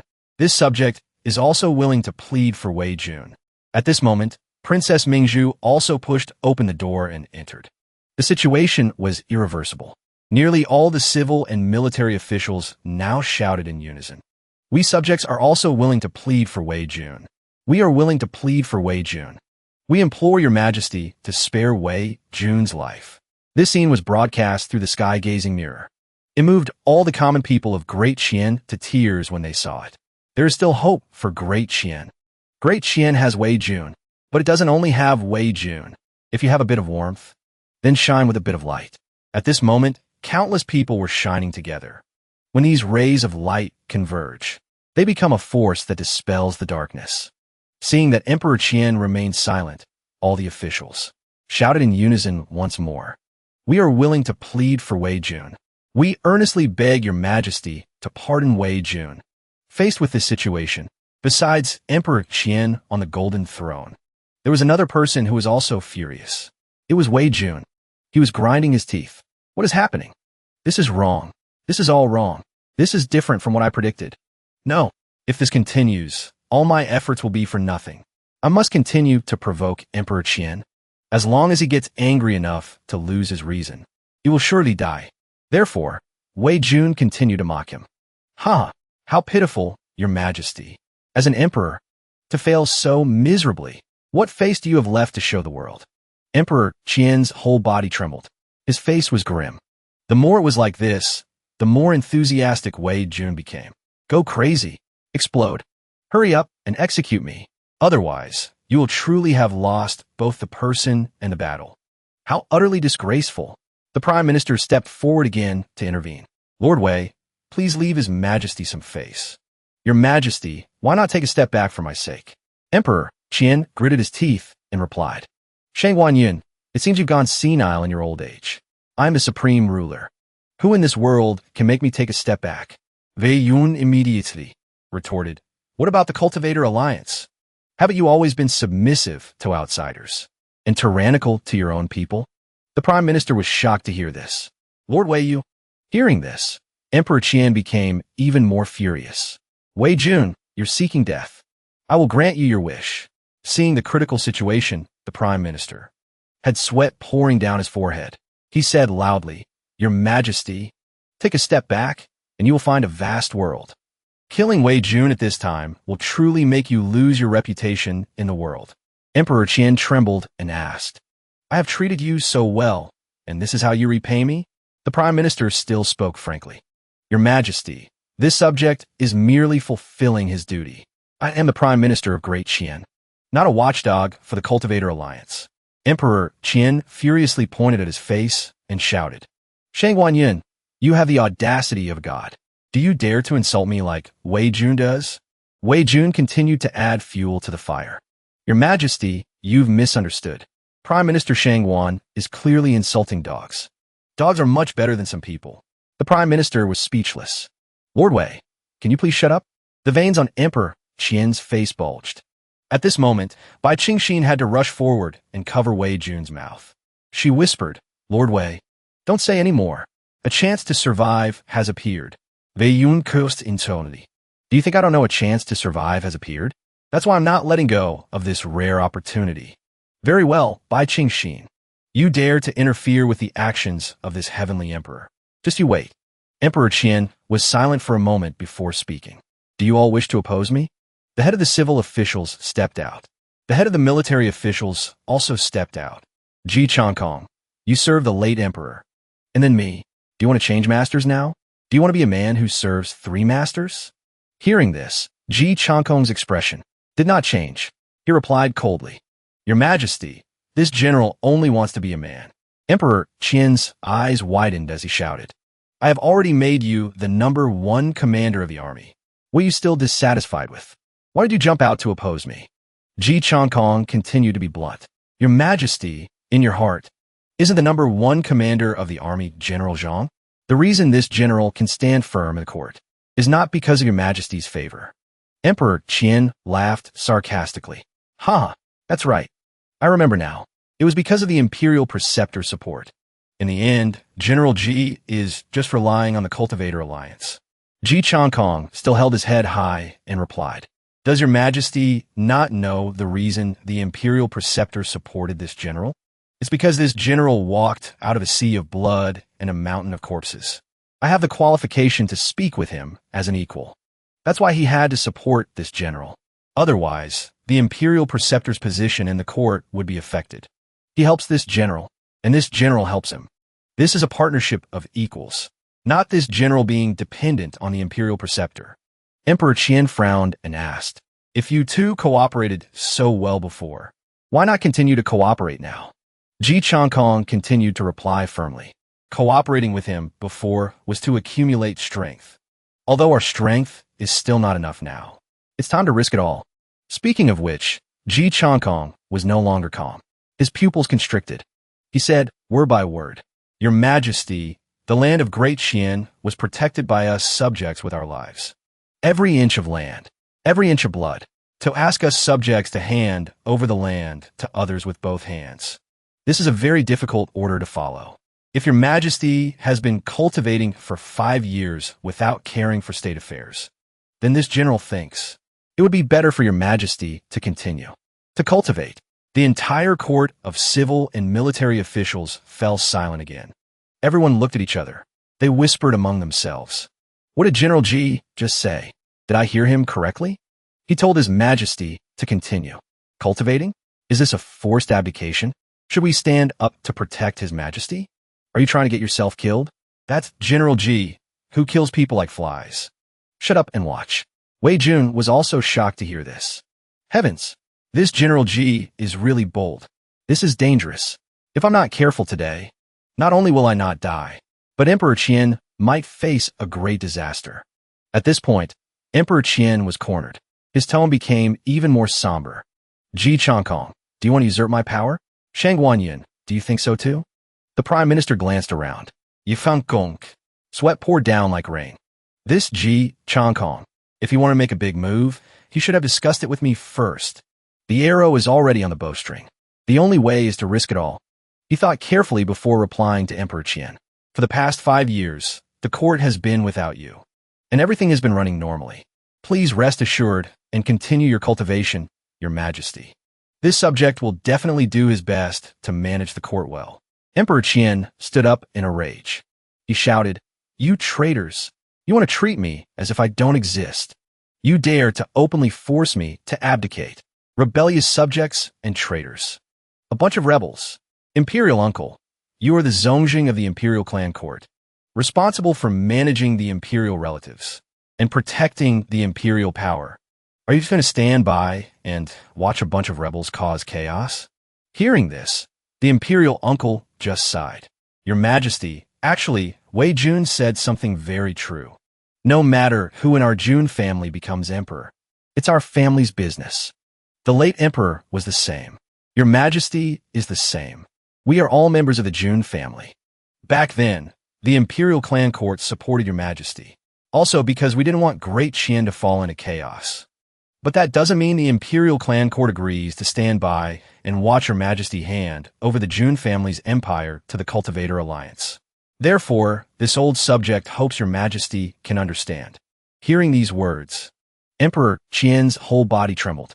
It was unclear whether it was from anger or fear. The Imperial uncle looked coldly and directly at Emperor Qian. He said, "The Imperial clan court only needs an emperor with the surname Jun.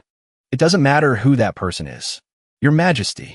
When Emperor Qian heard the last sentence, he felt as if he had lost all his support. Suddenly, all the strength left his body. He collapsed onto his throne. Then, he let out a long sigh. "Do you all know that today's Grand Court Assembly is a trap set by the Tianji Elder? His purpose is to see how much strength the Great Qian Court has left to oppose the Cultivator Alliance." Ji Changkong interjected without a trace of fear.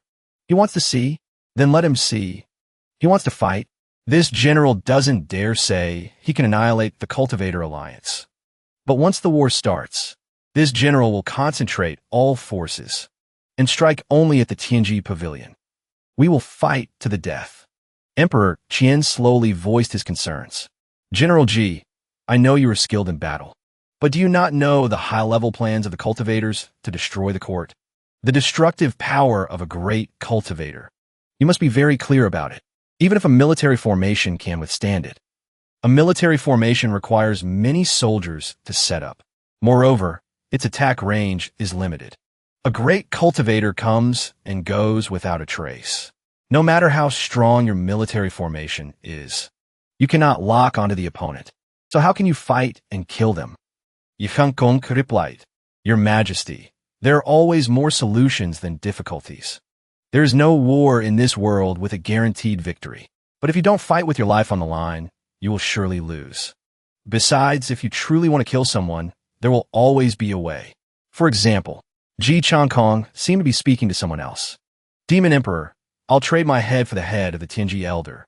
How about it?" The entire court was once again in an uproar. A voice from afar responded to Ji Changkong. "Ji Changkong, are you serious? If you really use your head to trade for the life of the Tianji Elder, this emperor can swear to the heavenly Tao that I will definitely take the Tianji Elder's head to offer at your grave." When Ji Changkong heard the reply, he was very pleased. This general was just giving an example. "Demon Emperor, you don't need to be in such a hurry. If there comes a day I must die, I will find you to make the deal." The Demon Emperor clicked his tongue. "You got my hopes up for nothing. You've killed so many of my demon clan and even caused the deaths of the 5 great demon kings of my clan. If I don't kill you, it's truly hard to quell the hatred in my heart. But this emperor greatly admires you. If you are willing to immerse yourself in this emperor's blood of transformation and become a demon, this emperor will appoint you as the Grand Marshal of the Demon Court. Your status will be no lower than what you have now. How about it?" Yihankong left loudly. "Haha, thank you, Demon Emperor, for your high regard. It's just that the enmity between the human and demon races runs too deep. And the demon races runs too deep. It naturally cannot be resolved. I, G, was born a human, and in this life, I only wish to be a human." The Demon Emperor replied with disappointment. "It's a pity that such a man has to serve a useless emperor. It's a pity that such a man has to serve a useless emperor. This emperor has wasted his time with you. When you want to die, Come find me. Emperor Qian was stunned by this exchange. He lowered his head and said, "It seems you are all determined to deal with the Cultivator Alliance. But you have all thought too simply. You want to seize my power, but shouldn't you ask the National Preceptor if he agrees?" As he finished speaking, a shout echoed through the capital. It echoed throughout the capital. "National Preceptor, come out and face your death." Emperor Qian's face turned pale, then green. He stammered, "Ew. You got Zhu Finfin to deal with the National Preceptor?" He recognized the voice as that of the libationer, Zhu Finfin. At that moment, Finfin had just appeared outside the National Preceptor's residence. She slowly descended. The officials were in an uproar once again. What? Zhu Finfin is challenging the National Preceptor? How dare she do that? The Imperial Preceptor has been famous for a long time. His strength is profound and unfathomable. Although Zhou Finfin has just advanced to half-saint, her combat experience and awareness are far inferior. The Prime Minister seized the opportunity to speak up. "Your Majesty, we subjects did not invite Zhou Finfin to kill the Imperial Preceptor. But since things have come to this, we have also made our decision." The Prime Minister took a deep breath. He shouted loudly, "This subject requests to dispatch troops to kill the Imperial Preceptor. Take the Imperial Preceptor's head to preserve the dignity of our great Qian." Countless officials responded. "This subject agrees. This subject agrees. This subject agrees." Hearing this, Emperor Qian's whole body trembled. Then he gritted his teeth and sneered. "Ha! Originally, I possessed the human emperor's inheritance. Even if I don't agree with you, no one in this imperial palace can do anything to me. But if you won't give up until you see the coffin, then I will give you a chance. I will let you see whether a great cultivator like the Imperial Preceptor is so easy to kill. If the Imperial Preceptor really dies today, from now on, I will focus on my cultivation and no longer interfere in your affairs. But if the Imperial Preceptor is unharmed, then even if I have to exhaust all the karma of the Imperial family, I will settle the score with you." To be cautious, Emperor Qian made another request. "Right, there's one more thing. Today, only Zhou Finfin is allowed to act. Everyone else will stay here and wait. Wait until they have decided the victor." The scene shifts to Finfin. She raised both hands high and shouted, "Imperial Preceptor, come out and die." Finfin's spiritual power took the form of plants and shot towards the Imperial Preceptor's house. She began to deploy her domain attack. 100 Herbs Garden. In an instant, the Imperial Preceptor and Elder Ming were surrounded by countless spiritual vines. Then they disappeared. When they opened their eyes, they found themselves in a strange space. The scenery was composed of brushstrokes like an ink wash painting. Plants were everywhere. This was the 100 Herbs Garden domain. Finfin's barrier. The Imperial Preceptor noticed the person standing on the main gate in the distance was Finfin. It was a gate, and above it hung a plaque with the 3 words 100 Herbs Garden. The Imperial Preceptor thus realized. This was Zhou Finfin's 100 Herbs Garden. The Imperial Preceptor was not afraid at all. He just asked a question. "Zhou Finfin, by doing this, are you giving up on Mengqi? I know your 100 Herbs Garden has all kinds of spiritual herbs and poisons. One wrong step and you'll be hit. But do you think someone in my realm will be easily poisoned?" Finfin laughed and replied, "Which eye of yours saw me give up on old Ming? Didn't I come here to save him?" Imperial Preceptor, the 100 Herbs Garden is your tomb. The Imperial Preceptor sneered. "Very well. Zhou Finfin indeed acts unconventionally. If this is your own choice." He then circulated his spiritual power, gathering it in the palm of his hand. A faint layer of green aura flickered on his left hand. The Imperial Preceptor shouted loudly. Then he struck out with the palm towards Elder Ming. "Then this venerable one will immediately kill Mengqi, so that your saintly path will collapse on its own without needing to be attacked." Elder Ming said in fear, "By my word, the Imperial Preceptor is about to fall flat on his face." The Imperial Preceptor laughed loudly. "Ha! Mengqi, are you scared out of your wits? You haven't even become a half-saint. How can words out of your mouth do anything to me?" But unexpectedly, the Imperial Preceptor really did as Elder Ming said. He fell flat on his face. He completely lost face. He got up angrily and cursed. "You bastard! What trick did you play?" Seeing his success, Elder Ming was full of confidence. He channeled spiritual power into his fist. Then he shouted loudly, "By my word, you will be hit by this punch of mine." As expected, just as Elder Ming said, The Imperial Preceptor was sent flying by his punch. Only then did the Imperial Preceptor panic. Half-Saint, impossible.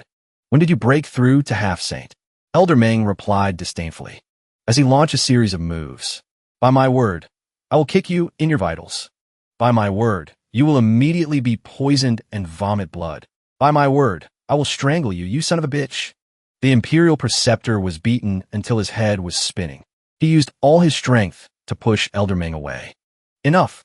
He looked angrily at Funfin and questioned her. There's no way Ming Qi could have suddenly broken through to Half-Saint.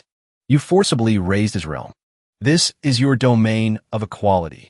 Zhou Funfin revealed a confident smile and replied. You guessed right. Unfortunately, there's no prize.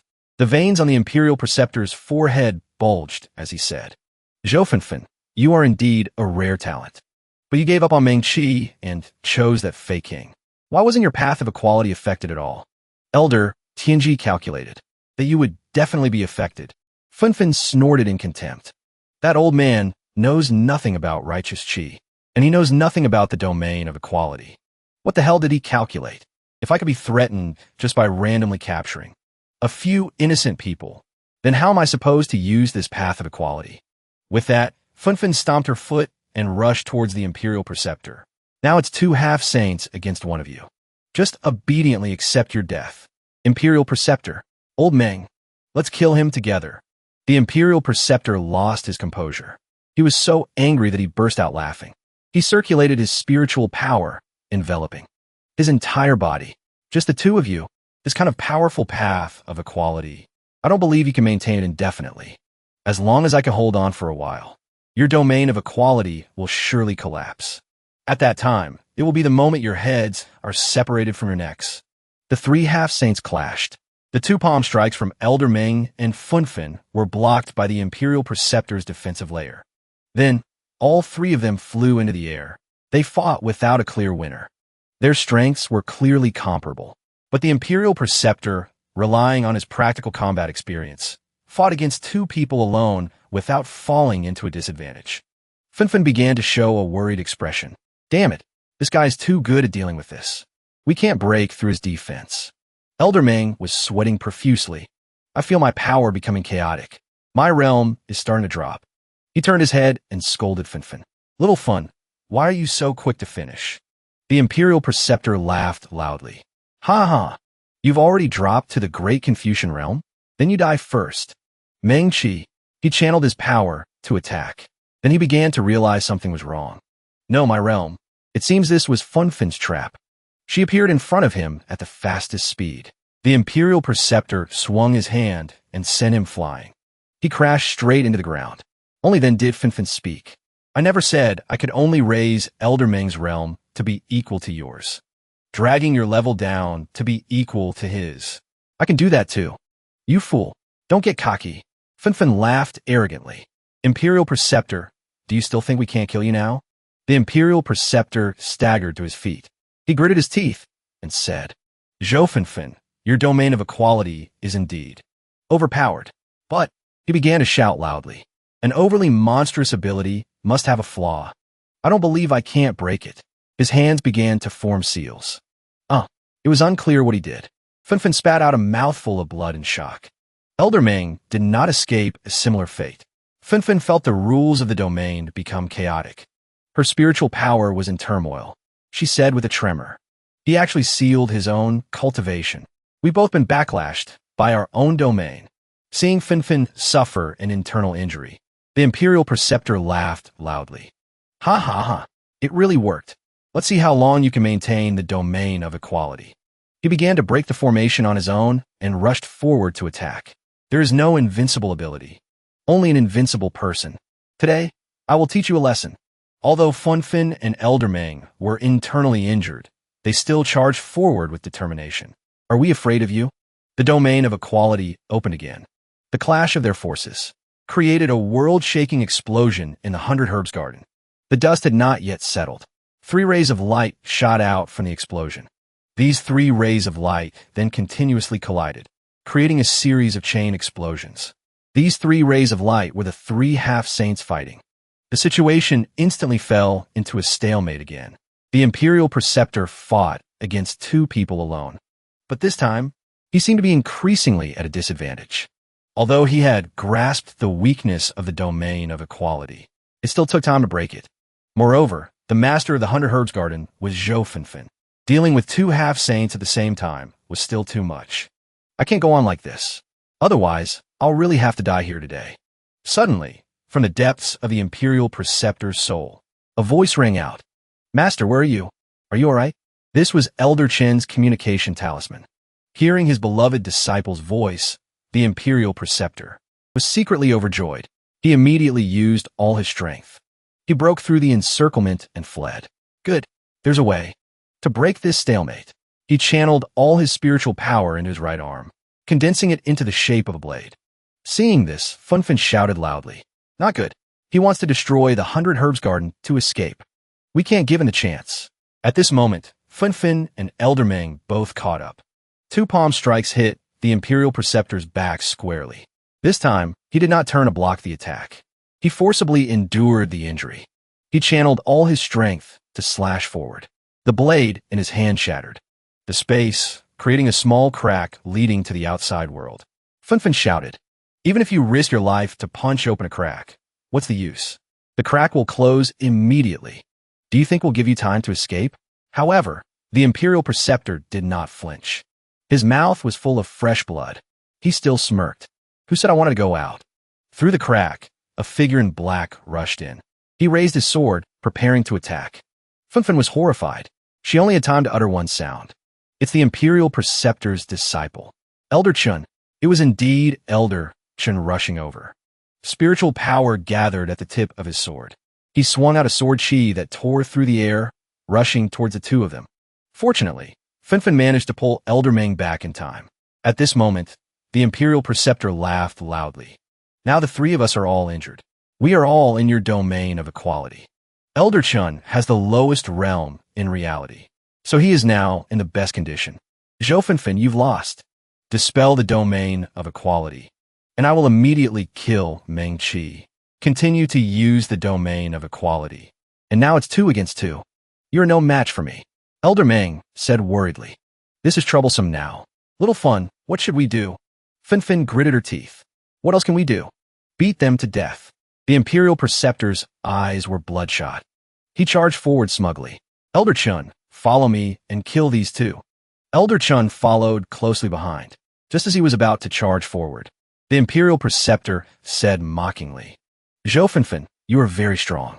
If you were given time to continue growing, your future would be limitless. Unfortunately, you angered me. You will no longer have the chance to grow. Today is the day you die. Ha! As he was laughing smugly, blood from his abdomen rose to his mouth, and he spat it out. Even Funfin and Elder Ming didn't understand what was happening. The Imperial Preceptor was somehow seriously injured. He turned his head to look. Unexpectedly, the one who attacked him was his most beloved disciple. He stammered. Chun, Elder Chun, why did you? At this moment, Elder Chun had a cold expression. He said slowly, I have waited 10 years for this one strike. Let me reintroduce myself. Ah Chun, of the Iron Blood Nation Saving Society. Every word was like a knife cut into the Imperial Preceptor's heart. He recalled the past. Elder Chun once had a conversation with a friend. That friend wore a cloak with a golden emblem. He was probably a member of the Crown Prince's faction. That person asked Elder Chun, have you decided? Elder Chun grunted in reply. The person said again, once you step onto this path, you will be despised by many people. You can only live in the darkness, but you cannot be consumed by the darkness. Even when standing in the sunlight, you will not feel the warmth of the sun. No one will understand you. You will become the loneliest person in the world. Elder Chun replied calmly, Your Highness, the Crown Prince. Some things must be done by someone. Many of my comrades have chosen to die on the battlefield to repay the country. The Iron Blood Nation Saving Society needs a deep cover agent to infiltrate the Cultivator Alliance. I, Chun, am willing to be that agent. The Crown Prince continued to remind him. This will be a dark path, with no turning back. You will not be understood. You might even die under the sword of your own people, branded as a traitor. Elder Chun shook his head. Your Highness, don't try to persuade me anymore. When I joined the Iron Blood Nation Saving Society, I already agreed with the society's ideals. Back to the present. Elder Chun continued to speak. A bitter smile appeared on his face. 15 years of drinking ice. It's hard to cool my hot blood. A lonely body dies in passion. Iron blood to save the nation. The Imperial Preceptor was finally dead. Snapping out of their shock, Finfin and Elder Ming came down to ask questions. I've heard of you, Elder Chun. No wonder you were so ruthless towards the disciples of the Longevity sect over the years. So you are a member of the Iron Blood Nation Saving Society. Elder Chun respectfully cupped his hands and replied, Thank you, Libationer Zhou, for giving me this opportunity. Finfin happily waved her hand. I should be the one thanking you. If it weren't for that strike of yours, Old Man Ming would surely have died here this time. Elder Ming also coughed a few times in embarrassment. Ahem, I've already lost half my life now. But seeing a junior like Elder Chun here, even if I were to die here, I would die without regrets. I heard from my granddaughter that on the day the Tianji faction teased Ho Fantion, you were also there.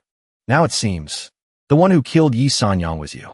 Speaking of this matter, Elder Chun replied, That's right. The Imperial Preceptor sent me to investigate the Yang family. So I took the opportunity to eliminate Yi Sanyang on one hand and secretly lie in ambush near Ho Fantion on the other. Finfin asked again, I heard that you later met Ji Lingyun and Ji Shi. Ji Lingyun is the only one who has publicly identified himself as a member of the Iron Blood Nation Saving Society.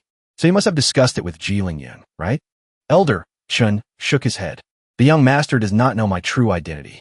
In this world, the only person who knows I am a member of the Iron Blood Nation Saving Society is the Crown Prince. The fewer people who know my identity, the safer I am. And only because of that can I achieve my goal.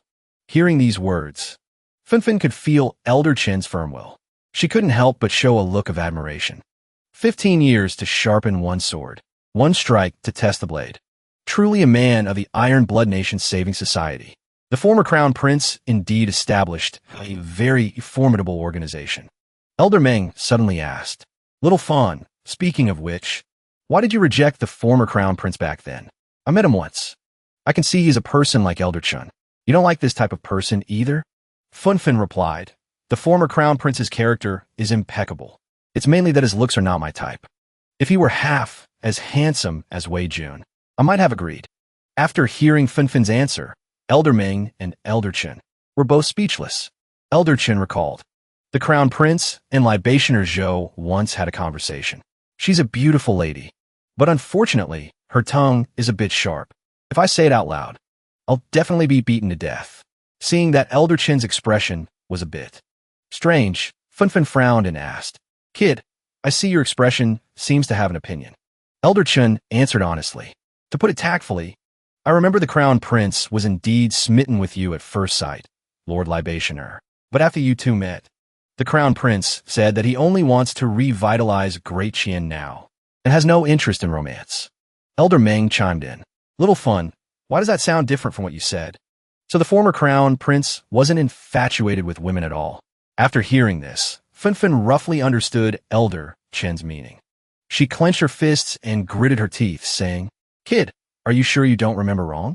Elder Chun was so scared he broke out in a cold sweat and replied, The Crown Prince also said that you are the eternal goddess in his heart.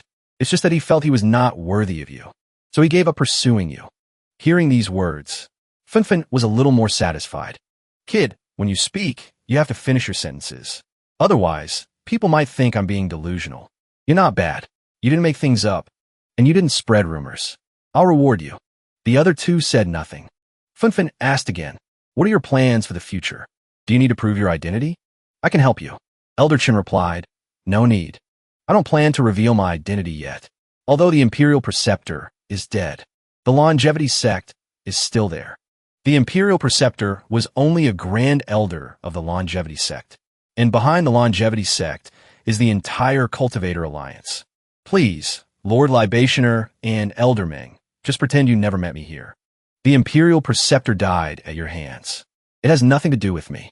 He instructed again. Right now, His Majesty knows you are desperately trying to find the Imperial Preceptor. He has promised that as long as you win, he will not interfere in court affairs anymore. Doing so is the only way to protect Wei Jun. So what you need to do now is immediately go to the court and report that the Imperial Preceptor is dead. The other two didn't know about this. They were shocked to hear it. Funfun nodded. I understand. I will go. But what about you? You are protected by the Imperial Preceptor in the Longevity Sect. Now that the Imperial Preceptor is dead, if you return to the Longevity Sect, who will protect you? Elder Chun replied calmly. I have my ways. Funfun had other thoughts. She glared and said, You don't have a way at all. You're just preparing for your own death. Elder Chun was at a loss for words for a moment. After thinking for a moment, he said again, Lord Libationer, in these chaotic times, with soldiers and deception everywhere, life and death are uncertain. In these chaotic times, I naturally have to take a gamble. Back then, on the battlefield of the Wei State, the members of the Iron Blood Nation Saving Society never retreated. They did not betray their oath. Neither will I. It's just that my battlefield is not on the front lines, but in the Cultivator Alliance.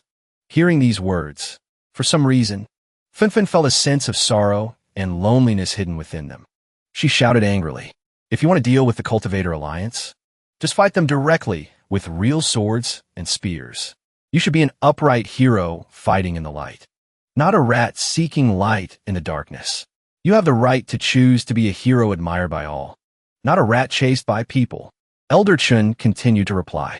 Great Qian is currently facing internal and external troubles, with problems piling up. This nation has a history of nearly 1,000 years. 1,000 years of cycles. The rule of Great Qian has begun to waver. It is on the verge of collapse. At this critical moment of life and death, Great Qian needs people to charge into battle on the battlefield. It needs a half-saint like you to stabilize the people's hearts. It needs a righteous gentleman like Wei Jun to stand up and call out. It also needs people to hide in the darkness, doing things that heroes cannot do. Everyone repays the country in their own way. I made my choice long ago. I have no regrets. Please, Lord Libationer, grant my wish. Seeing Elder Chen's firm attitude, Funfun saw a hint of familiarity. I once advised Wei Jun to take a step back. His talent is very high. As long as he survives, he can be expected to become a saint. He also said similar words to me as you did. He said someone must sacrifice themselves first. Only then can the flame of hope be left for others. Fortunately, our Great Qian still has people like you. I'm truly grateful. Funfun cupped her hands and bowed. She hummed a poem. The initial inheritance, the cost of eternity. I will wait for the day you return in triumph. If you do not return, I will personally write your story and erect a monument for you. Elder Chun was moved and laughed heartily. Thank you, Libationer Zhou. I really lucked out. Even His Majesty might not receive such treatment. To have you personally write my story and erect a monument. Funfun smiled and asked, I respect heroes, not power. Writing your story and erecting a monument for you is my honor. Is there anything else I can do for you? Elder Chin replied. Help me send a word of thanks to young Master Wei. My identity needs to be kept secret from others, but young Master Wei can definitely be trusted. Funfun was puzzled. You know Wei Jun? Elder Chun shook his head. I don't. We just met once by chance, but I admire him very much. Funfun was even more confused. If you don't know him, then what are you thanking him for? Elder Chun immediately replied, What people like us fear most is having no hope. I was afraid that while I was still fighting, my country and my people had already surrendered. Over the years, I have been disappointed with Great Qian, disappointed with His Majesty. It was young Master Wei who let me see hope. He let me know that there are still many people whose blood has not gone cold. I'm not fighting alone. The path I walk is not lonely. How fortunate. So very fortunate. Hearing these words of praise, Funfun was once again moved to a daze. She replied happily, I understand. I will definitely pass on the message. Now I have to go save him. I believe you will be very moved. As soon as she finished speaking, Funfun appeared in front of Wei Jun. This meant she had won. It meant Emperor Qian had lost the bet. It meant Wei Jun was out of danger. That's why, upon seeing Funfun appear, tears couldn't help but stream down Wei Jun's cheeks. The entire Grand Hall was instantly shaken. Emperor Qian trembled as he asked Zhou Funfun, You're standing here alive and well. Could it be that you really killed the Imperial Preceptor? Funfun said smugly, That's right. He's lying in my herb garden, waiting for the day he turns into fertilizer. What's wrong? Are you heartbroken? She thought to herself, I have no choice. To protect Elder Chun and Wei Jun, I can only take the credit. The court official stood up and said gratefully, Having the libationer here is truly a great fortune for the nation. The entire court chimed in.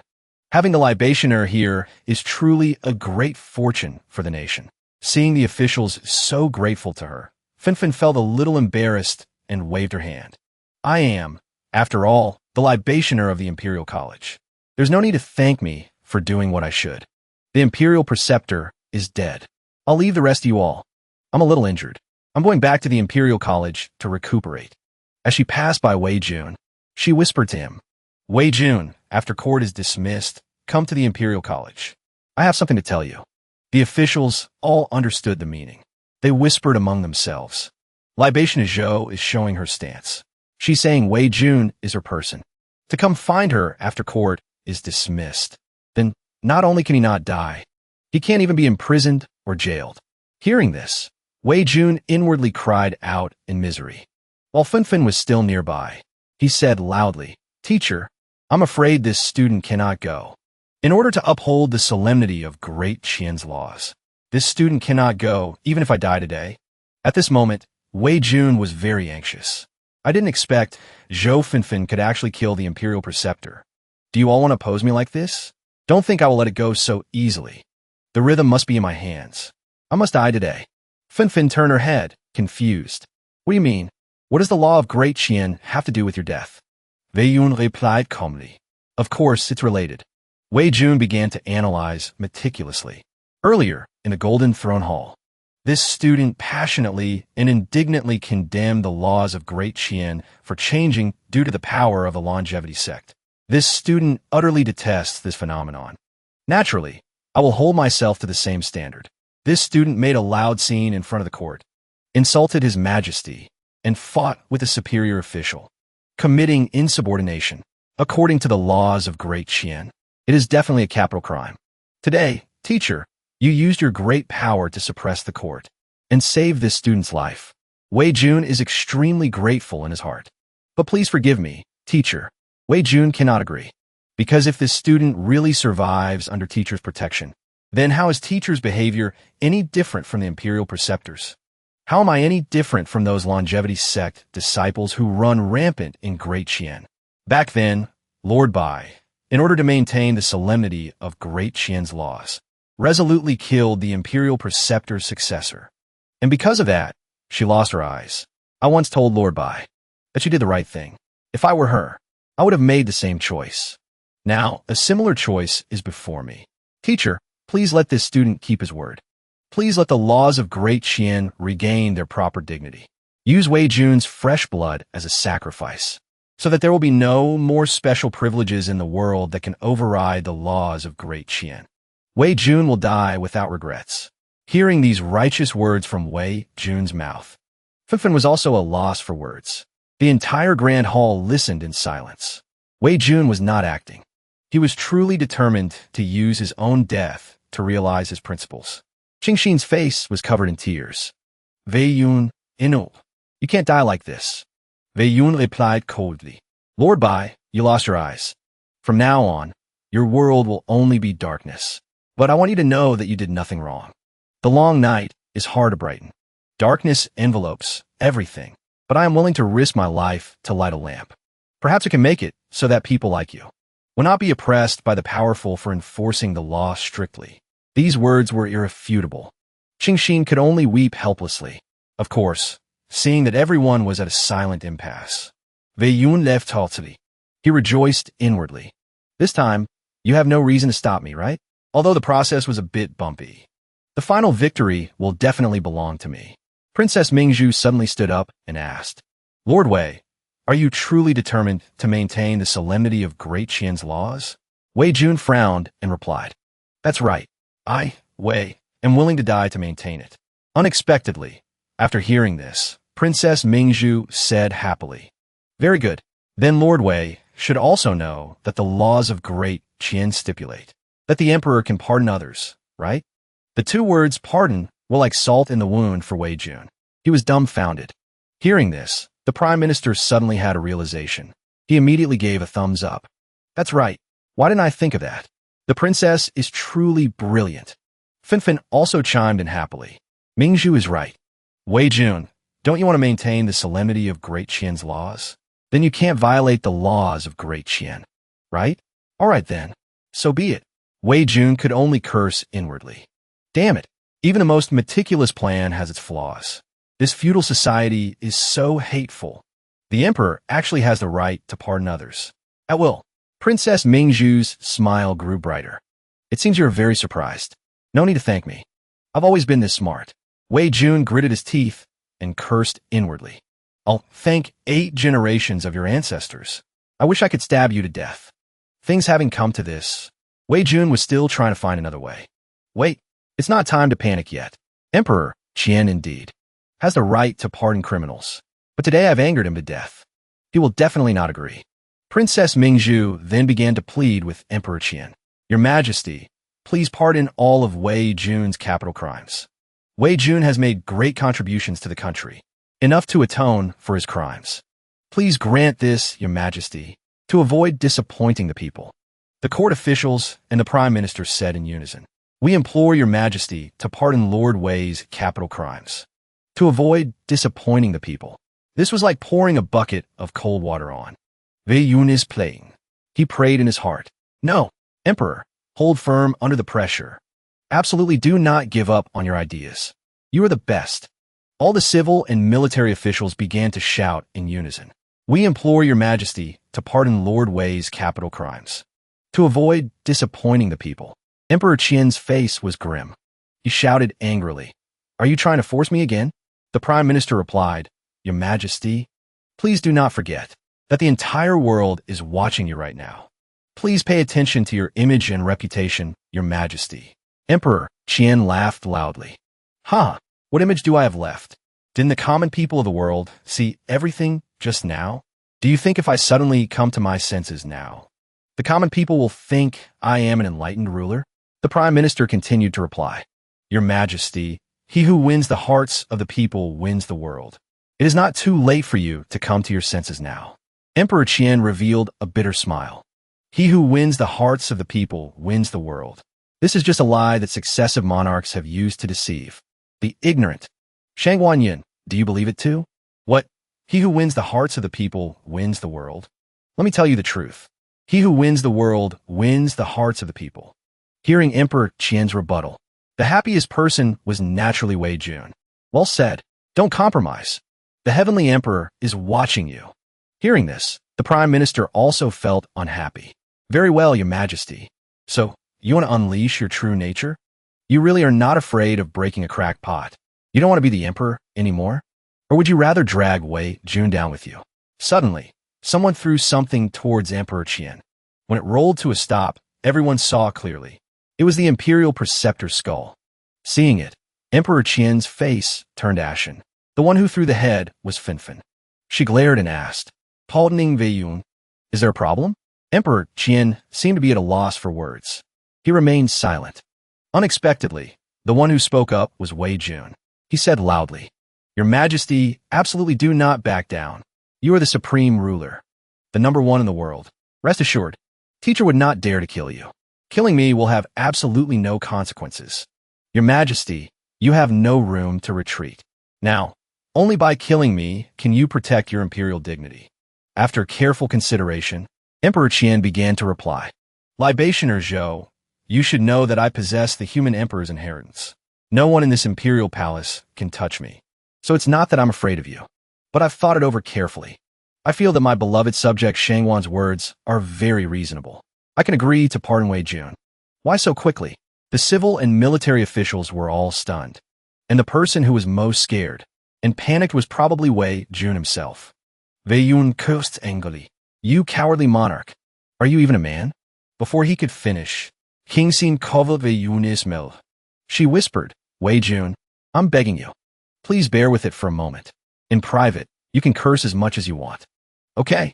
For some reason, Qingxin also felt that something was wrong. Emperor Qian was very wrong. Extremely wrong.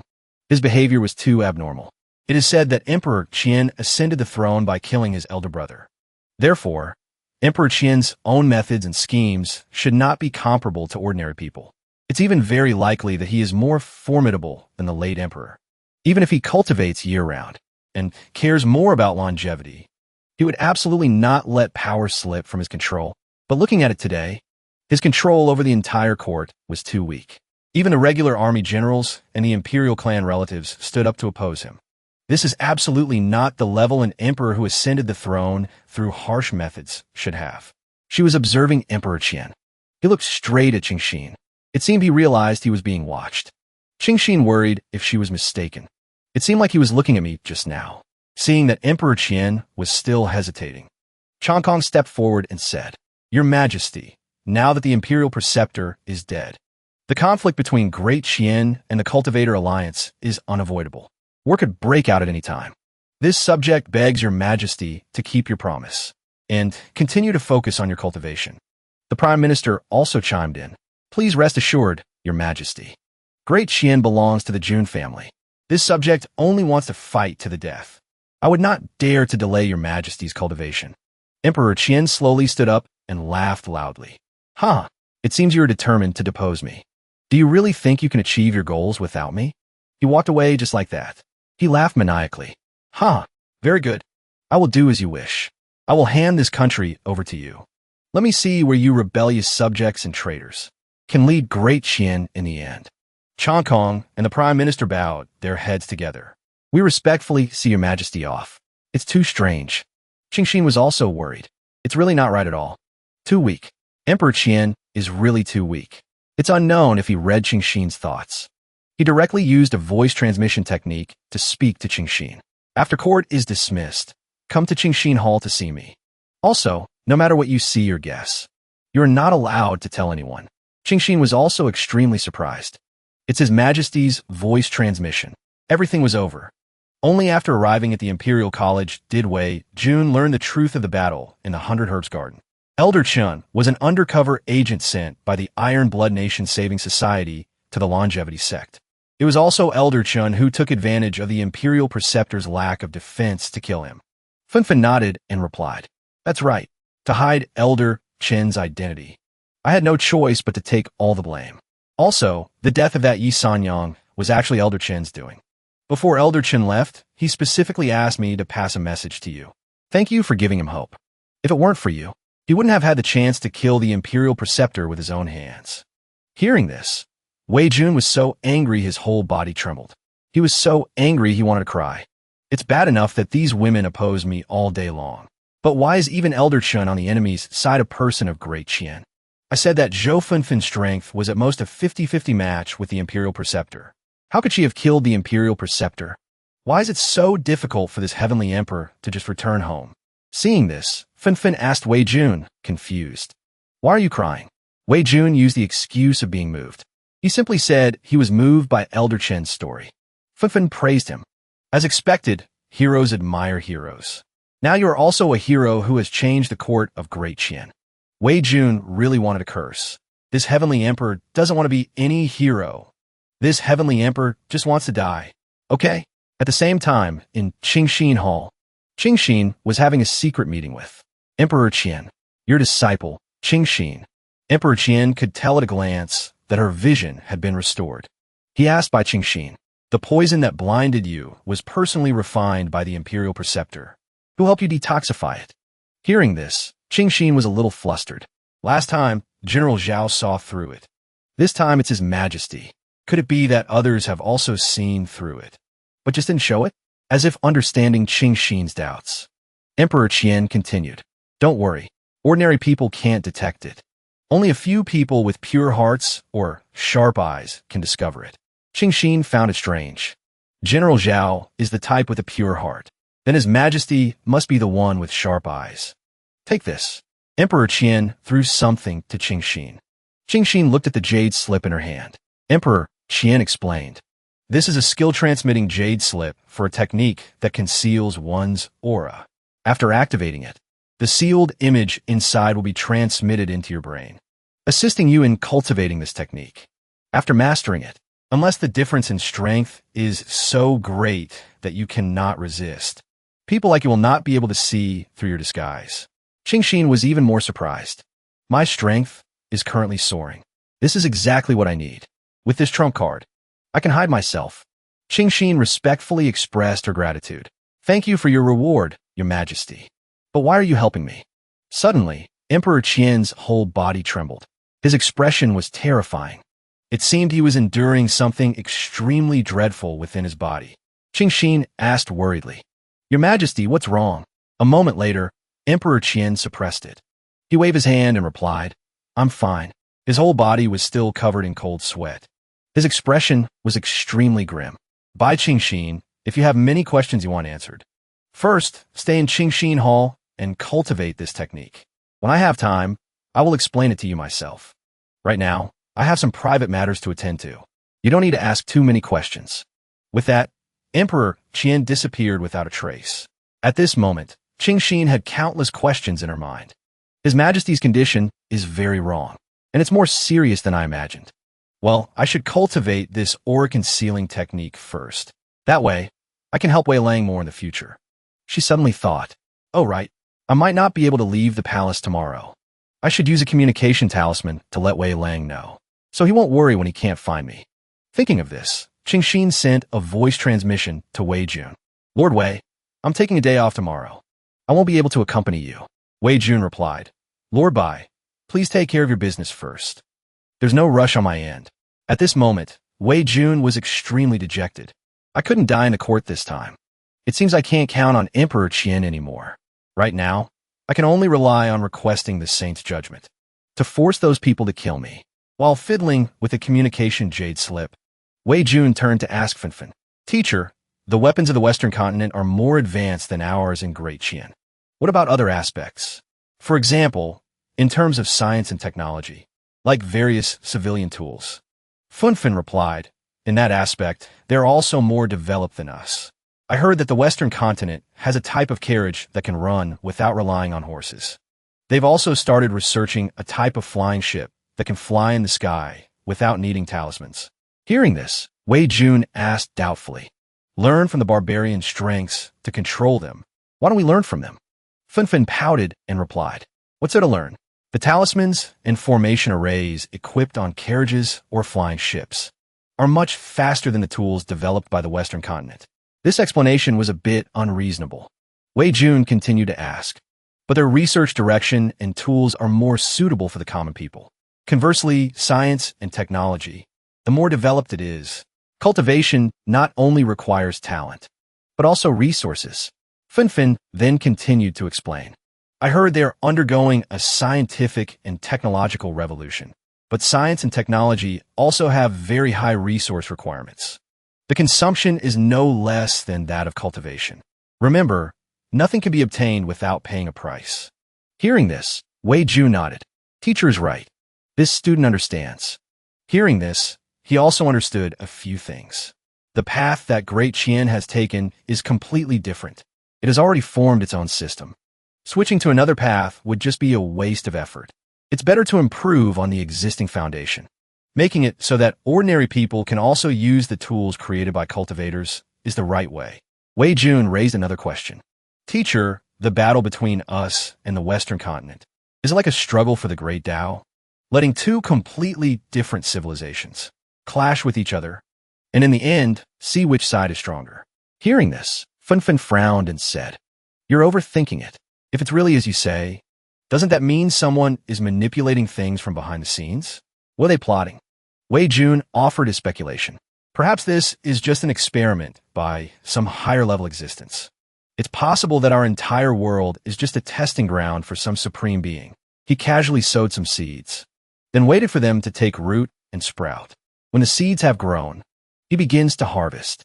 Hearing this, Finfin felt a chill run down her spine. "Impossible. Your thoughts are too terrifying." Wei Jun thought to himself, "What's so impossible? I've killed many such beings before." Wei Jun continued to analyze. "Teacher, based on the current reaction of the Tianji Pavilion, it's very likely that the Cultivator Alliance is the fuse for the Patriotic War. In that case, what was written in Master Yang's diary is very likely true. The problem lies here."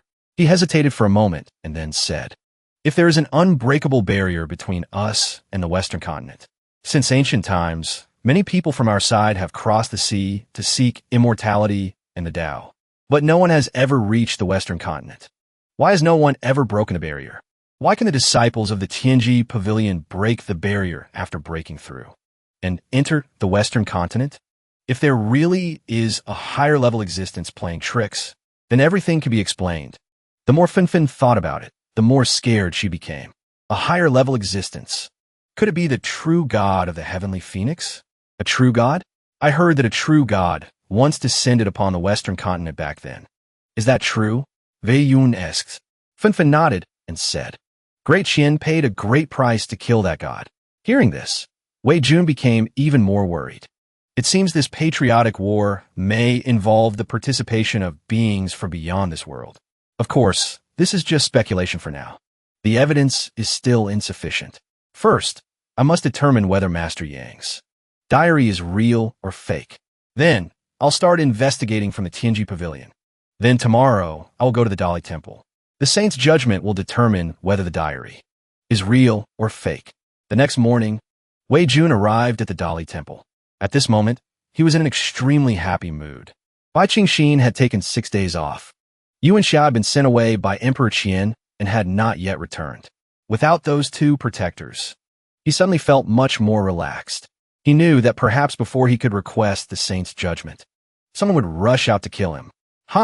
The weather is so good today, something good is bound to happen. The more Wei Jun thought about it, the more pleased he became.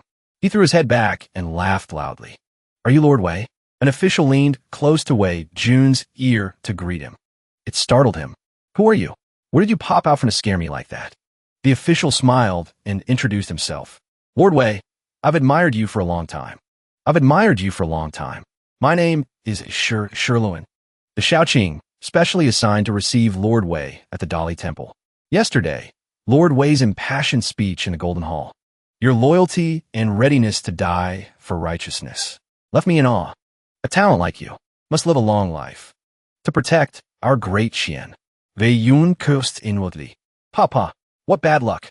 Can you please shut up? The Shaoqing opened the door and invited Wei Jun in. Lord Wei, please come in. Please wait a moment. The activation of the saint's altar requires some final preparations. Wei Jun didn't react. He just stared at him. It made him a little flustered. What's wrong, Lord Wei? Why are you looking at me like that? Nothing. I'm coming in right now. Wei Jun resumed his usual smile. Then he stepped inside. As soon as he took a step, a formation array instantly lit up. Wei Yun smiled happily. As expected, it's a trap. From within that formation array, spiritual power erupted. The scenery around Wei Jun suddenly became so dazzling that he couldn't see clearly. It felt as if everything was no longer real. Wei Yun realized, this is the passage of a teleportation array. At this moment, the Shaoqing knelt on the ground. Lord Wei, I'm sorry. Wei Jun smiled and replied, I know. The Shaoqing looked at Wei Jun in a daze. So that's why you looked at me with that expression just now. Was it the legendary path of utmost sincerity warning you? Wei Jun said sarcastically. You even know about the path of utmost sincerity? The Shaoqing answered honestly. The information they gave me was very detailed. To deal with you, they went to great lengths. They? Wei Jun asked back. The Shaoqing replied tearfully. It's the Tianji Pavilion. Elder Tianji. Lord Wei, I really didn't mean to harm you. I have my difficulties. I'm just an animal. If you want to hit me or scold me, go ahead. Wei Jun was inwardly overjoyed. You're sending me to my death. Not only will this heavenly emperor not hit or scold you, I even want to reward you. Wei Jun asked again. So this is to teleport me to the Tianji Pavilion? The Shaoqing replied with a tremor. That's right, and it's a one-way teleportation. You can't come back. To deal with you. The Tianji Pavilion did not hesitate to sacrifice a priceless formation plate. Lord Wei, since you foresaw the danger, why did you still walk into this trap? Wei Jun snorted in contempt. He thought to himself, if I said I wanted to die, would you believe me? So he started making up a story. Because I can see you're not a bad person. Besides, we have no grievances or enmity. You must have your difficulties for wanting to harm me. If I didn't walk into the trap, wouldn't that be harming you? Hearing Wei Jun's words, the Shaoqing felt even more self-reproach. He started slapping himself. I really am an animal. I actually laid a hand on a national scholar like you. Once I confirm my wife is safe, I will definitely atone with my death. Wei Jun reminded him nobly. All right, get up first. I'm not used to having people kneel at my feet. Wei Jun asked with concern. So the Tianji Pavilion kidnapped your wife to threaten you? The Shaoqing slowly stood up. He nodded. Although I am not as upright as Lord Wei. If I had another choice, I would absolutely not harm Lord Wei. Wei Jun smiled and replied, I can feel your pain and sincerity. Anyway, I'll die when I get to the Tianji Pavilion. If I can save your wife's life, then my death will not be in vain. Hearing Wei Jun's words, the Shaoqing knelt on the ground again. He couldn't help but shed tears. Lord Wei, I am truly ashamed. I really have no face to stand and talk to you anymore. Actually, I knew long ago that my wife is a member of the Tianji Pavilion, and I am just a pawn supported by the Tianji Pavilion. Wei Jun was even more surprised. How interesting. Does your wife not know that you've discovered her identity? She doesn't know yet. The Shaoqing replied. Wei Jun shook his head. You clearly know she's from the Tianji Pavilion, yet you're still worried about her safety. You're truly a lovesick fool. The Shaoqing recounted. In my youth, I was also full of passion. I hoped to bring change to the great Qian court with my own talents. But in the end, faced with the alienation of my colleagues and the obstruction of my superiors, let alone helping the world, I couldn't even do my own job well. It was my wife's appearance that saved me. I know she is a member of the Tianji Pavilion, but I couldn't reject her. My abilities now are not as good as before. But after I married my wife, all the colleagues who alienated me and the superiors who obstructed me disappeared. I didn't do anything. I just surrendered to the Tianji Pavilion. And then I was promoted through the ranks, becoming the Shaoqing of the Dali Temple. The Shaoqing's face was covered in tears.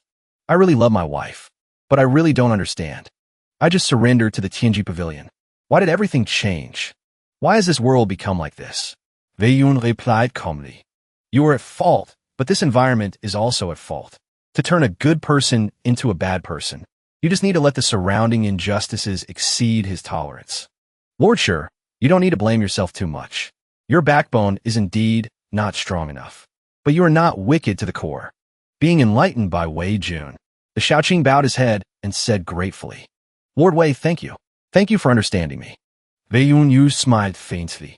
You're wrong. I said that not to understand you, but to thank you. Thank you for leading me into the teleportation array to the Tianji Pavilion. This time, I will face the entire Tianji Pavilion alone.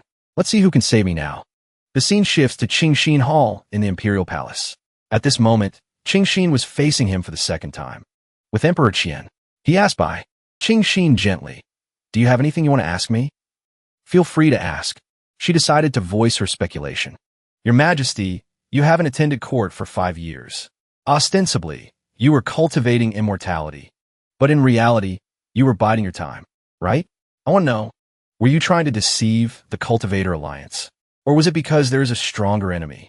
The corner of Emperor Qian's mouth lifted slightly. Biding my time for 5 years. It was just hiding in my shell for 5 years.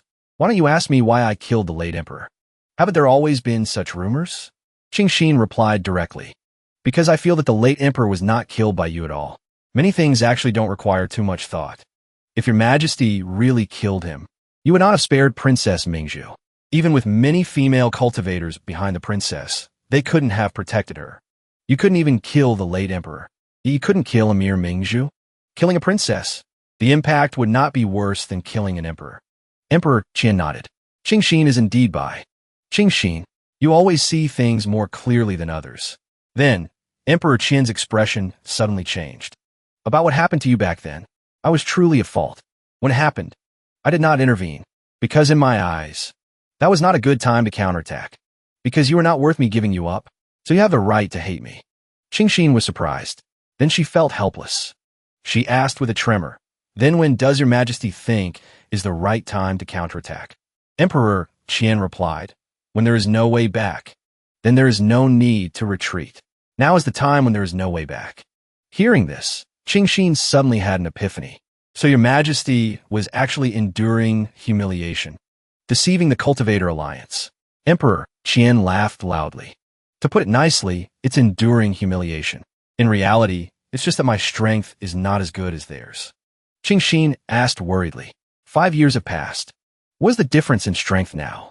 Emperor Qian replied, It's a little better than before. But whether we can win, I'm not sure either. But a look of satisfaction appeared on Emperor Qian's face. Yesterday at court, seeing that there were still so many people who dared to stand up, I was very pleased. With them, there is still hope for Great Qian. Qingxin said again. But your majesty, you have been abandoned by them. If you wear a mask for too long, you will forget your original appearance. Even if you don't forget, the world will. Hearing this, Emperor Qian showed no sign of regret. He just laughed loudly. His laughter carried a hint of bitterness. I got what I asked for. This was originally the ending I deserved. For the past 5 years, although I have not done anything against morality, in reality, I have condoned the Cultivator Alliance's rampage in Great Qian. I am not an enlightened ruler. This cannot be changed. The people are guilty.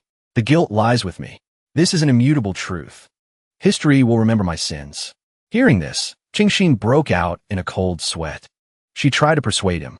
If you make the truth public, you will definitely be forgiven. History in 5 years will definitely give you a fair evaluation. Emperor Qian remained resolute. No need. Great Qian needs a foolish ruler.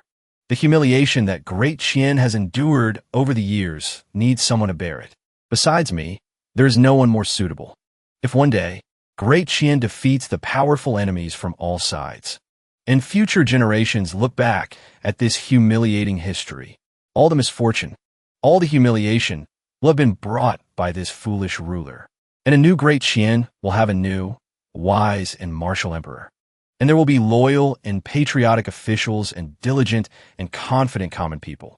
They will lead Great Qian to a bright future. Therefore, I am willing to be a foolish ruler, and then die at the appropriate time. Faced with these words from the bottom of his heart, Qingxin could only remain silent. His Majesty is speaking the truth, whether it's his reputation or his life. He can cast them all aside. He is truly prepared to fight to the death for Great Qian. Qingxin continued to ask, you cultivated the second prince to be an upright and kind prince, and deliberately created opportunities for Princess Mingzhu to show her wisdom. Are the successors in your heart the two of them? You want to take all the humiliation to hell with you, and leave hope for the future emperor. These speculations seem to be all correct. Emperor Qian laughed heartily for a while. Then he threatened by Qingxin with a serious face about today's matter. If you dare to reveal half a word, I will definitely take Wei Jun's life. Emperor Qian used Wei Jun to threaten Qingxin, making her blush. His Majesty even saw through my feelings for Wei Jun. She replied, you won't touch Wei Jun. From the very beginning, you had no intention of touching Wei Jun.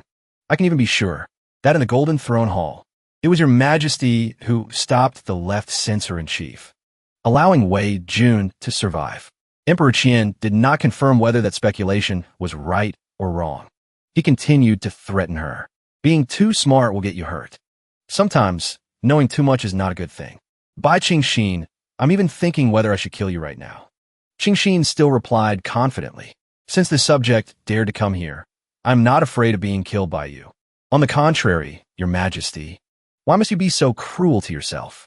Can't the ruler and his subjects work together to resist? Is such a great sacrifice worth it? Only then did Emperor Qian speak. The enemy's strength is far beyond your imagination. Someone must sacrifice for this. At first, I also asked my elder brother and my disciple if it was worth it. My disciple said, my family is a descendant of the human emperor, inheriting the bloodline of the human emperor. The human emperor's bloodline is not noble in itself. It's only because the human emperor did many great things that the human emperor's bloodline is glorious because of the human emperor. We enjoy the greatest honor in the world, so we must also bear the greatest responsibility in the world. When a nation is in peril, others can retreat, but the imperial family cannot. So my disciple was willing to die. Qingxin keenly picked up another piece of information. The former crown prince is really dead. Emperor Qian continued. My elder brother said, the Son of Heaven guards the nation's gates. The monarch dies for his country. He has already protected the nation's gates with his life. Qingxin was shocked again. The late emperor died protecting the nation's gates. Emperor Qian finally said, I'm not as good as my elder brother, nor as good as the disciple I watched grow up, but they are all dead. The monarch dies for his country. Now it's my turn. Leave hope for the next generation.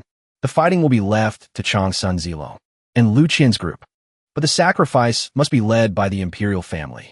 By Qingxin, since you know everything, You only have two choices. Either help me, or I will kill you. Hearing this, Qingxin immediately cupped her hands and shouted, "This subject is willing to serve with utmost dedication, until death." Qingxin's eyes seemed to be illuminated by the sun. She couldn't hide the joy on her face. There is still hope for great Qian. My persistence and struggle have meaning. Emperor Qian nodded. Very good. Qingxin continued to ask, "Your Majesty, this subject has one more thing to confirm. Since you are determined to confront the Cultivator Alliance, you must have made some arrangements. But Libationer Zhou killing the Imperial Preceptor seemed to be completely beyond your expectations. So this matter was not arranged by you." Emperor Qian asked doubtfully, "What are you trying to say?" Qingxin said frankly, "I heard that your Majesty sent Chief Steward Liu and Liu Yuanxia near the Tianji Pavilion to investigate the whereabouts of the former Crown Prince. But the former Crown Prince is already dead. So this subject boldly speculates that your real purpose is to kill Elder Tianji." Emperor Qian continued to neither deny nor confirm. He just praised her to be able to deduce the truth from just a little information. "Qingxin, you are truly too terrifying," Emperor Qian said, sweating. "It's truly pitiful for Wei Jun to be liked by you. I'm afraid he won't be able to keep any secrets in the future." Qingxin blushed and scratched her head. "Your Majesty is too kind." She continued to ask, "Just with Liu Yuanxia and Chief Steward Liu, I'm afraid they are not strong enough to kill Elder Tianji. Your Majesty must have prepared other backup plans." Emperor Qian replied, "Of course. I have invited a powerful helper to assist them. I'm not confident about dealing with the entire Cultivator Alliance. But at least this time, Elder Tianji will surely die." On the other side, Wei Jun had just arrived at the Tianji Pavilion. He was full of hope, about to meet Elder Tianji and await his fate of death. The teleportation ended. Wei Jun began to walk around. He looked around but didn't see anyone. He was puzzled. "I've arrived? Why don't I see Elder Tianji? Isn't this the Tianji Pavilion?" The Shaoqing was not very familiar with this place either. He could only be sure that this was indeed the Tianji Pavilion. As they were walking, they suddenly heard someone crying and begging. "Immortal, I beg you to spare my sister." Not far away, two men were bullying a pair of siblings. The brother knelt and begged, "Immortal, I beg you to have mercy. My sister is about to get married. I beg you to let her go." The other man kicked the young man in the mouth without hesitation. He cursed. The girl, seeing this, cried out in worry. "Brother." The two men seemed to be dressed as Taoists. The tall and thin one spoke up. "Your sister has a special constitution, and she is a virgin. She is the perfect tool to assist my cultivation. You brat, get lost. The Tianji Pavilion is merciful and will not take your lives. Come back in 3 years to pick up your sister. By then, she can also get married. I will also give her some dowry." The fat Taoist laughed loudly. "Senior brother is truly merciful. I am truly impressed." Seeing the injustice, Wei Jun immediately stepped forward. The Shaoqing immediately grabbed his hand to stop him. He shook his head and whispered, "Lord Wei, don't interfere. This is the Tianji Pavilion's territory. We can't manage this." The brother continued to kowtow. "Two immortals, please have mercy. I am a personal soldier of General Deng Jiang. For General Deng's sake. Two immortals, please spare my sister. My family will definitely reward you handsomely." Hearing this, Wei Jun said to the Shaoqing, "Great General Deng Jiang is from Tianan Dao. His status is comparable to General Zhao Yun's, right? The Tianji Pavilion should at least give him some face." The Shaoqing could only sigh. The two Taoists laughed loudly after hearing this. "You're using General Deng to scare me? If you were General Deng's son, I would definitely give you face.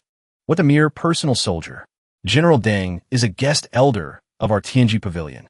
Even if you report this to General Deng, will he stand up for a personal soldier like you?" The Taoist bent down and sneered. "Kid, the disciples of my Tianji Pavilion are merciful. We don't want to kill people. Listen to my advice. Leave your sister and get lost. Otherwise, after you're dead, the Tianji Pavilion has plenty of brothers to take care of your sister." Speaking of which, he gritted his teeth and threatened the young man. Hearing this, the young man was completely desperate. He said with a trembling voice, "We won't die so easily." The Taoist angrily channeled spiritual power into his hand. He struck towards the young man's face. He shouted, "You're seeking death." Suddenly, a cracking sound was heard. The Taoist immediately rolled far away. The fat Taoist was confused. Senior brother, what's wrong with you? Then, a figure walked over. The fat one turned and shouted, "Who is it?" It turned out this person was Wei Jun. His whole body radiated a righteous aura. He said, word by word, "The one who has come to kill you." Just now, he used the same move that Elder Ming had used. "Righteous Chi, my word become law." The fat Taoist was shocked. "Wei Yun, you are Wei Jun. Impossible. How can you be so strong?" Wei Yun replied disdainfully. He looked at the two children and said, "You two, stand up. It's all right now." The young man's eyes were filled with tears. "Lord Wei, it's really Lord Wei." He stood up and cupped his hands towards Wei Jun. "Thank you for saving our lives, Lord Wei.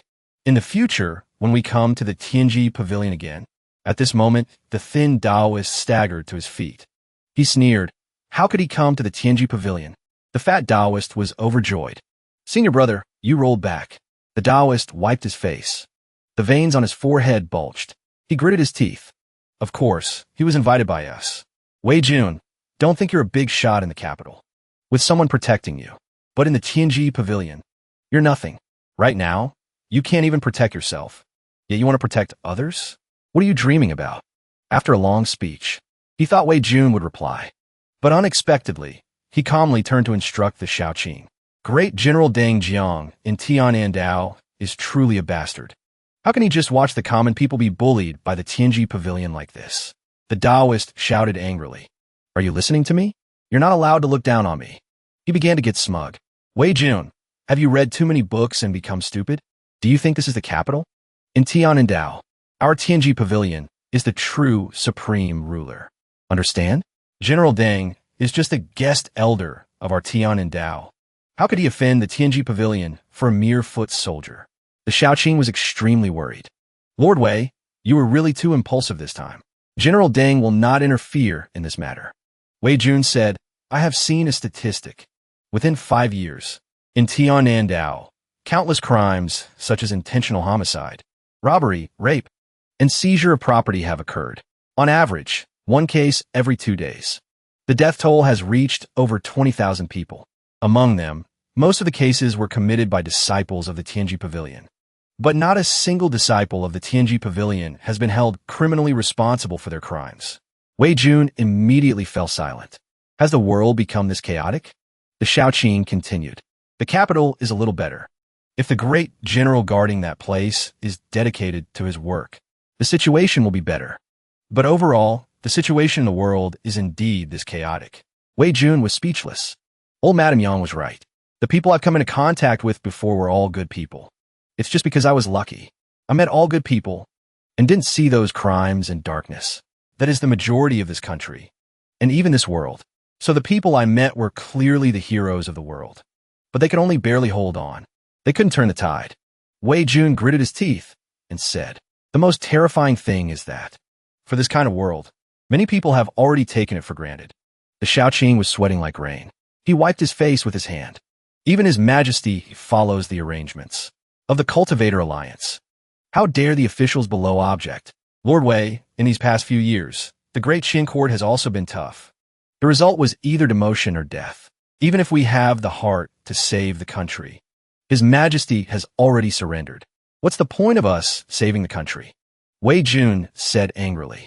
"Saving the country and being loyal to the monarch have never been the same thing. You're just making excuses for your own weakness." He glared at the other party. "Lord Sure, you're not a bad person, but you are a complete appeaser. For whatever reason, appeasement is unforgivable. But Emperor Qin leading you to kneel at the feet of appeasement is even more deserving of death." As soon as these words were spoken, Emperor Qin in the palace immediately coughed up blood.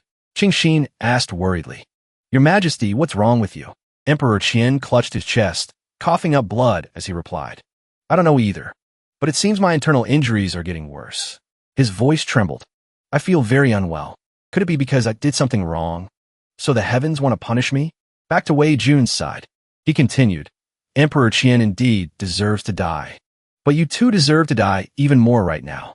Hearing this, the two Taoists laughed loudly. "Unfortunately, just saying it doesn't count. Ha ha ha. Even the laws of Great Qin can't convict us. What do you think you are?" As they were laughing, the two Taoists suddenly bled from their 7 orifices. They immediately fell to the ground dead. The remaining 3 people saw this scene. They were so shocked, their jaws dropped. Wei Jun looked coldly at the corpses of the 2 Taoists. He said calmly, "Because I want them to die." In fact, this was the result of Wei Jun's words become law, influencing the will of heaven and earth. It was heaven and earth. Originally, it was the will of heaven and earth, an overwhelming existence. The world where Great Qian was located, ever since it sensed Wei Jun's existence, had been continuously channeling cultivation and fortune to him. When Wei Jun actively communicated with the will of heaven and earth, the will of heaven and earth strengthened him, allowing him to use abilities far beyond his own realm. To put simply, the will of this world was kneeling at Wei Jun's feet. Wei Jun himself had almost realized this point. Unfortunately, the will of heaven and earth is just an operating formula. It can only follow some pre-established rules. So it can make me stronger, but it cannot actively help me kill people. One can't ask too much of formula. Wei Jun turned to the 2 children and said, "Can you 2 leave here on your own now? If you can go, then go quickly. I can help you once, but I may not be able to help you a second time." The boy was about to say yes. The boy had bribed other disciples of the Tianji Pavilion. As long as these 2 were not blocking the way, it was still possible to leave. "Thank you for saving our lives, Lord Wei. In the future, my sister and I will definitely..."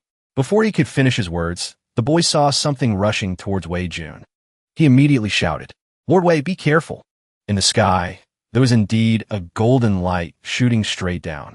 Unexpectedly, Wei Jun faced it with a happy attitude. He waved his hand, pushing the other 3 behind him, and said, "It seems Elder Tianji wants to see me. You all go quickly. Don't worry about me." Boom! That golden light struck the ground like a lightning bolt. Wei Jun had just pushed the 3 of them down. Dodging this strike, the Shaoqing staggered to his feet. He adjusted his hat and clothes. Lord Wei was taken up to that mountain by that light. "Is Elder Tianji there?" The girl was still sitting on the ground, crying worriedly. "Sobi, Sobi, Lord Wei." At the last moment, he still pushed us away. "Will Lord Wei die? Why is it always so hard for good people to live in this world?" The boy gritted his teeth helplessly. "Because good people are not strong enough yet." He looked up at the sky. He shouted, "Lord Wei, if you unfortunately die, I will spend my entire life to avenge you. If I break this promise, may heaven and earth destroy me." Because of Wei Jun's appearance, the first seed of resistance in Tianan Dao had been sown. As for Wei Jun, after being hit by that light, when he opened his eyes, he found himself in a building on a snowy mountain peak. At this moment, Wei Jun was facing a disheveled old man. The old man sneered. "What's the point? You saved that pair of siblings, sowing the seeds of hatred in their hearts. In the future, they will only become more desperate, because no matter how they resist, they cannot fight against the Tianji Pavilion." Wei Jun got straight to the point. "You are Elder Tianji." The old man replied, "I'm just an old gatekeeper. I was instructed by my master to wait for you here." Wei Jun angrily sat down on a nearby chair. "Umph, I thought I could meet that old scoundrel. Why did he have you wait for me? Where did he go?" The old man replied, "Master went to meet your friends." "Friends?" Lu Yuanxia seemed to have been sent by Emperor Qian with his adoptive father near the Tianji Pavilion. Thinking of this, Wei Jun said doubtfully, "Elder Tianji went to see Lu Yuanhao. What does he want to do?" At this moment, somewhere on Tianji Mountain, the snow covered a vast area. 3 people were strolling on the mountain, 2 old men and 1 young man. These 3 were Elder Tianji, Tianjizi, Lu Yuanhao, and his adoptive father, Chief Superintendent Lu. Elder Tianji squinted his eyes and said with a smile, "Chief Steward Lu, could you introduce this young hero, Lord Lu, to me? I am very curious. How on earth did you cultivate him?" Lu Qian replied modestly, "If I said I never taught him, would you believe me?" Elder Tianji laughed loudly. "So Lord Lu is self-taught?" Elder Tianji nodded. "How interesting. It seems Lord Lu is a man of great fortune. His future is surely limitless."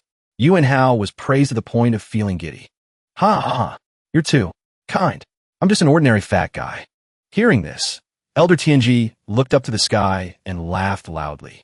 "Ha, so young. Yet his acting is already so superb, clearly possessing great strength. Yet his personality is so humble. truly a dragon among men. Lu Qian, you have raised a good adoptive son. Only then did Yuan Hao feel the atmosphere relax a bit. He dared to ask, Senior Tianji, do you really know the whereabouts of the former crown prince? How much longer do we have to walk before we can see him? Elder Tianji smiled mysteriously. Ha! Soon. You will see him soon. Suddenly, he shouted loudly. He turned around with a murderous aura. Spiritual power condensed on his hand, faintly taking the shape of a chessboard. Boom! A loud explosion rang out, shaking the entire snowy mountain region. Lu Qian and Yuan Hao were lucky to dodge in time, landing not far from Tianji. Tianji, what are you doing? Why did you attack Lu Yuan Hao? Only then did Elder Tianji reply. What can I do? Of course, I'm going to kill him, and then seize his fortune. As he spoke, he playfully fiddled with the go board made of spiritual power in his hand. His whole body radiated spiritual power. Surging, it was clear he wanted to unleash a killing move, to completely eliminate Yuan Hao. He also said, don't you know this fat guy is a son of fortune, a rare sight in 1,000 years? Yuan Hao shouted angrily. What are you talking about? You're the son of fortune. Your whole family are sons of fortune. I'm just an ordinary fat guy.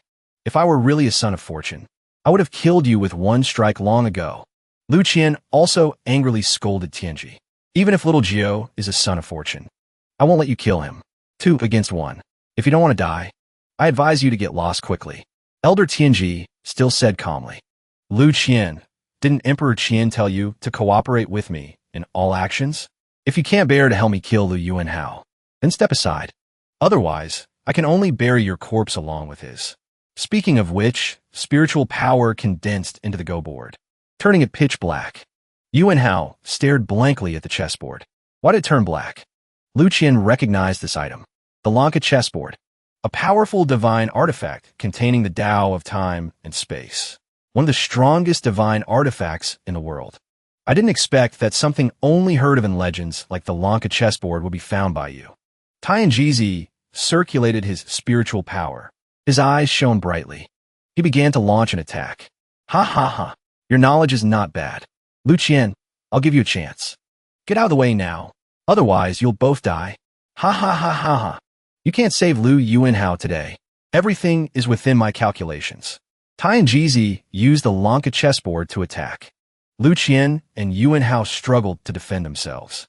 They fought while retreating. The entire battle scene was broadcast live back to the Tianji Pavilion through an interface shaped like a go board. At this moment, Wei Jun was sitting with the old fortune teller in the Tianji Pavilion, watching the battle of the three. Wei Yun nodded. I didn't expect to be able to see the images and sounds of Lu Yuan Hao and his group through the chessboard. Their live broadcasting methods are not bad. The old man said with a smile. Master is about to kill Lu Yuan Hao, but you don't seem to care. Wei Jun didn't answer directly. He just cursed inwardly. What's there to care about? As long as I successfully die and come back to life, there won't be a problem. A cold smile appeared on his lips. He who laughs last, laughs best. Elder Tianji might not be guaranteed to win. Suddenly, Wei Jun's expression changed. He showed a look of surprise. On Elder Tianji's side, he was also surprised by the new development. A dark red object flew towards him from behind, almost piercing through his chest. The story is slow, but happened very quickly. Tianji managed to dodge this fatal blow in time. He just felt a chill down his spine. That red light flew out a distance due to inertia, then drew an arc in the air and stopped. Only then could everyone observe it. The thing that had just appeared was a sword as dark red as blood. It even continuously emanated a thick, killing intent from its blade. Spiritual power enveloped it, condensing like fresh blood around this sword. Yuan Hao and Lu Qian were observing. Unexpectedly, Lu Qian revealed a victorious smile. He said, it seems we are safe now. Look closely at that sword. It has only one master, a person known to the world as a god. Lu Qian was explaining to his son when a figure appeared. He slowly grasped that blood sword. This person was the sword god, Guyu. A head of white hair, indifferent eyes, elegant clothes, a rich spiritual aura. A mortal body comparable to a god. This person was none other than the sword god, Guyu. On the other side, Wei Jun was so angry he was about to cry. He couldn't help but slap himself a few times. Damn it, Why did another pig teammate show up? Heavens! What bad luck! Could it be that the heavens are helping me again? Back to the battlefield. Yuan Hao asked curiously. Adoptive father, isn't the sword god a member of the Cultivator Alliance? Why is he helping us? Lu Qian replied, I don't know either, but we'll surely have an answer soon. Tai and Jizi shouted angrily. Guyu, why did you attack me? What do you want to do? The sword god replied coldly.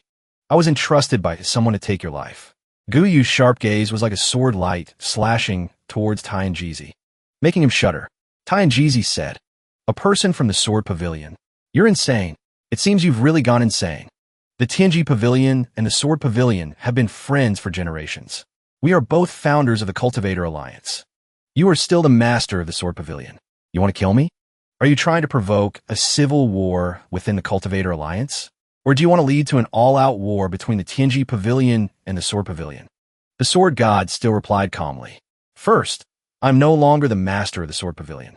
Tai and Jizi was surprised. Really? The cultivation world has always rumored that you wanted to leave the Sword Pavilion. Could it be that you really betrayed the Sword Pavilion? Even so, your identity will still lead to a war between the Tianji Pavilion and the Sword Pavilion. The Sword God continued to reply in a cold tone. Second, the Sword Pavilion and the Tianji Pavilion will not go to war, because the Sword God caressed the blood sword. His fingertips glided over it. The runic characters lit up with a blood-red color. Spiritual energy began to surround the blade. After today, the Tianji Pavilion will become history. The last words were filled with a thick, killing intent. It was not just a sentence. It wasn't even a threat. Coming from the mouth of the sword god, Guyu, it was simply a predetermined fact. The Tianji Pavilion will disappear. Although Elder Tianji was the master of the Tianji Pavilion, and his strength was originally on par with Guyu's. After hearing this sentence, he couldn't help but feel his hair stand on end. He stammered, You've really gone insane. Why on earth do you want to kill me? Why did you betray the Cultivator Alliance? Why are you helping Great Qian?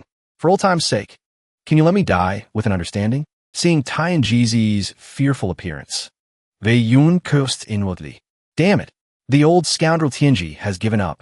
Aren't you supposed to be good at scheming? You've just started and you already want to die with an understanding. You're too useless. The sword god didn't hide anything.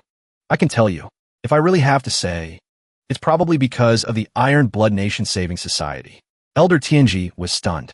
The Iron Blood Nation Saving Society?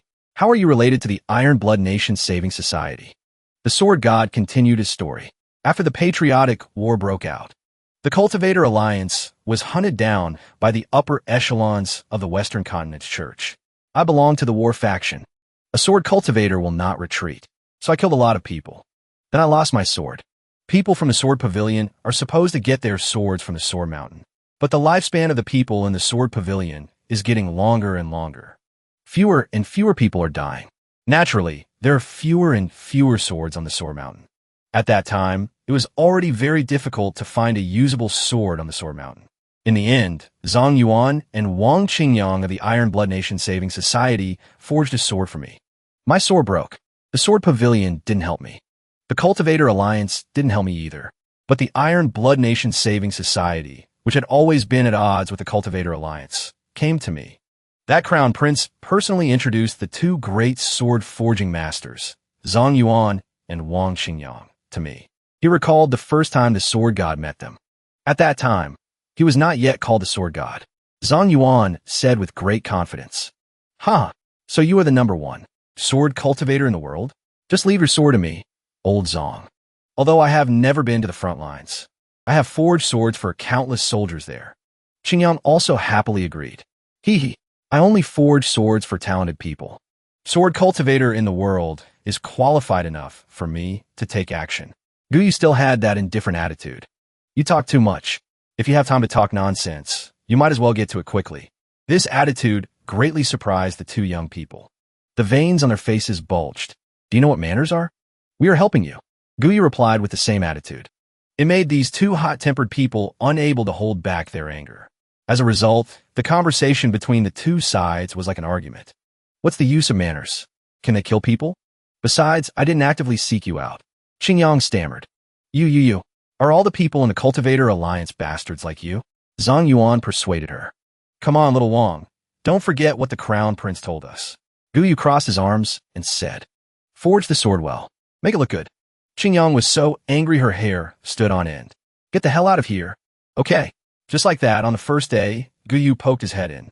"Is my sword done yet?" Qingyang replied, "Not yet." "Heavens, how can it be done on the first day?" "I'll let you know when it's done." Zhang Yuan broke out in a cold sweat. On the second day, Guyu poked his head in again. "Is my sword done yet?" Qingyang gritted her teeth. "Still not done. It's only the second day. A peerless sword is not that easy to make. As the master of the sword pavilion, why are you so impatient?" The third day, the fourth day. This repeated until the seventh day. Guyu poked his head in.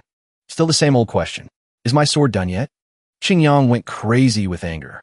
She directly threw a hammer at Guyu's head. She cursed, "You annoying ghost. You've come to rush me for 7 consecutive days. Are you in a hurry to be reincarnated?" "Not done." Zhang Yuan watched with his mouth agape. He didn't expect Guyu's head to be so hard that it was unharmed after being hit by a hammer. Guyu didn't care either. He focused his attention on a steel billet floating above the furnace. The surrounding spiritual energy showed a dark red color. Is this the completed sword billet? Guyu was also very surprised. He couldn't help but curl his lips. His eyes were full of longing. Just the sword billet already has such an aura. This must be a fine sword. Qingyang saw the look of longing in Guyu's eyes for the precious sword. She was immediately happy. "Huh, look at the way you're looking at it. It's completely different now. Don't worry. With the two of us on the job, we will definitely forge the best sword in the world." She also instructed, "You must use this sword to protect the common people well. My greatest wish in life is to live a few more years. Don't ever let the enemy come and kill me." After hearing this, Guyu pondered for a moment. After a while, he clicked his tongue. "TSK, you are truly a coward.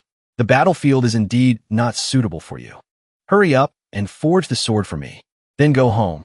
Just as she was feeling moved, she heard the indifferent words of Guyu. Qingyang was so angry, she went crazy. She threw another hammer at his head. She shouted, "So what if I'm afraid of death? You cultivators are not afraid of death. So why do you cultivate for such a long lifespan? I worked so hard to forge a sword for you, and I still get mocked by you. Oof, you ungrateful person." On the day the sword was completed, a blood sword floated above the furnace. The blade was covered with a combination of runic characters, emitting a golden red light. Blood chi flowed around it. Seeing this sword completed, Guyu could no longer maintain his indifferent attitude. He couldn't help but laugh loudly. "Ha ha ha ha ha. A fine sword. It's truly a fine sword. Standing here, I can already feel its unparalleled aura. This is the best sword I have ever seen in my life. You two are truly talented. Thank you both for forging such a fine sword for me. It can indeed be called the best sword in the world." Unexpectedly, even Guyu had to marvel at this precious sword. The two siblings clicked their tongues and shook their heads repeatedly. It is indeed a fine sword, but it's still not enough. In the end, it can only be called a sword of the mortal realm. That's right. The more I look at it, their words revealed infinite regret. A sword of the mortal realm can be forged with strength and talent. But a divine sword is a sword that surpasses what can be forged with practical ability. Then what is needed to innovate it? Yes, that's it. For some reason, Guyu suddenly had a bad feeling. He shouted to the two of them, "You two don't need to regret. This is already a better sword than my previous one." Sometime later, the scene of the patriotic war shifted to Jade Gate Pass of Great Qian. Great Qian was surrounded by countless war chariots and soldiers here. However, the real threat to them was a tall figure floating in the air, holding a long sword. This figure had an extraordinary aura. There was a halo above his head. He spoke arrogant words. "Is this Jade Gate Pass? If I were to act, this place would be razed to the ground in an instant. Listen up, you ants of Great Qian. This is the final message for you. Surrender or die." This great figure was the true god of the 4 continents. A completely different realm. Every word he spoke was spread by spiritual power, seeping into the ears of everyone in Jade Gate Pass. Regardless of age or gender, everyone could hear this threat. They couldn't help but feel their hair stand on end. Death was near. Very quickly, the generals and soldiers gathered. The commander guarding Jade Gate Pass proposed a plan. "We must kill this so-called true god. Otherwise, our Great Qian will lose its peace. The position of Jade Gate Pass is extremely important. Once it falls, The enemy will quickly advance and seize the capital. More importantly, Great Qian will absolutely not submit to the murderer of its people. Everyone in Great Qian understood this. But whether it could be done was another matter. At this time, Guyu was also listening from below. His expression was extremely gloomy. And the commander at this time was the former crown prince guarding Jade Gate Pass. Guyu sadly stepped out and spoke the truth. Brutally, we can't do it. The difference in strength is too great. I can't imagine how a mortal can kill a god. Hearing this, everyone fell silent in agreement. Guyu continued to analyze in detail. This so-called god has acted twice before. He can destroy tens of thousands of Great Qian's army in an instant. Right now, we can only leave Jade Gate Pass and preserve our strength. A few soldiers sighed in dejection and helplessness. Even Guyu, the master of the sword pavilion, has given up. Damn it, is there really no way for us? The former crown prince suddenly spoke up. Pavilion Master Gu, I have heard that someone created a killing move called the Ultimate Sword Strike, which is known as the sword that slays the heavens. As soon as he heard the 4 words, sword that slays the heavens, Guyu's expression changed drastically. This showed that this move was not ordinary. He then shook his head and sighed. It's true that I have comprehended this move. It was also thanks to the sacrifice of Zhang Yuanji and Wang Qingyang in forging the sword. If there are enough sacrifices, I can use the divine sword to unleash even greater power. But the true power of this move is still unknown, because very few people are willing to be sacrifices. The former crown prince's expression was firm. He looked straight into Guyu's eyes and said, Pavilion Master Gu, I am willing to be the sacrifice. I will offer my entire cultivation, fortune, and lifespan. The scene instantly fell silent. The former crown prince sacrificing himself to forge a sword. Could this be said so easily? Hearing this, Guyu was so shocked he didn't know what to say. The crown prince of a nation was willing to be a sacrifice. Why? Why could he make such a decision? After thinking for a long time, he replied, I cannot guarantee victory. The former crown prince was not deterred by this sentence. A true god has descended. How can victory be guaranteed? I am powerless. I can only ask Pavilion Master Gu to do his best. Guyu was at a loss for words. He could only say what was in his heart. You are the crown prince of a nation. Why not preserve yourself for the future instead of betting on an uncertain future? The former crown prince replied without thinking. Because behind me is my country. If I take a step back, the people of Great Qian will be in even greater danger. The nation will face the risk of being destroyed. Without a nation, what's the point of me being the crown prince? These words once again left Guyu speechless. The former crown prince even knelt before him. I am willing to be the sacrifice. Please, former sect master, grant my wish. At that moment, Guyu, the sect master of the sword pavilion, felt true admiration for someone for the first time. Behind that small mortal figure was the image of a vast nation. And that mortal figure seemed to grow larger and larger, enveloping the countless people of the nation, sheltering the future of the nation. Guyu still didn't want the former crown prince to sacrifice himself. He immediately turned and shouted loudly, Where are the 17 members of the Iron Blood Nation Saving Society? Hurry up and persuade the crown prince. He is the leader of the Iron Blood Nation Saving Society. Are you going to watch him sacrifice himself? He thought it would be a scene of the 17 people rushing up to stop him.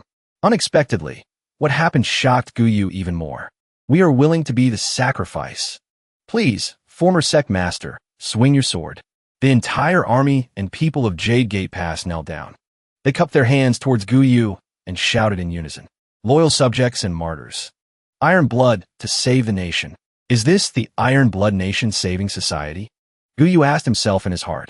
It turns out that even though he had traveled all over the world to learn the Tao and practice the sword, what he had seen was still too small. So this is the so-called national spirit. This is the so-called patriotism. So this is the meaning of the 4 words, Iron blood to save the nation. Guyu remained silent. Everyone shouted in unison again. We are willing to be the sacrifice. Please, former sect master, swing your sword. We are willing to be the sacrifice. Please, former sect master, swing your sword. Those words echoed throughout Jade Gate Pass, deeply engraved in the heart of that swordsman. Guyu began to speak. The first sentence he said was, Crown Prince, is the Iron Blood Nation Saving Society still recruiting? The Crown Prince laughed heartily. Ha ha ha ha ha. As long as they are righteous warriors dedicated to saving the nation, they can all become members of my Iron Blood Nation Saving Society. Tears were already streaming down Guyu's cheeks. In that heroic and tragic atmosphere, a stoic swordsman had melted. His emotions burst forth. Guyu turned around. He knelt on one knee before the former crown prince and shouted, "This is the greatest honor of my life, Guyu." And so on that day, the sword chi shot straight into the sky. 100 people, 1,000 people, 10,000 people. The entire army and people of Jade Gate Pass were willing to sacrifice themselves to enhance the power of Guyu's precious sword. The red color emanating from the precious sword had never been so deep, because now, that red color was also the red of patriotism, the red of the heroic blood of the people of Great Xian, the red of the Iron Blood Nation Saving Society. On that day, Guyu fought alone for 3,000 miles. One sword against 1,000,000 troops. One sword strike, and mountains crumbled and seas roared.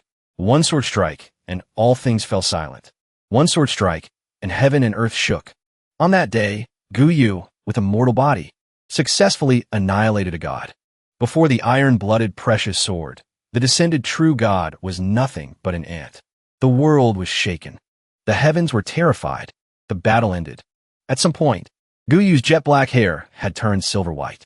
From then on, Guyu was revered by the world as the sword god. Back to the present.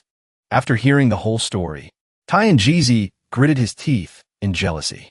So it was because you sacrificed the former crown prince and the others that you were able to successfully annihilate the god. And it was because of that you were able to be comparable to a god with a mortal body.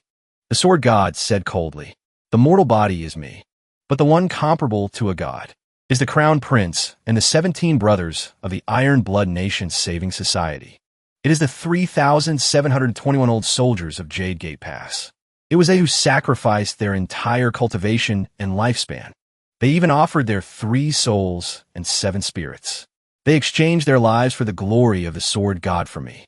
They exchanged it for the peaceful world of Great Qian today." Speaking of the fallen heroic spirits, the sword god's heart seemed to tremble violently once more. The red color of the precious sword seemed to become even more vibrant, filled with the light of fire. Therefore, the country they protected with their lives will be guarded by my sword from now on. The aura emanating from the blood sword made Taiyan Jizi's skin crawl again. His hair stood on end. "Tianji, you can go die now," the sword god said as he gripped the blood sword with both hands and charged forward to attack. Iron Blood Nation Saving Society. Guyu has come to kill you. A sword strike tore through the sky and stabbed forward. Elder Tianji raised the Langxian chessboard to block. On the surface, it seemed they were evenly matched. But in a contest of internal energy, Elder Tianji had already suffered internal injuries. He coughed up blood, as expected of Guyu. "Too strong. I can't face him head-on." The other two were naturally not idle. They immediately drew their swords and rushed towards the sword god. "We're here to help you. Let's kill the old scoundrel Tianji together." Boom, boom, boom. In an instant, countless loud explosions rang out in the sky, shaking the entire Tianshan region. Back to Wei Jun's place. He turned his face away in disgust. He raised his chin and said, "All right, no need to watch anymore. That petty person Tianji is definitely dead." Faced with 3 super sword cultivators, he has no choice but to flee. The more Wei Jun spoke, the more annoyed he became. He fumed. Giving the first move to a sword cultivator is no different from choosing a slow death. Your master is known as a divine strategist, yet he was outmaneuvered by others. How disgraceful. The old fortune teller saw Wei Jun's attitude. He asked doubtfully, "Lord Wei, it seems you are very disappointed that they are suppressing my master. Shouldn't you be happy?" Wei Jun cursed the old man inwardly. "Happy my ass. It's horror, all right?" he said with a straight face. "Of course I'm disappointed. I originally thought that to be able to promote the 9th rank immortal sex system, he must be a hero who could command the wind and rain, making the entire Great Qian unable to breathe, possessing unpredictable, godlike methods.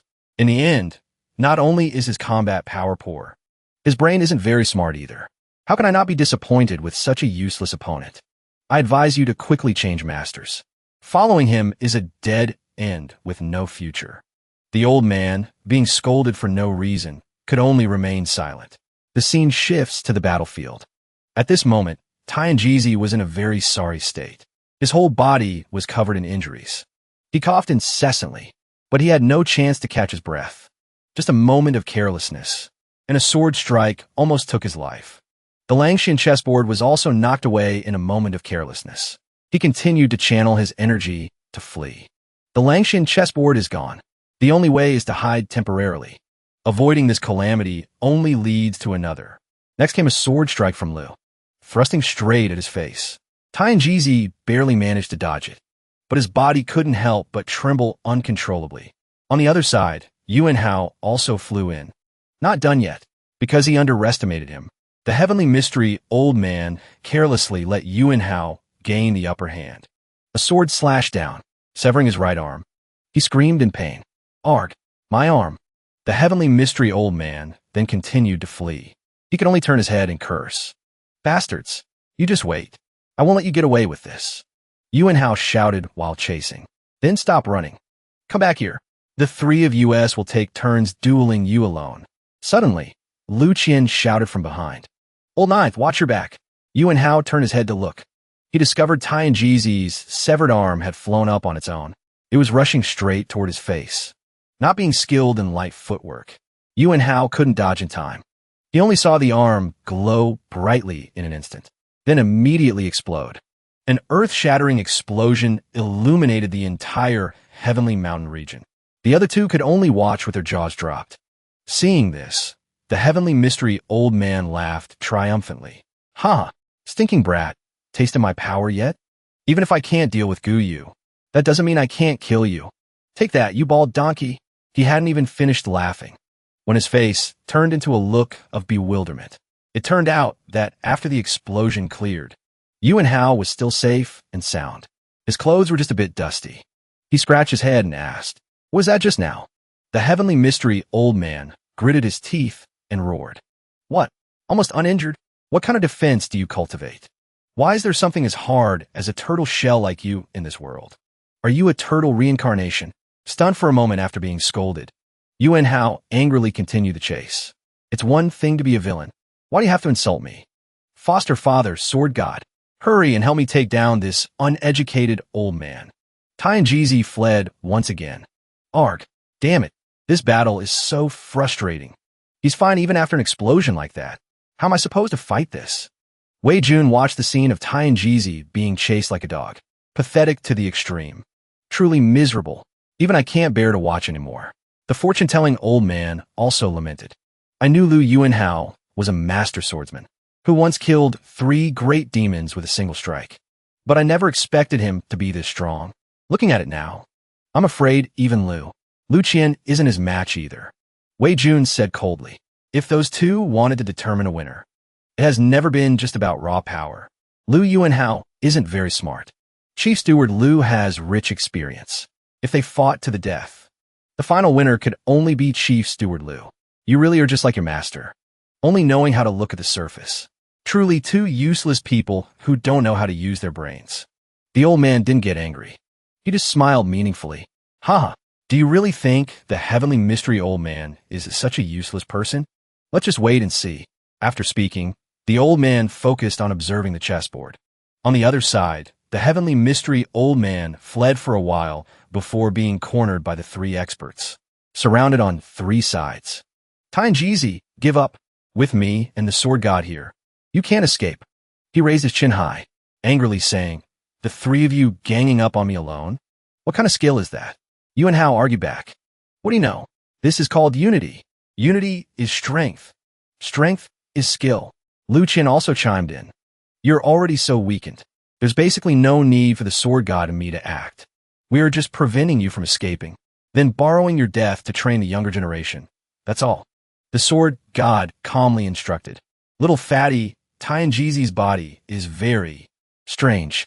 Be careful he doesn't explode again." Lu Qian sneered. "Ha, even if he explodes again, it won't break Yuan Hao's defense." The sword god agreed. "Makes sense. Even I would have been slightly injured by that explosion just now. But this little fatty's defense is truly Astonishing. Only Yuan Hao remained oblivious, saying, "Was that explosion just now very strong? Why didn't I feel anything?" Hearing this, Tianjizi trembled all over. Anger skyrocketed to the heavens. The heavenly mystery, old man, unleashed all his reserved spiritual power. Countless streaks of golden lightning flashed around him. He roared, "How can this be? I am the dignified heavenly mystery, old man, an expert at the tribulation stage. How can I let you humiliate me like this? Even if I have to perish together with you today, I absolutely won't let you live in peace. This is all forced by you people." Along with his roar, thunder rumbled in the sky. Countless dark clouds gathered. Lightning flashed, as if a lightning tribulation was about to descend. Seeing this, Lu Qian and the sword god immediately charged forward. Not good. He wants to use his tribulation to attract heavenly lightning. We must kill the one undergoing the tribulation before the lightning strikes. Whoosh! Two sword beams flashed past. Tianjizi's head flew into the sky. Lu Qian and the sword god had ended his life. However, the dark clouds were still gathering. The thunder was still rumbling. Lu Qian looked up. Horrified, he said, "Something's wrong. The lightning tribulation shows no sign of stopping. Retreat quickly." Sure enough, Tianjizi's severed head was still alive. It laughed loudly. Another voice rang out, "Too late. Huh, I buried a lot of explosives here long ago. I ran just now to lure you here. Together. Ha ha ha." The three of them looked down at the ground, screaming internally that this was bad. They only saw a blinding light flash from beneath the ground. The ground exploded. An earth-shattering explosion rang out over the heavenly mountain. A mushroom cloud appeared in an instant. In the center of the explosion, three figures could vaguely be seen, their fate unknown. At this moment, the lightning tribulation finally began to descend. Light intertwined with smoke and fire, a scene like hell on earth. On this side, Wei Jun watched but remained unmoved. He even smiled. This made the fortune-telling old man feel even more confused. They are about to die. You don't seem sad at all. Isn't Lu Yuanhao your friend? Wei Yun calmly replied. To be vicious to this extent. Gu Yuan Lu. Lu Qian might be unsure, but Lu Yuanhao is 100% not dead. However, I admit my judgment just now is slightly off. Wei Jun glanced at the fortune-telling old man sitting next to him, calmly stating the truth. Now I reluctantly admit, you're qualified to catch my eye. Heavenly mystery, old man. Tianjizi was slightly surprised, but still calmly asked, when did you figure out I was the heavenly mystery, old man? Wei Jun replied that he started analyzing the points he noticed just now. The heavenly mystery, old man, pursues ascension and immortality. Yet he used mutual destruction to deal with enemies. Isn't that a bit too fake? If I'm not mistaken, that useless Tianjizi was actually your puppet or body double. Tianjizi narrowed his eyes. Smile, correct. He was a substitute I refined. It's just that he himself didn't know it.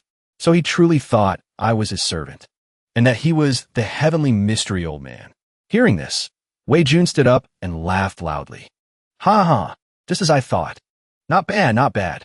You brat, you really taught me a new way to hide myself, using a substitute to bear all consequences. This layout is worthy of a cultivation big shot suppressing great Qian. Wei Jun's strange attitude made Tianjizi even more suspicious. Is this brat praising me? But what's with that arrogant attitude? Wei Jun seemed to see the suspicion on the heavenly mystery old man's face. He continued, don't be surprised.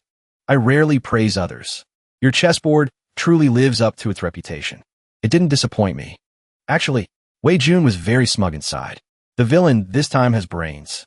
Looks like this heavenly emperor really has hope of successfully dying this time. Tianjizi felt Wei Jun's praise was like mockery.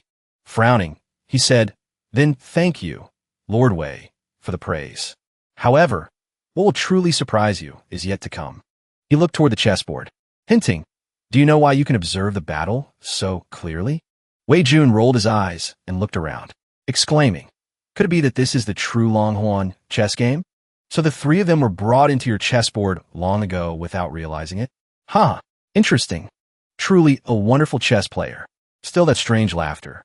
Tianjizi was also speechless, not knowing if this brat was crazy or just too confident. What exactly is wrong with this Wei Jun? He snorted coldly, waved his sleeve. The two turned into specks of light and entered the chessboard. Opening his eyes, Wei Jun found himself standing on a pile of rubble on the heavenly mountain. Wei Jun looked around and couldn't help but gasp. I say, such a big explosion. Could it be that all three of them are dead? From within the thick smoke, a violent coughing sound came from below, followed by a voice speaking. Cough, cough. It hurts like hell. Foster father, are you all right? Cough, cough. Sword god, wake up. Wei Yun recognized it. This was the voice of that fatty, Lu Yuanhao. Sure enough, not dead. Tien Jizi stomped his foot, starting to descend slowly. He said, stop pretending. Gu Yu, Lu Qian, your petty tricks can only fool Lu Yuanhao. Come out. You don't have the chance to sneak attack this old man. Wei Jun was also startled.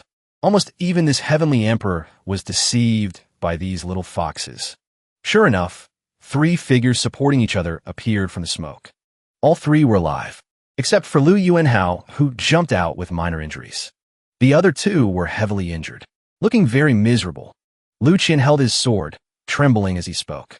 It seems we fell into a trap. This is the real heavenly mystery, old man. Cough. Yuanhao looked at Wei Yun worriedly. That is Lord Wei. Why was he captured by the heavenly mystery old man? At this moment, the heavenly mystery old man used a gaze, full of contempt, to look at the three, starting to mock them.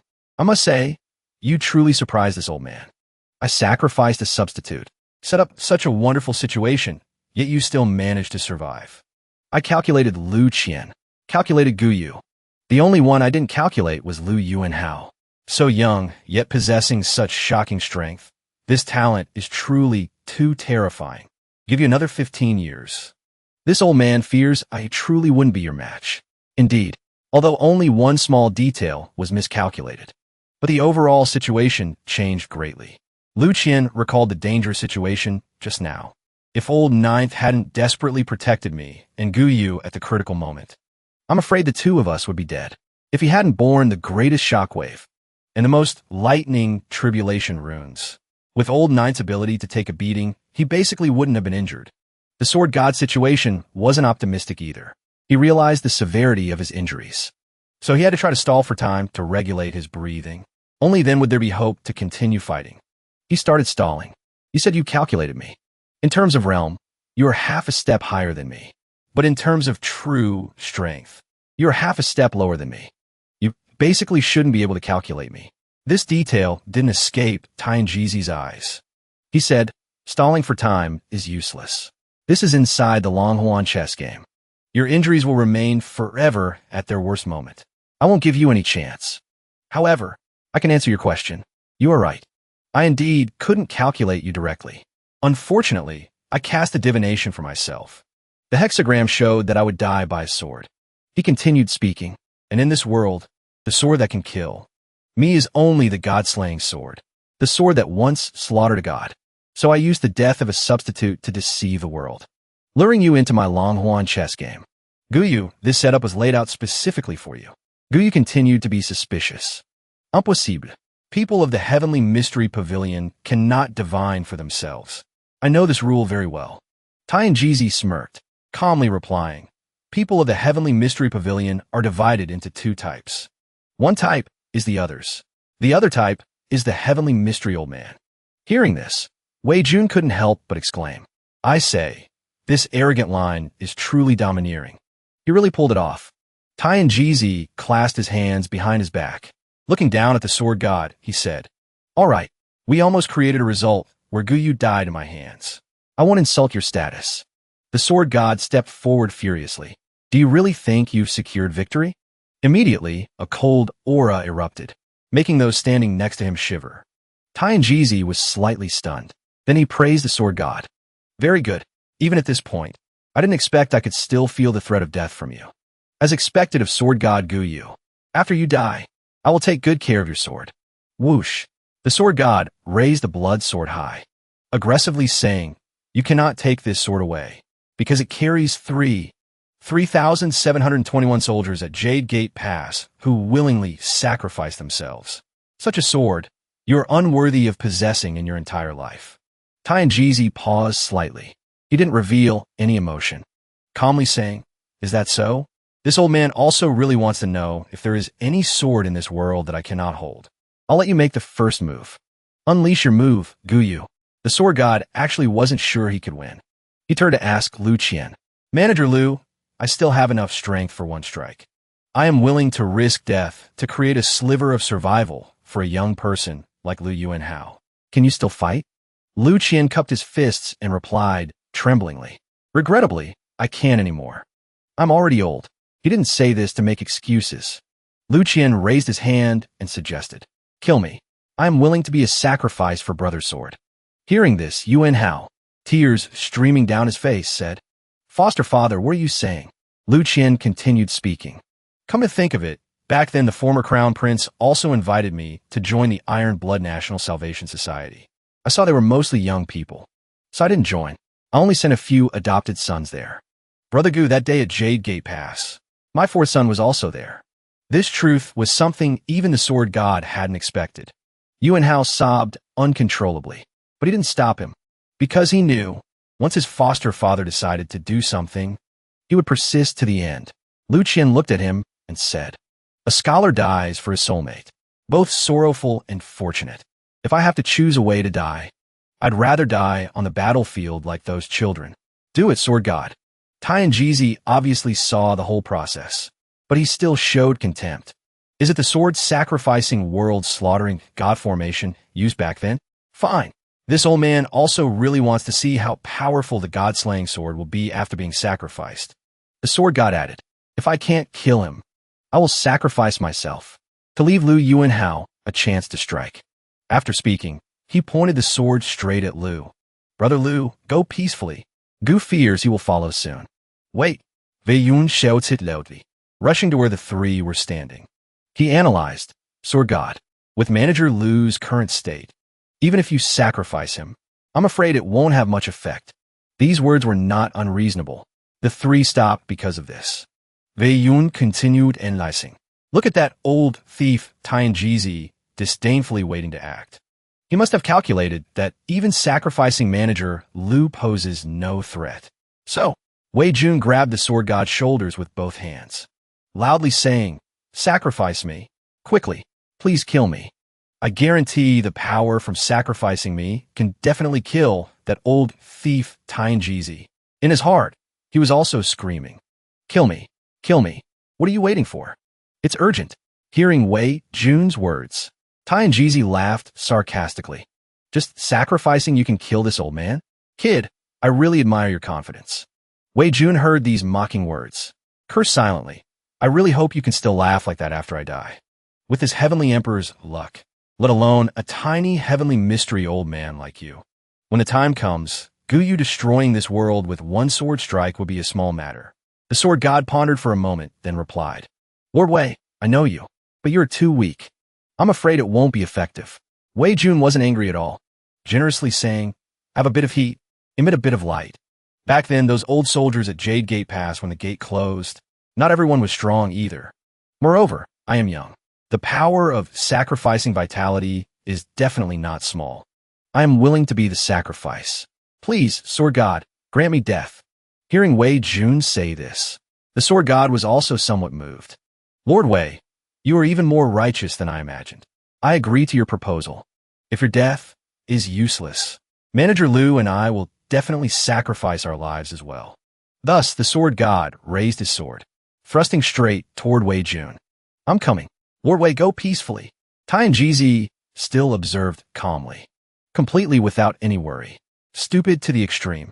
Originally, I could have used this to recruit you. Yet you stupidly want to die in such a useless way. Looks like there's no need anymore. Not right. This feeling. Suddenly, a chill ran down Tianjizi's spine, making his hair stand on end. On the other side, the sword was close to Wei Jun's face. He closed his eyes, ecstatic. Finally, I get to die. When the sword tip was only a few centimeters from Wei Jun, the Longhuan chessboard blocked the strike. The sword god swung his sword, knocking the chessboard back toward the heavenly mystery old man. This narrow escape from death made Wei Jun furious. Turning around, he cursed, Old thief Tianjizi, what are you doing? The sword god coughed a few times, also scolding Tianjizi. Didn't you want to see my sword strike? Unexpectedly, at this moment, the heavenly mystery old man could no longer maintain his previous calm. His eyes rolled back. Cold sweat poured out. Not right. Extremely not right. Just now, I felt the sensation of death again. Guyu, I underestimated you. As expected of the man who once killed a god. Hearing Tianjizi say this, the sword god, also looked confused. Am I that powerful now? Why don't I feel it myself? Only Wei Jun knew clearly in his heart. This old thief is really formidable. He actually foresaw that after I die, he would definitely die. Although he misunderstood the source of the death crisis. But he saved my life. Tianjizi was still lamenting at this moment. It seems the hexagram was indeed correct.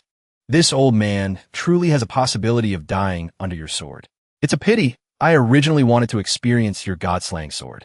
The sword god sneered. Are you scared? The heavenly mystery old man didn't dodge the question. Frankly saying, yes. This old man is scared. This old man doesn't need to compare strength with you. I just need to live longer than you. He looked behind him, shouting loudly, Pavilion Master, General Deng, come out. Immediately, two figures landed on a nearby mound. One wearing a Taoist robe, holding a horsetail whisk. It was the Pavilion Master of the Heavenly Mystery Pavilion. Long Tao. The other person wore full armor. It was the great general of Tianan Province. Deng Jiang. Seeing Deng Jiang appear, Lu Qian couldn't help but tremble all over. Deng Jiang, did you really betray the country? Deng Jiang frowned and replied, Manager Lu, this general received a secret order from His Majesty to cooperate with the Heavenly Mystery Pavilion. Why do you say it's treason? Lu Qian furiously scolded. Twisting words and logic. Deng Jiang didn't back down at all. Continuing, what this general said is the truth. Could it be that before Manager Lu entered the capital, His Majesty didn't instruct you to cooperate with the Heavenly Mystery Pavilion? Manager Lu Qian was uncontrollably angry. He spat on the ground, disdainfully saying, Stop playing dumb. What is treason? Don't you know clearly in your heart? Deng Jiang, back then you were also a hot-blooded man who dared to charge into battle. Now you've become a dog, raised by the Heavenly Mystery Pavilion. Truly pathetic to the extreme. Deng Jiang looked up at the sky and laughed loudly. Manager Lu feels I am pathetic? On the contrary, I find Manager Lu to be the pathetic one. The Cultivator Alliance is the great trend. Unstoppable. Even His Majesty is willing to cooperate. What benefit is there for you to stubbornly resist? Just throwing your lives away. It's not about being a dog for the Cultivator Alliance. But if the situation cannot be changed, then choosing a curved path to save the nation. Who knows if Great Qian, relying on the Cultivator Alliance, might not be able to coexist? The more he listened, the angrier he got. Lu Qian couldn't hold back and continued cursing. Nonsense. All complete nonsense. Surrender is surrender. Finding so many excuses for yourself can't hide the fact that you are a traitor. Curved path to save the nation. Save your mother. Yuan Hao praised. Foster father curses well. As expected of the most learned person in our inspectorate. Being scolded to this extent, Deng Jiang wasn't someone who didn't know shame. Rest assured, I will send you and everyone in the inspectorate down there together. Lu Qian gritted his teeth and said, Deng Jiang, you deserve to die. Even if I die, I will drag you down to hell. Don't even dream of getting your way. Tianjizi spoke while taking out a scroll. It turned out this scroll was a painting. In the painting, a blade was drawn in ink. He said, Do you see this painting? This is the final surprise I have for you. Its creator is a sword god from the heaven realm. He began to explain. In the heaven realm, there was originally also a sword god, a sworn enemy of the sword god. In order to counter the sword god drew 9 worlds in the painting scrolls. Each world in the painting is a world of blades. The blades in this world have no sword energy at all, but blade users can receive double the power boost. So the sword god eventually died at the hands of the sword god. Guyu, Lu Qian, Lu Yuan Hao, even if your swordsmanship is magically vast, once you enter the world in the painting, you will all become fish on a chopping block, except for a bit of physical kung fu. All abilities related to swords will be completely sealed. Prepare to welcome death. Hearing the ability of the world in the painting, Wei Jun couldn't help but smile smugly. Great. This old man Tianjizi is indeed not bad. This time they will definitely die without a doubt. Lu Qian gritted his teeth. The Heavenly Mystery Pavilion indeed colluded with the Heaven Realm. The heavenly mystery old man laughed loudly. Not only does the heavenly mystery pavilion have relations with the heaven realm, the major sects of the Cultivator Alliance, who among them doesn't have connections with the heaven realm. Great Qian, wanting to oppose the Cultivator Alliance, is truly bringing humiliation upon itself. The sword god calmly calculated. He raised a doubt. The world in the painting is a world of blades, so the power is indeed extraordinary. Unfortunately, this kind of power isn't something you can use just because you want to, right? If it didn't require paying a huge price, you wouldn't have waited until now to take it out. Tianjizi revealed a weird smile. Not wrong. Telling you doesn't matter, since you won't escape the world in the painting anyway. Wanting to borrow the power of a god indeed requires paying a huge price.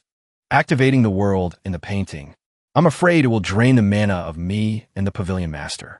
We won't be able to recover in a short time. At this moment, Pavilion Master Long Tao also appeared beside Tianjizi. The two simultaneously placed their hands on the back of the painting, continuously transferring spiritual power into it. Immediately, the blade drawn in ink lit up. Tianjizi continued speaking. But the sword cultivation of the three of you will be immediately restricted. Also being a super expert, General Deng uses dual batons. Killing you will truly be as easy as turning over a hand. While the heavenly mystery old man was still explaining, Deng Jiang and the other four had turned into white light, starting to be sucked into that painting. Yuan Hao cried out worriedly. Not good. We are being sucked into the world in the painting. Only Wei Jun was overjoyed. Great. We're going to be sucked into the world in the painting. Very quickly after that, everyone was sucked into the painting. When they opened their eyes, everyone found themselves standing in a strange space. Everything was only in black and white, along with monotonous strokes. Everywhere was filled with blades, big and small. There were large blades reaching 100 meters high, also short blades like daggers. Tianjizi and Long Tao began to sit cross-legged, instructing Deng Jiang. We temporarily have no ability to act. Next is up to you. General Deng. Deng Jiang said confidently. Rest assured, they're dead for sure. While speaking, he took out a pair of dual batons. Aggressive momentum. I won't kill you temporarily. I want to kill the foster son you love the most right in front of you. Then kill Gu Yu and Wei Jun. Finally, it will be your turn, letting you witness them die with your own eyes. Before dying, you must taste all the greatest pain in the world. Veyun min tin de contemptus attitude. Stepping out to curse the opponent. You really are a pervert. Seems like every villain is the same. Crueler to their own people than to enemies. Shameless to the extreme. Deng Jiang sneered. You don't need to provoke me. You will also die very quickly. But you and Lu Qian have no relation. Lu Yuan Hao, come out and die first. Wei Jun got more excited the more he thought about it. Great. With Deng Jiang's killing speed, I will get to die very quickly. Let's start the countdown. He shouted eagerly. Lord Lu, don't be afraid. Just fight bravely. I believe Deng Jiang in front of you is just a useless person. Yuan Hao thought this was encouragement. Happily replied, Lord Wei is right. I will listen to you. Seeing this, Lu Qian worried for his son. Old Ninth, what do you want to do? Yuan Hao slowly stepped forward. Although clearly unable to use sword techniques, he still held a sword in his hand. He turned his head and said, Foster father, currently I am the least injured. My strength is also quite strong. Let me try. Seeing this, Deng Jiang laughed loudly. Ha ha ha ha. Deng Jiang narrowed his eyes and smiled, daring to stand out and sacrifice at the critical moment. The humiliating title of Inspectorate Envoy doesn't seem to fit very well. Since it's like this, try tasting my dual batons. Deng Jiang shouted loudly, flying into the air, killing intent overflowing. Lu Qian and the sword god were both extremely worried. Only Wei Jun was the happiest. This guy is full of murderous aura. He will definitely kill him. Next, it's my turn to die. Huh. At the moment, hanging by a thread, the sword in Yuan Hao's hand suddenly changed, only seeing a blade decisively chop off one of Deng Jiang's arms. The most surprised person was Wei Jun. His plan failed once again. He stammered, asking, What did you take out? Yuan Hao scratched his head and ears. Blade. It's a blade.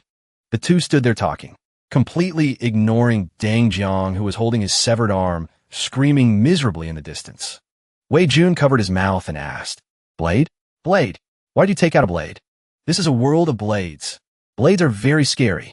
Yuan Hao revealed an awkward expression, hesitating for a while before daring to continue. Actually, I'm a blade user. The three people behind Wei Jun held back their laughter until they got internal injuries. The other two dropped their jaws in shock. All three hated this fat guy to death. Wei Jun was angry to the point of dying and coming back to life. Blade user? Are you kidding me? This is a world of blades. Doesn't that mean Lu Yuan Hao gets double the strength? Wei Jun still furiously questioned. Lord Lu, aren't you a swordsman? I saw with my own eyes you killing 3 great demons with 1 sword strike. Yuan Hao stammered again, expression extremely awkward. Actually, I'm not good at swordsmanship. I just wanted to hide my identity as a blade user. So I deliberately learned 2 sword moves, then intentionally held a sword. Only then could I deceive the enemy, increasing my chances of survival. I just wanted to survive, so I tried hard to make everyone think I was good at swords. But ultimately, it's because I'm too weak. Tianjizi coughed up a mouthful of blood. Long Tao asked worriedly, Old ancestor, why are you spitting blood? Seeing this, Wei Jun mocked. I spit. You truly are a talent. That old thief Tianjizi was provoked by you to the point of vomiting blood. Yuan Hao still shyly replied, Lord Wei flatters me. I still have many shortcomings. Need to improve more. Tianjizi wiped the blood from the corner of his mouth, shaking his head continuously. No, how can this be? His whole body trembled helplessly. At this moment, he could only use his tongue. You're a dignified blade user. Why pretend to be a swordsman? Lu Yuan Hao, you're truly a disgrace to blade users. Wei Jun revealed a dejected look. Right now, he just wanted to finish this matter. Go home, eat, and sleep. Accept your fate. Tianjizi, although it's a bit reluctant, but you truly lost. Everything you did had no problem, even if you failed narrowly this time. It wasn't because you calculated wrong. Actually, it's because you met a monster. You yourself are very formidable. Absolutely do not doubt yourself. At this moment, seeing the expression of extreme despair on Long Tao and Tianjizi, Wei Jun also felt a bit of sympathy. This heavenly emperor sympathizes with you very much. Sympathizes even more with myself. Deng Jiang screamed for a while, then regained his calm. Who said we lost? He pointed a finger at Yuan Hao's face and said, This general hasn't fallen yet, so it doesn't count as losing. Yuan Hao's face darkened, opening his mouth to say, General Deng, I respect the war merits you established back then in the war to defend the country. When I was in the Imperial Palace, I once read the military books written by you. Perhaps you have forgotten. Back then, you personally came to the Imperial Palace to lecture. I also met you at that time, spirit burning high. So to show my respect for you, next, I will use my full strength to unleash 1 blade strike. To kill you. After speaking, he slowly raised his blade, taking a stance, preparing to unleash a killing move. Deng Jiang also felt the powerful aura radiating from Yuan Hao. Such strong momentum. A blade user in the world of blades is indeed extremely terrifying. I'm not his match. No need to mention the past anymore. I absolutely do not regret my choice. Come and kill me.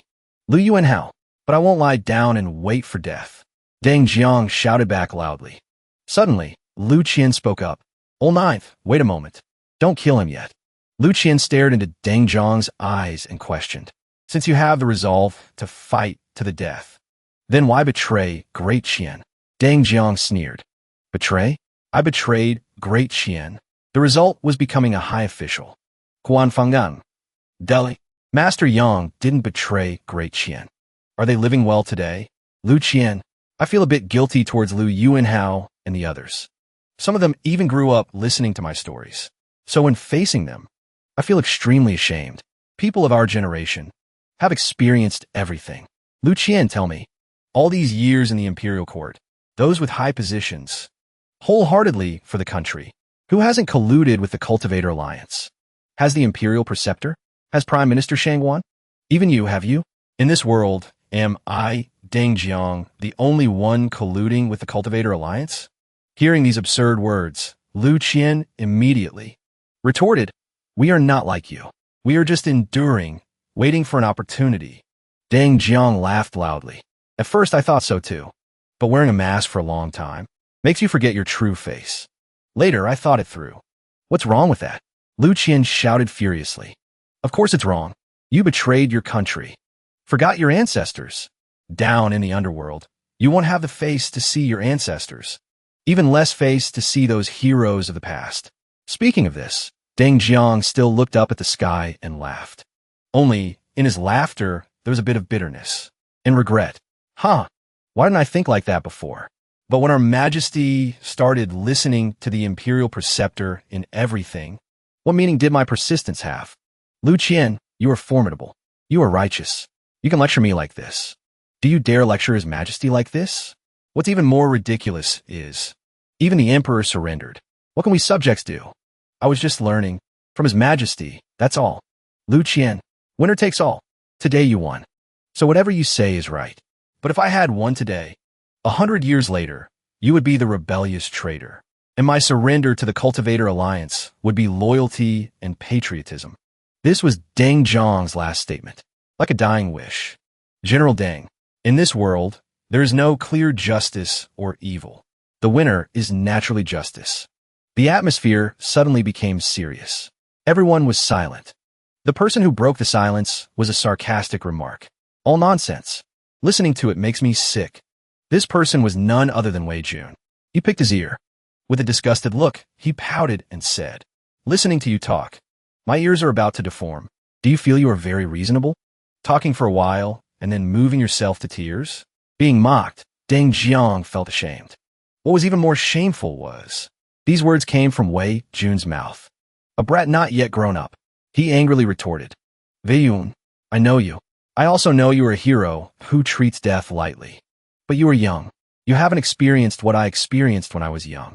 Back then, I was just like you are now, righteous and awe-inspiring."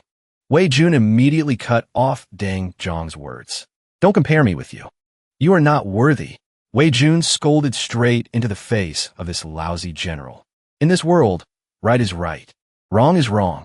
Loyalty to the country is right. Selling out the country for glory is wrong. Don't play word games. Don't talk nonsense anymore. You, a crude martial artist. Far from it.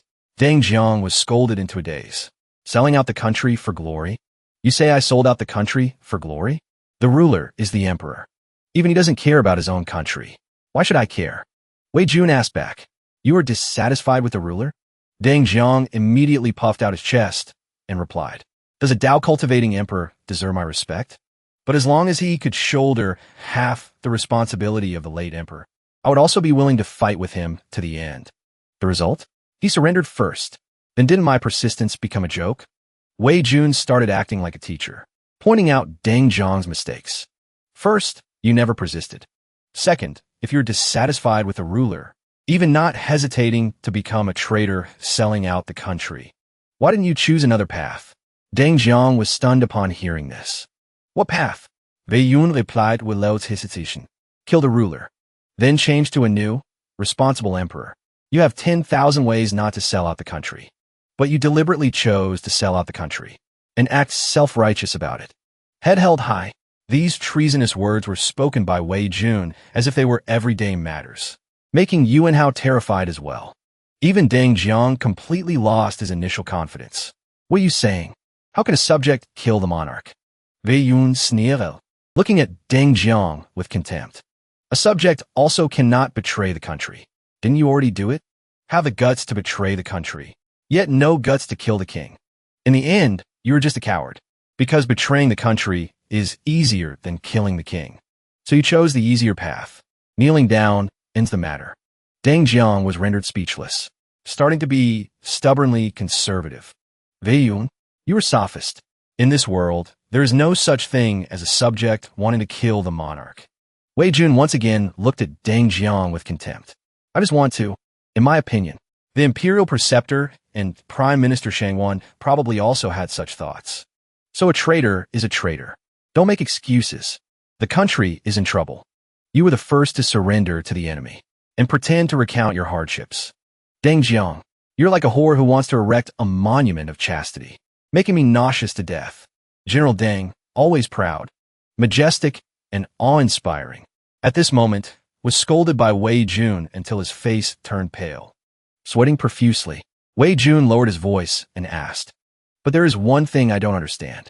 If you think the winner takes all, currently, we clearly won. A coward like you. Why haven't you surrendered? Before Deng Jiang could speak, the heavenly mystery old man explained. Because there is a restriction in his body. After the imperial preceptor didn't publicly express his stance, I placed a restriction in Deng Jiang's body.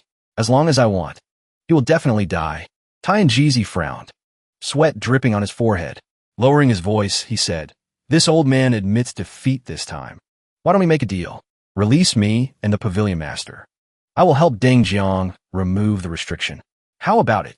Tianjizi continued to analyze the pros and cons. Lu Qian, Deng Jiang is the great general of Tianan province. Killing Deng Jiang is no different from rebelling. You claim to be a loyal subject of Great Qian. Surely you don't want to rebel, right? As long as you let me and the pavilion master leave, I can swear an oath to the great Tao. I will definitely remove the restriction for Deng Jiang. When the time comes, whether you want to recruit or kill Deng Jiang is up to you. Wei Yun replied without hesitation. This is the end of a traitor. In their eyes, you are just a dog that could be discarded at any time. Even General Deng spoke up. This general is willing to admit defeat. Lu Qian maintained a firm attitude. Tianjizi, it seems you really don't have any advantage anymore. Dreaming in broad daylight. Things have reached this point. Whether Deng Jiang lives or dies is no longer important. But you and the heavenly mystery gang must die. If you don't die, Great Qian won't be at peace. Hearing Lu Qian say this, the two felt a chill down their spines. Stammering, "It's over. The old ancestor is determined to kill us." At this moment, Deng Jiang suddenly spoke. "I advise you not to kill the heavenly mystery old man." Lu Qian felt confused. "Why do you still want to cover for him at this point?" Deng Jiang slowly replied, "No, even if he uses the restriction to kill me, I won't cover for him. I advise you for your own good." Deng Jiang frowned and said, "Tianjizi has the sword god's mark on him. Whoever dares to kill him will encounter huge trouble." The four were extremely surprised. Wei Jun suddenly thought of it. "You mean whoever kills the heavenly mystery old man, the sword god will come to kill that person?" Deng Jiang nodded. "Correct. The strength of the true cultivator alliance far exceeds your imagination. They have the heavenly god boat backing them. Opposing them is no different from a mantis trying to stop a chariot. Overestimating oneself." Wei Jun's whole body immediately trembled. Everyone thought he was afraid. Actually, in his heart, he was extremely excited. Fate really favors me too much. Thus, Wei Jun's expression suddenly became determined. Turning to speak to the sword god. "Sword god Gu, please lend me your sword." The sword god said worriedly, "Lord Wei borrowing my sword is to kill Tianjizi?" He tried hard to dissuade him, reminding him of the consequences of what Wei Jun was about to do. "You're just like my brothers back then. All true heroes. You naturally deserve to use the divine sword. It's just best not to do it yourself. If you kill the heavenly mystery old man, you will be marked by the sword god. So let me do it." Saying that, the sword god slowly drew his sword. Wei Yun looked at Deng Jiang, sarcastically said, "General Deng, do you see? This is the difference between you and a true hero." Deng Jiang was spoken to until he broke out in cold sweat.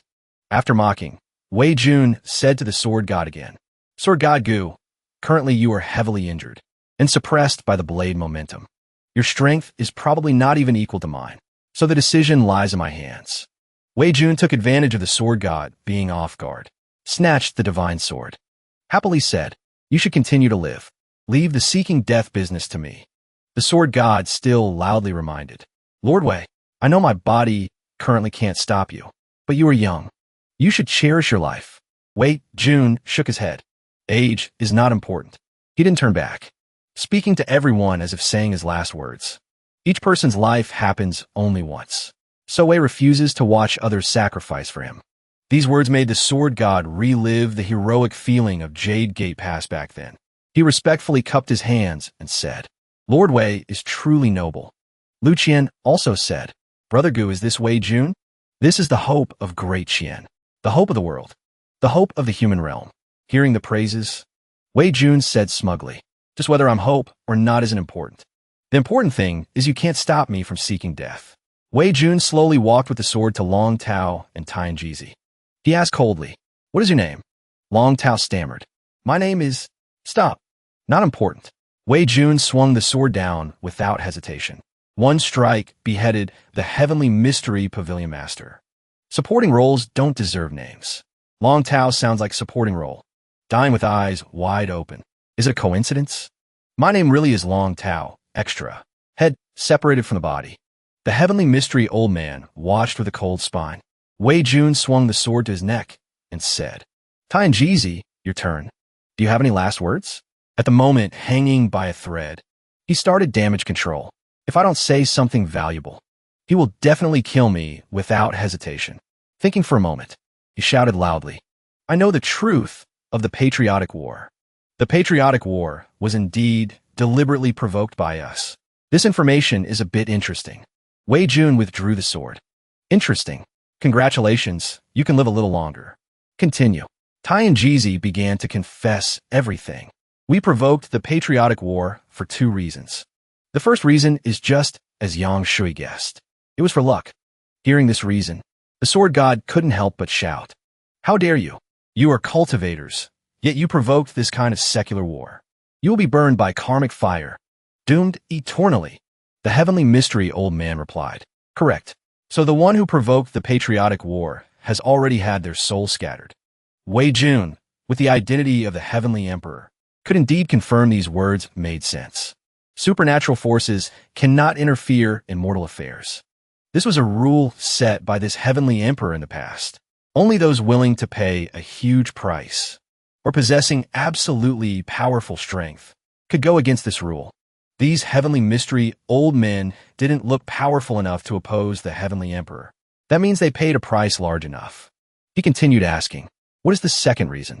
Tai and Jeezy lowered his head in shame and replied, You might think I'm shirking responsibility, but I really just followed the instructions of my superiors. No one knows better than I how much bad karma a war can create. If not for the people in the sky wanting to provoke this war, I absolutely wouldn't dare do so. These words made Wei Jun frown. Gods in the sky? Why would they want to create the patriotic war? Tai and Jeezy shook his head and said, Not clear. Our levels are different. We are only responsible for execution. They don't explain the reasons to us. Wei Jun waved the divine sword and asked, Is that all? So you have no more last words, right? Originally thinking Wei Jun would spare his life. Now hearing him say this, Tai and Jeezy broke out in cold sweat. Screaming, Wait, Wei Jun, Deng Jiang didn't lie to you. I really have the sword god's mark on me. If you kill me, the sword god will definitely kill you. Even if he doesn't descend personally, there will be divine envoys descending. You can't resist it. Let's shake hands and make peace. I can swear to the great Tao. From now on, I absolutely won't cause trouble for you again. Wei Yun slowly stepped forward, repeating once more. So you're very sure if I kill you, the sword god will definitely kill me? Tai and Jeezy hurriedly replied, Correct. The sword god once told me he values me very much. My way of divination can also shine on him, so he will definitely avenge me. If he didn't value me specially, he wouldn't have bestowed a painting world upon me. This is the proof. Wei Yun sneered. Very good. He looked at the heavenly mystery old man with cold eyes and said, Tai and Jeezy, you said you once cast a divination for yourself, right? In the end, you will die under a sword blade, right? As expected of the heavenly mystery old man, the divination wasn't wrong at all. Under Tai and Jeezy's horrified gaze, Wei Jun swung the sword and beheaded him. He even sarcastically said, No need to thank me. I'm just a kind person like that, letting you keep your reputation of calculating without omission until death. At that very moment, heavenly mystery old man, Tai and Jeezy, died with eyes wide open. The 3 sword gods watched in bewilderment. Wei Jun really killed the heavenly mystery old man without hesitation. Deng Jiang was also scared to the point of trembling all over, completely losing the demeanor of a great general. As expected of Chu Finfin's disciple, his mouth is truly vicious, not only killing people, but also wanting to trample the opponent thoroughly. I don't want to die at his hands. Thinking this, Deng Jiang turned and shouted at Yuan Hao, You come and finish me. Yuan Hao couldn't decide on his own, turning to ask Lu Qian's opinion. Foster father? Before Yuan Hao finished calling, Lu Qian had already been calculating. The heavenly mystery old man and the pavilion master are dead. Whether Deng Jiang lives or dies, actually isn't important anymore. Perhaps we can let him reconsider serving Great Qian. But this kind of person must be completely controlled. Before anyone could decide what to do, Wei Jun turned his head and proposed to Manager Lu. Sir God Gu, everyone is here. Now that the heavenly mystery old man and the pavilion master are dead, why don't we do something big? Lu Qian asked suspiciously. Do something big? What does Lord Wei mean? Wei Jun smiled and said, why don't we take this opportunity to completely destroy the heavenly mystery pavilion? What do you think? Lu Qian was frightened by this idea. Destroy the heavenly mystery pavilion? With our current state, I'm afraid we can't do it. Wei Yun smiled meaningfully. No need to worry. Don't we have a helper? Wei Jun looked toward Deng Jiang, then ordered, General Deng, how about you go destroy the heavenly mystery pavilion? Deng Jiang shook his head and replied, regrettably, I can't do it. Wei Jun gritted his teeth and said, why? You aren't loyal to Great Qian, but loyal to the heavenly mystery pavilion instead? Deng Jiang replied with difficulty. It's not that I'm loyal to the heavenly mystery pavilion, but the leadership of the entire Tianan province has been infiltrated by the heavenly mystery pavilion. They won't act against the heavenly mystery pavilion. If you really want to destroy the heavenly mystery pavilion, first, you must purge Tianan province once. Deng Jiang revealed a truth no one expected at this moment, making the four instantly fall silent. Everyone was extremely tense.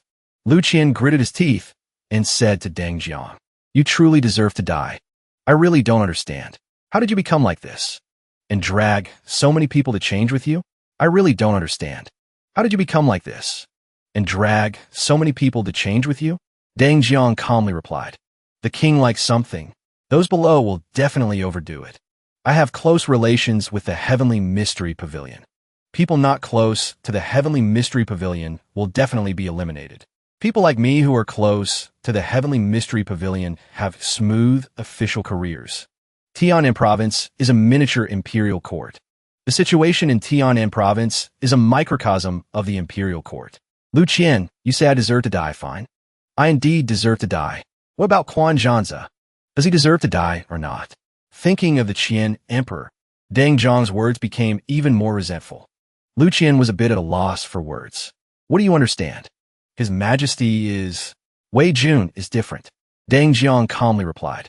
Quan Zhanzi naturally also deserves to die. Are you satisfied with this answer? Deng Jiang continued. Lord Wei, I trust your character. You have the determination to kill Quan Zhanzi. You naturally have the right to look down on me. But Lu, he doesn't have the right. Wei Jun still said. Manager Lu is for the country and the people. Nothing to be ashamed of. He can also look down on you. Deng Jiang shouted. Wrong. He doesn't have the right. Ji Changkong doesn't have the right either. Neither does Shang Wanyan. Back then, they didn't dare to stand out. So they have no right to criticize me. Lord Wei, you were the first to dare stand out and scold Quan Zhanzi as a fatuous and immoral ruler. I respect you. As for the others, they're unworthy of my respect. Wei Jun asked back, didn't dare to stand out at the beginning? Deng Jiang began to calm down, saying, what do you mean? Lord Wei, do you know why Bai Qingxin lost her eyes? Wei Jun replied, of course I know. It was because a disciple of the longevity sect raped a civilian woman. Lord Bai insisted on enforcing the law fairly. Finally, she was retaliated against by the imperial preceptor. A tear slowly rolled down. Deng Jiang said resentfully, then do you know, that raped woman was the biological granddaughter of old General Lai, who sacrificed himself in the Patriotic War? Although old General Lai was advanced in years, he was the #1 fierce general under my command, leading the charge in every battle. 7 years ago, our army was suddenly ambushed. Old General Lai took the initiative to stay behind and cover the rear. In that battle, he killed 74 demons, killed 321 soldiers of the Western Continent Allied forces. Fighting until exhausted, he refused to retreat, finally sacrificing himself heroically. After he died, his body was dismembered into 8 pieces by the Western Continent Allied forces and the demon race, exposed for 10 days. We couldn't even retrieve his body. When Deng Jiang recounted these things, no one dared to interrupt. Everyone listened attentively. Deng Jiang's voice became more and more choked up. Such a hero should have been remembered forever. His relatives should also have received the treatment of a martyr's family, right? But what was the result? The year, old General Li's granddaughter was humiliated to death by someone. I went to the imperial palace to beg for justice. Our Emperor Majesty actually told me. The inspectorate reported to him that Li Da's granddaughter took the initiative to seduce the imperial preceptor's disciple and warned me not to meddle in other people's business. Lord Wei, tell me, isn't this matter ridiculous? Speaking of this, Deng Jiang was already tearful, extremely resentful. Wei Jun carefully digested this information. Frowning silently, Lu Qian loudly responded to Deng Jiang. I swear to heaven, I absolutely never reported such a case to His Majesty. The inspectorate also never reported any such thing to His Majesty. Deng Jiang smiled bitterly. Ha! What does that matter? He ruined everything. Lu Qian, back then you didn't dare to stand out and speak. Now in front of me, you talk about loyalty and patriotism? I look down on you. Old General Li saved my life. The result was I couldn't even protect his granddaughter. It's all because our emperor indulged the murderer. You tell me, why should I continue to risk my life for such an emperor? I surrendered to the heavenly mystery pavilion. At least my relatives won't have their chastity stolen at will by people of the righteous alliance. Lu Qian was momentarily speechless. At this moment, Wei Jun finally spoke. You said surrendering to the heavenly mystery pavilion can protect your relatives. Can it really protect them? When I first arrived at the heavenly mystery pavilion, I witnessed with my own eyes 2 heavenly mystery pavilion disciples raping the sister of her personal guard. Deng Jiang gritted his teeth. Speechless, Wei Yun continued. Don't be naive. Deng Jiang, a dog is just a dog. Even if you change to a master who bites harder, you're still just a dog. The master won't value you. Deng Jiang, losing the argument, cursed. Who says being a dog is just being a dog? Anyway, it's better than being Quan Zhan's dog. He continued to shout loudly. The country needs me. I risk my life to fight. I need the country. Where's the country? You tell me. Can old General Li rest in peace in the underworld? While speaking eloquently, a blow from a sword hilt smashed hard into his face. The person who struck was none other than Wei Yun. The 3 people were surprised once again. Deng Jiang lost his balance and fell to the ground. Wei Yun, what are you doing? If you want to kill, then kill. Why humiliate me like this? Wei Jun said coldly. I am not humiliating you. I am teaching you a lesson for the words you just said. You have reasons to be angry. But what right do you have to mention the word general? Wei Yun spoke calmly. Every word stabbed straight into Deng Jiang's mind. General Li's granddaughter met such misfortune. By Qingxin at least tried for her sake. And you went to beg Quan Zhanza. Quan Zhanza refused. You went to hug the heavenly mystery pavilion's thigh. Why do you have to mention General Li? Can you let him rest in peace? Before Deng Jiang could understand, Wei Jun continued to shout. What else could I do? If I didn't rely on the heavenly mystery pavilion, could I deal with the longevity sect? This idiot was once again hit by Wei Jun's sharp words. After you surrendered to the heavenly mystery pavilion, what did you do to the longevity sect? Bai Qingxin tried for Li Da's granddaughter. Lost her eyes. Did you secretly help her? Eldest young master Ji Lingyun, Princess Mingzhu both helped Bai Qingxin. Zhao Yun fought the imperial preceptor for Bai Qingxin. Prime Minister Shangwan's son, Shangwan Xingfeng, secretly took care of Bai Qingxin. Deng Jiang, what did you do? Deng Jiang was spoken to until his soul scattered. Staggering, unable to stand steady, Wei Yun continued scolding. The only thing you did was become an accomplice to the murderer. So you deserve to die. At this moment, Deng Jiang truly had no words left. He could only repeat the previous question. You are right. I deserve to die. Then what about Quan Zhanza? The old question received the old answer. Wei Jun replied. He deserves to die even more. I guarantee you. As long as I am alive, I will kill him. After I die, I will also drag him to die together. With such an emperor in Great Qian, most commoners cannot lift their heads. Facing this harsh attitude, the sword god and Lu Qian stood up to defend him. Lord Wei, actually His Majesty has his own difficulties. Perhaps His Majesty isn't like you think. Wei Jun frowned and glanced at them, saying, seeing sword god Gu appear, I guess Quan Zhanza might not be like I thought. But does that matter? Whatever great conspiracy he has caused countless innocent people to be wronged, made the commoners kneel with him, made more patriots bleed. So he must die. For those warriors who sacrifice themselves, still dare to say it's to change the world? Greedy for life and afraid of death will never save Great Qian. Hearing Wei Jun speak like this, Lu Qian and the sword god didn't know what to say. Deng Jiang immediately knelt on the ground. He laughed loudly, lamenting at the words Wei Jun just said. Huh, well said for those warriors who sacrifice themselves, still dare to say it's to change the world. Lord Wei spoke too well. I was indeed wrong.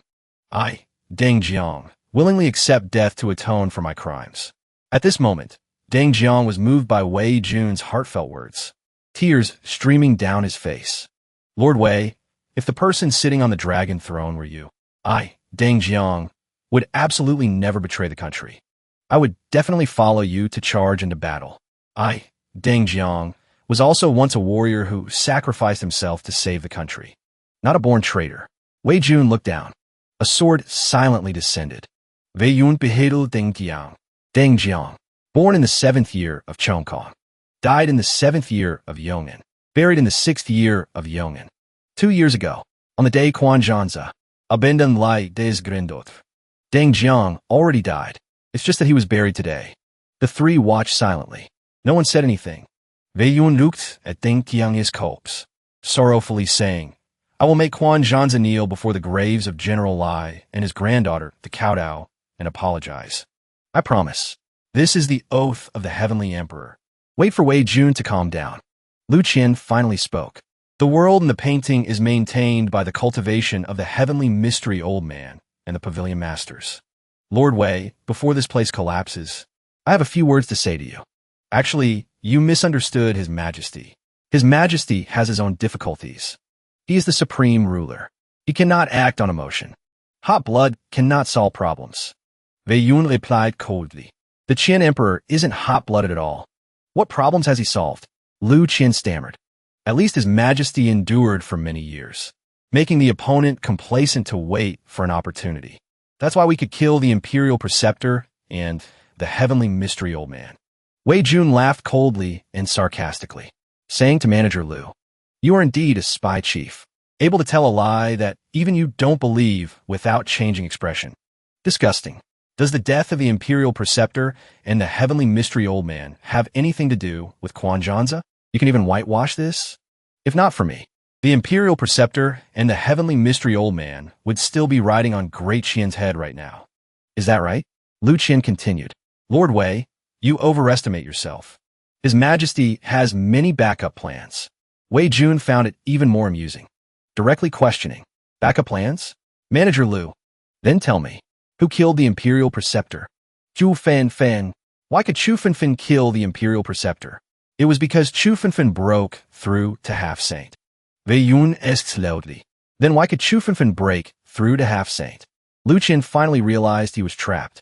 That was because Wei Jun didn't wait for Lu Qian to think. Directly replied, because she was guided by me. So I said, if not for me, the Imperial Preceptor basically wouldn't have died. Is that right? But in that process, what credit does the Qian Emperor have? Lu Qian choked for a long time before managing to say, Lord Wei, you're right. His Majesty indeed didn't intend to deal with the Imperial Preceptor in the short term. He was really planning to hunt the Heavenly Mystery Old Man. Wei Jun covered his mouth and laughed. Couldn't whitewash the Imperial Preceptor matter. So change the subject immediately? All right, I ask you, for the plot to hunt the Heavenly Mystery Old Man, what did Quan Zhanzi do? Lu Qian replied, His Majesty invited Sword God Gu Yu.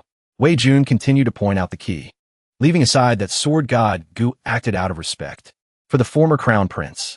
Manager Lu, I ask you, did Sword God Gu pose any threat to the Heavenly Mystery Old Man? The Sword God coughed, interjecting, cough, cough. In terms of strength, I am still slightly better than the Heavenly Mystery Old Man. Wei Jun immediately turned to the Sword God, frankly saying, in terms of calculation, the Heavenly Mystery Old Man already calculated your death date. The Sword God was embarrassed and speechless. Wei Yun continued analyzing. Look at Quan Zhanzi's backup plan arrangement. The plot to hunt the Heavenly Mystery Old Man was completely neutralized by the Heavenly Mystery Old Man, even used against him. If Lu Yuanhao hadn't suddenly erupted, you would all be dead. Quan Zhanzi thought he had victory in hand. Actually, he was negligent in his strategy, completely played in the palm of the heavenly mystery old man's hand. If Sword God Gu was persuaded by Quan Zhanzi, I would still respect him 30%. But Sword God Gu is the former crown prince's man.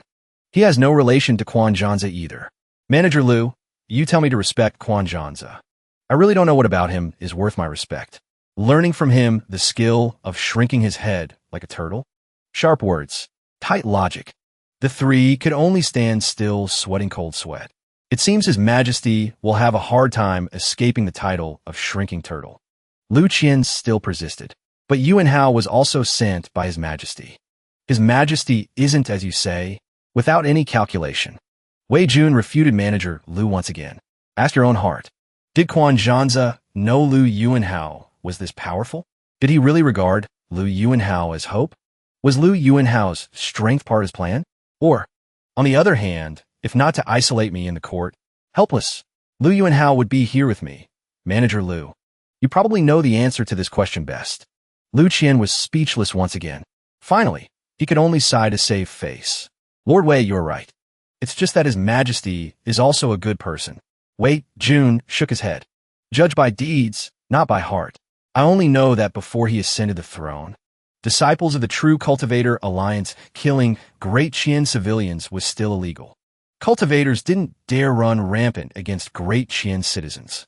After he ascended, everything changed. Blood relations, direct lineage, meritorious service, protecting the country. Even innocents couldn't guarantee life, couldn't even be exonerated. Continuing, I really don't know. What meaning is there in enduring humiliation like this? Deng Jiang said something very true. Such a country basically isn't worth loyalty. If Great Qian doesn't replace this Qian Emperor Quan Zhanzi, the commoners of the world will change the dynasty sooner or later. The Qian Emperor was scolded to the point where even Lu Qian's expression changed. He still continued to defend the Qian Emperor. Lord Wei, I said His Majesty is ready to change. Acting against the heavenly mystery old man is the clearest evidence. His Majesty has decided not to endure anymore. So you don't need to have too many negative views about His Majesty. Let's just see how His Majesty acts next. Okay. Wei Jun raised his hand and sneered. We still have time to see. Although I want to kill Quan Zhanzi, but currently I don't have that ability yet. He laughed secretly. However, after 2 more days, who knows? Currently, I basically don't need to cultivate. My strength skyrockets every day. Lu Qian still tried to persuade Wei Jun. Lord Wei, must you kill His Majesty? I suggest you go back and talk to His Majesty once. Perhaps after talking, you will change your mind. Actually, over the years, if not for His Majesty always enduring, Great Qian might not necessarily have had this time to rest and build up strength. Wei Jun listened and just wanted to be speechless. Rest and build up strength? Besides, I want to ask you, if the inspectorate needed someone to pretend to surrender to the enemy, would you be that person who surrenders? Lu Qian didn't understand the meaning of the question. Immediately replied, of course not. If I surrender, the inspectorate is really finished. I would send my subordinate to pretend to be the surrenderer. After instinctively answering, Lu Qian had time to think about the question and the meaning of his answer. Wei Yun continued. You see, you think so too. Even if it is to save the country and the people, everyone should have their own duty. The big picture needs someone to be a spy. But this person cannot be the Qian Emperor. This logic isn't hard to understand, right? Lu Qian replied with a gloomy face. Lord Wei, you're right. But I guess His Majesty might not have thought as thoroughly as you. Maybe he didn't think of this point. Didn't think doing so would affect so many people. A mocking smile hung on the corner of Wei Jun's mouth. Because he had persuaded Lu. Manager Liu, he offered advice. Perhaps. But this is not important to me. Manager Liu, you are a loyal and patriotic minister. But I advise you one sentence. Patriotism is necessary. Loyalty to the monarch is not. Lu Qian didn't know what to say after hearing this. I am His Majesty's confidant. How can I accept you saying this? He turned to speak to his adopted son. My ears seem to have been injured in the explosion just now. I can't hear anything. Yuan Hao, come here quickly and take a look. Yuan Hao also hurriedly pretended to rush up. Foster father, these two's acting skills were too poor, making the sword god and Wei Jun find it a bit hard to swallow. No wonder Lu Yuanhao pretended to be stupid to this extent. Turns out he learned it. From here, at this moment, the entire space began to collapse. Yuanhao shouted, "The world in the painting is about to collapse. Let's leave here quickly." Only at this moment did Wei Jun turn to ask, Sword God Gu, when you spoke with the Heavenly Mystery Old Man, did you say that from today onwards, the Heavenly Mystery Pavilion would become history? So the stars are preparing to deal with the Heavenly Mystery Pavilion? The Sword God replied, my mission was to kill the Heavenly Mystery Old Man. Other matters are unrelated to me. I'm not very familiar with Quan Zhanzi either. After the conversation just now, the Sword God also had his own thoughts. Initially, I still had some good feelings towards the Qian Emperor. But after hearing Wei Jun's words, sure enough, he changed his mind. It's just that the sacrifice of the former crown prince back then makes me admire him. He offered a guess about the Qian Emperor. Although I don't know Quan Zhanzi's specific arrangements clearly, but I guess it definitely has to do with you. Wei Jun was surprised. Related to me? The Sword God nodded in confirmation. Correct. If it is determined that the patriotic war was caused by the Heavenly Mystery Pavilion, as long as you record the truth, in the history books, the luck of the Heavenly Mystery Pavilion sect will be directly stripped by half or even more. When that time comes, Great Qian can occupy the absolute upper hand. So I guess Quan Zhanzi will definitely have someone record the truth first, then strike the Heavenly Mystery Pavilion with thunderous force. Wei Yun nodded. So that's how it is. Since it's like this, I am willing to give him a hand. Afterward, Wei Jun used the teleportation formation that Lu Qian prepared to return to the capital. At the same time, the news of him killing the Heavenly Mystery Old Man was also known by many people. Returning to the capital, everyone gathered to welcome him. Fin and Qingxin rushed over hurriedly. Everyone scrambled to ask, "Thank heaven and earth, Lord Wei has returned. Wei Ju, you brat. You are indeed alive. That old thief from the Heavenly Mystery Pavilion didn't hurt you, right? Lord Wei, it seems I must protect you every step of the way from now on." Lord Wei killed the Heavenly Mystery Old Man again, and wasn't injured himself. Wei Jun waved his hand to signal everyone to be at ease. Relax, I'm fine. Wei Jun didn't waste time exchanging pleasantries. His expression became serious, starting to say, I have some news about the truth of the patriotic war to tell everyone. Everyone is a pillar of Great Qian. I hope everyone can listen. A moment later, Wei Jun recounted everything he knew about the truth of the patriotic war. The scene was terrifyingly silent. Fin's face turned pale. The patriotic war was actually related to the heaven realm. Back then, just one true god. We had to pay a very heavy price. If a few more gods are added, Great Qian is really finished. Prime Minister Shang Wanyin also frowned. This general previously speculated that the major sects and the True Cultivator Alliance had hidden circumstances, but the extent of their hidden circumstances has exceeded this general's data. This time, it's big trouble. Qingxin felt a chill down her spine. With her current strength, how could she resist the gods of the heaven realm? Why do they want to start a war in the human realm? Princess Ming Zhu noticed another detail. Father Emperor actually always hid himself. The second prince was also extremely surprised. Father Emperor, everyone was still whispering. Wei Jun clapped his hands once, making everyone focus their attention. Everyone, I know this news is very shocking to you, but the fact is just so. The situation is just like this. I made this information public, hoping that everyone, as pillars of Great Qian, can think of a countermeasure together. Ji Changkong immediately spoke up. Can't win. He continued to analyze.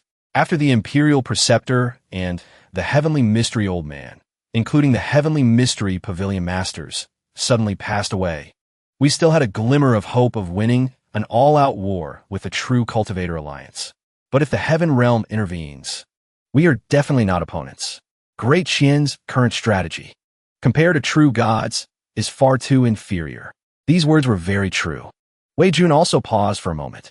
So we have to surrender and be bound? Just at this moment, someone suddenly shouted loudly. Not good. Lord Wei. It turned out to be Yuan Hao running to announce. Lord Wei, His Majesty summons you to the palace. Wei Jun gave a faint smile. Lu Yuan Hao, His Majesty summoning me to the palace is very normal. Why are you so scared? Could it be His Majesty wants to kill me? Yuan Hao panted, taking a long time to continue speaking. His Majesty might really want to kill you this time. Wei Jun immediately got excited. Tell me about it. Finfin shouted angrily. What kind of joke is that? What reason does he have to kill Wei Jun? Yuan Hao replied with a worried face. The sword god. It's the sword god. He values the heavenly mystery old man very much. There is a divine decree sent down from the sky, telling the emperor to kill the one who murdered the heavenly mystery old man. Otherwise, he will descend personally. Wei Jun couldn't help laughing loudly. The sword god acts so fast. So fast. High efficiency. I like it. Yuan Hao finally calmed down, starting to explain in detail. There is a heavenly mystery pavilion disciple who brought the sword god's divine decree. Currently, His Majesty has already received it. His Majesty told me to take you to see him. Lord Wei, you should prepare early. Wei Jun stood up without thinking, casually asking Yuan Hao. Prepare early? Prepare what? To run away? Yuan Hao was flustered, sweating cold sweat. Could it be you'll sit and wait for death? Wei Jun maintained his calm appearance. Relax. I'm going to see him. To see what Her Majesty intends to do after all. Princess Mingzhu anxiously wanted to stop Wei Jun. Wait, Wei Yun, don't go yet. Let's think of a way to deal with it together. Qingxin also agreed. Correct. Lord Wei, we have so many people here, we must come up with a perfect countermeasure. Standing closest, Yuan Hao tried hard to persuade. Lord Wei, on the divine decree is the sword god's projection.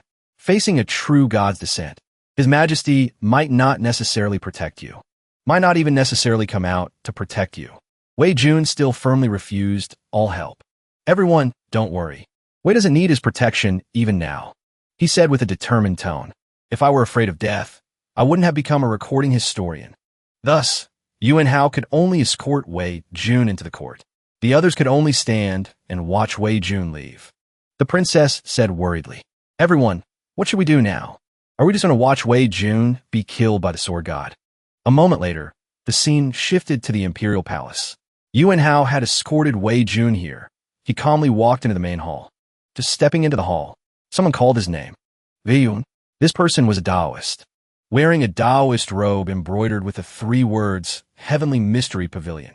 He shouted loudly, Kneel down for me. In his hand, he deliberately held a divine decree. Wei Jun pouted and cursed. Who is this idiot? The person started to introduce himself. Wei Yun. Such big guts. I am Lianinan, divine envoy of the Heavenly Mystery Pavilion, ordered to convey the sword god's divine decree. Seeing the divine decree and still not kneeling to pay respects, Wei Jun covered his mouth with his hand and laughed. I asked who this idiot was. You said your name is Lianinan. It seems you are very clear that you're an idiot. Inan was mocked to the point of trembling with anger. Stammering, Inan's face turned purple. Gritting his teeth, he said, Wei Yun, I won't argue with you. The divine decree has arrived. Let me see how long you can be arrogant. Wei Yun sighed, continuing to mock the Taoist. I can be arrogant until the rivers run dry and rocks crumble, until the end of the world. But I'm afraid a short-lived person like you won't have the chance to see it. Inan was mocked once again. He shouted loudly. Then let's see who is shorter-lived. Wei Jun didn't bother with this person anymore. Looking toward the Qian Emperor, he asked, Right, Your Majesty, what is the matter for finding me? Was being scolded by me in court last time not enough? Want to continue this time? The Qian Emperor and Lu Qian saw Wei Jun's rampant attitude. Feeling a bit helpless, he said, Look at the divine decree first. Inan had been waiting for the Qian Emperor to say this sentence, immediately shouting, Open. Then he opened the divine decree. As soon as the divine decree was opened, every word on it began to emit divine power, turning into letters floating in midair. These letters began to gather into a human shape. Looking at the shape of this person, one could recognize. This was the projection of the sword god. The sword god opened his mouth and said, Kill. The one who killed Tianjizi. Rumors about the patriotic war stop here. Whoever disobeys. These words seemed to come from a distant place. Deep and cold, Wei Jun also observed quietly. Is this the projection of a true god in the lower realm? After the divine decree conveyed the order, Inan immediately retrieved it. He ordered the Qian Emperor, Your Majesty, hurry and act. He was still waiting for Lian Inan. Lian Inan revealed a fierce look. Sitting straight at Wei Yun. Cut off his head. Bring it back to report completion of the mission. The Qian Emperor didn't express his attitude. Asking Wei Jun, "What do you think?" Wei Jun looked at him with contempt. Pointing a finger at his own head, he said, "Wei's head is obediently waiting here for your majesty to chop. You are also anxious in your heart, right? Hurry up, hurry up. This heavenly emperor can't wait anymore. This is the sword god's divine decree. A cowardly emperor like you should obediently listen to the gods." The Qian Emperor unexpectedly said, "Relax. I won't kill you." Wei Jun heard this. Question marks all over his head. Huh? What's going on? The Qian Emperor revealed a worried look. Different from usual. He explained the reason. "But we hope you take a step back. The matter of the patriotic war stops here. We will do our best to protect your life. But if you don't give up on continuing to investigate the truth behind the patriotic war, even if we want to protect you, we are powerless." Wei Jun narrowed his eyes and asked, "Not investigate anymore? Then what about those brave soldiers who sacrificed themselves in the patriotic war? What about the glory they deserve in being recorded in history?" The Qian Emperor didn't know how to refute. He could only try hard to persuade Wei Jun. "We understand your meaning. But surviving is the most important thing. Only by living is there hope. We also didn't expect the gods behind the Cultivator Alliance would personally show themselves. We cannot stop them." Wei Jun heard these unreasonable words. Laugh loudly, ha ha ha ha. "After all that talk, you still want to continue enduring?" The Qian Emperor frowned, not showing anger. "There is no other way.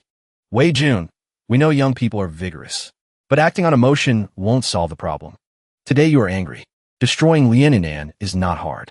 But what do we use to deal with the sword god?" Wei Yun sneered. "Ha, your majesty. You endured humiliation for so many years. What do you have to deal with the sword god?"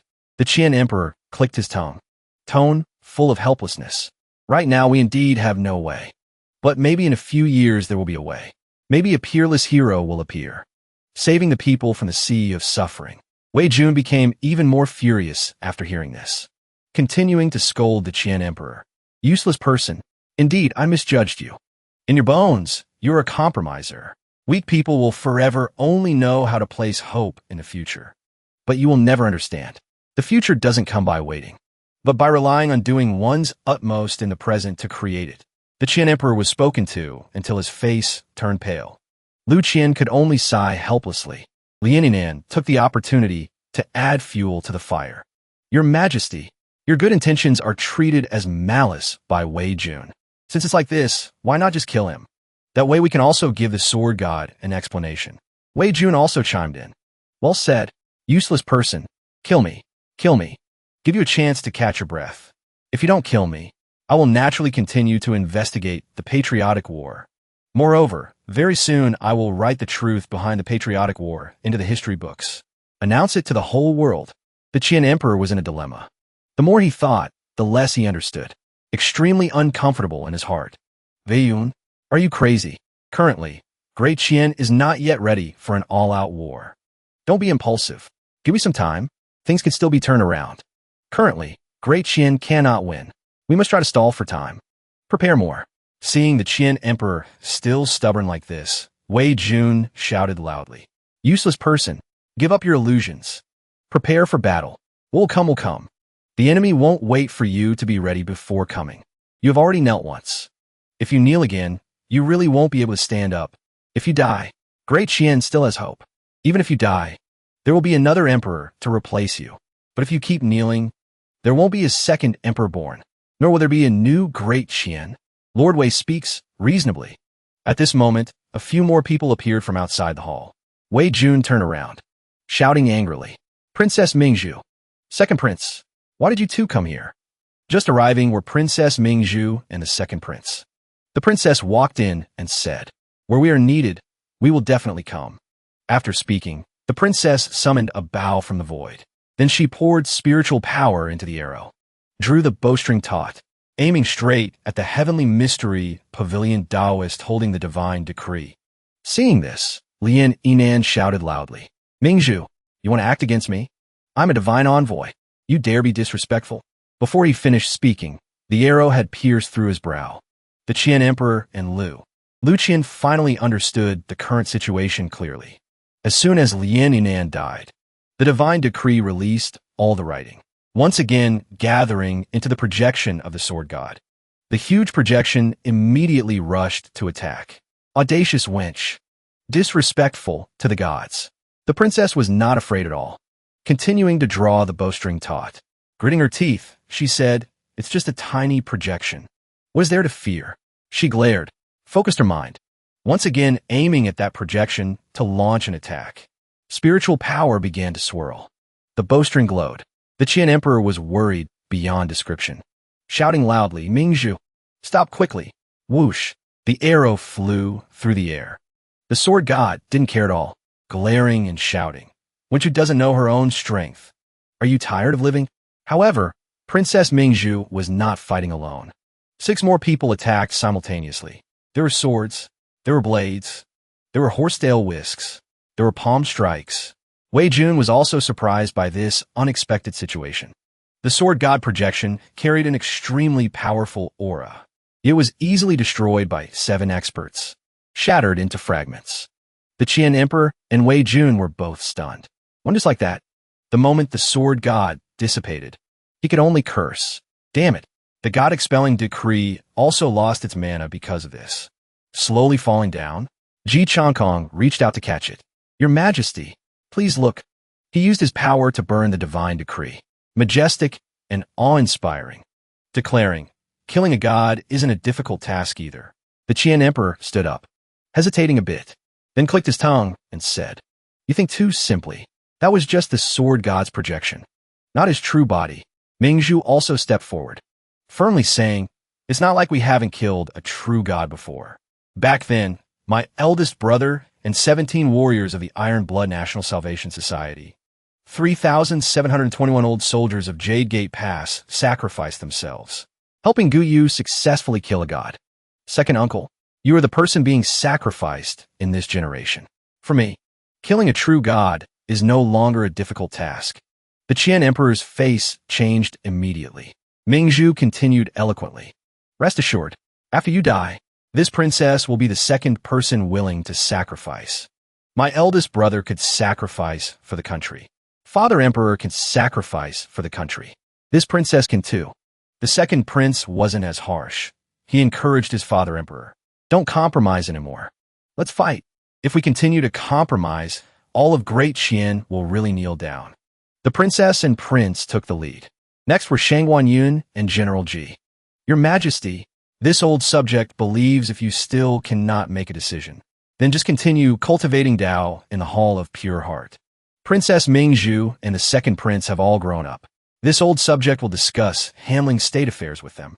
This subject also has the same thought. Lu Qian, Manager Lu, had always fully supported the Qian Emperor. At this moment, he could only sigh. His Majesty is truly wrong again and again. For Great Qian, this old servant also cannot continue to stand by your side. Chancellor Chu and Qingxin remained silent. Seeing this scene, Wei Jun suddenly laughed loudly. "Ha ha ha ha ha." He closed his eyes, "Although I haven't died yet this time, but I'm truly very happy. Everyone's actions remind me of those like-minded friends back then, those who went through life and death with me." Wei Yun excitedly recited a poem, looking north at the Chang'an Road. The vicissitudes of the golden bronze immortal. Where are the heroes now? The world has become empty. Beacon fires are still joyful. Mountains and rivers are still worth defending. Green mountains guard for a long time, returning together calmly. To everyone's surprise, he clasped his hands and bowed respectfully. "Wei Jun thanks everyone for saving my life today." Seeing this, everyone's mood also became somewhat happier. The Qian Emperor was still pondering in silence. He stood up and said, "Do you think we did so many things because we wanted to be a fatuous ruler who loses the country? Do you think we don't want to risk death charging in a battle?" He spoke louder and louder, almost shouting, "We just don't want you to sacrifice in vain. Too many people have already died.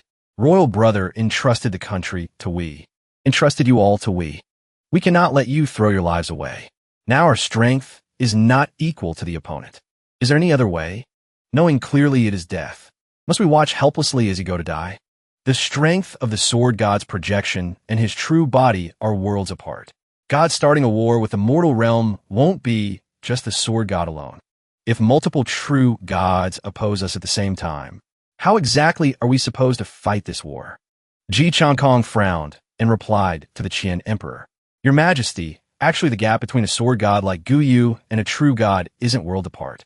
Even the gap between us and gods isn't that big. Gods are just slightly stronger than mortals. That's all. In essence, there is no difference. Your Majesty endured for so many years. Surely there must be some results?" Sweat on the Qian Emperor's forehead increased. He voiced his worries. "Previously, we thought the enemy was only the Cultivator Alliance, at most adding one true god. But the current situation has far exceeded our expectations. Also exceeded our ability to cope." Ji Chankong was a bit surprised hearing these words. "Your Majesty can cope with one true god." The Qian Emperor didn't hide it either. "We can cope with two true gods." Wei Jun got anxious hearing this. "You can cope with two true gods. Then why are you still enduring humiliation?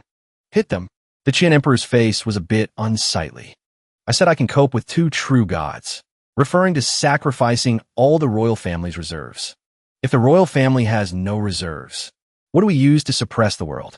Even if we can repel the Cultivator Alliance, Great Qian will undergo a dynasty change. Wei Jun didn't know what to say after hearing this. This is the limitation of a feudal dynasty ruling the world. The Qian Emperor is a feudal emperor. Ultimately, he still has to consider the interests of the royal family. The Qian Emperor continued to analyze the situation. "We guarantee that in the case of sacrificing all royal family reserves, we can indeed hold off one true god. But we basically don't know how many gods will descend from the sky. We pay such a huge price just to destroy one true god. Is it really meaningful?" "Meaningful," Wei Yun affirmed. "I can tell you clearly. The upper realm and lower realm both have restrictions. Gods wanting to come down must also pay a huge price. And this price is absolutely unacceptable to them. Otherwise, the sword god wouldn't have just sent down a projection." The Qian Emperor was suspicious. "We and many people have speculated that gods descending would require paying a huge price. But there is no evidence for this." "Wei Yun, we want to know why you can be so sure." The corner of Wei Jun's mouth lifted slightly, saying, "Because previously a very powerful person did something. Absolute separation of earth and heaven. Heaven above, earth below. Gods and humans each have their duties, not interfering with each other. If the upper realm wants a god to come down, at least they must sacrifice another god." Everyone was astonished. Does the absolute separation of earth and heaven really have this rule? I once saw records, similar in ancient texts, but the name of that person wasn't recorded, nor was any reliable evidence provided. Wei Yun smiled. Of course there wouldn't be records, because this heavenly emperor said it back then. Mortals are not allowed to discuss the heavenly emperor's rules. Those who haven't reached the realm where the body can travel through the sea of stars basically don't have the qualification to know of my existence. The Qian Emperor continued to ask. Wei Jun sweated more and more. The Qian Emperor said, "This matter concerns the future fate of Great Qian. You're seemingly just an ordinary scholar. We don't understand why you know about the absolute separation of earth and heaven so well. Because the person who set that rule was this heavenly emperor right here. The truth is so. But how could Wei Jun explain it like that? The purpose was so you mortals wouldn't be bullied by those above. Of course, I also didn't need to tell you about this matter." Wei Jun stepped forward and said, "Everyone has secrets of their own. Your Majesty doesn't need to ask so much. I can swear to heaven. The rule of absolute separation of earth and heaven truly exists. I think with everyone's realm, it should be very easy to recognize if I'm lying or not. So the situation before us should be very clear. Your Majesty, I only ask you one question. Do you ultimately dare to risk your life once to fight for the future of Great Qian or not?" The Qian Emperor nodded. If it is truly as Wei Jun said, although the probability of winning is still very small, but we can barely fight a battle, we are willing to try once. Wei Jun was still a bit puzzled. Gods that can descend are limited. Is the probability of winning still very small? The Qian Emperor immediately replied, offering a speculation. The Cultivator Alliance is much stronger than you imagine. One heavenly mystery old man could already contact the sword god. Moreover, having so many trump cards. If not for Lu Yuanhao suddenly erupting, this time Gu Yu and Lu Qian would have both been buried. And in the Cultivator Alliance, who knows how many heavenly mystery old men there are. Regarding this, General Ji also agreed with the Qian Emperor's view. Wanting to win is indeed very difficult. Those who can reach the peak are definitely not ordinary people. The longer they cultivate, the greater their lifespan, the deeper their hidden background. The Cultivator Alliance far exceeds us in this aspect. If the Cultivator Alliance unites in concerted effort, Great Qian might not have a chance. But he added the situation he investigated. However, as far as I know, the sects within it are not united. This gives us a chance to divide them. As long as our Great Qian internally doesn't have conflicts, doesn't have incidents like Dangjiang, our probability of winning will increase a lot. Lu Qian immediately interjected. This is afraid very difficult. In recent years, Great Qian has many great generals and governors who have dealings with the Cultivator Alliance.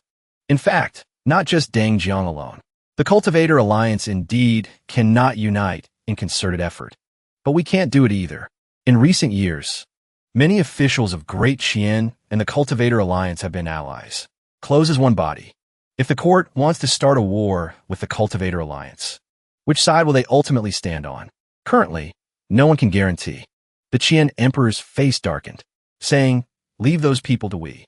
If we have the ability to oppose two true gods, then eliminating these rebellious subjects isn't difficult. Even if we have to perish together with them, we won't let them disturb the decisions of Great Qian. You can rest assured." Everyone was silent. It seems the Qian Emperor is also ready to die. Also good. If he really dies for this, I also save the trouble of acting. He said excitedly. Very good. Since your majesty has such determination, then next, I will start recording the truth of the patriotic war into the history books, weakening the luck of the entire Cultivator Alliance, thereby giving Great Qian the upper hand. The reason Wei Jun was excited was because he knew this action could not only help Great Qian, but also make himself a target the Cultivator Alliance must kill. Even the gods in the sky would generate killing intent towards him, killing two birds with one stone. Truly perfect. Wei Jun just finished speaking when the Qian Emperor started worrying again. Wait, currently, you want to drag both the Cultivator Alliance and the gods in the sky into this? Is it too fast? Currently, we only need to target the Heavenly Mystery Pavilion to record in history. That is the safest strategy. First, to appease the gods in the sky. Second, not to let the commoners know Great Qian's enemy is the gods. Otherwise, it will only cause panic among the people. The world will be in chaos. Seeing the Qian Emperor so afraid, Wei Jun suddenly became angry. You motherfucker. I just had a slightly good impression of you. Now it's back to zero. You really are a dog that can't stop eating shit. In your heart, you always just want to surrender. The princess also said dissatisfiedly. Father Emperor, have you ever thought, even if we hide the truth about the gods, sooner or later they will act against us? They don't act now, not because we haven't exposed their true faces, but simply because they can't come down. Shang Wanyin also analyzed the pros and cons. Your Majesty, if we don't conclude the patriotic war early, once divine miracles appear, true gods descend claiming to be justice, then we will be completely passive in swaying the people. We are far from equal to gods who are skilled at manipulating faith. The only way to resist is to let historians use integrity to rewrite history in detail. The Qian Emperor still insisted on his view. We are not unaware of the logic you speak of, but we are very worried. How can ordinary commoners resist gods? The patriotic war already caused many commoners to lose their relatives. If Great Qian starts a war again, moreover a war with gods, will the commoners be afraid? Will Great Qian fall into chaos before starting the war with the great enemy? Wei Jun looked up at the sky and laughed loudly. You motherfucker, your worried-to-death appearance is truly funny. He continued, you think you are very rational? Seeing the dangerous situation clearer than anyone, you basically don't understand. When the country is destroyed, the nation exterminated, no need for anyone to stand out and say how dangerous it is. What everyone needs are warriors who dare to risk their lives to fight. How the commoners of the world ultimately choose. At least give them a chance to choose. Lay the truth before them. Let them choose for themselves. You motherfucker. You keep saying it's for the commoners of the world, but you basically don't give them a choice. The Qian Emperor was finally scolded until he was uncomfortable, frowning and shouting loudly. Rebellious. The commoners are ignorant. How can they understand major military and state affairs? We just need to think of a way to make them cooperate. Basically, no need to tell them the whole truth. Wei Jun sniffed in disdain. Nonsense. History is created by the broad masses of commoners. How much nobler do you think you are than them? The Qian emperor furiously waved his hand and shouted. Wrong. History is created together by heroes and emperors. The commoners just need to follow the footsteps of the decision-makers. Wei Jun shook his head and smiled contemptuously. Yeah, typical heroic view of history. Of course, I also don't expect you to understand the progressive view of history of the people right now. I also don't care what you think. If you want to kneel, just kneel. But I must record the truth. He firmly repeated. Unless you kill me. Otherwise, whatever the truth of the patriotic war is, I will write it as such. Not long after, Wei Jun arrived at the Hanlin Academy. Qingxin was also here at this moment. Facing him, she asked, Lord Wei, when will you start writing history? Wei Jun used action instead of words. For his right hand, a brush and a scroll slowly appeared. Wei Jun said, right now. Qingxin was slightly dazed. Since it has been confirmed by the heavenly mystery old man, then it is time to conclude the truth of the patriotic war. Wei Jun stared intently at the scroll in front of him, deep in thought.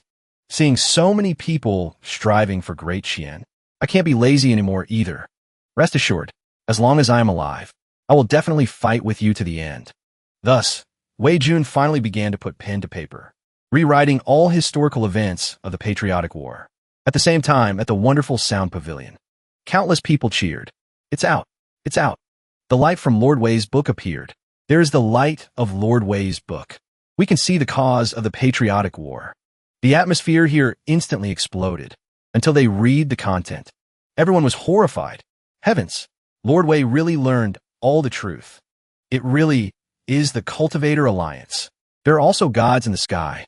The mastermind behind the scenes is actually the gods in the sky. Lord Wei, ignoring his own safety, wrote such a shocking secret, just as everyone was discussing animatedly. Upstairs, two people were observing. These two were Miss Ming and her junior sister. Both were lamenting Wei Jun's action. Young Master Wei is indeed young Master Wei. He really dared to write. This is truly risking his life. Senior sister indeed has an eye for people. Young Master Wei is truly not an ordinary person. Hearing her junior sister praise Wei Jun, Miss Ming's cheeks blushed. Her eyes carried a smile. Of course, my eye for men has never been wrong. Outside the capital, countless commoners also gathered to read the book of noble spirit. Quick, behind the truth, there's also Lord Wei's suicide note. Or is he preparing to die later?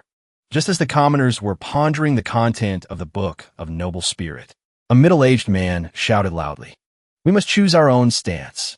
Choosing neutrality will only help the oppressor, not the oppressed. Silence encourages the perpetrator, not the victim. Weiyun, currently choose my stance. I will continue to investigate all the truth of the patriotic war. I will pass on all the truth. I will demand justice for all the wronged souls. At the same time, I must also frankly tell everyone, this time, Great Qian cannot guarantee victory. The Cultivator Alliance is very strong. The gods in the sky are even stronger.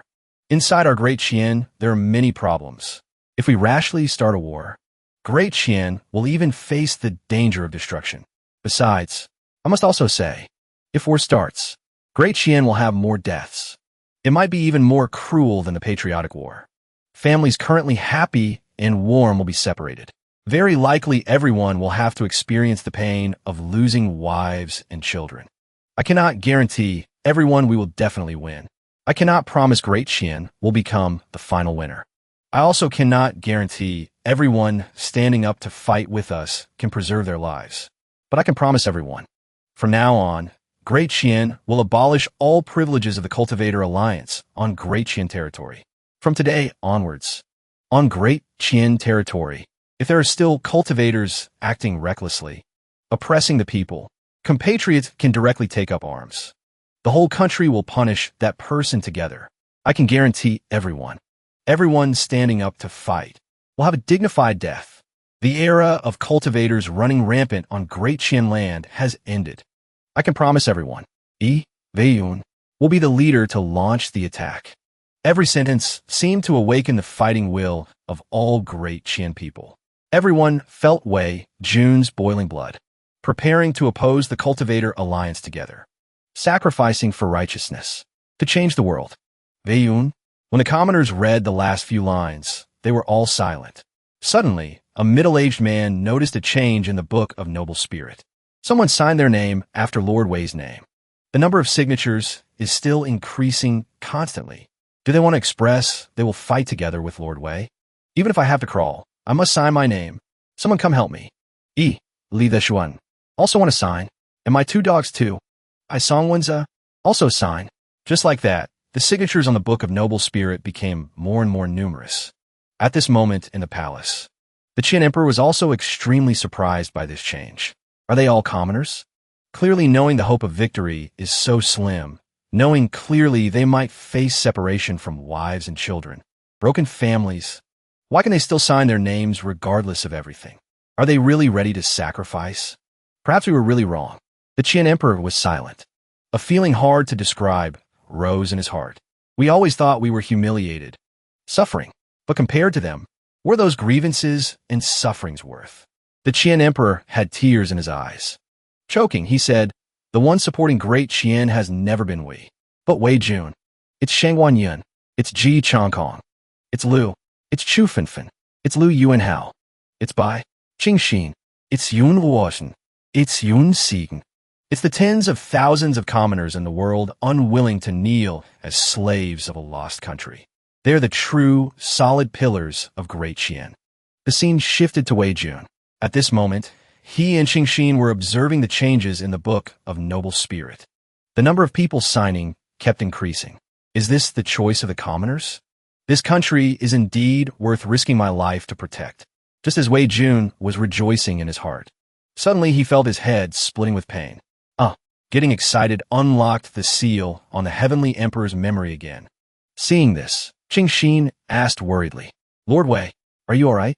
Is writing history too tiring? Wei Jun shook his head and replied, I'm fine. Just remembered some things. And an old friend. Hearing this, Qingxin became even more worried. Is the old friend male or female? Why is Wei Lang's tone so complicated? Could it be a female confidant from before? Not right. I once saw Wei Jun's previous files. He never cared about romance. Wholeheartedly focused on reading sage books. Basically had no chance to know any female confidant. Wei Jun didn't pay attention to Qingxin's worries. Continuing to explain, an old friend, but actually, I have never met him in this life. Can only be considered a spiritual connection. Hearing this, Qingxin breathed a sigh of relief. So that's how it is. Who is he? Wei Yun calmly replied. He is not a human. This sentence stunned Qingxin. Wei Yun suddenly asked, Lord Bai, do you say cultivators' techniques are innate? Qingxin thought for a while, then replied, Of course not. The cultivation system of cultivators was also perfected step by step. She was a bit confused why Wei Jun suddenly asked this question. Wei Yun continued asking, Then do you know how cultivation was born in the beginning? Qingxin immediately replied, I never paid attention to it. There seems to be no related data either. Wei Jun said, Correct. None. As if suddenly people in the world could cultivate. Perhaps there was originally no road in the world. Just because a living being walked past, it became a road. Qingxin seemed to understand something. Lord Wei, is the spiritual friend you mentioned related to the birth of the cultivation system? Bai Qingxin was indeed smart. Just a bit of information and she could guess the key to the problem. Wei Jun turned around, secretly praising Qingxin in his heart. Lord Bai, listen to a story from me. A long time ago. Actually, there was basically no such thing as supernatural power in this world. The so-called gods were merely things created by ancient beings to overcome fear of the unknown, to entrust certain spiritual needs. Humans, back then, were just one of countless species. Later, a being witnessed its loved ones dying beside it. For it, this was the biggest shock. So it began to think about how to achieve immortality. That was the starting point of the road. After a long time, finally, the being took the first step. The being walked on a new path. Descendants called it martial Tao. Martial Tao gradually flourished. The individual strength of beings was also enhanced. Supernatural power began to form. But the world was too barren. Insufficient spiritual energy of heaven and earth limited the achievements of beings in one world. So, martial Tao ultimately couldn't let beings break through the limit of a 100-year lifespan. The whole world still had no way to be immortal until a genius was born. To resist the shackles of heaven and earth and a limited lifespan, he created two divine techniques: devouring demonic art, absorbing others' power to become his own, breaking through the cultivation limit caused by insufficient spiritual energy. Relying on this kind of technique, he sucked dry the power of 90% of martial artists in a dynasty. Return to Ruin's great method can make oneself enter a dormant state. While dormant, lifespan is not consumed. Wait until he wakes up. Martial artists of the new era have all grown up. Era after era, he stepped on the bones of countless martial artists, constantly moving forward. Finally, quantitative change led to qualitative change. He successfully broke through the limits of martial Tao, stepping onto a completely new path. That path is called the immortal Tao. From then on, the myriad worlds entered a dark period. All living beings became his food, and he was honored as the Tao ancestor. Qing Xin frowned. She reached out to rub her temples, then asked, "What did you say he was honored as just now?" "Tao ancestor." Wei Jun laughed while replying to Qing Xin. "Veillon le petit." "I said he is the Tao ancestor." Qing Xin still couldn't hear clearly. "I can't hear clearly what you were saying, Lord Wei." Seeing this, Wei Jun could only helplessly stop speaking. Forget it. Not important. He also understood. Sure enough, for such an existence, the name cannot be heard by others. Heavenly rules will automatically block it. So, no matter how hard Qing Xin tries, she won't hear it. Sweat began to bead on Qing Xin's forehead. "Lord Wei, is this really just a story? If there really is such an existence, then it truly makes people despair." Wait, just after speaking, she seemed to think of something. A thought she dare not think about. "My intuition tells me this is not a story. Could it be you know that existence?" Qing Xin asked directly. Wei Jun just stayed silent without a word. Silent for a long time. Then, he also calmly replied to Qing Xin. "Correct. I know him. He is my master, and was also killed by me." This information shocked Qing Xin once again about what she knew. The Tao ancestor was indeed killed by the Heavenly Emperor, but not completely killed. Just like the Heavenly Emperor cannot be completely killed, the Tao ancestor cannot be completely killed either. The Tao ancestor's pasture spread across the myriad worlds. Ultimately, the Heavenly Emperor was just a small piece of food in the pasture.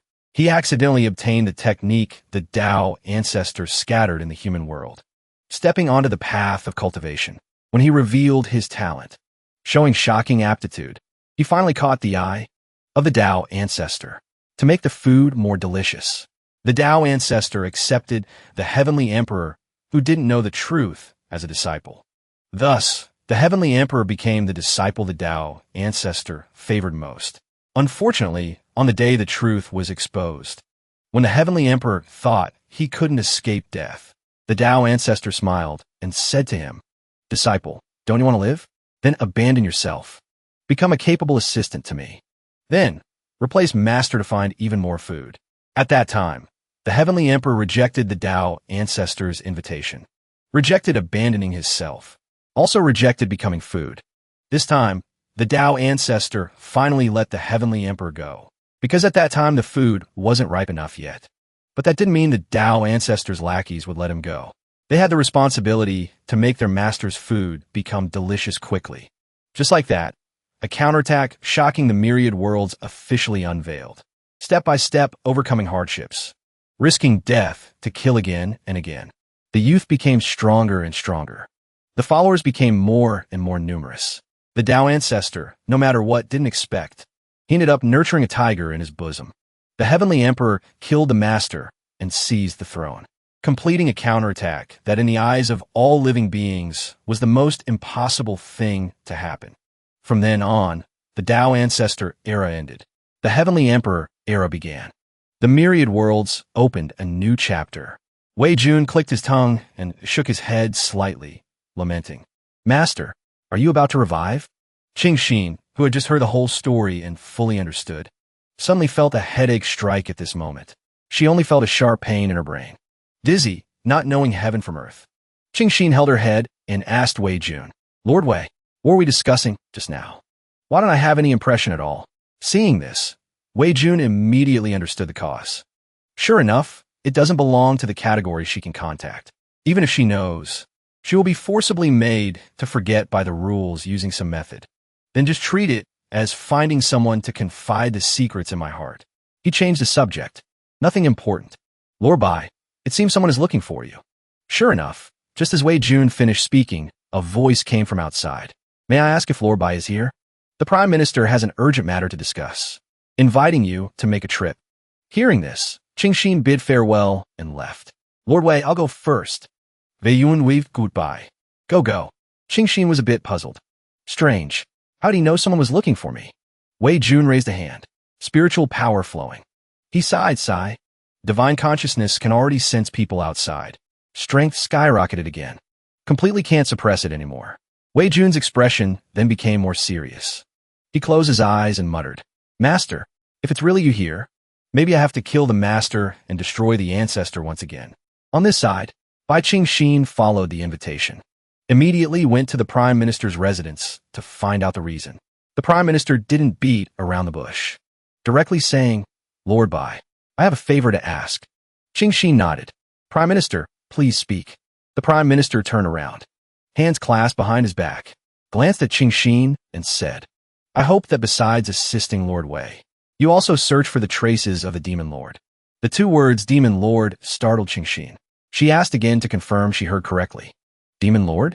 Are you talking about that devil who once suppressed the human world for 10,000 years? The Prime Minister repeated. Correct. It is him. An hour ago, the Prime Minister was still communicating with his daughter. Warner, the Heavenly Sound sect didn't make things difficult for you, right? Your brother and I have signed the Book of Noble Spirit. His daughter replied through the communication mirror. Father doesn't need to worry. The Heavenly Sound sect dares not do anything to me. They only asked me to publicly sever relations with the Shangwan family. Hearing this, the Prime Minister felt slightly relieved. That's good. It seems Father worried too much.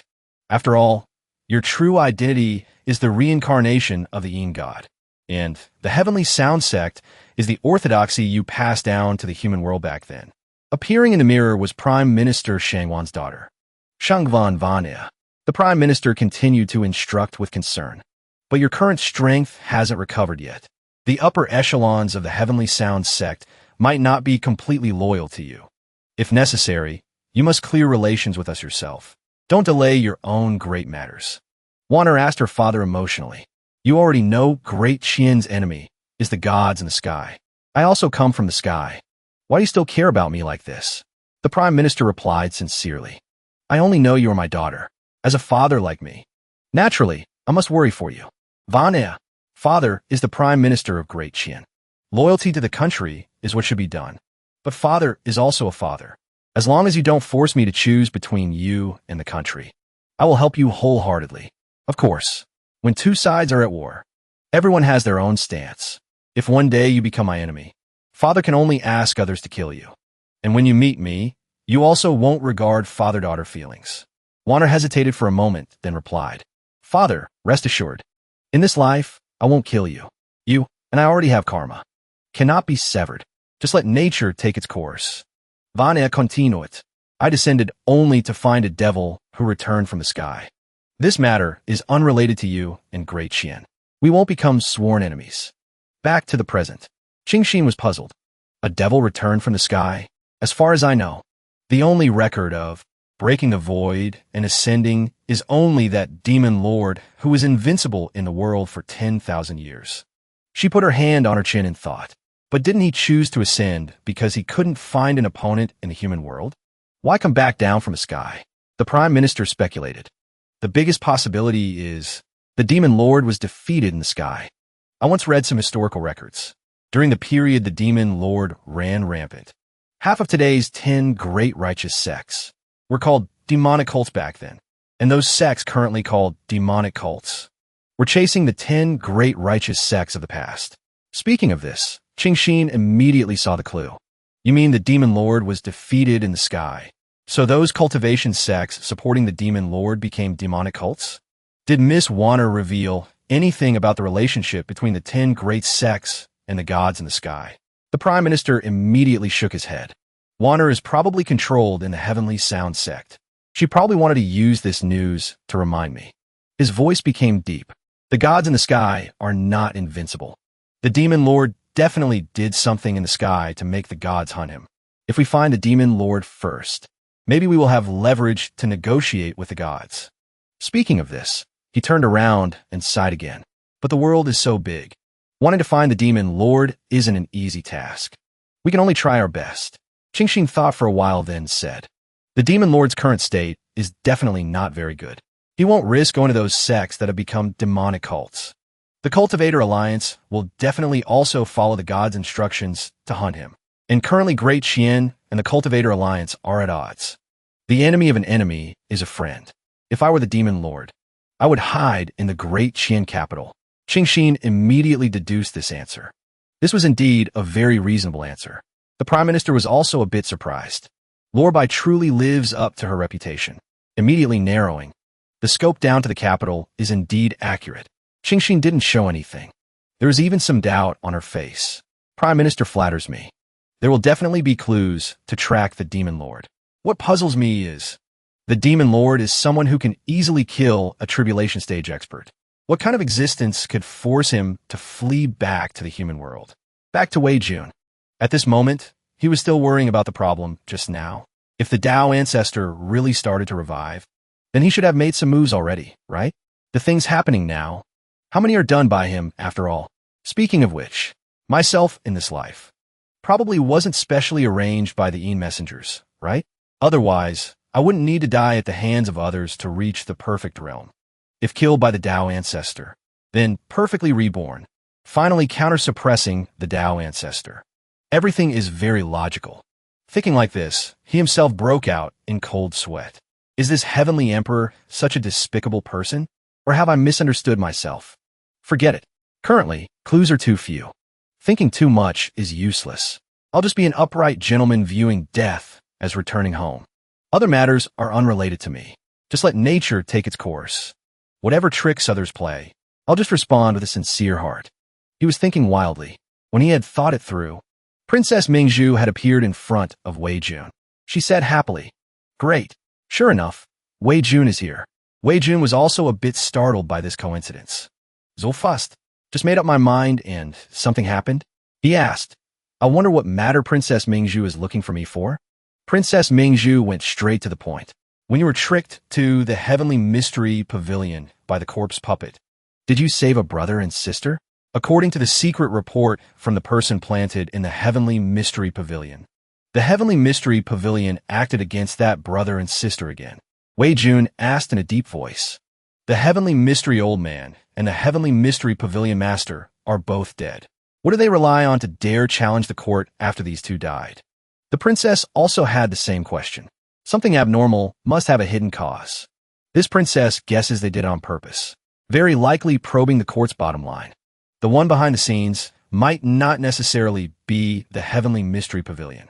Perhaps the Heavenly Mystery Pavilion is just a knife of the Cultivator Alliance.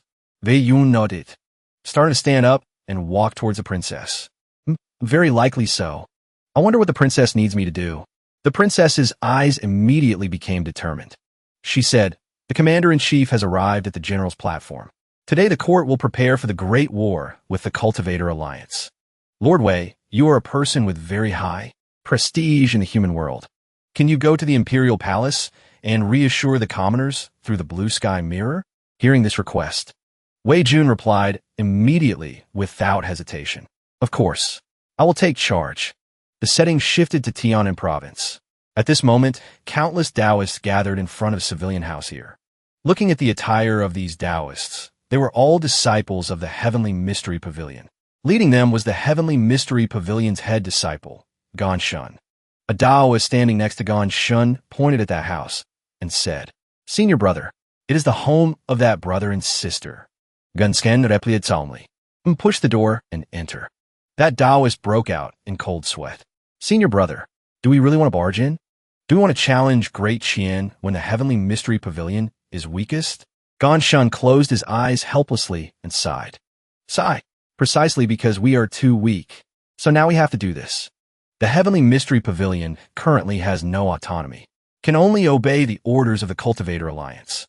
Ganshun then turned to instruct the other disciples. Go in. Remember to maintain our usual strong style. Must not reveal any weakness. Once others see that we are currently strong on the outside, but weak on the inside, there will be many people pouncing to tear us apart. We cannot give others that chance. Also, no need to worry. We just need to do our job well. Other matters will naturally be handled by someone. This time we are just the guides. The real conflict is still above. Currently, who knows how many pairs of eyes in the clouds are staring at us? Right in the sky, opposite the top of Ganshun's head. Sure enough, as he expected, there were two people floating, laughing and talking, intently observing them. These two were one old and one young. Smiling, the young woman praised, Master, this Ganshun is very smart. The older person, the woman's master, narrowed his eyes and said, the head disciple of the Heavenly Mystery Pavilion naturally isn't a fool. Learn from him. You're not as good as him.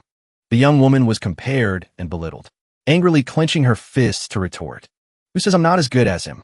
I can split him in two with one blade. The old man continued to mock. Ganshun is not skilled in combat. Even in a duel, you might not necessarily beat him. The woman said angrily, Master, why do you always underestimate me like that? The old man replied, because there are always higher mountains. There are always more capable people. Someone as powerful as the Heavenly Mystery old man died, just like that. We must learn to respect. The woman shouted loudly. The Heavenly Mystery old man dying proves he wasn't strong enough. If the Heavenly Mystery Pavilion were strong enough, then these people wouldn't need to listen to our orders. The old man shook his head. You aren't strong enough either. The woman was angry and speechless. Seeing the disciple seemed to have accepted reality, the old man continued to instruct. Xiaoyu, I brought you out to broaden your horizons. Restrain your arrogance. Remember, you haven't achieved anything yet. No qualificación. To be arrogant. The woman named Xiaoyu finally stopped being stubborn. Yes, master. Disciple knows. Master, do you mean there will be changes today? Will Great Qian really start an all-out war with the Cultivator Alliance because of this? The old man's face became indifferent, slowly saying, the answer to this question is also what all of us want to know. That's why we are conducting this test. Below, Ganshun finally led the disciples to the brother and sister. This scene was also being observed by Wei Jun and Princess Mingzhu through the precious mirror. This brother and sister. The older brother was named Tan Jia. The younger sister was named Tan Ro. The Tan family had some reputation there, having family heirloom unique skills. This brother and sister also had cultivation. It's just that day they were under pressure from the Heavenly Mystery Pavilion, so they dared not resist. The princess introduced the background of the brother and sister to Wei Jun. Lord Wei, rest assured, this brother and sister won't be in danger. The capital has transmitted the news. The formation has been set up. We can rush to Tianan province at any time. As long as there is movement, we will immediately appear. Today, whoever stands on the side of the Heavenly Mystery Pavilion won't escape. Hearing the whole plan, Wei Yun lamented. Not bad. Looks like everyone prepared very thoroughly. This time we can definitely stabilize the situation in Tianan province. He suddenly thought of an idea. Since there is such a good show, why not broadcast it live for the whole nation to see? The princess found it interesting after hearing it, but she didn't quite understand the word Wei Jun just said. It was a live broadcast. Wei Yun happily explained to her. Heard it's a word transmitted from the Western continent. Just like that day, I was in the Golden Throne Hall seen by the whole nation. The princess was a bit troubled after hearing this. So that's what it is. Doing so would consume a lot of resources. Wei Jun tried to persuade her. Then please consider it yourself, princess. I feel that just shouting slogans, very few people believe. Ultimately, let everyone see the court's practical actions. Of course, if the court's resources are insufficient, the princess thinks these resources should be saved for more useful things. Then I have no objection either. Wei Jun rarely proposed so actively, making the princess have to think. She pondered for a while, then decided. Then let's isolate Tianan province. Let people in other provinces see what is happening in Tianan province. The court's action this time is indeed worth witnessing by the whole nation. At the same time, let us see what Tianan province is actually like now. whether there exist hidden fighting forces or not. Wei Jun replied with satisfaction. Not long after, people walking in the capital suddenly saw a screen appear in the sky. From inside came Lord Wei's voice. Hello, everyone. What you're seeing now is what is happening in Tianan province. The Heavenly Secrets Pavilion has ignored the court's warnings. Once again, they are baring their fangs and claws at the people of Tianan. All the common people stopped what they were doing. They watched the treasured mirror intently. Wei Jun continued to report the situation. Previously, the great general of Tianan, Deng Jiang, colluded with the Heavenly Secrets Pavilion. He turned a blind eye to what was happening. This allowed Tianan province to fall silent under their oppression. But now, Deng Jiang is dead. The imperial court is prepared to go to war with the Cultivator Alliance. I hope everyone will see clearly the court's actions this time. I promise you all, the era where the people of Great Qian could be insulted at will by cultivators is over. From this day forward, you all have the right to take up arms and resist. The imperial court will be your strongest backer. The princess was very pleased to hear these words. Well said, Lord Wei. Bringing you here to reassure the people was indeed the right decision.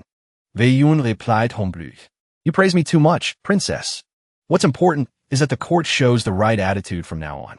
Otherwise, the people will be completely disappointed in the court this time. The princess immediately replied. Rest assured, all the teleportation formations have been set up. The Ministry of War has been fully mobilized. We are ready to fight at any time. Then let's wait and see. At that moment on the scene, Ganshun was standing before the siblings, Tan Jie and Tan Ro. Ganshun raised an eyebrow and asked the two of them, have you both signed the Haren's sex registry?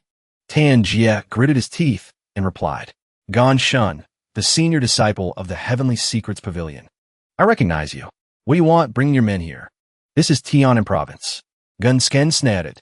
Of course I know this is Tianan province. That's why I came to Tianan province. The Heavenly Secrets Pavilion does whatever it wants. Tan Jie said loudly.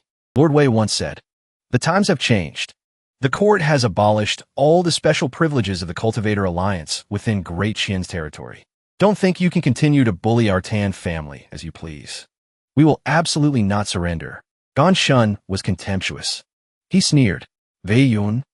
Who the hell is he? Does he think he can manage the court's affairs? Your sister has an affinity with a disciple of my Heavenly Secrets Pavilion.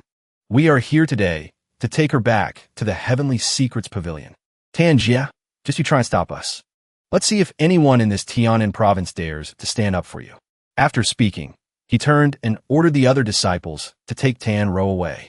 If anyone obstructs us, kill them without mercy.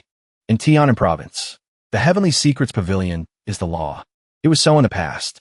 It is so now, and it will be so in the future. Tan Jie began to break out in a cold sweat. He stood in front of his sister. He shouted, I won't let you touch my sister. The first two Taoists who rushed forward were sent flying by Tan Jie's staff. Another Taoist took the opportunity to rush up behind Tan Jie. He sneered, not bad, you little brat. He followed up with a powerful kick. Tan Jie was sent flying by the Taoist kick. He crashed into a wall. Seeing this, Tan Ro cried out in alarm. Brother! She pulled out a dagger. With tears in her eyes, she rushed forward to fight back. I'll fight you to the death. In an instant, the dagger was snatched from Tan Ro's hand. The dagger immediately appeared in the hand of a Taoist. He said, look closely at the difference in strength between us. I advise you not to waste your energy. This person was Ganshun. He ordered, take her away. Soon, Tan Ro's hands were bound, and she was led away. She sobbed in frustration. She looked helpless. Stop! A person appeared, out of nowhere. He looked at the group of Taoists and said, let my daughter go. This man had one leg and one eye. He struggled to walk out, leaning on a cane. Ganshun asked nonchalantly, you are Tan Ming? An old soldier, in such a state, and you can still get out of bed. It must be difficult for you. The old man, Tan Ming, gritted his teeth and said, it's all thanks to you people from the Heavenly Secrets Pavilion. Ganshun's face was emotionless. He said mockingly, Tan Ming, just accept your fate. Back then, you were an old soldier defending the country. You stood up for your comrades and offended the Heavenly Secrets Pavilion. And this is the result you ended up with today. Among those high-ranking officials, those comrades, did any of them dare to stand up for you? Just like today, I say your daughter has an affinity with the Heavenly Secrets Pavilion. In this Tianan province, who dares to object? Go back. Your daughter's life is not in danger. In another 2 years, when her affinity with our Heavenly Secrets Pavilion is over, someone will naturally bring her back. Hearing these arrogant words, Tan Ming was filled with rage. He shouted, "Unless you kill me today, otherwise, I will absolutely not let you take my daughter away." Gan Shun glared at him and said, "You think I don't dare to kill you? In this Tianan province, no one will cry injustice for you.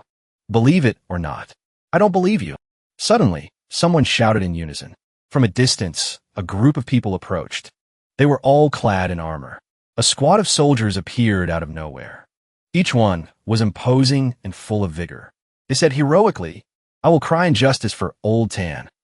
Old Tan, we brothers have wronged you. Only today do we dare to stand up.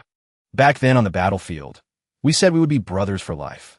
But after the war ended, we all became cowards hiding in our shells. Old Tan, we brothers have wronged you. I watched Tenro grow up. Today, even if I lose my life, I will not let the Heavenly Secrets Pavilion take Tanro away. The great general is dead. The era of the Heavenly Secrets Pavilion running rampant in Tianan province is over." As an old soldier, seeing his comrades, his brothers in arms, come to his aid and say such words, Tan Ming was deeply moved. "Brothers," Gan Shun was a little startled. He threatened the squad of soldiers. "Very well. It seems there really are people who don't take our Heavenly Secrets Pavilion seriously. You rabble, are you looking to die?" A soldier shouted angrily. "You really want to fight? You think I'm afraid of you? If it weren't for our cowardly superiors, I would have fought you to the death long ago. Brothers, prepare for attack formation." The soldiers heard the command and immediately formed up, arranging themselves into a special battle formation. "Today, we'll open your eyes. Let's see how formidable this rabble is." Well said. Even a large group of rabble is enough to make these cultivators choke. At this moment, another squad of soldiers arrived. These soldiers were younger. They were Tan Jia's comrades. "Brother Tan Jia, we're late. Before, we were Deng Zhang's personal guards. We couldn't disobey his orders. But things are different now. Today, even if we have to die with you, we will absolutely not retreat." Tan Jia was moved to tears. "Big brothers, thank you, thank you." A Taoist looked at these people and sneered. "You are all Deng Zhang's personal guards. As far as I know, Deng Zhang had hundreds of personal guards. Now, count how many of you there are. The Great Qian army has tens of thousands of soldiers, and yet only a few of you dare to stand up and fight. Who gave you the guts to put on this show?" A soldier shouted angrily. "It's true we were Deng Zhang's personal guards, but we are also soldiers of Great Qian. The soldiers of Great Qian have the courage to face anything.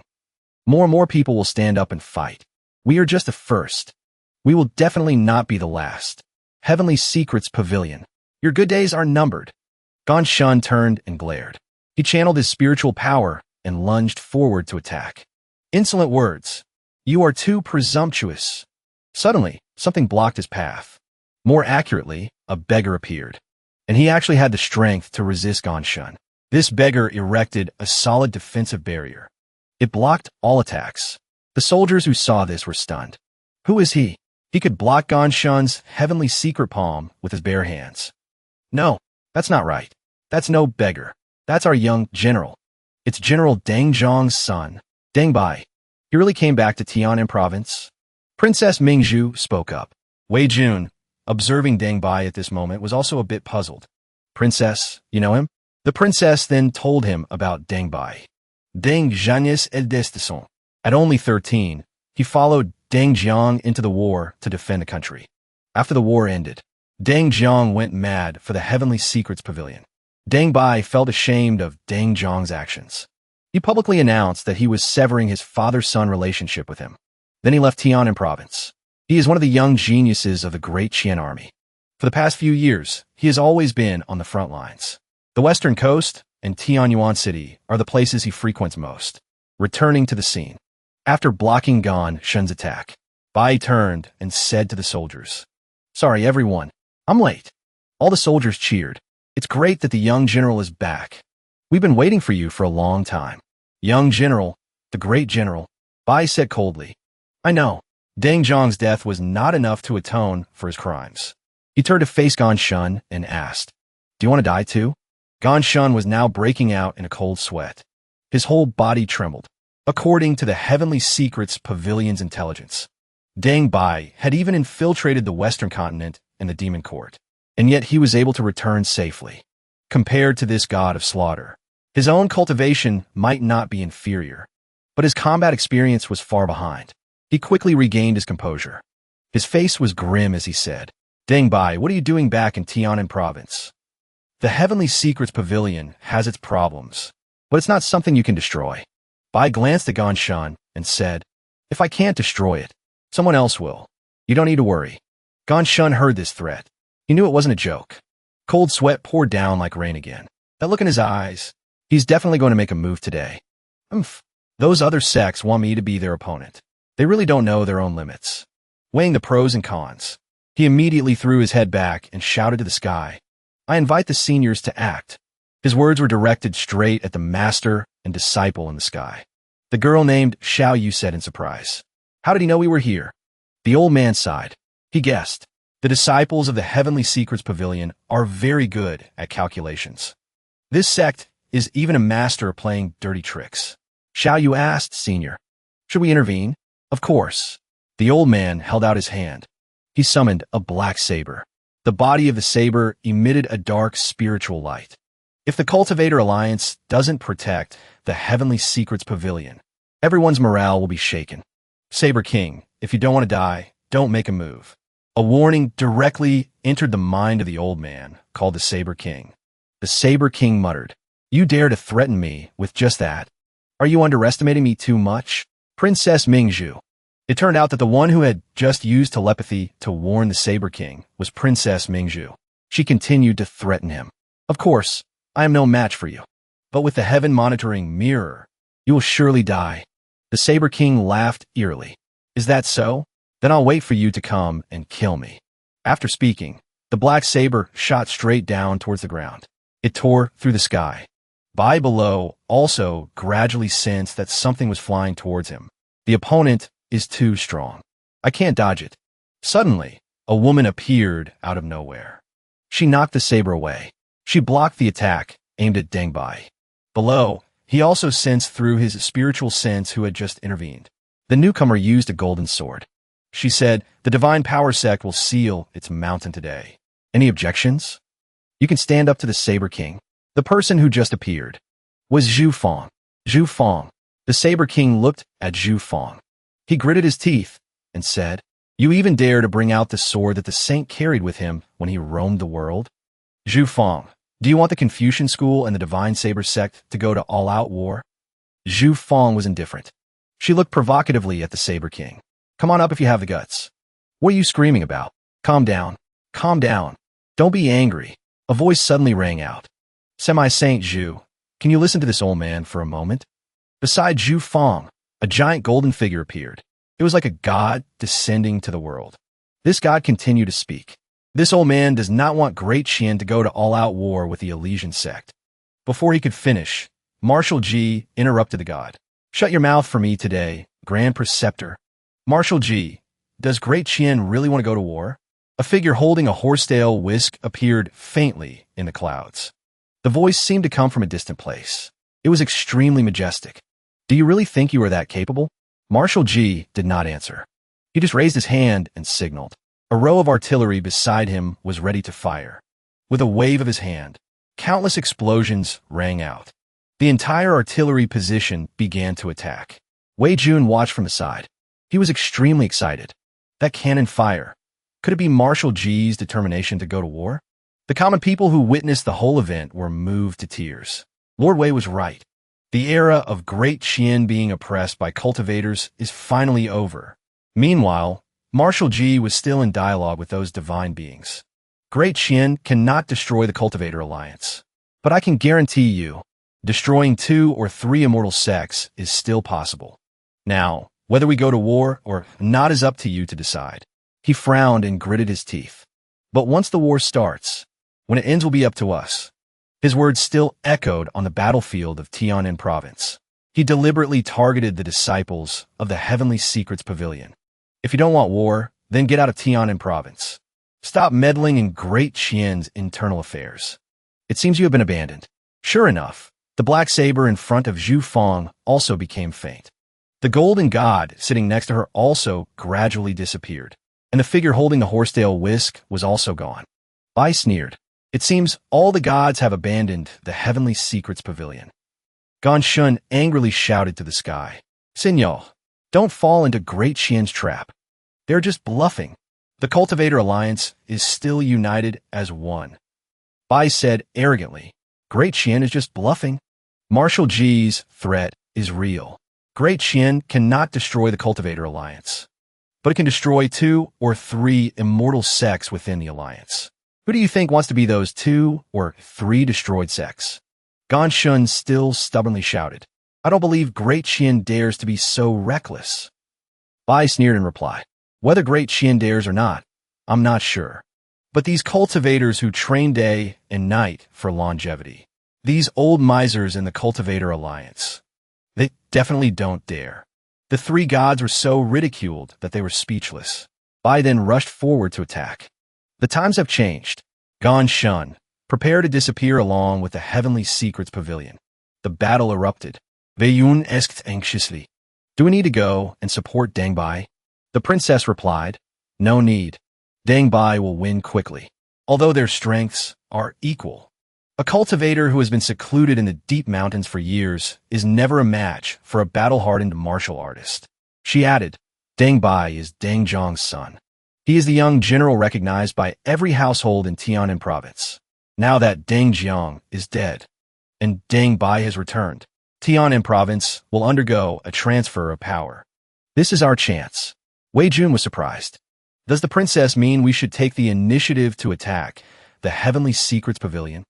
Princess, bring Wei Jun to see me. A voice was transmitted here. Wei Jun recognized it as Marshal Ji's voice. The princess extended her hand towards Wei Jun and said, take my hand. I'll take you to see Marshal Ji. Marshal Ji needs your help with something. Wei Jun took her hand. He asked doubtfully, Princess, are you that powerful? You can teleport people through space. The princess explained, I only have this ability within the Imperial Palace, and the distance can't be too far. So we'll have to find another way back. Wei Yun Poodle. So you're relying on the Imperial Palace to boost your power. That at least doubles your strength. In an instant, the 2 of them had teleported in front of Marshal Yi. The princess spoke up. Marshal Yi, Ive brot Wei Yun. Wei Jun narrowed his eyes. He smiled and said, you have a task for me? Marshal Ji, just give the order. The more dangerous, the better. I, Wei Jun, am not afraid of strong enemies. Marshal Ji gave a strange smile. As expected of Lord Wei, who sees death as a homecoming, he said, I am preparing to lead troops to attack the Heavenly Secrets Pavilion. I wonder if Lord Wei is willing to go on this expedition with me. At the same time, at the headquarters of the Cultivator Alliance, a secret meeting was being held among the sect leaders. A man with a full beard stood up to analyze the situation. Recently, Marshal Ji's army has been frequently active near the Heavenly Secrets Pavilion. Coupled with today's events, we have reason to believe that Great Qian is about to make a move on the Heavenly Secrets Pavilion. What does everyone think? There were a total of 10 people at the meeting table, representing the 10 major sects of the Cultivator Alliance. As soon as these words were spoken, the other 9 people fell into deep thought. An old man with white hair and a white beard, the master of the Heavenly Secrets Pavilion, spoke up. Fellow Taoists, back then, our 10 great sects swore an oath together. We established the Cultivator Alliance. We agreed to help each other. Now, the Heavenly Secrets Pavilion is in trouble. I hope you'll all lend a helping hand. Everyone in the Heavenly Secrets Pavilion will remember your kindness. Furthermore, the Sword God in the heavens will also be grateful to you, fellow Taoists. The sect master of the Divine Saber sect also responded. Our Cultivator Alliance shares weal and woe. On behalf of the Divine Saber sect, I declare that we will do our utmost to aid the Heavenly Secrets Pavilion. We will absolutely not stand by and watch the Heavenly Secrets Pavilion be destroyed by the Great Qian Court. The sect master of the Elysian sect said calmly, calm down, calm down. I also believe that the Heavenly Secrets Pavilion cannot be destroyed. Two other sect masters also expressed their agreement. That's right. If the Heavenly Secrets Pavilion is destroyed, the reputation of our Cultivator Alliance will also be severely affected. Those smaller sects will surely have other ideas. The Longevity sect will fully support the Heavenly Secrets Pavilion. The strength of the Cultivator Alliance. As long as we are united, Great Qian is definitely no match for us. The current master of the Sword Pavilion naturally had no objections. The 7 swords of the Sword Pavilion will set out immediately. We will quickly reinforce the Heavenly Secrets Pavilion. Another female sect master spoke up mockingly. I also agree to quickly reinforce the Heavenly Secrets Pavilion. But it seems that Sword God Guyu, the former master of your Sword Pavilion, has sided with Great Qian. He won't affect your decision, will he? The master of the Sword Pavilion sneered. Guyu is nothing but a traitor. What right does he have to influence the Sword Pavilion's decision? A sect master, sitting at the head of the table, spoke up to summarize. Very well. Then everyone has reached a consensus. We will act with all our strength. Quickly reinforce the Heavenly Secrets Pavilion. The court just gained the upper hand in the battle. I suspect Marshal G is feeling complacent. We will lie in wait at the Heavenly Secrets Pavilion. When he lets his guard down, we will launch an attack. We will also let the people of the world know that this world still listens to our Cultivator Alliance. Then all the sect masters complied in unison. At this moment, on Wei Jun's side, he was also analyzing the situation. He said to Marshal G, right now, the Heavenly Secrets Pavilion is at its weakest. If Great Qian's experts attack, we should be able to win easily. Marshal G was silent for a moment, then replied, unfortunately, the situation is not that optimistic. Most of our experts are currently on other missions.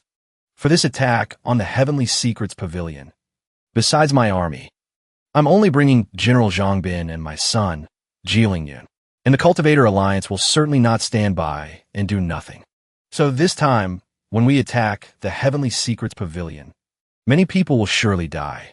That could include you and me. When Wei Jun heard that many people would die, he burst out laughing. Then he enthusiastically grabbed Marshal G's hand. He smiled and said, it's that dangerous? Then you should have said so earlier.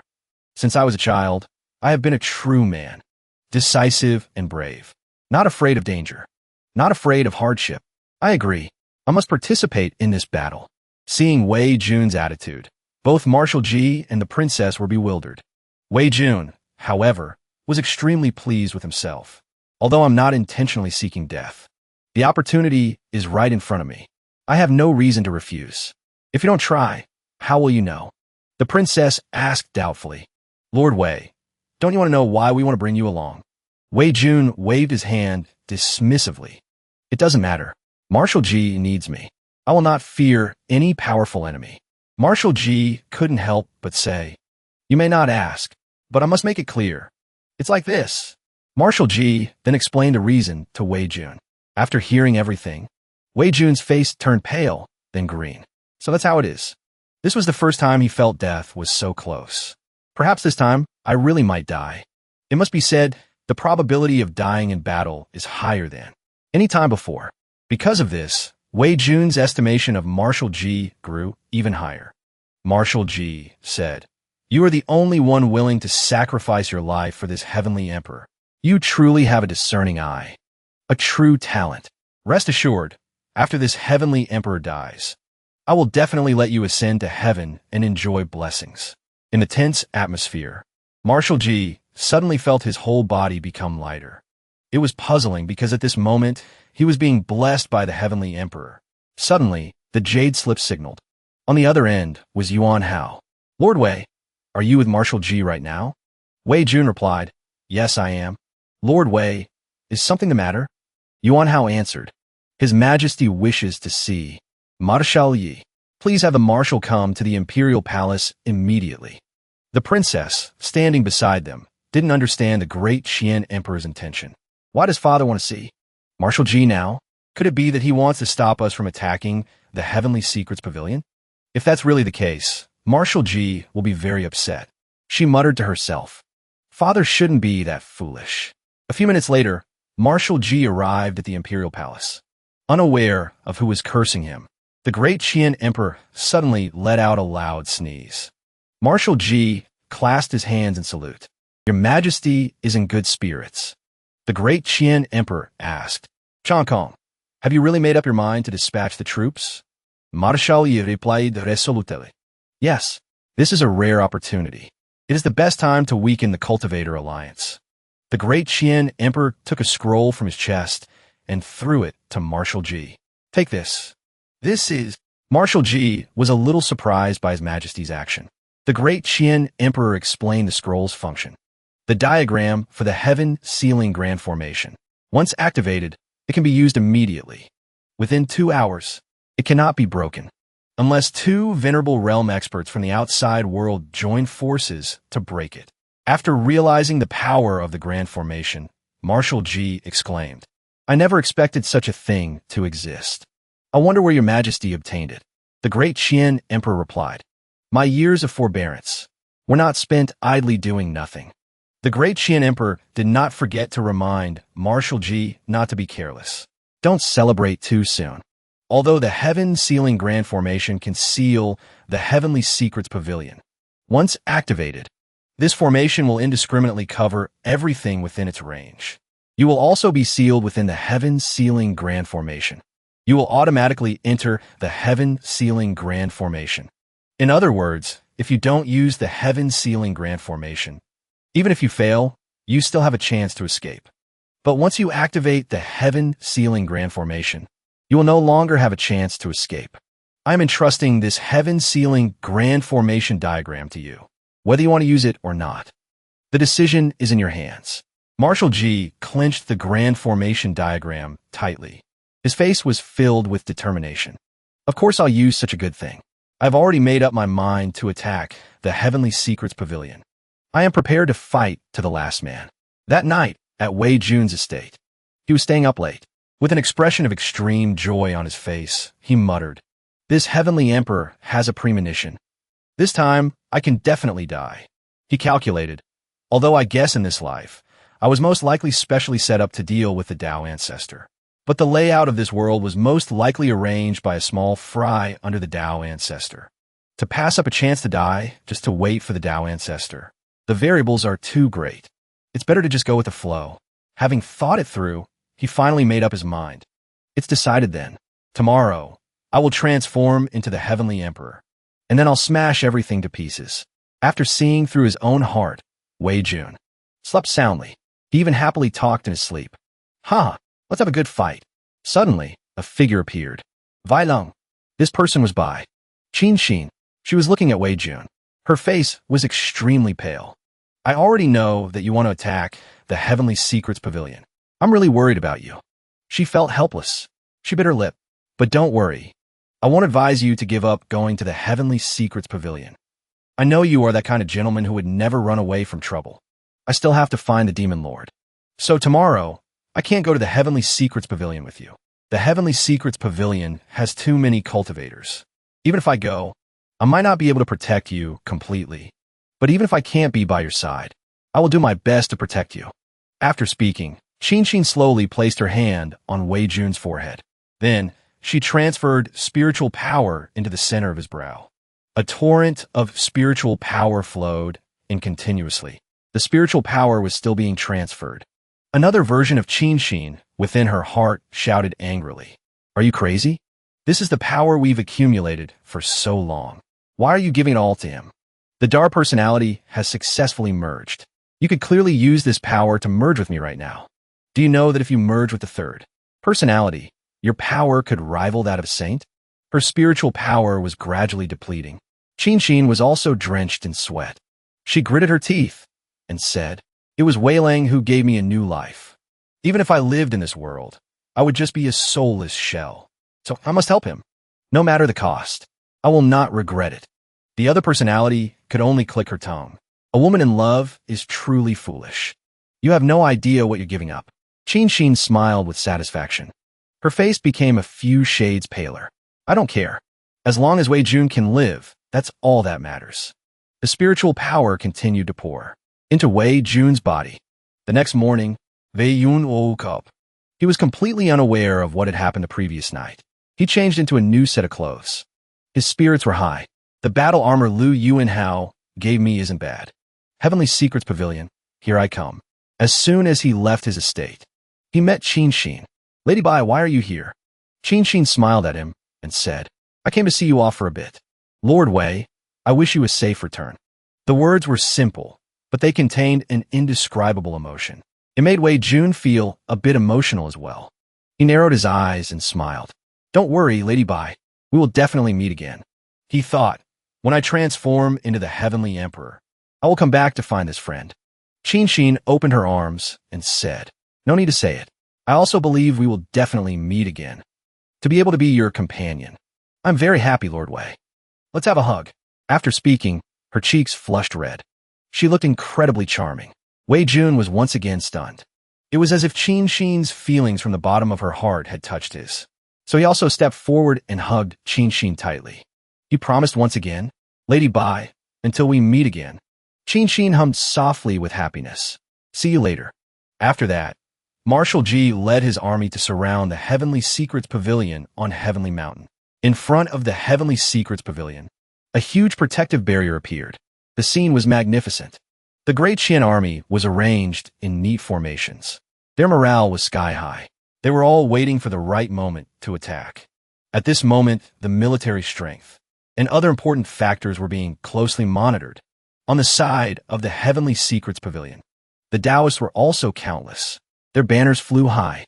A bald old man, whose teeth had almost all fallen out, the Grand Supreme Elder of the Heavenly Secrets Pavilion, stepped forward and shouted, Marshal Yifankong, you dare to attack our Heavenly Secrets Pavilion. This old man advises you to think carefully. With the help of our fellow Taoists from the Cultivator Alliance, what do you have to fight our Heavenly Secrets Pavilion with? If you surrender now, you will still be an honored guest of the Heavenly Secrets Pavilion.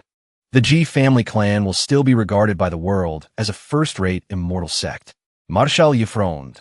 He gritted his teeth and replied, even the sealed Grand Supreme Elder has been called out? It seems the Heavenly Secrets Pavilion has really gone all out this time. But you talk too much. He then glared and shouted loudly, pointing straight at the old man.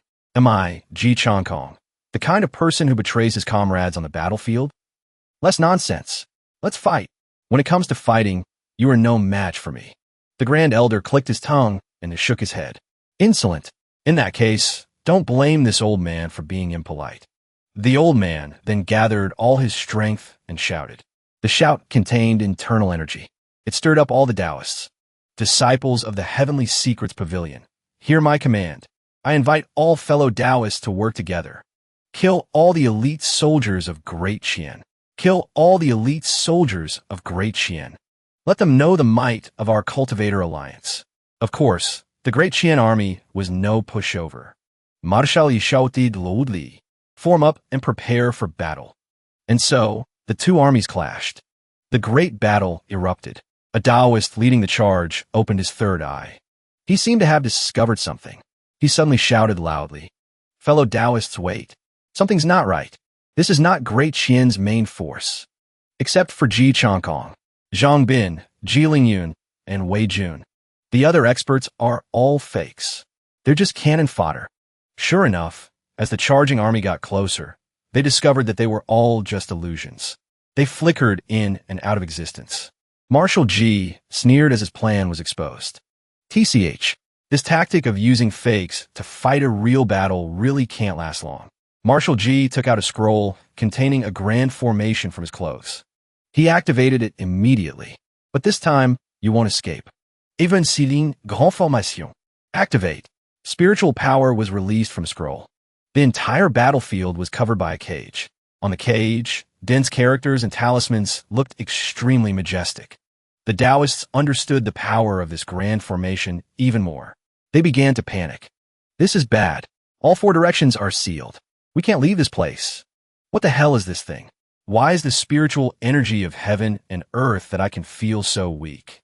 This damn formation. What kind of formation is this? The Grand Elder broke out in a cold sweat. He shouted angrily, this is the heaven-sealing grand formation? How can this be? Wasn't the heaven-sealing grand formation lost long ago? Ji Changkong. What is your purpose in sealing us here? Where has Great Qian's main force gone? Marshal replied smugly. I already told you. When it comes to fighting, you are no match for me. At this point, he didn't hesitate to reveal his plan. Since things have come to this, it's fine to tell you. My army attacking the Heavenly Secrets Pavilion was just a feint. Great Qian's real target is the Sword Pavilion. Right now, the Sword Pavilion is probably engulfed in a sea of fire. The great battle has already begun. The scene shifts to the Sword Pavilion battlefield. The Great Qian army was engaged in a fierce battle with the cultivators of the Sword Pavilion. A general in silver armor was fighting bravely on the front lines. He shouted, "Brothers, charge for me. Kill them all. Today, no matter what, we must break through the Sword Pavilion." This general was General Su. He was the commander of the Great Qian army on the Sword Pavilion battlefield. He said to himself, "Marshal G, you can rest assured. We will definitely not fail the mission you entrusted to us." He recalled the day before. He and Marshal G were sitting together. Marshal G gave him the mission. "Old Su, tomorrow I will personally lead the army to attack the Heavenly Secrets Pavilion. It's a diversion. I hope you will be the commander of the Sword Pavilion battlefield." General Su was immediately shocked and replied, "How can that be? I once made a huge mistake. My prestige in the army is not enough. To attack the Sword Pavilion, you must be the commander to win. The Heavenly Secrets Pavilion battlefield is likely a death trap. Let me be the commander there instead. Before my mother passed away, she told me to be loyal and protect the country, and I also need a chance to atone for my sins." Marshal G's expression did not change. He analyzed, "No, you don't have enough weight. Only I, the commander of Great Qian, personally going to the Heavenly Secrets Pavilion can deceive the Cultivator Alliance. Although you once colluded with the Sword Pavilion to save your mother, you have never allowed them to run rampant in Jiannan province, which you guard. I see that you have also held firm to your principles. I believe that you, more than anyone else, want to eliminate the threat of the Sword Pavilion to Jiannan province. You also understand the Sword Pavilion better than anyone else. Therefore, you are the best choice for the commander of the Sword Pavilion battlefield. And breaking through the Sword Pavilion is the best way for you to atone for your sins." It was these words that made General Su change his decision. Only then did he officially lead the Great Qian army. He became the commander of the great battle at the Sword Pavilion. "Thank you, Marshal G. You gave me the chance to personally eliminate all threats in the area under my command. Thank you for giving me the chance to atone for my sins. Rest assured, most of Great Qian's elite forces are here. We will definitely break through the Sword Pavilion and quickly come to reinforce you." Leading the army, sweeping the front lines, were Zhu Feng, Zhao Zilong, and Princess Mingzhu. Every sword strike, every spear thrust could kill several enemy Taoists. The current master of the Sword Pavilion was extremely surprised by this turn of events. He shouted angrily, "Damn it, isn't Great Qian attacking the Heavenly Secrets Pavilion? Why are they here at the Sword Pavilion?" The other Taoists were just as furious. They were caught off guard by this sudden event. The entire army came from a teleportation formation. There was absolutely no warning beforehand. "Master, we can't hold on much longer. What should we do?" The master was furious. He gritted his teeth and cursed. "Damn it, you want to destroy my Sword Pavilion? It's not that easy. I'm still here. Even if the Sword Pavilion is breached, I will kill several of you experts. I'll make Great Qian suffer heavy losses." Unfortunately, a cold voice rang out. "You won't have that chance." This cold voice appeared behind the master. It was accompanied by a wave of killing, intent as cold as if it came from the depths of hell. The master immediately recognized whose aura this was. He immediately turned around to react. "Guyu, why are you here?" Sword God, Guyu said nothing. He swung his sword, sending out a crescent-shaped sword chi to take the master's life. But he was no pushover either. He managed to turn in time and block with his sword. He was only sent flying a few meters. He saved his life, but was still injured. He spat out a mouthful of blood. The surrounding Taoists were horrified. "Master, are you all right? This is bad. It's the old master. He really has sided with Great Qian." Blood was still trickling from the corner of the master's mouth. He glared and cursed. "Guyu, as the old master, not only did you betray the Sword Pavilion, but now you are helping Great Qian attack the Sword Pavilion. Do you want to destroy the foundation of our ancestors? The sword god maintained his cold expression. He replied bluntly, "You fool. You fools are the ones destroying the foundation of our ancestors. What we should cultivate is righteousness. We should represent the righteous chi of the mortal world. But because you wanted the sword pavilion to bully the common people, you colluded with the elders to oust me. I left the sword pavilion. Now, I'm just restoring things to their original state, to return the sword pavilion to the righteous path. Anyone who doesn't want to die, drop your weapons and surrender. Today, I want to reclaim the sword pavilion." Returning to the Heavenly Secrets Pavilion battlefield, everyone was trapped in the Grand Formation. At this moment, the Taoists were still in a state of panic. They were horrified by what was happening. What? They were just pretending to attack the Heavenly Secrets Pavilion? The Sword Pavilion was their real target. Damn it, we've been tricked. There's a heaven-sealing Grand Formation here. We can't reinforce the Sword Pavilion. It's over. The heaven-sealing Grand Formation has sealed heaven and earth. We cannot replenish our worldly vital energy. This means we can only rely on ourselves to fight. What's there to fear? The Grand Elder shouted with his internal energy. He reassured the disciples. This army was originally just a diversion, used to cover a feint attack. Although we cannot replenish our energy, we can still slaughter them all. As long as we kill them all, we can break the heaven-sealing Grand Formation. Then we can go and reinforce the Sword Pavilion. The Grand Elder's words immediately invigorated the other Taoists. They cheered. The Supreme Grand Elder is right. Kill them all. Well said. We have the advantage in numbers. Kill them all. Take Marshal G's head. Let the world see the consequences of opposing us. On the Great Qian Army's side, they remained still. They intended to use their momentum to overwhelm the Tianji Pavilion side. But seeing the enemy's morale rising, Marshal G couldn't help but shake his head. We couldn't intimidate them. It seems we can only fight to the death.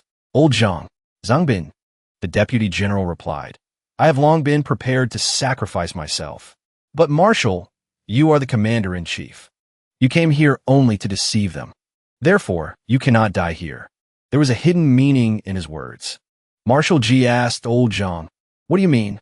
Zhang Bin replied, "Before we set out, His Majesty gave me control of the core of the heaven-sealing Grand Formation. I can teleport one person out of the heaven-sealing Grand Formation. Marshal G, let me teleport you out of here."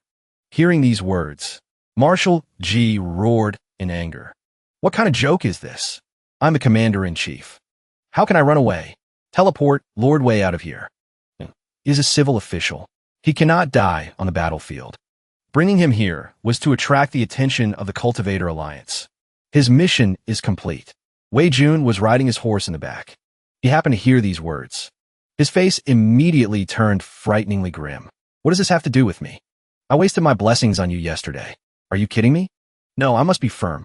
I'm afraid he won't be able to persuade me this time." With that, he began to speak eloquently. "Marshal G, please forgive me, Wei Jun, for I cannot obey your command. Since I have come here, I never thought I would return alive. A military general dies on the battlefield. A civil official must also fight to the death for the country and its people." Marshal G immediately thought of someone else. He shouted, "Are you all insane? Then teleport Ling Yun out. He is young. He has more of a future than we do." Ling Yun also immediately reacted. "Father, no." He analyzed the situation. "Do you still remember the poem I wrote as a youth? Please remember, the young Ling Yun was once the best in the world. Back then, Ji Ling Yun should have died in your place. To have lived until today is enough. Today, I want to die for my father. Die for my country. Please, Father, grant my wish." Everyone he suggested refused. Marshal G couldn't help but tremble. He glared at Deputy General Zhang and said, "Old Zhang, His Majesty has given you control. If you want to go, then you go. In any case, I will absolutely not leave." Zhang Bin replied calmly, "Marshal G, did you know? I actually admire you and Master Yang very much. You two command troops like gods, victorious in every battle. But the 3 major battles I commanded all ended in failure. I couldn't hold Zhang Bin, so I left. I couldn't hold Yin Shan, so I left. In the end, I couldn't hold Zhongdu, and I still left. Today I, Zhang Bin, will not repeat history. Before I die, I want the whole world to remember my name. I want the people of Great Qian to know that I, Zhang Bin, am not a deserter. His words were incredibly firm. His determination had reached its peak. Facing Yifunk's furious gaze, Zhang Bin shouted, "Brothers, the only chance to escape will be given to our commander-in-chief. Does anyone have any objections?" The entire army replied in unison without thinking. "No." Zhang Bin then said, "Very well. Then," he pointed at Marshal Ji. He channeled his spiritual power. The will of the many cannot be defied. Marshal Ji was horrified when he saw this. "Zhang Bin, what are you doing? I order you to stop immediately." Zhang Bin smiled and said, "Goodbye, Yifang Kong." "Take care, Marshal Ji." Marshal Ji cried out helplessly. "Zhang Bin, you bastard." The light in Zhang Bin's hand exploded. It directly sent Ji Changkong away from the battlefield. This scene was witnessed by the Taoists. They cheered. They teleported Ji Changkong away. They really are planning to fight to the death. This army is just cannon fodder. The Taoists of the Heavenly Secrets Pavilion didn't wait for orders and charged forward together. Then there's no need to hesitate anymore. Fellow Taoists, let's charge forward and kill them all. Then we'll reinforce the Sword Pavilion. Yeah, kill them all. Zhang Bin saw the Taoists charging. He immediately gave the order. "Soldiers, hear my command. Form up and kill the enemy. With me." All the soldiers shouted loudly. Then they tightened their reins. The battle began. The battle at the Heavenly Secrets Pavilion officially erupted. On Wei Jun's side, he swung his sword and killed several people. Those low-level Taoists seemed to be no match for him. Even some Taoists hiding in the shadows, taking the opportunity to ambush him. Their attacks were blocked by Wei Jun's armor. It seemed to cause no damage at all. And when Wei Jun counterattacked, it was still a one-hit kill. After fighting for a while, Wei Jun couldn't help but exclaim, "The equipment Lu Yuanhao gave me is really not bad. Getting slashed by an ordinary cultivator only hurts a little. With this set of equipment, I'm afraid only a nascent soul realm cultivator can injure me." In fact, the main reason for the sharp increase in Wei Jun's strength was that Xin Xin had transferred almost all of her accumulated spiritual power from many years to him the night before. The Taoist beside him saw Wei Jun's prowess and was a little hesitant. How is this Wei Jun so powerful? Didn't he just start cultivating? He's just a scholar. Don't be scared by him. Let's charge together and kill him. The corner of Wei Jun's mouth lifted. He charged straight towards the three Taoists. "All right, then come at me together. Let me see just how strong I am now," he thought. "Although after awakening my abundant righteous qi, I have never cultivated, but my strength has been continuously increasing. Even when fighting, it is constantly recovering. It's enough to deal with you lackeys." At this moment, Vice General Zhang was still observing Wei Jun from his horse. Although the enemies Lord Wei killed were not strong, isn't his killing speed a bit too fast? Damn it, I finally understand why the Confucian scholars of ancient times were so powerful. Hearing these words of praise, Wei Jun also happily replied, "Ha ha ha, General Zhang, I'm a scholar who cultivates abundant righteous qi. With a pen, I can bring peace to the world. On horseback, I can conquer the universe. Don't think of me as a weak scholar who can't withstand a single blow." Hearing Wei Jun's words, Zhang Bin's spirits seemed to lift a little. He leaped off his horse. He shouted, "Lord Wei, brothers, charge. As martial men, we can't lose to Lord Wei." A scholar. Following closely behind was Jilingyun. Jishonkongye's son. "Ha, I never thought that today Jilingyun, would be able to fight side by side with Lord Wei on the battlefield." The two of them split up. One to the left, one to the right. Zhang Bin swung his sword in a wide arc. He severed limbs. He killed 3 or 4 Taoists. All of you." Lingyun on the right flank plunged his sword into the ground. He gathered his strength and thrust upwards. The force erupted from the ground. It sent 4 or 5 Taoists flying. The flying rocks and dirt were like bullets. They struck several nearby Taoists. "I, Jilingyun, am here. Anyone who is not convinced, come out and fight." Just like that, on the battlefield, 2 streams of red and blue spiritual energy intertwined, sweeping through an area. It caused the Taoists to panic and dodge. As for Wei Jun, he used his small size to weave through and kill the enemy. He eliminated the weaker Taoists. While fighting, he analyzed the situation. General Zhang Bin is setting an example for the soldiers. Ji Lingyun is also fighting desperately. These two are the strongest fighters in this army. They disregard their own safety. They bravely kill the enemy. They just want to kill as many cultivators as possible before they die. But while they were desperately killing cultivators, those powerful cultivators were also slaughtering many of Great Qian's soldiers. On the other side was a scene of massacre. The powerful cultivators used heaven-destroying and earth-shattering techniques to sweep through Great Qian's soldiers. This scene was chilling to behold. The difference in strength between the two sides was too great. So, the annihilation of this army was only a matter of time. Therefore, I will also soon face a powerful cultivator, and then be killed.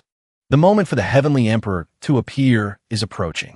An hour and a half later, Marshal Ji, who had been teleported out of the Grand Formation, was still standing there watching. The scene of slaughter inside made him tremble. Part of it was due to anger at being pushed out of the battlefield. Suddenly, 4 people flew over from behind. They called out, "Marshal Ji." These 4 people were General Su, Zhu Fang, Princess Ming Zhu, and Zhao Zilong. "Marshal Ji, we've come to reinforce you. We have defeated the Sword Pavilion. Currently, Gu Yu is guarding the Sword Pavilion. He has opened the 10,000 Swords Grand Formation. What happened at the Heavenly Secrets Pavilion? Why are you the only one outside the Heaven's Sealing Grand Formation?" Marshal Ji turned around dejectedly and replied. His Majesty gave control of the Heaven's Sealing Grand Formation to Zhang Bin. He teleported me out. After that, only 3 people were left on the battlefield. They were Zhang Bin, Wei Jun, and Ji Lingyun. At this moment, the 3 of them stood back to back. They were surrounded by countless Taoists. Lingyun was panting heavily. He seemed to be exhausted. He grinned and said, "Lord Wei, General Zhang, today to be able to fight side by side with you two on the battlefield is my Lingyun's honor." Lingyun will take his leave first. After speaking, Ji Lingyun leaped into the air.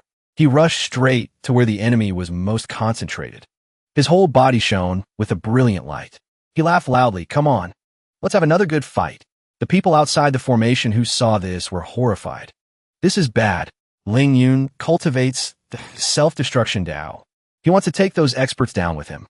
Marshal Ji also shouted anxiously, "Lingyun," but these words could not be transmitted into the Grand Formation. He could only watch helplessly as Lingyun self-destructed. He turned his entire life's cultivation into an explosive. The explosion blew the surrounding Taoists to pieces. In his entire life, Lingyun's eyes had never been so full of happiness. "Goodbye, Father." And to all members of the Iron-Blooded National Salvation Society, the dust settled. Zhang Bin and Wei Jun were also so shocked they couldn't believe their eyes. The people outside were silent. No one could speak.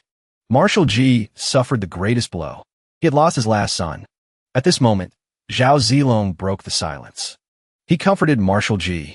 The eldest young master's death was truly heroic. To preserve a spark of life for the future, it shows that you are a great teacher to your son. It shows that the eldest young master did not forget the principles of the Iron-Blooded National Salvation Society until the very end. Blue sky, bright moon, iron blood to save the nation. Marshal Ji couldn't stop blaming himself. Why did he preserve a spark of life for me? It shouldn't be like this. The ones who should have survived should have been Lingyun, Zhang Bin, and Wei Jun. Zhu Fang glared, tried to awaken Marshal Ji's spirit. This was their choice. They willingly sacrificed their lives for you to live, because they believe that only you can lead Great Qian to victory over the Cultivator Alliance. They sacrificed for you. In a broader sense, they sacrificed for Great Qian. Finally, she shouted loudly, "Yifang Kong, you are the leader of the Great Qian army. They are all dead, so you must continue to face this. Everyone is waiting for you to give the order. Don't let their sacrifice be in vain." These powerful words seemed to awaken Ji Changkong's spirit. His expression immediately became solemn. He gave the order. "General Su, Princess Ming Su, your general awaits your command." The 2 of them clasped their hands in unison. Marshal Yi shouted loudly, "Go and assemble the Tianyuan Grand Cannons. They must be ready before the heaven-sealing Grand Formation disappears. I want to send them to reunite with the soldiers who have sacrificed themselves." Speaking of the Tianyuan Grand Cannon, this was one of the most powerful large-scale destructive weapons currently in Great Qian's arsenal. The talented artisans of Great Qian had poured their hearts and souls into it. Combined with the technology of the Western continent, they created a weapon with a single strike that could even rival a peak tribulation transcendence realm expert. Great Qian had exhausted all its national resources to build only 10 Tianyuan grand cannons. 2 of them were damaged in the war to defend the country. After the cannons were fully assembled, General Su stepped forward to report, "Marshal G, the Tianyuan grand cannons have been assembled, except for the 2 in Tianyuan City and on the western coast that cannot be used. The princess and I have fully mobilized the remaining 6. General Su looked towards the grand formation. He continued, "Now we just have to wait for the heaven-sealing grand formation to disappear, and then we can open fire." But the 2 people on the battlefield are still holding on. It seems General Zhang has exhausted his strength. As for Wei Jun, although he is heavily injured, he seems to still have some strength left. What should we do, Marshal G? Should we open fire or not? Seeing Wei Jun's fighting strength, the princess was also a little surprised. I never thought Wei Jun would be so strong. I don't know why, but he always seems to be able to avoid fatal blows. Even Zhu Fong felt surprised. Strange. I never taught him how to fight. Could it be that this kid has another master? But where would he find the time? He only started cultivating a few days ago. Suddenly, the characters and talismans on the grand formation flickered. Then they dimmed a little. General sushauti loudly. The heaven-sealing grand formation is starting to weaken. Once those cultivators scatter, we will miss the best opportunity. Make a decision quickly, Ji. Ji Changkong still said nothing. He was not idle. His heart was in a fierce struggle. With every second that passed, who knows how many times he had struggled in his heart. Inside the formation, the Taoists also noticed that the grand formation was gradually weakening. The heaven-sealing grand formation is about to disappear. We've won. But as the formation thinned, the scene outside also became clearer. A Taoist standing next to the Grand Elder pointed to the mountainside and shouted, "Elder, look! What is that on the mountain?" The Grand Elder turned his head to look. He cried out in horror, "This is bad. It's the Tianyuan Grand Cannon." He immediately gave an order. "Those who are besieging Wei Jun and Zhang Bin, stop at once. Don't get entangled with them. Give them a way out. They are our bargaining chips." Sure enough, as soon as the order was given, the Taoists of the Heavenly Secrets Pavilion immediately stopped fighting. This stunned both Wei Jun and Zhang Bin. The Grand Elder then shouted loudly, deliberately letting those outside hear. As the grand formation had weakened, his voice could also be transmitted outside. "Ji Changkong, don't open fire. Don't be provoked. We will not kill Zhang Bin and Wei Jun. There is still room for negotiation. What are your conditions? We can sit down and discuss them slowly." Wei Yun immediately interjected. He used all his strength to shout, overpowering the voice of the Heavenly Secrets Pavilion's Grand Elder. "Don't listen to that old man's nonsense. Open fire. Fire at us." Zhang Bin also shouted in unison, "Marshal Yi, for Great Qian, for the soldiers who have sacrificed themselves. Open fire." The last sentence was like a spark of lightning. It lit the slow-burning bomb in Marshal G's heart. He roared, "Fire! Fire! Fire!" Immediately, all the soldiers responded in unison. Following, there was a series of earth-shattering explosions. The whole world seemed to shake. The 6 grand cannons were like 6 giant fire dragons. They directly pierced through the grand formation. They rained down a barrage of cannon fire on the entire battlefield inside. The cultivators of the Heavenly Secrets Pavilion only had time to shout, "Run! This is bad," before they perished in the sea of fire. Countless violent mushroom clouds rose up. At the moment of his destruction, the Grand Elder was still cursing Marshal G. Yifang Gong. You will not die a peaceful death. You even kill your own people. Ji Changkong, I will curse you in hell." On the other side, Zhang Bin laughed heartily. "Ha! How satisfying. I'm not a deserter." As for Wei Jun, he said nothing. He just smiled a strange smile. "I'm finally dead. Everyone, when we meet again, I will make it clear. No more pretending. All the heavens and myriad worlds, prepare to welcome the return of the Heavenly Emperor." More than half a day later, Marshal G finally spoke. "All the soldiers who sacrificed themselves in this battle have performed great deeds. Great Qian will forever remember them." At this moment, The battlefield of the Heavenly Secrets Pavilion was only left with smoke and ashes. From within the smoke and dust, a group of cultivators stood up. Cough, cough, cough that damn Ji Changkong. Damn great Qian. Damn it all. Luckily, I still have a few protective magical artifacts. Quick, see how many of us survived. On this side, a soldier ran over to report. Reporting, after one round of cannon fire, more than half of the Cultivator Alliance is dead. The rest are all heavily injured. Marshal Yi nodded. Very good. Then, he glared and gave an order. Soldiers, hear my command. Kill all the survivors. Leave no one alive. As soon as the order was given, a figure suddenly appeared in front of the generals. This figure blocked Marshal Ji's path. Hold on, Ji Changkong. Marshal Ji glared and replied.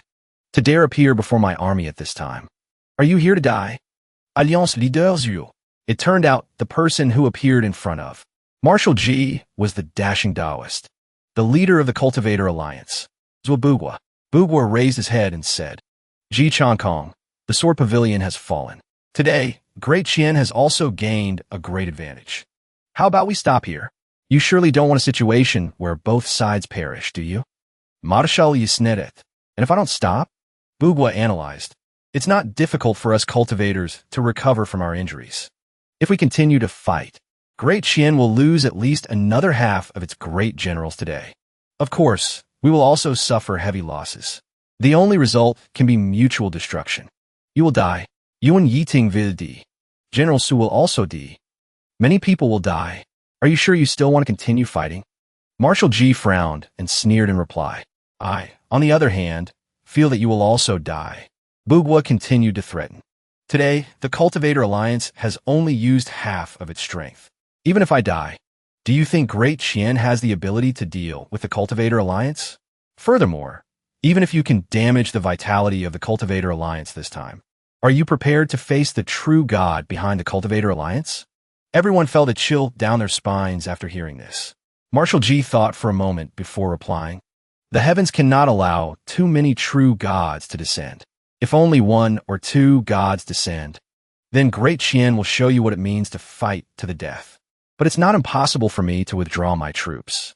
He looked straight into the eyes of Zwabugwa and made his demand. I want you to make a heavenly Tao oath. The Heavenly Secrets Pavilion will go into seclusion for 1 year. They're not allowed to come out. This demand immediately made Zwabugwa look displeased. Are you dreaming? The Heavenly Secrets Pavilion is our important intelligence sect. Without them, how can we grasp the situation? 2 months. I can only agree to 2 months. 1 year, Marshal Ji replied. Zwabugwa still stubbornly argued. If we continue to fight, aren't you afraid the demon clan will take this opportunity to profit? Why don't we each take a step back? How about half a year? Seeing Zwabugwa's flustered appearance, Marshal Ji became even more smug. He could clearly sit back and watch our two sides fight internally and exhaust each other's strength. The Demon Emperor has no reason to interfere. Besides, the Demon Clan hates you cultivators who specialize in killing demons for their cores. I'll say it one last time. It's still those 2 words. Marshal Yishoted. 1 year. Zwabugwa was so angry he was trembling. But he was helpless. He muttered, fine, 1 year. Then, he raised his finger to the sky. A halo of light appeared above his head. I, in my capacity as the leader of the Cultivator Alliance, swear an oath. From this day forward, the Heavenly Secrets Pavilion will go into seclusion for 1 year. They're not allowed to come out. If this oath is broken, the Cultivator Alliance will fall into ruin together. After speaking, Zwabugwa's figure also dissipated. He didn't forget to leave a final remark. Ji Changkong, you've won this round. The road is long, old friend. Marshal Ji snorted in contempt. No wudbye. He lowered his voice and said, no need to remind me that the road is long. I will avenge the brave soldiers who fell today. After that, the soldiers spread out to search for the whereabouts and belongings of the deceased. When Ji Changkong picked up a treasured sword, he immediately recognized it. Ling Yun, I'm so sorry. He hugged the treasured sword tightly. Hot tears rolled down his cheeks. General Su, try to comfort Marshal Ji. Please restrain your grief. Old Zhang still has an elderly mother. The families of the brothers who sacrificed themselves are waiting for us to take care of them.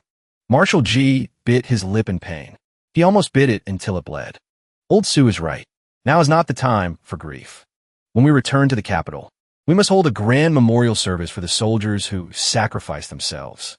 The brave soldiers who gave their lives for the country may have departed in silence. But those who are still alive cannot turn a blind eye. Marshal G then raised the treasured sword high.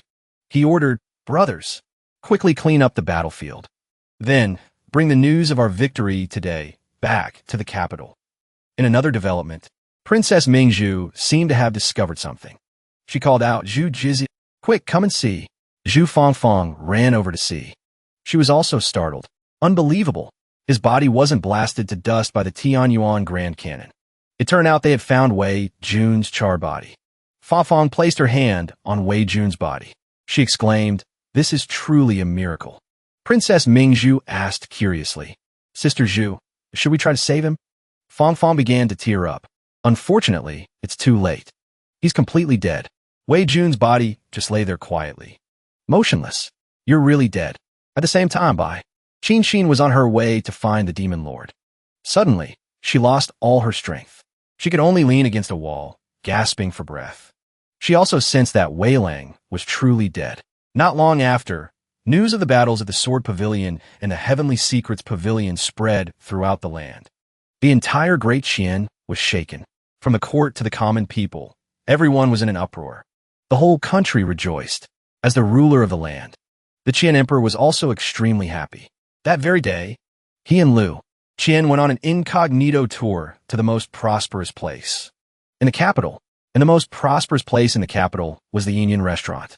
The Qian Emperor and Liu Qian secretly stood on a high place, observing the countless people below congratulating each other. Everyone was overjoyed. Marshal G commands troops like a god. He strategizes from within his tent. In just one battle, he has made our country famous. He truly deserves to be called the divine general of Great Qian. The Sword Pavilion was breached by General Su. Even Marshal G praised General Su as the most talented general in the court. In my opinion, the next general to hold military power will definitely be General Su. How satisfying. Truly satisfying. The Cultivator Alliance has been arrogant for so many years. This time, we beat them to pulp. I heard that the old sword god appeared, and all the swords in the Sword Pavilion turned against their masters. In this world, only the sword god has such prestige. While everyone was laughing and talking happily, when they mentioned the soldiers who had sacrificed themselves, they all became very emotional. Even the young master died in battle, fighting to the death to save the nation, sacrificing oneself for the country. These 8 words are worthy of all of them. And General Zhang Bin and Lord Wei are both worthy of being called heroes.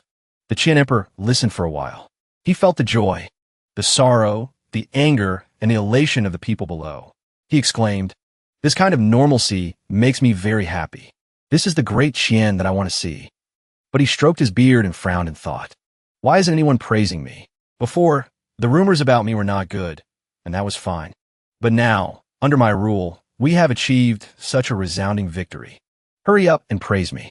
I came out in disguise this time precisely because I wanted to hear you praise me."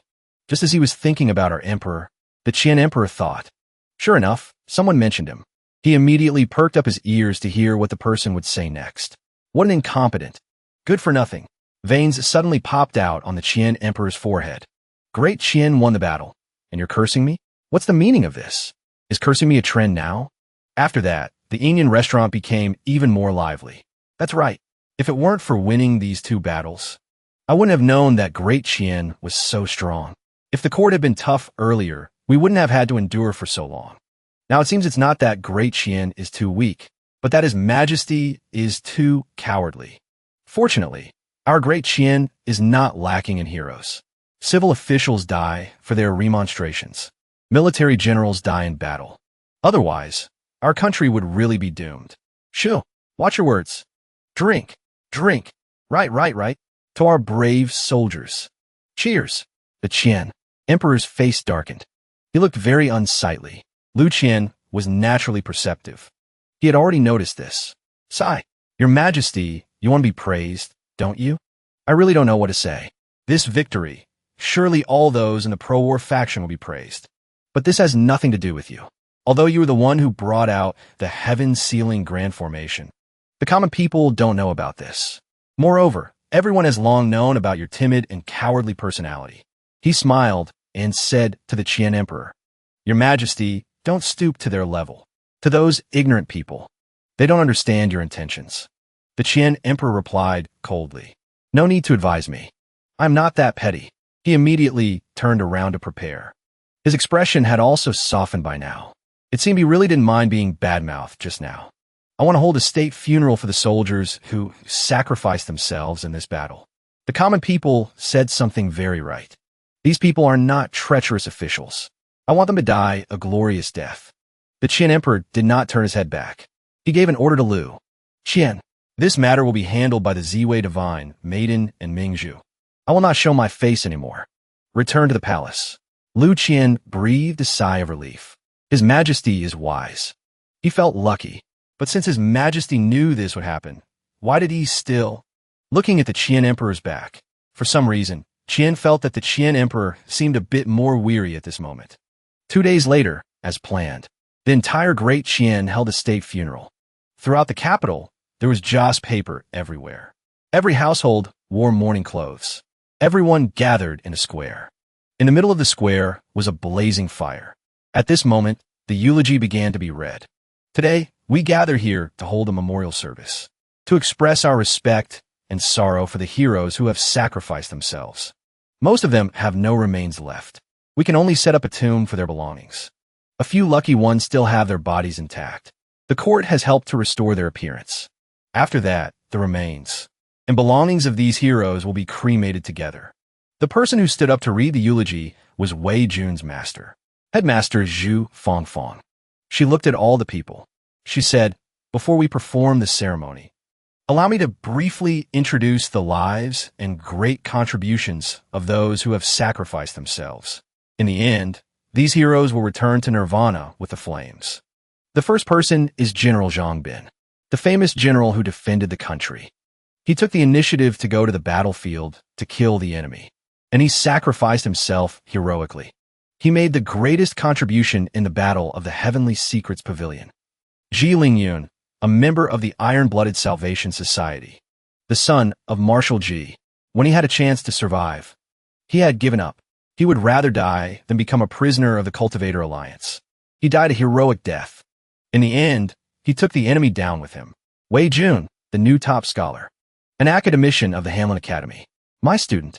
This battle originally had nothing to do with him. He was a civil official, responsible for the duties of a scholar. He could have been exempt from going to the battlefield. But when Marshal Ji spoke, he immediately agreed. When he learned that only one person could leave the heaven-sealing grand formation, Marshal Ji's first choice was to let Wei Jun leave. But Wei Jun firmly refused. He sacrificed himself for righteousness. He is the youngest hero to die in this battle. But his heroic spirit will be passed down for thousands of generations. Although Wei Jun is gone, he will live on in our hearts forever. As Funfin spoke, she pointed at Wei Jun's body.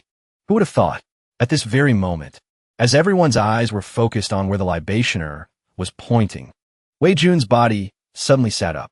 The most shocked person was Zhu Funfin. Her mouth hung open, almost hitting the ground. Next were all the people below. Yuan Xia cried out in fear. Lord Wei, he's alive again. Wei Yun sat up. The burns on his face had completely healed. He looked around in a daze. Then he looked down at his own rosy hands. He couldn't believe he was alive again. Then he burst out. What the hell is going on? The common people were all terrified. The corpse is alive again. Someone go check. What happened? Only one person had an unusual reaction. It seemed she had known this would happen. That person was Bai Qingxin. The corner of her mouth lifted slightly. A meaningful smile appeared. Between her eyebrows, a phoenix-shaped spiritual energy flickered. That night, I secretly gave you the power of the phoenix. Of course you can come back to life. Wei Lang, you don't need to thank me. With the power of the phoenix, you can rest assured from now on. You can be resurrected again. I will always be by your side to protect you. Finfen slowly approached Wei Jun. She said, Come here. Take off your clothes. Wei Jun's face turned pale. Cold sweat broke out. What? It turned out the two of them had returned to the palace. Wei Jun said shyly, Master, with you looking like that, Doing that in broad daylight isn't very appropriate. Finfin said angrily. What are you talking about? I want to examine your body, to see what on earth happened. Stop talking nonsense. Hurry up and take them off. Emperor Qian also chimed in, explaining Zhu Funfin's actions. Wei Jun, this examination is necessary. Great Qian needs to ensure that you weren't possessed by some evil spirit to come back to life. The libationer is the #1 divine physician in the world. She is also your master. You can trust her completely. Since everyone had said so, Wei Jun had to reluctantly comply. All right then, let's do the examination. At this moment, Wei Jun's expression was also very grim. Good. I also want to know why I came back to life for no reason.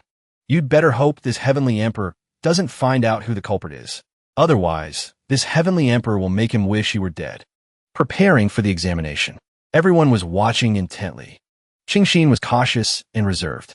She was having a conversation with another version of herself in her mind. They won't find out, will they? She asked her phoenix self. The phoenix, hovering in midair, replied, Don't worry. Their cultivation level is too low to detect me. It added, By the way, your choice of a beloved isn't very good. You've already given him a lot of phoenix power, enough to resurrect a half-saint, and yet he used it all up in one go. What kind of man have you fallen for? What kind of man have you fallen for? Could he be a reincarnated saint? Qingxin was also extremely surprised by this information. A reincarnated saint. Is Weilang that powerful? I've read some documents. Saints do not age or die. They can only be killed. So how can they be reincarnated? The Phoenix persona continued. Ordinary people certainly can't. But if you are strong enough, why can't you defy heaven and change your fate? In short, your little lover has many secrets. You should be more careful in the future.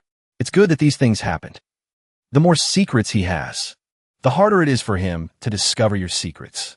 Hearing such a string of information, Qingxin became even more puzzled. I'm not surprised that Weilang is so special. On the contrary, it's myself. Why do I keep awakening other personalities? And because of that, I become stronger. Could it be that I am really the god of death?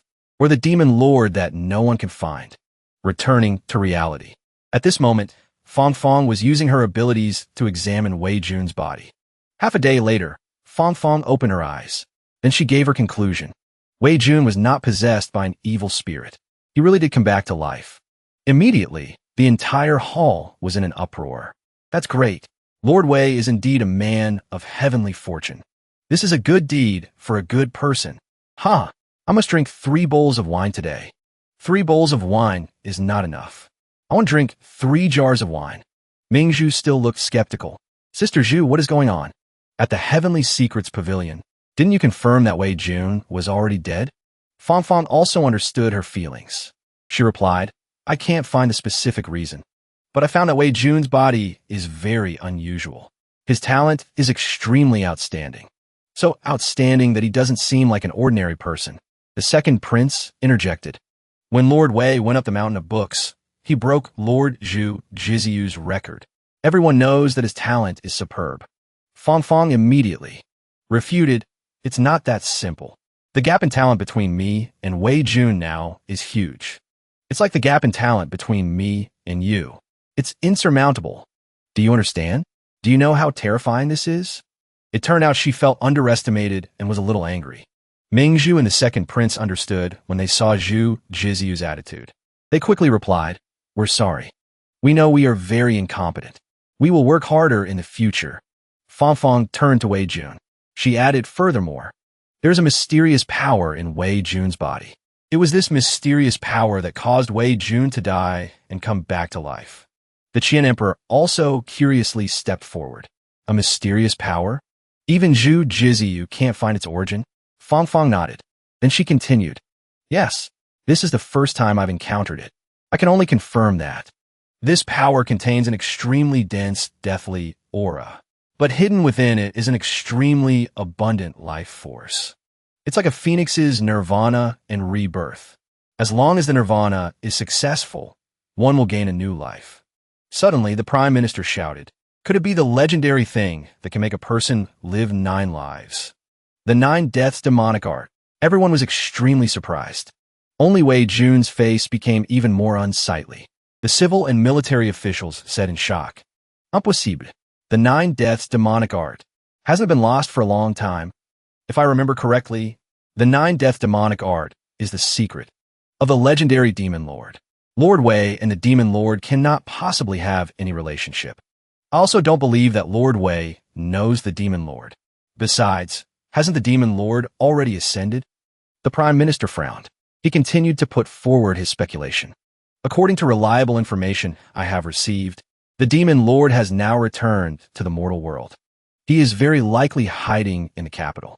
And so, everyone began to discuss animatedly again. The demon lord has descended to the mortal world? Can people from the heavens come and go as they please like that? The demon lord is in the mortal world.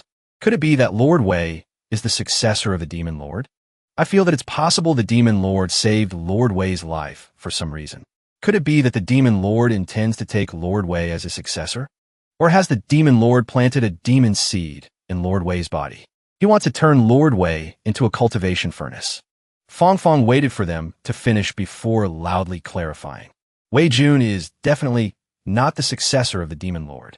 There's a powerful righteous aura in his body. This cannot be faked.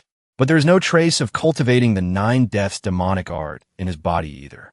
As for the demon seed, I didn't find it either. If it really is the demon lord, then his power far surpasses mine. It's normal that I wouldn't be able to find a demon seed he planted. I can only confirm that Wei Jun's soul is not tainted.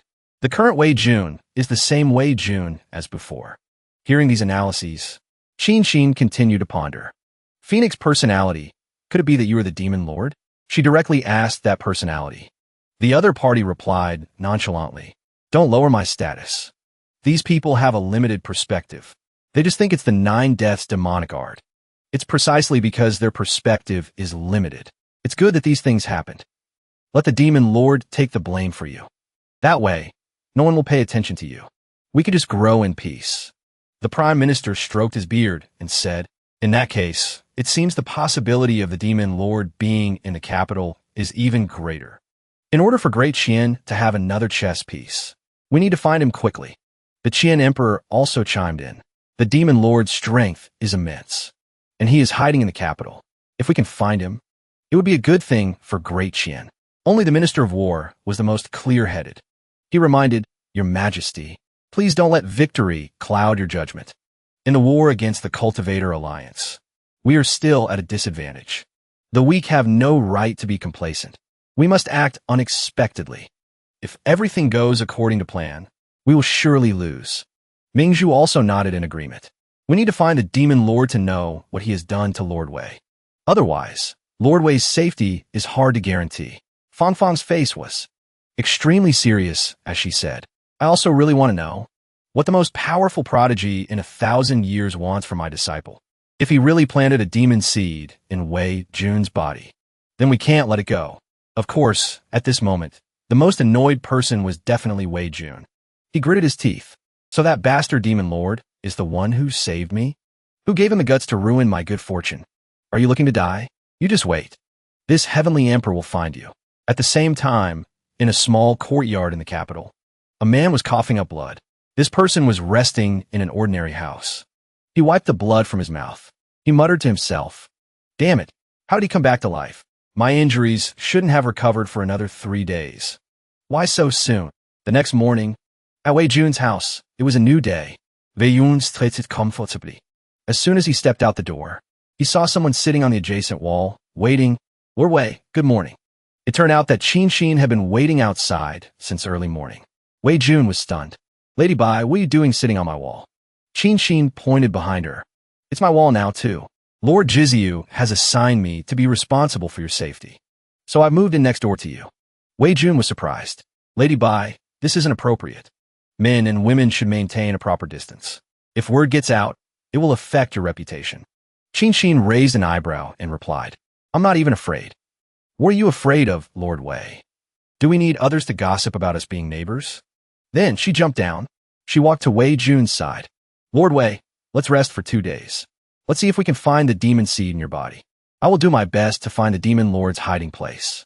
When I have news, I will inform you immediately." "A demon seed?" Wei Jun pressed his lips together. "That's right. Ever since the battle at the Heavenly Secrets Pavilion, my strength has improved a lot. I should be able to see through my own body and soul now. With Wei Jun's current strength, he could even see through old Master Zhu, let alone his own body. Therefore, Wei Jun began to use his spiritual sense to examine his body. There were no strange remnants whatsoever, and certainly no demon seed. His entire body was seen through, as transparent as glass. He checked again and still found nothing. Wei Jun rubbed his chin and thought, it seems it definitely wasn't the demon lord playing tricks. Then who could it be? Suddenly noticing Wei Jun lost in thought, Qingxin called out, Lord Wei. What's wrong? Nothing. I'm looking. He was still focusing his spiritual energy. He looked at Qingxin's heart and replied calmly, so it was you. Just as Wei Jun was observing with his spiritual sense, he suddenly saw something inside Qingxin's body. Qingxin's face immediately turned pale. She turned pale. Lord Wei, what are you talking about? Wei Jun didn't answer her. He shouted, come out. Come out. These three shouts struck Qingxin's soul like a hammer. It made her whole body tremble. Her mind went blank. Instantly, the Phoenix personality awakened. You can see me? Who in the world are you? The Phoenix personality continued to question. How can you see me? Who in the world are you? Unexpectedly, Wei Jun shook his head. Not you. This left the personality a bit flustered. It was a bit flustered. Wei Jun repeated himself once more. His expression was incredibly cold. I said, the one I'm looking for is not you. Tell the one who really saved me to come out. The personality suddenly felt a sense of fear from Wei Jun's attitude. It replied, trembling, my lord, it was I who saved you. It could clearly sense that Wei Jun's strength was not great, but for some reason, it felt an extremely powerful pressure coming from him. It couldn't even help but tremble. Hearing that answer, Wei Yun used sneer. Are you daydreaming? You think you alone could save me? Even if by Qingxin merged with you, your strength would only be equivalent to a minor god in the heavens. With what power could you defy heaven and change my fate? But the other personality still didn't understand. The more it listened, the less it understood. My lord, I don't understand what you're saying. It was I who used the power of the Phoenix to save you. Wei Yun frowned. His face darkened. He said coldly, Bai Qingxin's voice is concealed. Bai Qingxin's voice is concealed. This Phoenix personality is also concealed. Even I was almost deceived. The one hiding is truly well hidden. Junior's sister. At this moment, a third eye opened on Wei Jun's forehead. This was the Heavenly Emperor's divine ability, Pixiao, that he had just activated. From this eye, spiritual energy shot out in the form of black lightning. It aimed straight for the Phoenix personality. In an instant, Qingxin's face became expressionless. Qingxin's face became expressionless. Then, from her 7 orifices, countless strands of black lightning escaped her body. They gradually gathered into the shape of a person, hovering above by Qingxin's head. These black lightning strands also enveloped Wei Jun, forming a circular cocoon. It concealed the truth and the content of the upcoming conversation between Wei Jun and the newly appeared figure. The newly appeared figure. As for the Lord and the newly appeared figure, the black lightning strands gathered into the shape of a woman. A moment later, a clearer body had formed. It was a woman with waist-length hair, wearing a tight-fitting outfit, which accentuated her incredibly voluptuous curves, phoenix eyes, and willow leaf eyebrows. Her red lips were slightly upturned. The woman squinted her eyes and looked at Wei Jun. Then she opened her mouth. I've finally found you, senior brother. The woman then landed gently. This is an illusion I set up. Only senior brother can activate it. Back then, it was senior brother who risked his life to save me. Only then was I able to preserve a sliver of my true spirit from master's hands to reincarnate. At that time, I considered that senior brother would undergo reincarnation and tribulations in pursuit of a higher realm. This process will surely be fraught with danger. A cycle of life and death. As she spoke, a radiant expression, like that of an innocent young girl, appeared on her face. Senior brother, back then you stood up to our future master for my sake.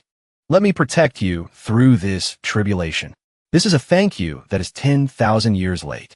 Senior brother won't blame me for being late, will you? Wei Jun's face was emotionless. He replied, trembling, so, you brought me back to life to repay a debt? Do you think you're very clever? The woman replied earnestly and at length. Senior brother doesn't need to praise me. Although it was very hard for me to search for senior brother through 10,000 reincarnations. Although I also suffered a lot during this process. Although in order to protect senior brother, I will definitely be injured and may even lose my life. But it's all worth it. As long as senior brother is safe, that's all that matters. The kindness senior brother showed me. Even after 10,000 reincarnations, I will forever remember it in my heart and bones. Senior brother, wait for me. Don't be in a hurry to choose an empress. There will definitely be a day when I return as a king. Seeing his junior sister's unrestrained joy, Wei Jun didn't have the heart to scold her. He could only reluctantly reply, "Don't worry, I will definitely wait for you. When you return as a king, I will give you a grand gift." Hearing this, the woman was overjoyed. She spun around in the air. Then she cheered, "Yay, I knew senior brother treats me the best." Then, she even flew down and placed her hand on Qing Xin's shoulder, saying, "Senior brother, please treat this life's version of me well too. She is me, and I am her. Being good to her is the same as being good to me." Wei Jun gritted his teeth and endured. He replied, trembling, "No problem. I will treat you two as one, and do my best to repay the kindness of you both." He was so angry his whole body was shaking. "If it weren't for your cleverness, I would have already become a heavenly emperor of a higher realm by now. Fortunately, you are still dead for now. Otherwise, I, the dignified heavenly emperor, would make you wish you were dead. No, I must quickly eliminate this threat." He let out a long sigh. Then he asked, "When will you be able to fully awaken?" The woman thought for a moment, then shook her head. "I don't know. Master's attack was too ruthless. I can only recover slowly." Then, she spread her arms wide. She flew slowly towards Wei Jun. "Senior brother, the next time we meet, I'm afraid it will be after countless lifetimes. Can junior sister have a hug?" Wei Jun hilplessly hugged her. He thought to himself, "A hug? What hug? Do you think I'm still the fool I was before?" He looked at the woman before him. A part of his memory as the heavenly emperor also awakened with her appearance. Heir to the heavenly emperor, the Tao ancestor's most prized disciple, the Lord of Mysteries. He recalled his old memories of this woman. The Lord of Mysteries cultivated a unique path. She believed that all things in the world have 1,000 faces. As long as one could control these 1,000 faces of these living beings, it was equivalent to controlling their life and death. At the same time, one could also absorb the power of their 1,000 faces. She continuously developed her own 1,000 faces, eventually turning herself into a being with multiple personalities. Each personality was developed by her to its absolute limit, possessing terrifying power. The Lord of Mysteries' ability could instantly awaken the hidden personality of an ordinary person, instantly turning him into a powerful being. And the beings she awakened would all obey her commands. The countless beings in the world were all her subordinates. The Lord of Mysteries alone was an army. It was precisely because the Lord of Mysteries cultivated such a special path that the Tao ancestor chose her as his disciple. The Tao ancestor treated her like his own daughter. He taught her everything he knew. The Tao ancestor even told her that she would be his most outstanding successor and would inherit everything from him. The Lord of Mysteries believed it. But the price of this trust was becoming nourishment for the Tao ancestor. The heavenly emperor sacrificed his life to save her. To resist fate, he was able to preserve a sliver of her true spirit for her to reincarnate. Returning to the present, the Lord of Mysteries was still begging Wei Jun for a hug. Actually, the beautiful Lord of Mysteries was worthy enough to be paired with the heavenly emperor. But this person was a multi-personality lunatic. The first time they met, she also took the initiative to hug the heavenly emperor. Back then, you were too young. You didn't dare to refuse. As a result, as soon as they hugged, the Master of Secrets began to cry crocodile tears. She insisted that you marry her. She said that if you hugged her, you had to take responsibility. Then, before you could even react, the Master of Secrets turned into a fierce personality. She directly pulled out a large knife and chased after you to chop you. While chasing, she cursed. "How can there be such a shameless person who wants to take advantage of me? Taste my blade." Wei Jun still felt a chill down his spine thinking about it. "Whoever wants to hug this high-level psycho can go ahead. I don't dare to." So it's best to find an excuse so that she won't save me anymore in the future. He cleared his throat. Then he suggested, I say, junior sister, you should use all your power to recover yourself. You don't need to protect me anymore. I will seal your true spirit. Wait for you to slowly recover. I have my own ways. I don't need you to protect me. Wei Jun said generously, you just need to protect yourself well.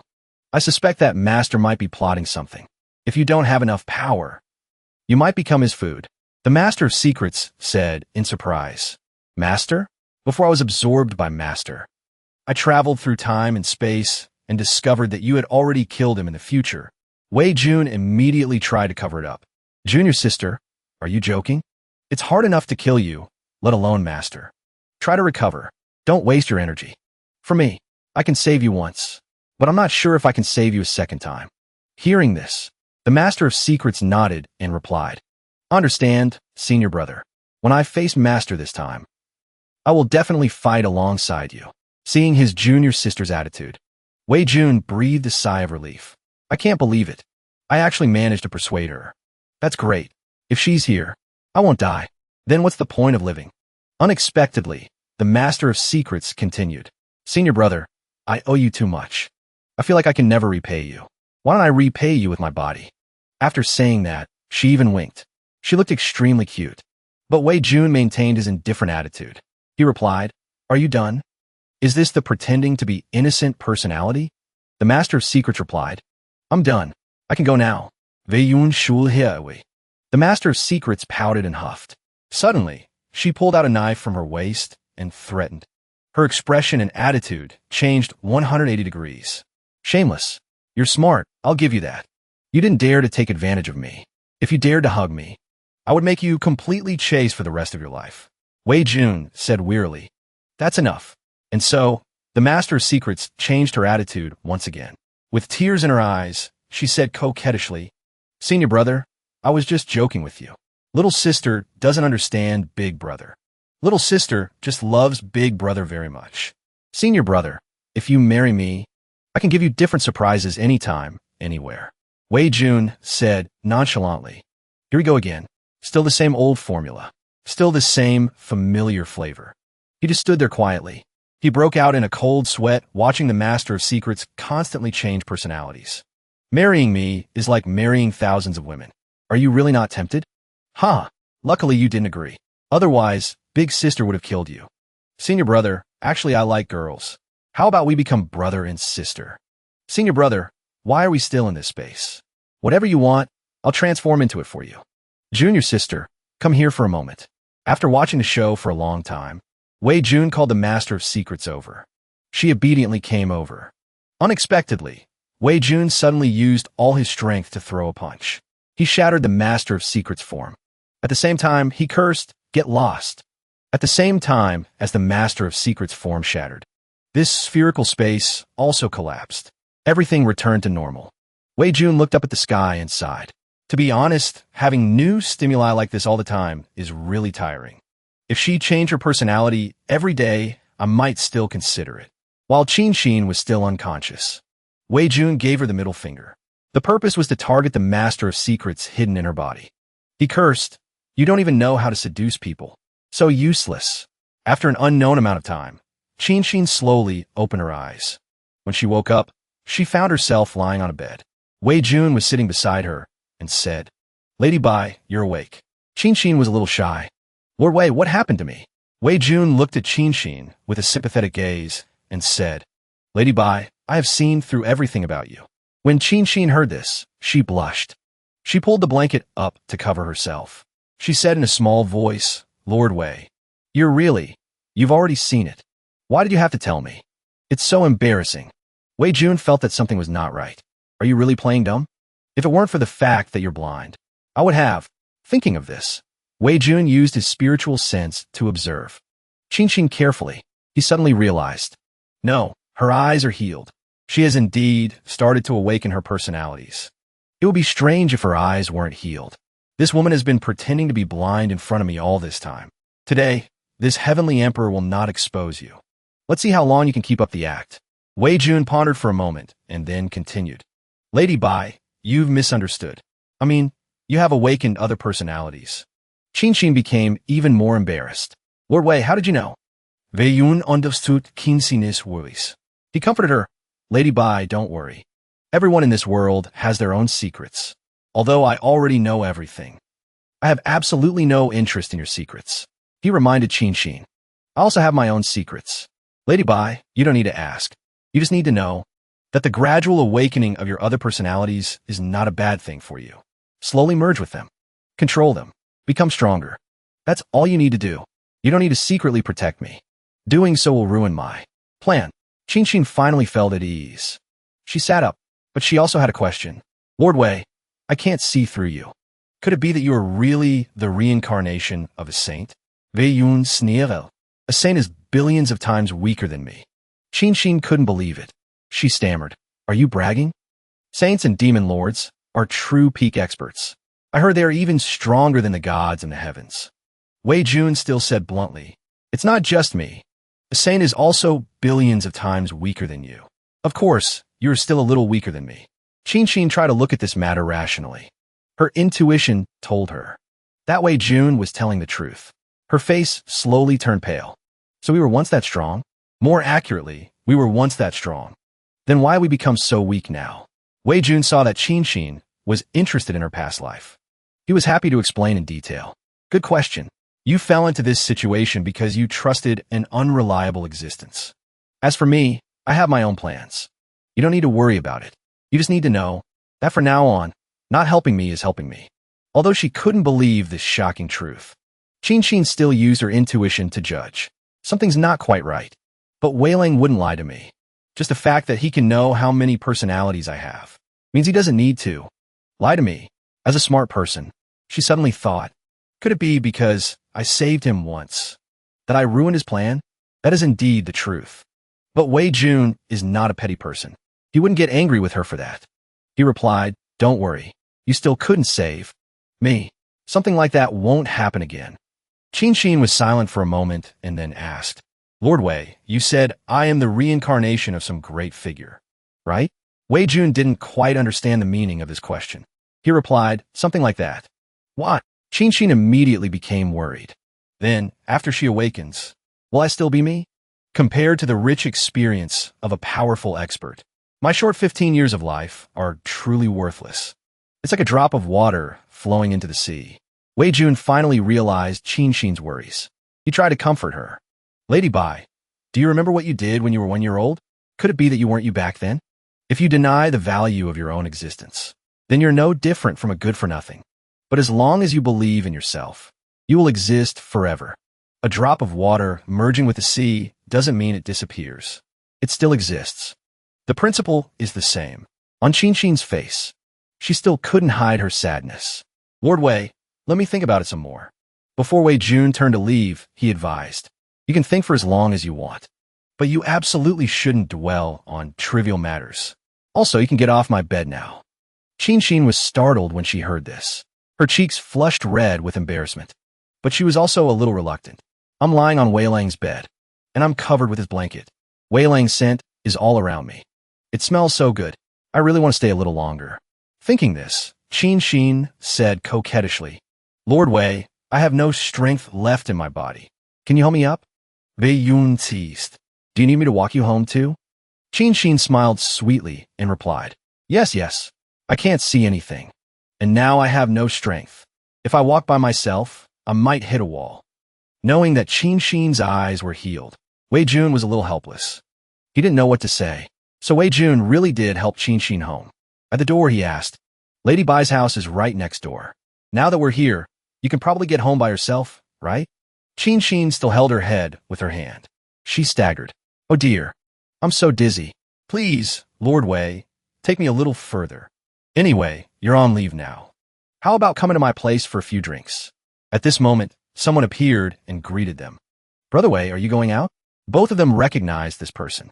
Wei Jun asked, Brother Li Tanhua, are you here to see me about something? Li Tanhua clasped his hands in salute. Indeed, I have a matter that I need your help with, brother. But if Brother Wei and Lady Bai are busy, I can come back another day. To avoid misunderstanding, Wei Jun immediately stepped forward and said, he deliberately glanced at Qin. It's fine. Brotherly, if you have something to say, just say it. Lady Bai and I were just playing a little game. Really? Qin Xin stammered shyly. Yes, Wei Jun continued. Brotherly, just say it. Li Tanhua felt like a third wheel. He was extremely embarrassed. You two are so elegant. Then, he explained his purpose for coming to see Wei Jun. I want to invite you, brother, to comfort my lover a little. Hearing this reason, Wei Yun chokes. Qin Xin gritted her teeth in anger. Li Tanhua saw their reactions. He didn't understand what was going on. What's wrong with you two? It turned out that Wei Jun thought Li Tanhua was inviting him to a threesome. He held his head in embarrassment. I never thought Li Tanhua would have this special hobby too. Are people of this era so open-minded? He refused. Brother Li, I respect everyone's special hobbies. You have some hobbies that you don't want others to know about. I can also understand. But please forgive me, I can't participate. I am a man of principle. A friend's wife should not be touched. Only then did Li Tanhua understand why they had such a strange reaction. He himself also blushed. He quickly explained, Brotherly, what are you thinking? My lover's grandfather just passed away. Coupled with family pressure, she has been depressed and tired lately. No matter how I tried to console her, it didn't work. Thinking that she admires you very much. I wanted to invite you to comfort and scold her a little. That's all. After hearing this, Wei Jun and Qin Xin breathed a sigh of relief. So that's what it was. But it's hard to resolve other people's family matters. I can't handle this. I don't know what to do either. Internal family disputes are not illegal. I want to help, but I'm powerless. Li Tanhua nudda. I know. If it were just a normal family dispute, I wouldn't have come to you, brother. Li Tanhua's expression then became serious. He said, my lover's grandfather is Zhang Bin, General Zhang. Recalling the moment Zhang Bin sacrificed himself, he became dazed for a moment. General Zhang is not old, and he has a granddaughter, brother. He exclaimed. Li Tanhua said sadly, after all, General Zhang is a cultivator. It's normal that you can't tell his age from his appearance. Who would have thought that he loved this granddaughter the most at that time? After careful consideration, Wei Jun assigned the tasks. If that's the case, then please, brotherly, invite her here. I want to understand the current situation of the Zhang family a little. What kind of help does she need? Lady Bai, can you come with me? Your judgment is like a god's. No matter how complicated the Zhang family's matter is, I believe you can handle it clearly. Li Tanhua cheered with joy. That's great. Thank you both for being willing to help. Wei Jun frowned and replied, it's a small matter. General Zhang was loyal to the country. He has just fallen not long ago. At this time, no matter who wants to do something to wrong General Zhang, I'm telling you, I will absolutely not let it go. If someone really dares to bully the descendants of a martyr, I will definitely report it to the Grand Marshal and Prime Minister Shangwan. The next morning, a woman appeared at Wei Jun's residence. Greetings, Lord Wei. Lady Bai, I am Zhang Chanwan. I have long admired your reputations. This woman was General Zhang Bin's granddaughter. She continued politely. Lord Wei strongly condemned the monarch in the Golden Hall. And Lady Bai solves cases like a god. Under your management, there has never been an unjust case. You are both shining examples in my heart. Wei Yun replied modestly. Miss Zhang, you are too kind. Brotherly said that you have been depressed lately because of matters related to General Zhang. Is there anything that Lady Bai and I can help with? If you have any needs, please, miss, just say so. Although General Zhang and I were not close friends, he also took care of me. We could be considered comrades on the battlefield. Wei will absolutely not stand by and do nothing. Li Tanhua was full of anticipation for this meeting. He pointed into the room and said, we are all friends. Please don't be so formal. Everyone, let's sit down and have some tea and talk. Then the four of them sat down at the tea table and began to chat. Only then did Chanwan dare to recount what had happened. It's embarrassing to say. I shouldn't have aired my family's dirty laundry. But I really don't know what to do. There are some things that I still don't understand. Furthermore, I recently discovered some things that have made me even more shocked and afraid. Wei Yun replied gently. Miss Zhang, please speak. Don't rush. At this moment, Wei Jun carefully observed her every move. Zhang Chanwan's condition was indeed not good. Although she looked heroic on the outside, she couldn't hide the dark circles under her eyes. It was obviously due to excessive worry. Chanwan lowered her head. She said sadly, Lord Wei, Lady Bai, Lord Li, do you all think that my grandfather Zhang, had the most say? Wei Jun didn't understand when he heard this. Isn't that the case? Isn't General Zhang the one with the highest position in the clan? Chan Wan's expression worsened a little. She continued, at first, it was indeed as you thought.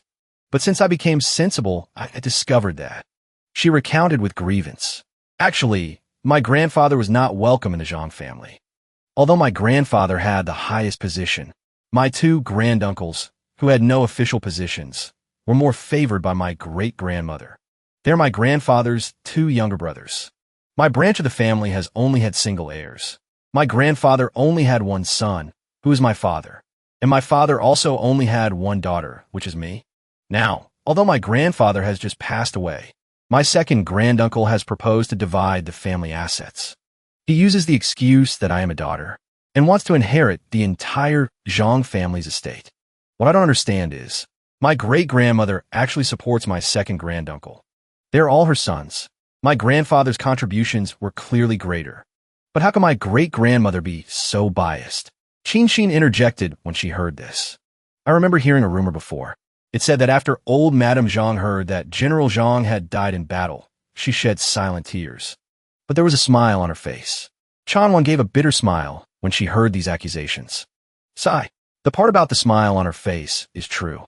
But the part about shedding silent tears was spread by my family. To avoid being ridiculed by others, Qin Xin continued to ask, Miss Zhang, do you have any suspicions about this matter?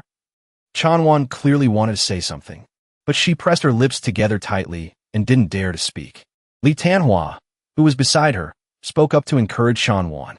If you don't even trust Lord Wei and Lady Bai, then there is no one else in this world worth trusting. She said with a sob, it's not that I don't trust Lady Bai and Lord Wei. It's just that I don't want to have malicious suspicions about my family. Before, I accidentally saw my great-grandmother using a medicinal pill. Qin Xin pressed on. Using a medicinal pill? How old is your great-grandmother this year? Chan Wan replied, 97. But she only looks like she's 60. Qin Xin judged. In that case, the medicine your great-grandmother is using is very likely a cultivator's longevity pill. Does your second granduncle have any relationship with cultivators? Chan Wan continued, I'm not sure. Before, I always thought my second granduncle was just a scholar. But when Lord Wei exposed the truth about the War of National Defense, saying that the Cultivator Alliance had somehow broken the barrier between our continent and the Western continent, my grandfather and my second granduncle had a big argument. During that time, I overheard that my second granduncle has been studying barriers since he was young.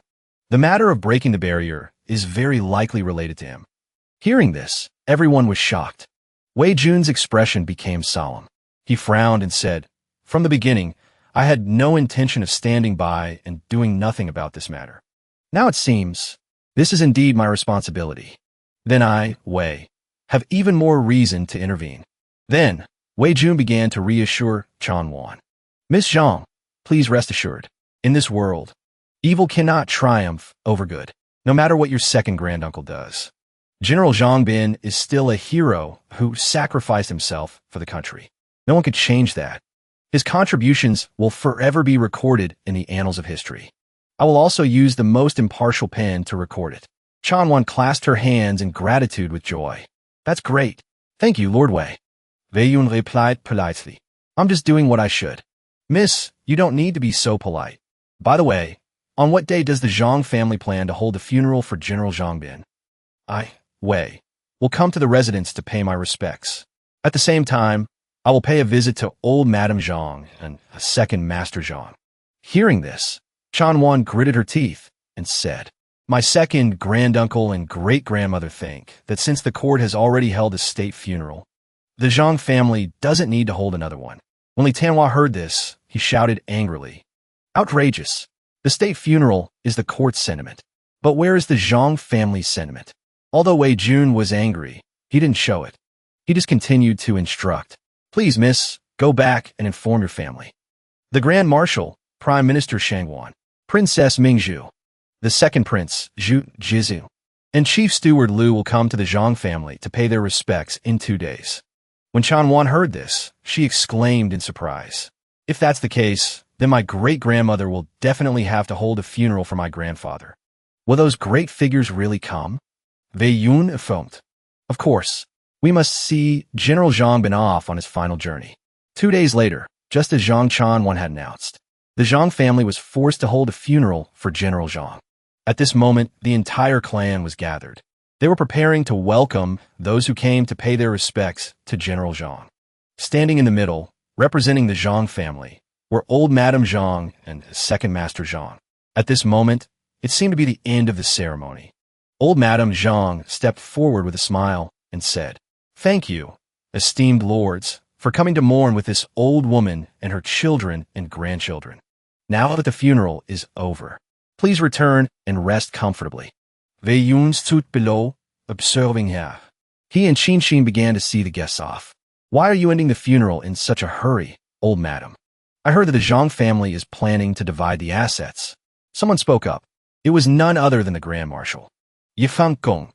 "General Zhang's body has not yet grown cold. I'm afraid this is not a very appropriate time. It's better to be respectful of the deceased in some matters." Old Madame Zhang narrowed her eyes and replied. She still had a smile on her face, but her tone was extremely firm. "Grand Marshal, I know my son was your subordinate when he was alive. But no matter what, the affairs of the Zhang family are not related to military matters. The family matters of a subordinate. You don't need to concern yourself with them." Wei Jun secretly assessed the situation. "I originally thought the Zhang family would shirk their responsibility. I didn't expect the old madam's attitude to be so firm. Not only did she choose to face it directly, but she also gave an irrefutable reason, seeing that the atmosphere was a bit tense." Second Master Zhang smiled and said, "Grand Marshal, my mother is old. If you have anything to say, you can just tell me." The Grand Marshal sneered. "Tell you? I have nothing to say to someone like you." Second Master Zhang stroked his beard and replied, "That's right. The Grand Marshal achieved great military exploits in the War of National Defense. His achievements are world-renowned. He is the great hero who saved Great Qian. Of course, he looks down on an insignificant person like me." When the Grand Marshal heard him speaking like a petty person, he flew into a rage. He said loudly, "The common people work hard. I respect them all, but I despise all those who want to reap where they have not sown." When Second Master Zhang heard this, he didn't get angry. Instead, he laughed loudly. "Ha! The Grand Marshal calls me a petty person. I'm afraid no one in the Zhang family would agree. Did the Zhang family get to where it is today because of my big brother?" The old man then retorted angrily, "Wrong. It was because of my hard work and management that the Zhang family has the foundation it has today. I just want to take back what belongs to me. How can you say I'm reaping where I haven't sown?" When the Prime Minister heard this, he was so angry he couldn't hold back anymore. He had to interject. What sophistry! Such clever words and a pleasing appearance. Unexpectedly, that petty person took the opportunity to remind him. "Prime Minister Shangwan, you are concerned with governing the world, saving the country and its people. But please be careful with your words." He began to condemn. "You are just like my elder brother. You are completely loyal to the country. All your heart and soul is put into leading troops and fighting battles. What does he know about business? He didn't even fulfill his filial duties. His father died of a serious illness while he was fighting a battle. His mother also fell ill while he was still fighting a battle. Now his mother is old. My elder brother still led troops on an expedition. In the end, he died on the battlefield. Perhaps everyone thinks my big brother is a hero, but I think he is just an unfilial son." Despite the angry expressions of everyone, he continued to blame. "You always think that great things like saving the country and its people are important, but you forget about making a cup of tea for your parents, pouring a bowl of water for your parents." Old Madame Zhang also praised him with satisfaction. "Well said. Luckily, I still have you." Unexpectedly, below, among the civil and military officials, there were some who were swayed by these words. Countless sighs were heard. "Sigh. We are indeed wholeheartedly devoted to the country and its people, but we have indeed wronged our parents. Could this be the reason why old Madame Zhang loves Second Master Zhang more?" To break this atmosphere, Wei Yun laughed loudly. Clever words and a pleasing appearance. When Second Master Zhang heard this, he asked indifferently, "Lord Wei, I wonder what your great opinion is." Wei Jun looked at Second Master Zhang with contempt. He shouted, "You use flowery words to cover up your hypocrisy. Unfortunately, a hero is always a hero, and a fly is always just a fly." He used his words. to shatter the fog created by the hypocritical words of that petty person. When a hero falls on the battlefield, the fly is the first to discover the hero's flaws and wounds. They cling to him. They buzz triumphantly. They think they are braver than the fallen heroes. Unfortunately, the warrior has already sacrificed himself. He can no longer drive them away. And so the flies begin to buzz. They think their buzzing is immortal. They think their perfection is superior to the warrior's. His sarcastic words were like sharp arrows that shot straight into Second Master Zhang's head. They pierced through his hypocritical mask.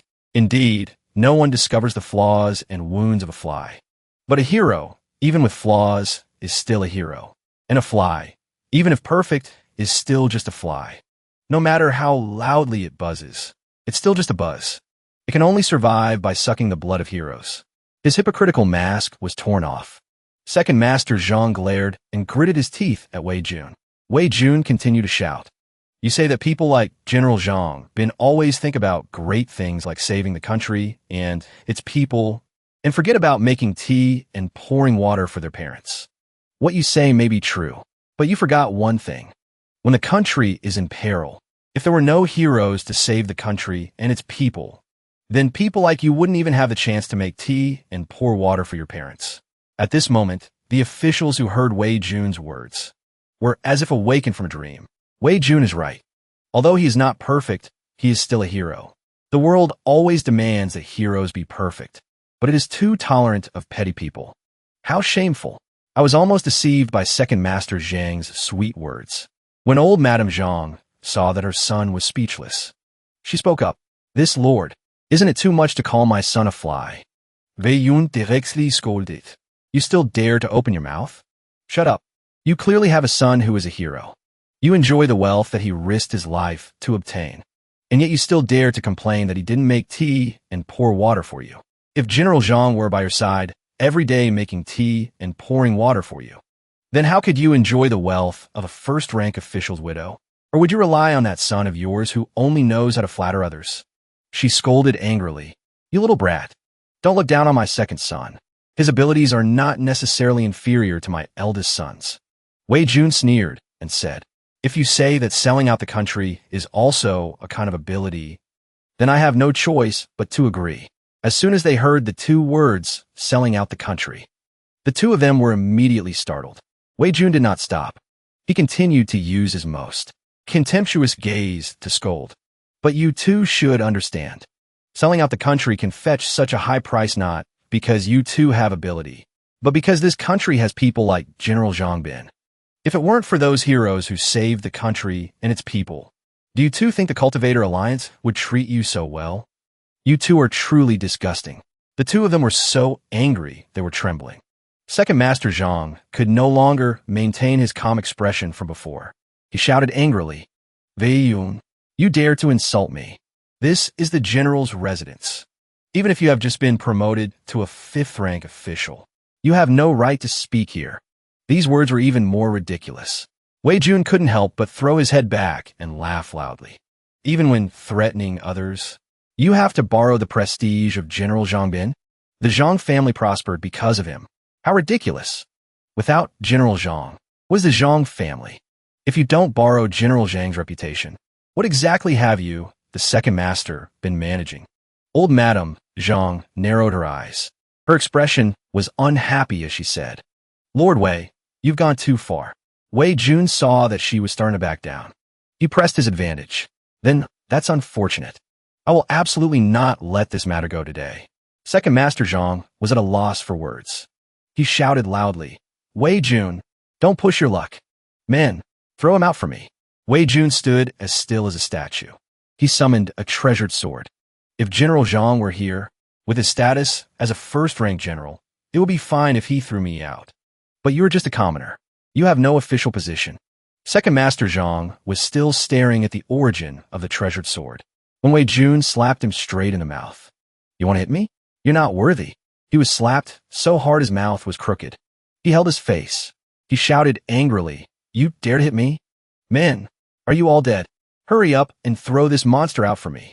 Old Madame Zhang also panicked. My son, are you okay? Still unrepentant and daring to bark, Wei Jun slapped him again on the other cheek. This time, The petty man was beaten until he spat out blood. The old woman was even more heartbroken. "Oh, my son." She turned to the Prime Minister for help. "Is there still any law?" Prime Minister Shangwan. "Mashallah, my son's body is not yet cold. Do you have a heart to watch others bully our Zhang family like this? Is there still any law in this court? I want to report this to the Emperor." The Prime Minister just coughed. He turned a blind eye. "Cough, cough, old madam. Even if you report this to the Emperor, no one will pay attention." Old Madame Zhang gritted her teeth and cursed. "Are you all covering for each other?" Only then did Chan Wan dare to stand up and say, "Old Madam, please look carefully. In Lord Wei's hand is the Imperial Sword.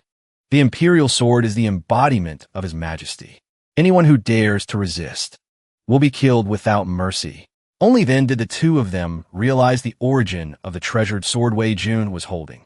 They were so scared they were speechless. Wei Jun held the Imperial Sword. He confidently provoked them. "You two, continue your act. I'm still waiting to see it." The petty man, Second Master Zhang, resorted to his cunning words again. "Wei Jun, you're still young. Why is your heart so vicious?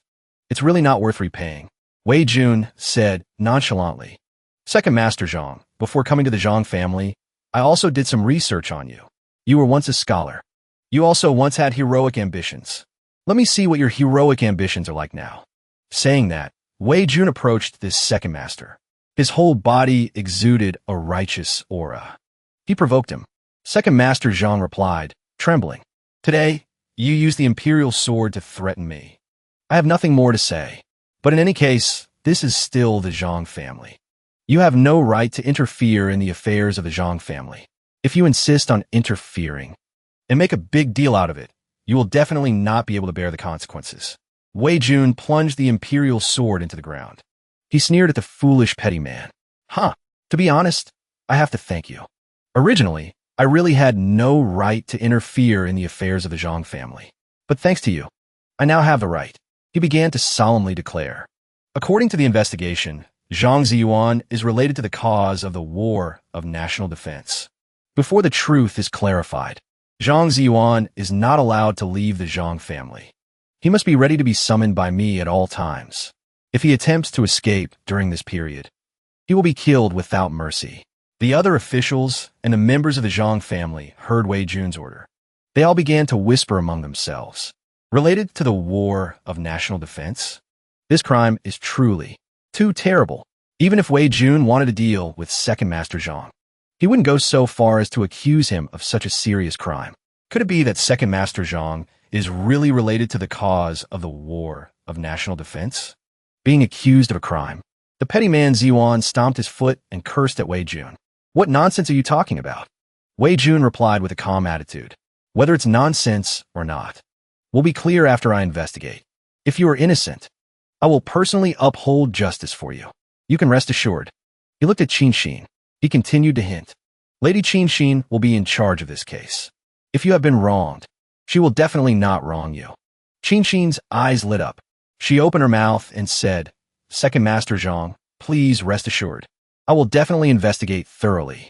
Of course, Zhang Ziyuan knew that Qin Xin was Wei Jun's person, so he felt even more helpless.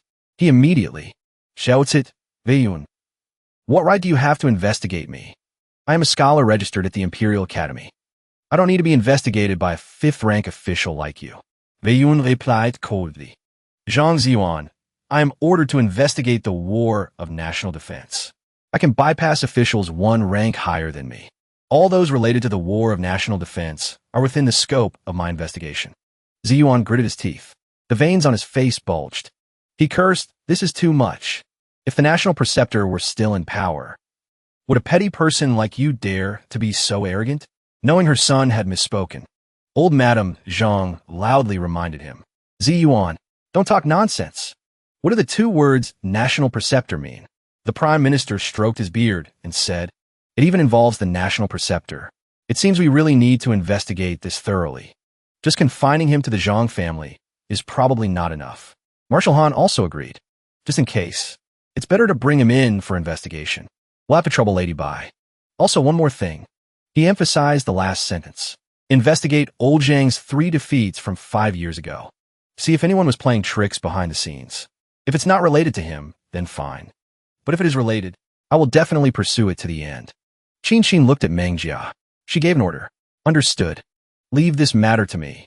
Lord Ming, please escort Second Master Zhang back to the 6th Fan Gate. I will interrogate him today. Meng Jia then led 2 bailiffs with shackles to Second Master Zhang and asked, My apologies. Will you put them on yourself? Or do you want me to escort you back to the 6th Fan Gate? Old Madame Zhang stood in front of her son to protect him.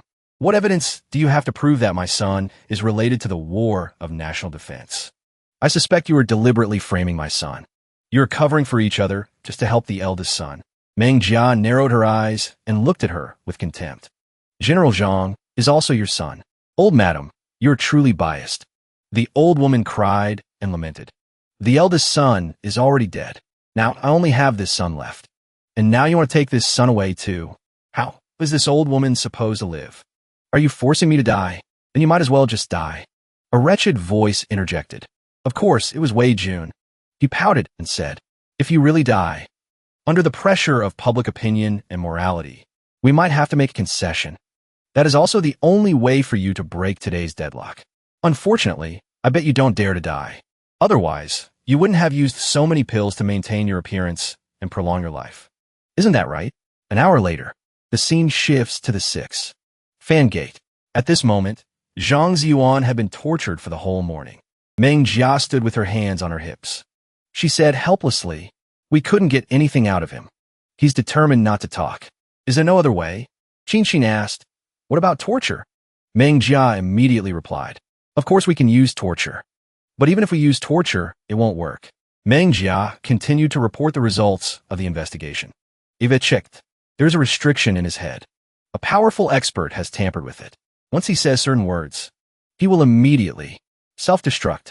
It's clear that his problem is very serious. But we can't do anything about it. She continued. Actually, the information we have gathered so far is enough to keep him in prison until he dies. He could even be executed after autumn. Lord Wei, Lady Bai, must we continue to investigate? Wei Yun stilt as Shiyuan. He continued to give orders. Of course we must investigate. He used the power of the Zhang family to bully the common people and cause trouble. This is not uncommon for noble families. It's not a big deal. It's also not within my jurisdiction. I want to investigate his connection to the war of national defense and the matter that Marshal Han wanted you to investigate.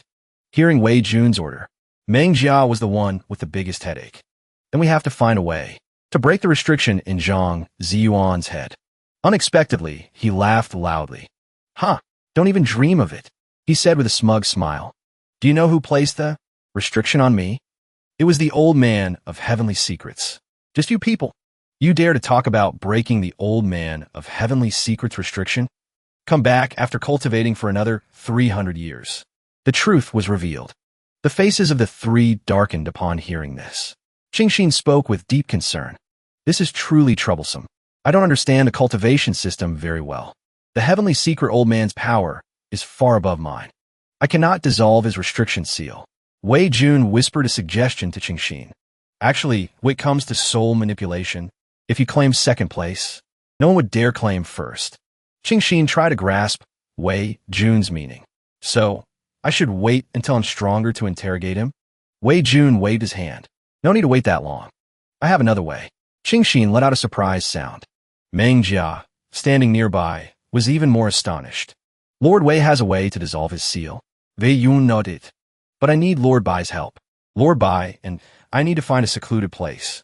Qin completely misinterpreted Wei Yun's suggestion. She stammered. Lord Wei, surely you don't mean you want to dual cultivate with me to increase your power?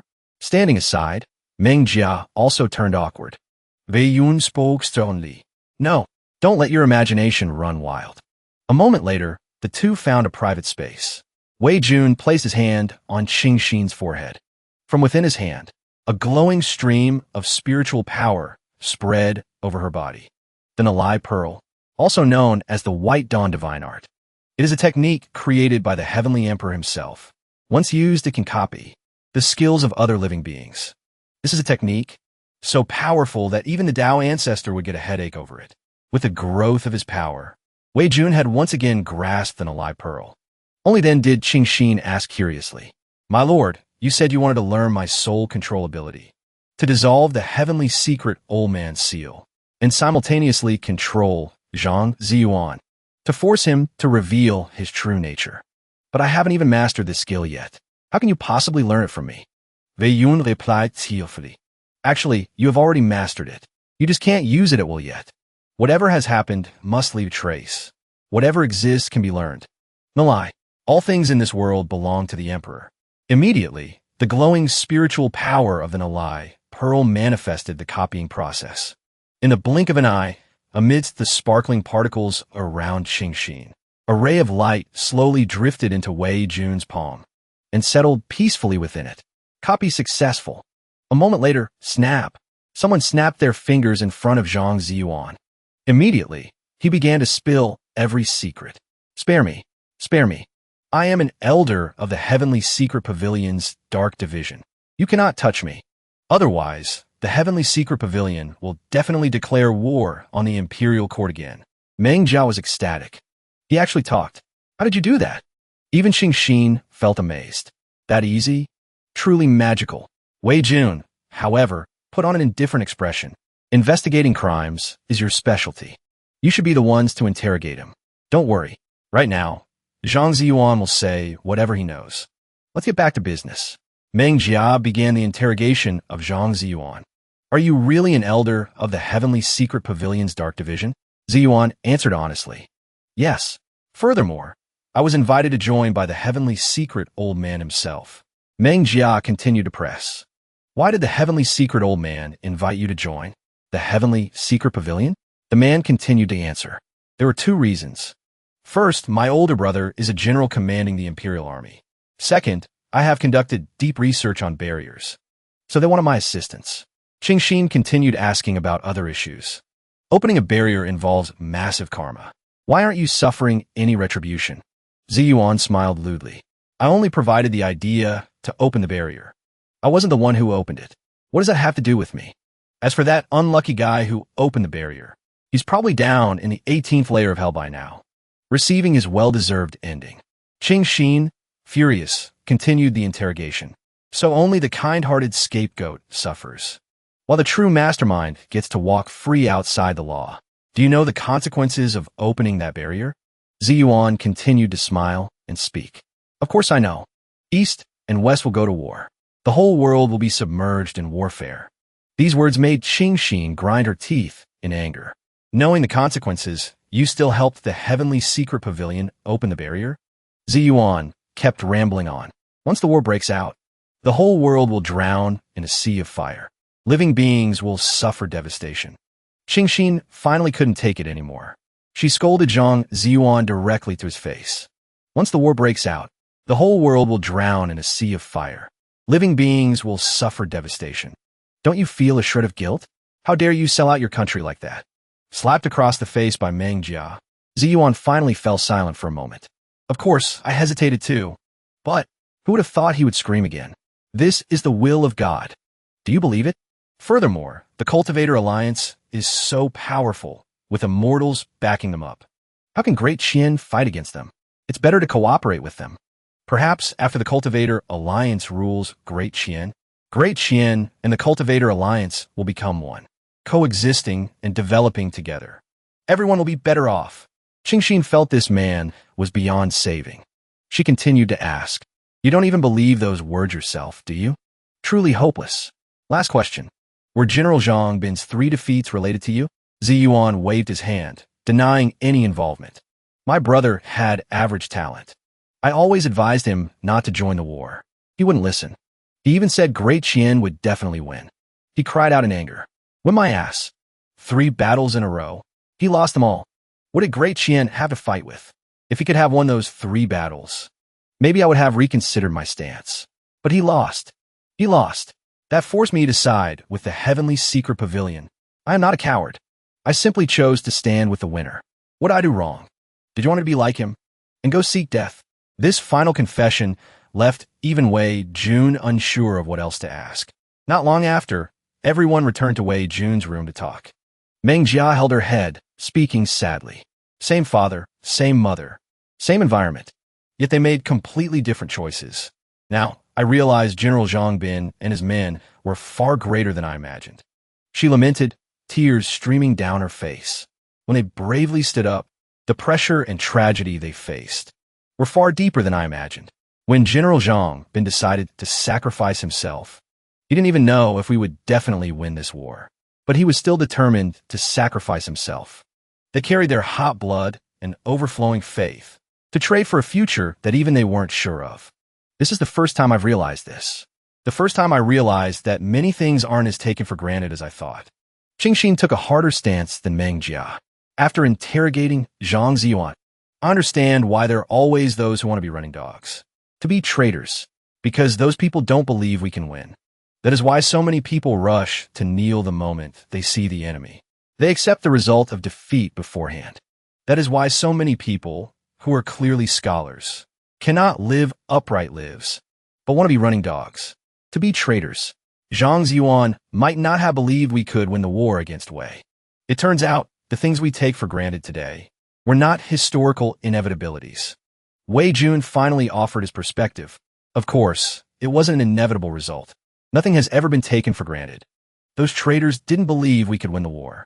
People like General Zhang Bin might not have believed Great Qian could win either, but they were still ready to sacrifice themselves, even if they weren't sure their sacrifice would yield the result they hoped for. That is the difference between a hero and a coward. That is also the reason I want to write this epic history. His words gave the two women a new perspective to ponder.